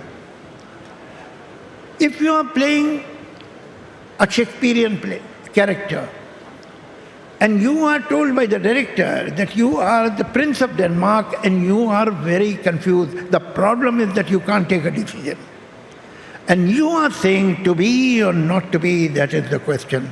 And as you say, that's the question, you have to read this chalk mark, take that light. So man stands here, and actor convinces himself that I am the Prince of Denmark and I just can't take decisions. But at the same time, he knows the chalk mark and he sees the light. Now, this needs complete awareness. If you believe that you are Prince of Denmark, how do you remember this chalk mark? And if you remember the chalk mark, how do you think that you are Prince of Denmark? This paradox creates art. Artificial intelligence has yet to reach this paradox. Please, round of applause for Javed sir. Arman, now your turn. You think there's anything left for me to say after what he said? But your take. I think Javed sir has a very refreshing take on this, because I also have some similar feelings about AI. I think it's a tool. It's something that will help us, as musicians. Over the years, पहले क्या होता था, हम बहुत सारे live instruments use करते थे in our recording. Everyone used to play together, an orchestra, a singer, all the musicians were in one room. Then it became music production started happening on the keyboard and the computer and the laptop. Now even that has gone to the next level, where we have to just put in an input and say कि मुझे एक sad song चाहिए, and the AI will probably give you a beat which feels like a sad song or an energetic song. While that is still happening and it's still obviously in its nascent stage, बहुत सारे ऐसे developments होने बाकी हैं जहाँ पे ऐसा लगता है कि हाँ एक human song है या human music है. There's a certain soul, like he said, a certain emotion that only a human with human experiences can bring to the table. That AI is not possible at this point with AI. There's another thing that is problematic at this point. There's no legislation when it comes to the copyright of voices. Like, there are lots of different covers and songs that are there of, whether it's Kishore Da or whether it's any contemporary singers, जिनकी आवाज़ के ऊपर जो उन्होंने गाना गाया नहीं है उस गाने को उनके आवाज़ में डाल के पॉपुलराइज करते रील्स पे, which is good because I love to see that. I love to see कि मेरा फेवरेट आज का गाना किशोर दा की आवाज़ में कैसे सुनाई देता, लेकिन it's also an infringement of his vocal tone, his copyright, which I think that's something, that's a layer of legislation that needs to come into play, which will help musicians protect their identity, their voice. That is something that I pray for with regards to AI. जोरदार तालियां, तालियां रुकनी नहीं चाहिए। Generation देख रहे हैं, 2 generation. Javed साहब के लिए जोरदार तालियां दोस्तों, और अरमान मलिक के लिए भी जोरदार तालियां। लेकिन अरमान मलिक अभी पावर पैक परफॉर्मेंस देने जा रहे हैं, इसलिए इनकी एनर्जी अभी बरकरार रहने वाली है। जावेद साहब प्लीज, आप क्यों रुके हैं please.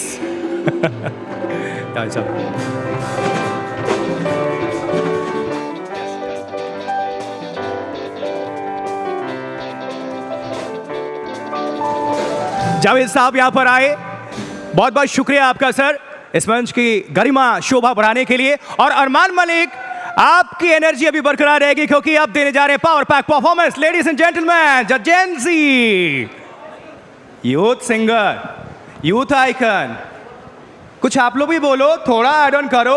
Voice of the generation Armaan Malik. चलिए आप करिए जरा तालियां, देखें आपके तालियों में कितना है दम, फिर बंदे में कितना है दम, वो दिखाएगा अपने सुरों का दम। Thank you all of you, ladies and gentleman, all the way, best wishes.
You can start.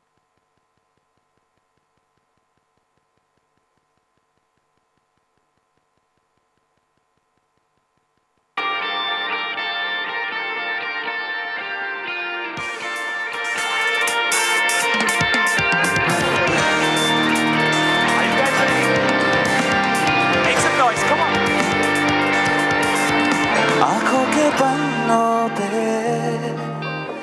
मैंने लिखा था 100 दफा लफ्जों में जो इश्क था हुआ ना होठों से बयां खुद से नाराज हूँ क्यों बेआवाज हूँ मेरी खामोशियाँ है सजा दिल है ये सोचता फिर भी नहीं पता किस हद से कहूँ बता कि मैं हूँ हीरो तेरा कि मैं हूँ हीरो तेरा कि मैं हूँ हीरो तेरा कि मैं हूँ हीरो तेरा I want to see your hands up in the air, everybody.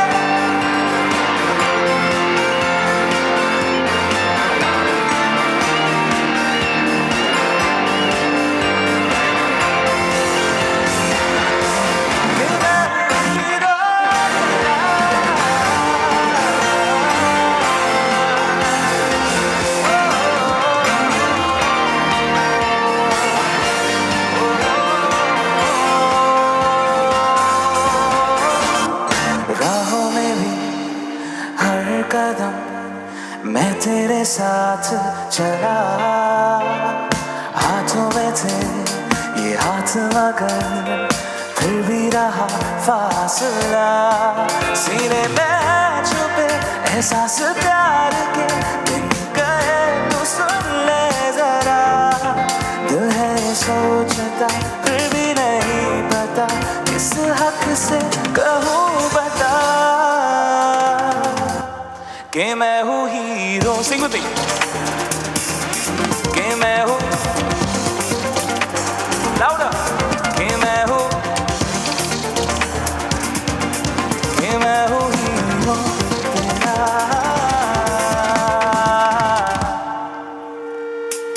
O,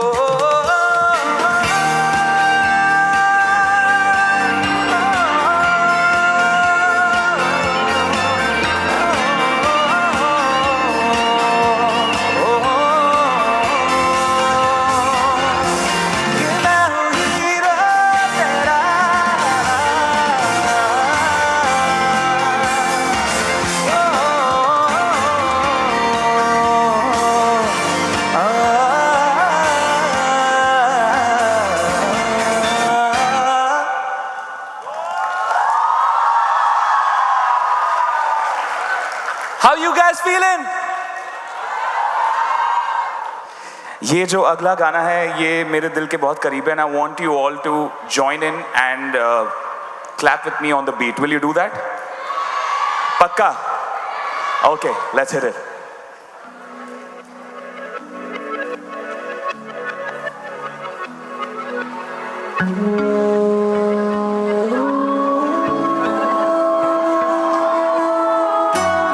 Everyone,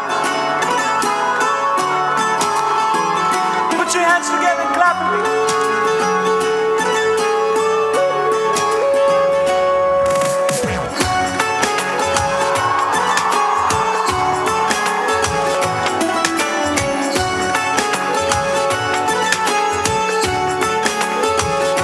हुआ है आज पहली बार जो ऐसे मुस्कुराया हूँ तुम्हें देखा तो जाना ही कि क्यों दुनिया में आया हूँ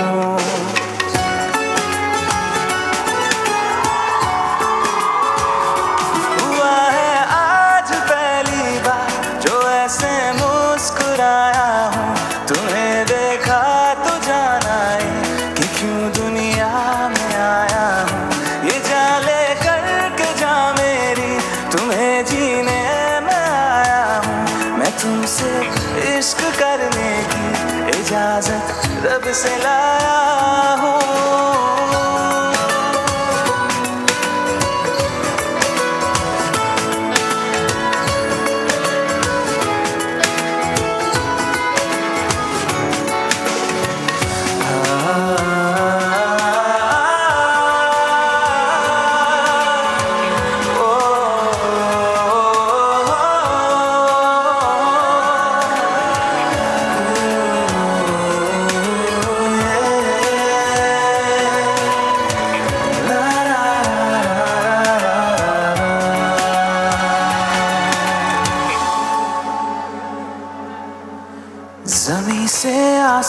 तक हम ढूंढ आए जहां सारा, बना पाया नहीं अब तक खुदा तुमसे कोई प्यारा।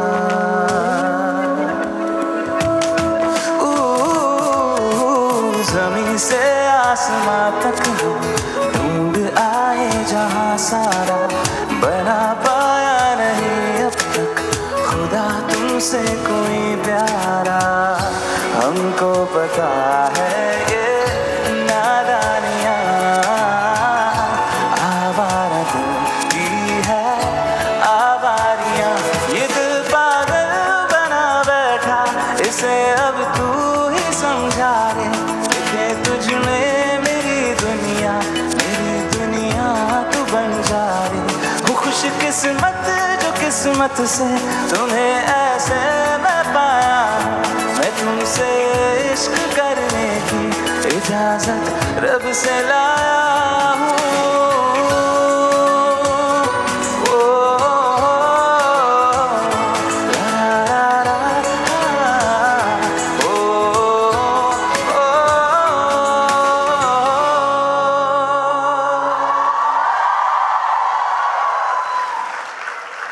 You guys enjoying so far?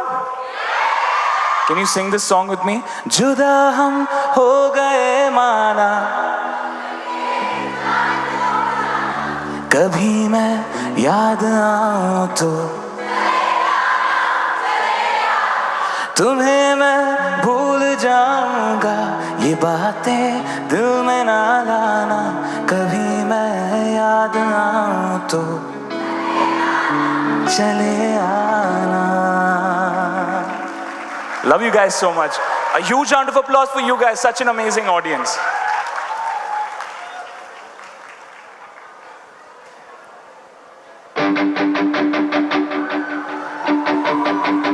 ये जो अगला गाना है, it is one of my favorite songs. It's a duet with Shraddha Kapoor from the movie Baagi. If you know this song, sing with me. Sab Tera.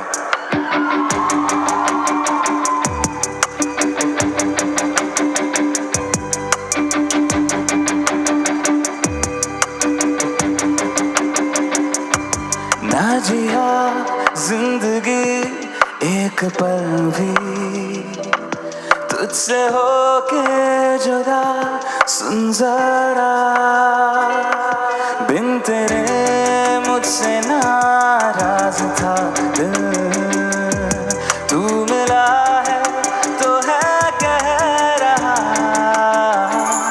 मैं तो तेरे रंग में रंग चुका हूँ, बस तेरा बन चुका हूँ, मेरा मुझ में कुछ नहीं।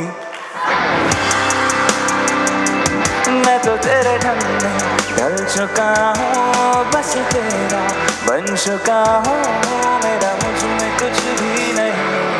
सब तेरा सब तेरा सब तेरा सब तेरा।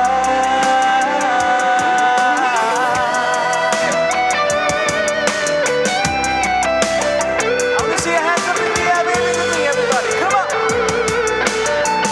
How you feeling, NDTV Yuva?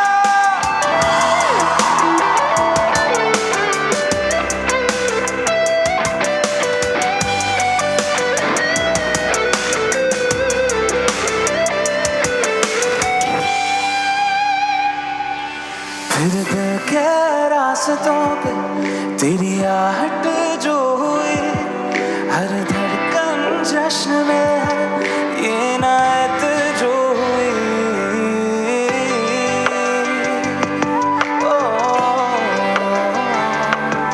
फिर दिल के रास्तों पे तेरी आहट जो हुई, हर धड़कन जश्न में है ये नायत जो हुई।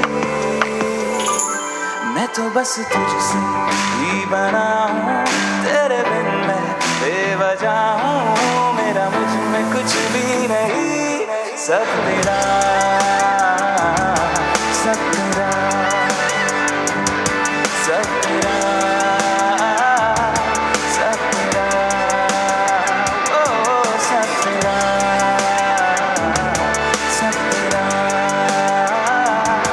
सब तेरा।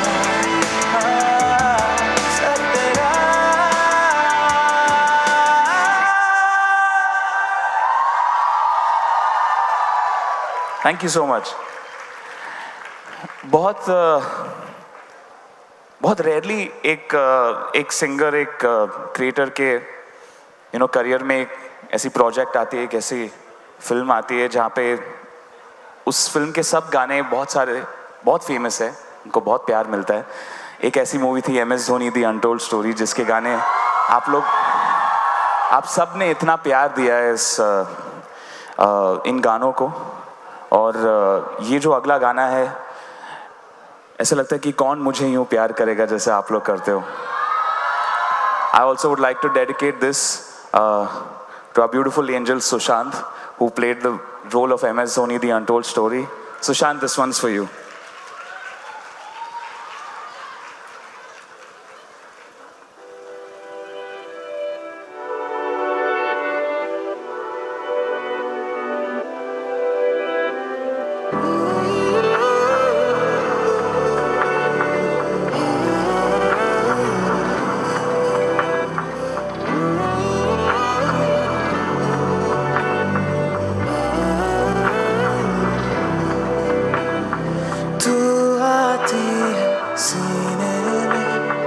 जब जब सांसें भरता हूँ तेरे दिल की गलियों से, मैं हर रोज गुजरता हूँ। हवा के जैसे चलती है तू, मैं रेत जैसे उड़ता हूँ। कौन तुझे यूं प्यार करेगा जैसे मैं करता हूँ।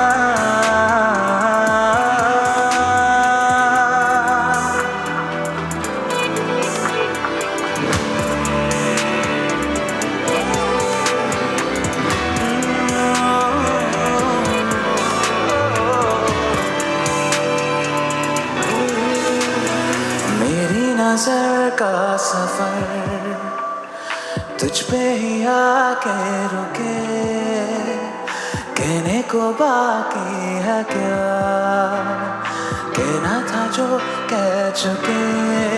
मेरी निगाहें तेरी निगाहों तुझे खबर क्या बेखबर, मेरी निगाहें तेरी निगाहों तुझे खबर क्या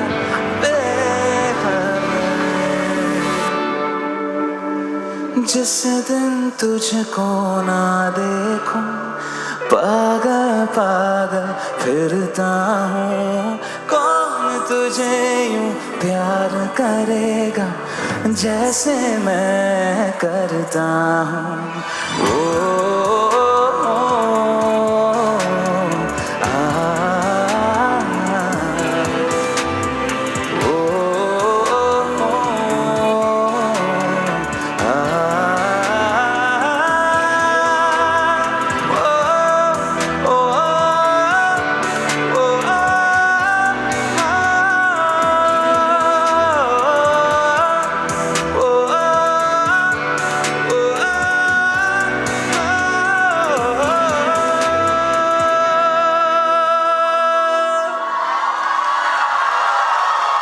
Thank you. ये अगला गाना was one of the first singles that I ever put out. It's composed by my brother Amal, written by Rashmi Virag, and it was on Imran Hashmi and Isha Gupta. Anyone know this song? मैं रहूं या ना रहूं. Yes. आप लोग गाओगे मेरे साथ? Okay.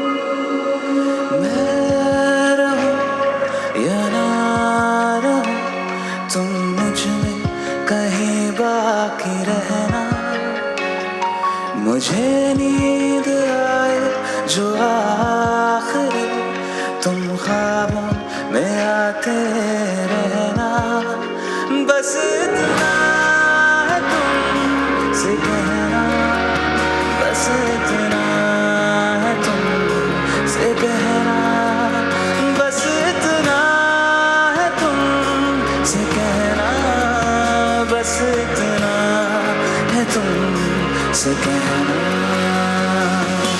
मैं रहूं या ना रहूं, तुम मुझ में कहीं बाकी रहना।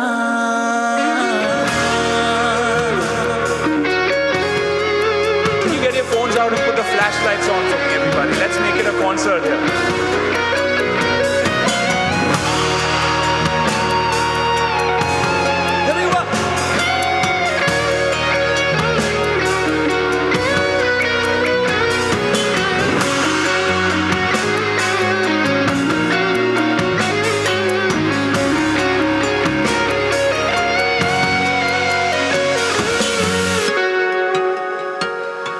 किसी रोज बारिश जो आए, समझ लेना बूंदों में मैं हूँ, सुबह धूप तुमको सताए, समझ लेना किरणों में मैं हूँ।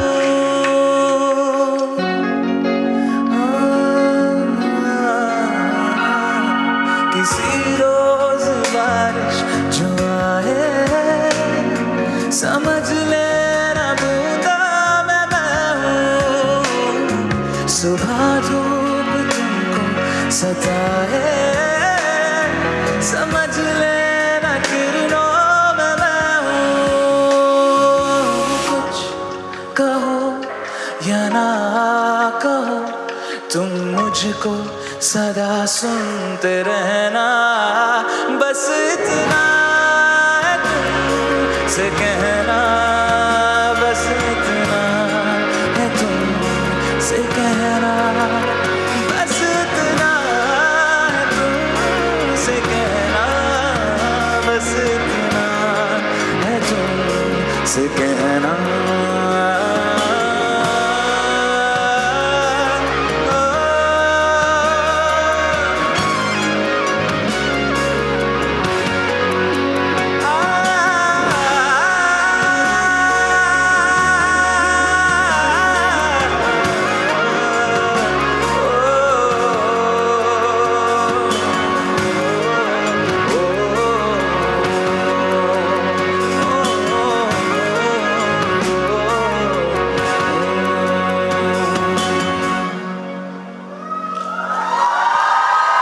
शुक्रिया। ये अगला गाना आप लोग को गाना पड़ेगा मेरे साथ। ये बेसिकली मैं सिर्फ पियानो है, मेरी आवाज़ है और आपकी आवाज़ है। Are you guys ready? Okay.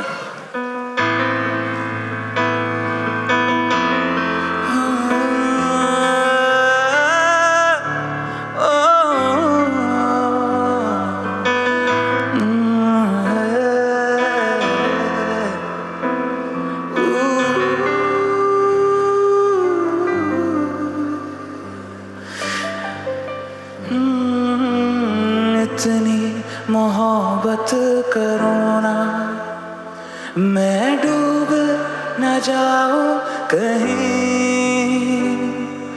वापस मैं भूल न जाऊं,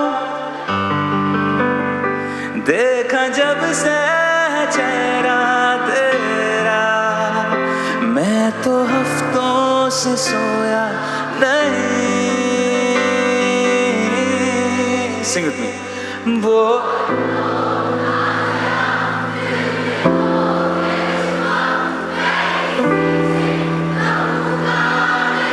Beautiful. बोल दो दिल में जो मैं किसी से कहूँगा नहीं, मैं किसी से कहूँगा नहीं, हमारी नमी तुमको महसूस होगी, भिगा देंगी जब बारिशें। मैं भर कर के लाया हूँ आँखों में अपनी अधूरी सी कुछ ख्वाहिशें। रूह से चाहने वाले आशिक बातें जिस्मों की करते नहीं।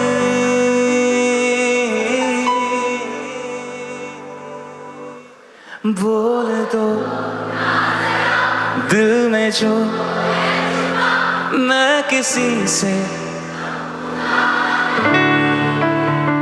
बोल दो ना जरा दिल में जो है छिपा, मैं किसी से कहूँगा नहीं। बोल दो दिल में जो मैं किसी से कहूँगा नहीं। बोल दो ना जरा दिल में जो है छिपा, मैं किसी से कहूँगा नहीं। मैं किसी से कहूँगा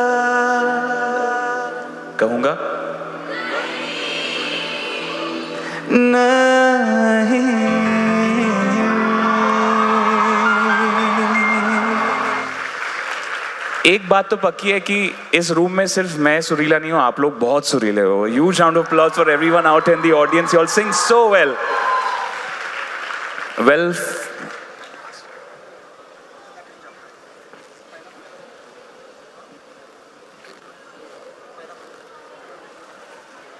the song that you guys have been waiting for.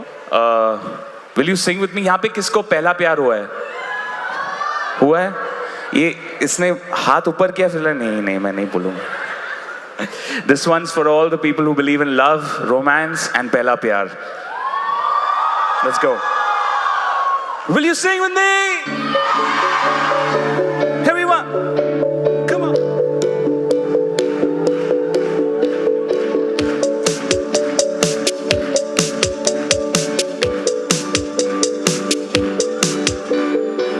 बातें जरूरी है, तेरा मिलना भी जरूरी। मैंने मिटा देनी ये जो तेरी मेरी दूरी। झूठी है वो राय सारी, इश्क जहाँ ना चले। तेरा होना मेरा होना क्या होना, अगर ना दोनों मिले। तू पहला पहला प्यार है मेरा, पहला पहला प्यार है मेरा। तू पहला पहला प्यार है मेरा, पहला पहला प्यार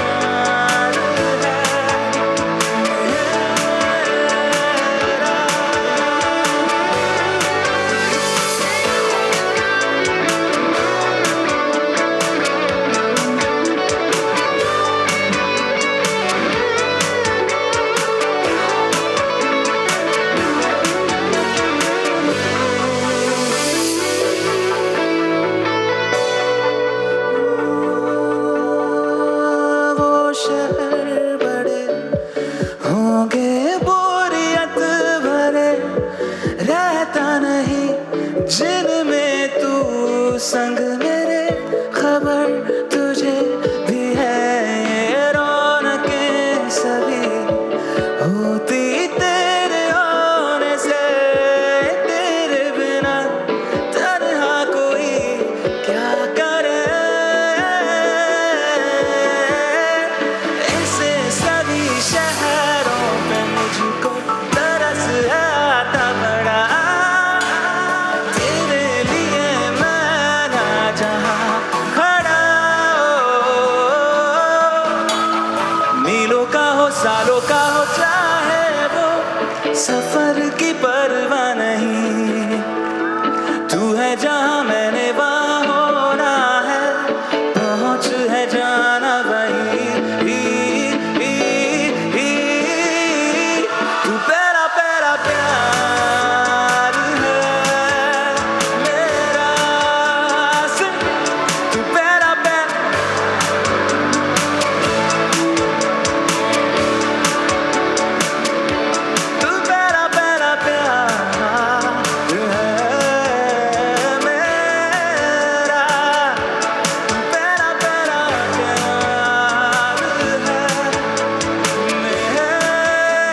Thank you so much, NDTV Yuva, for having me here.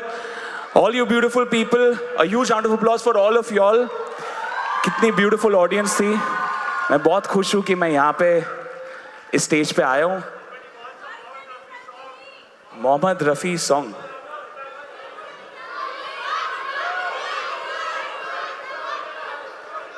Okay. Can you play the key?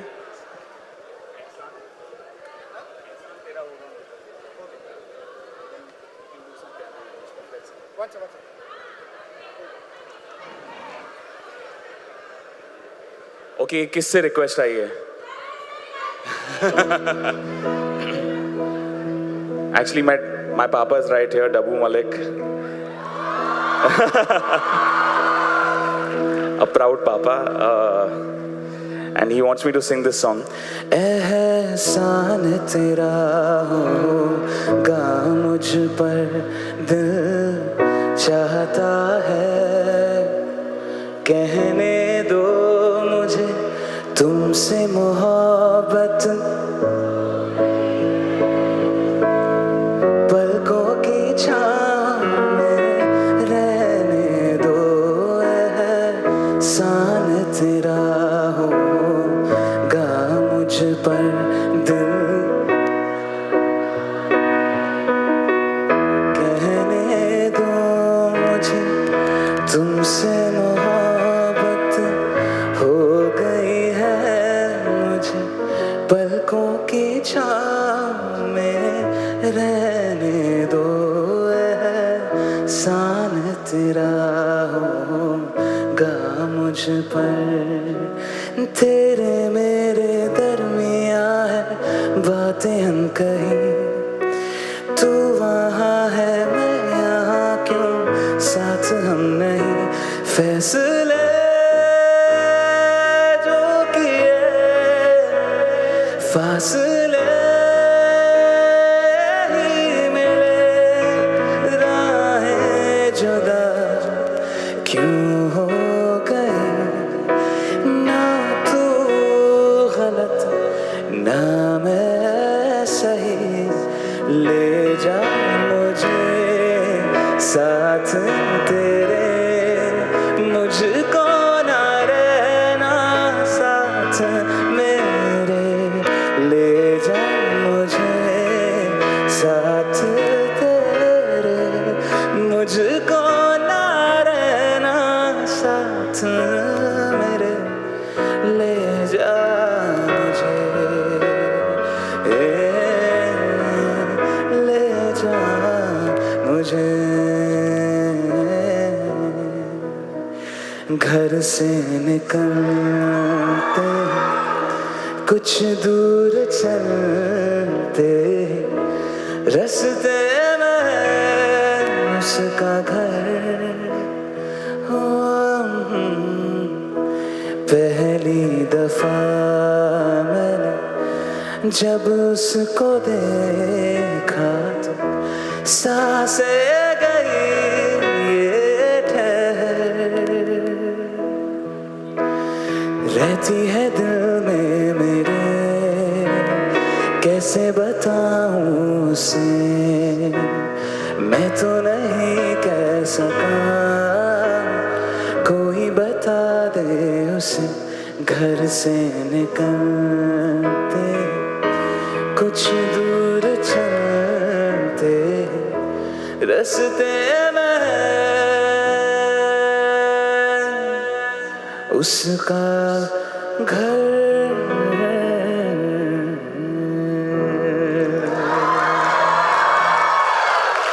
Thank you so much.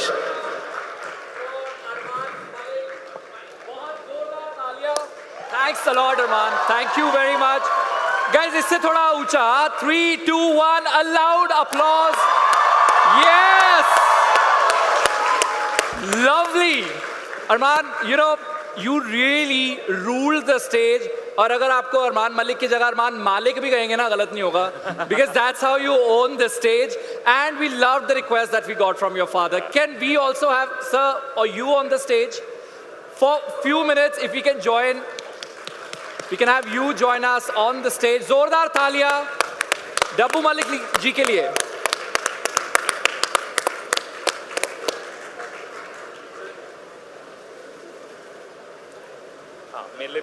आपने सर जो रिक्वेस्ट दे के हमारा दिन मनाया ना, बेहद कमाल।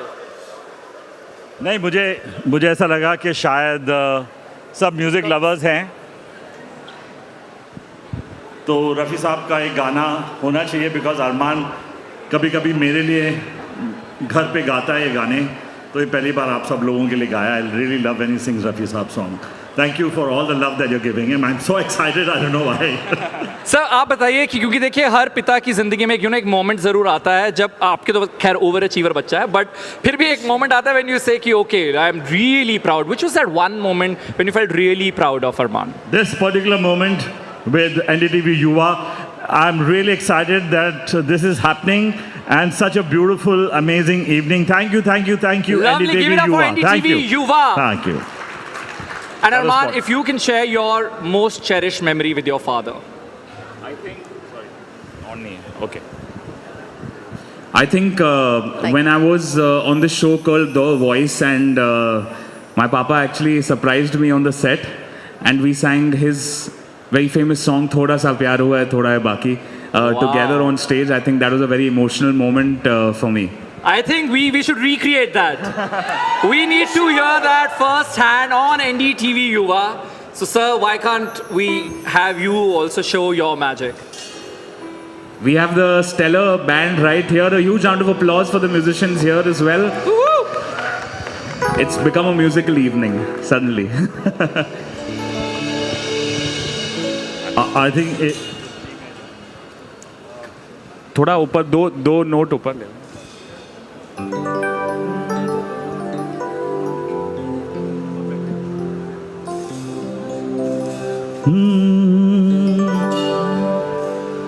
थोड़ा सा प्यार हुआ है, थोड़ा है बाकी,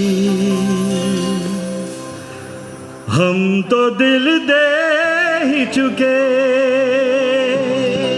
हो, हम तो दिल दे ही चुके, बस तेरी हाँ है बाकी, थोड़ा सा प्यार हुआ है, थोड़ा है बाकी, थोड़ा सा प्यार हुआ है, थोड़ा है बाकी, हम तो दिल दे ही चुके हो, हम तो दिल दे ही चुके, बस तेरी हाँ है बाकी, थोड़ा सा प्यार हुआ है, थोड़ा है बाकी, थोड़ा सा प्यार हुआ है, थोड़ा है बाकी। Lovely, give it up for the Maliks. Wow, sir. Talent really runs in your family and in the genes. So एक बार जोरदार तालियां Senior Malik साहब के लिए. Thank you. Thank you, sir. Before we let you go, you know, you're doing a lot of international presences. Thank you so much. We recently saw you with Tim. Can we increase the audio for his mic, please? You know, your selfie with Tim Cook is also going viral, and you do a lot of international collabs. So tell us first about that moment when you clicked that picture with Tim Cook, and of course it went, all viral. Honestly, it was a very special feeling. There were very few people invited to Apple Park for the launch and unveiling of the new Apple products and the new iPhone. And उनके साथ एक conversation हुआ about music and where Indian music is going and how Apple Music is also helping the whole ecosystem and the environment. Yeah. बहुत ही एक special moment था उनके साथ, and वो picture जो capture हुआ है, to me honestly, I didn't expect him to spend that much time with me. But it was Come on, you're a massive star, Arman. No, but it was a very special feeling for sure, and thank you, Tim, for being so generous and gracious. And one last question, you do a lot of international collabs with artists as well. Yes. Ed Sheeran was one of them. Yep. I interviewed Shilpa, and she was saying when she met him, all they spoke about was food. Yeah. What was your conversation with Ed? Honestly, he's obsessed with chicken tikka masala. Is it? So yeah, because वहाँ पे UK का national dish is chicken tikka masala. I don't know if you're aware of this. I wasn't till now. Yeah, it is. Okay. Just by the way. So we were sharing, our thoughts and experiences about food, and uska sabse favorite khana is Indian khana. So we went out for an Indian meal together as well. Yeah. Okay. But thank you very much, Arman. Thanks a lot for your time. And firstly, thank you to NDTV Yuva for inviting me here, and all you beautiful people for spending time with me and listening to my songs. And hope this evening was good for you guys. And I hope that you carry this memory with you all. Thank you so much. Thank you very much, Arman. Thanks for giving us such a lovely time. And with that, of course, we are wrapping NDTV Yuva Mumbai edition 2025, a day full of power, passion, and performance. Was it? Thank you.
Check, hey, check, hey, check, one, check.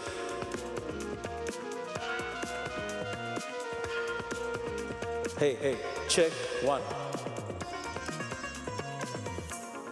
Check, one, check, hey.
Hey, check, one. Hey, check, check, one. Check, hey, hey. Check, one. Check.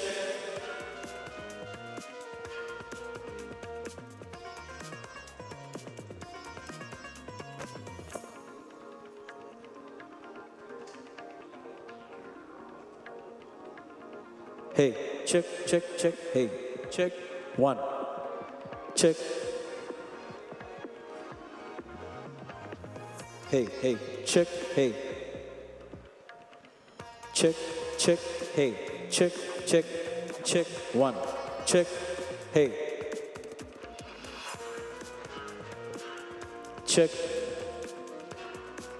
hey, check, check, one, check, check, hey, check, hey. Hey, check, one, check, check, check, check.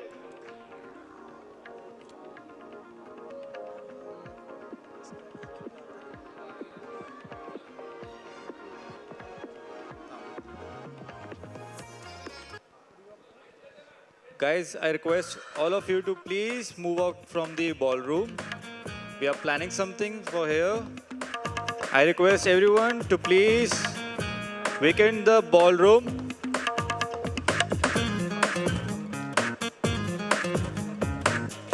I request everyone.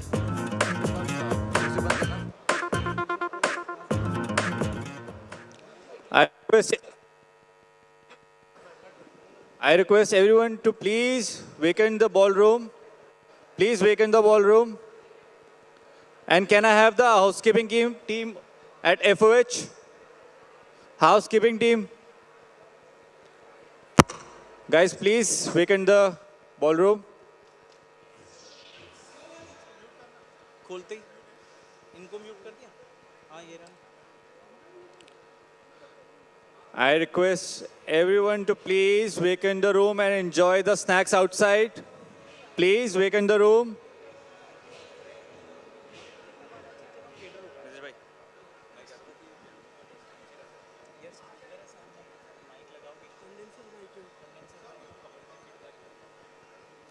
Hey, hey.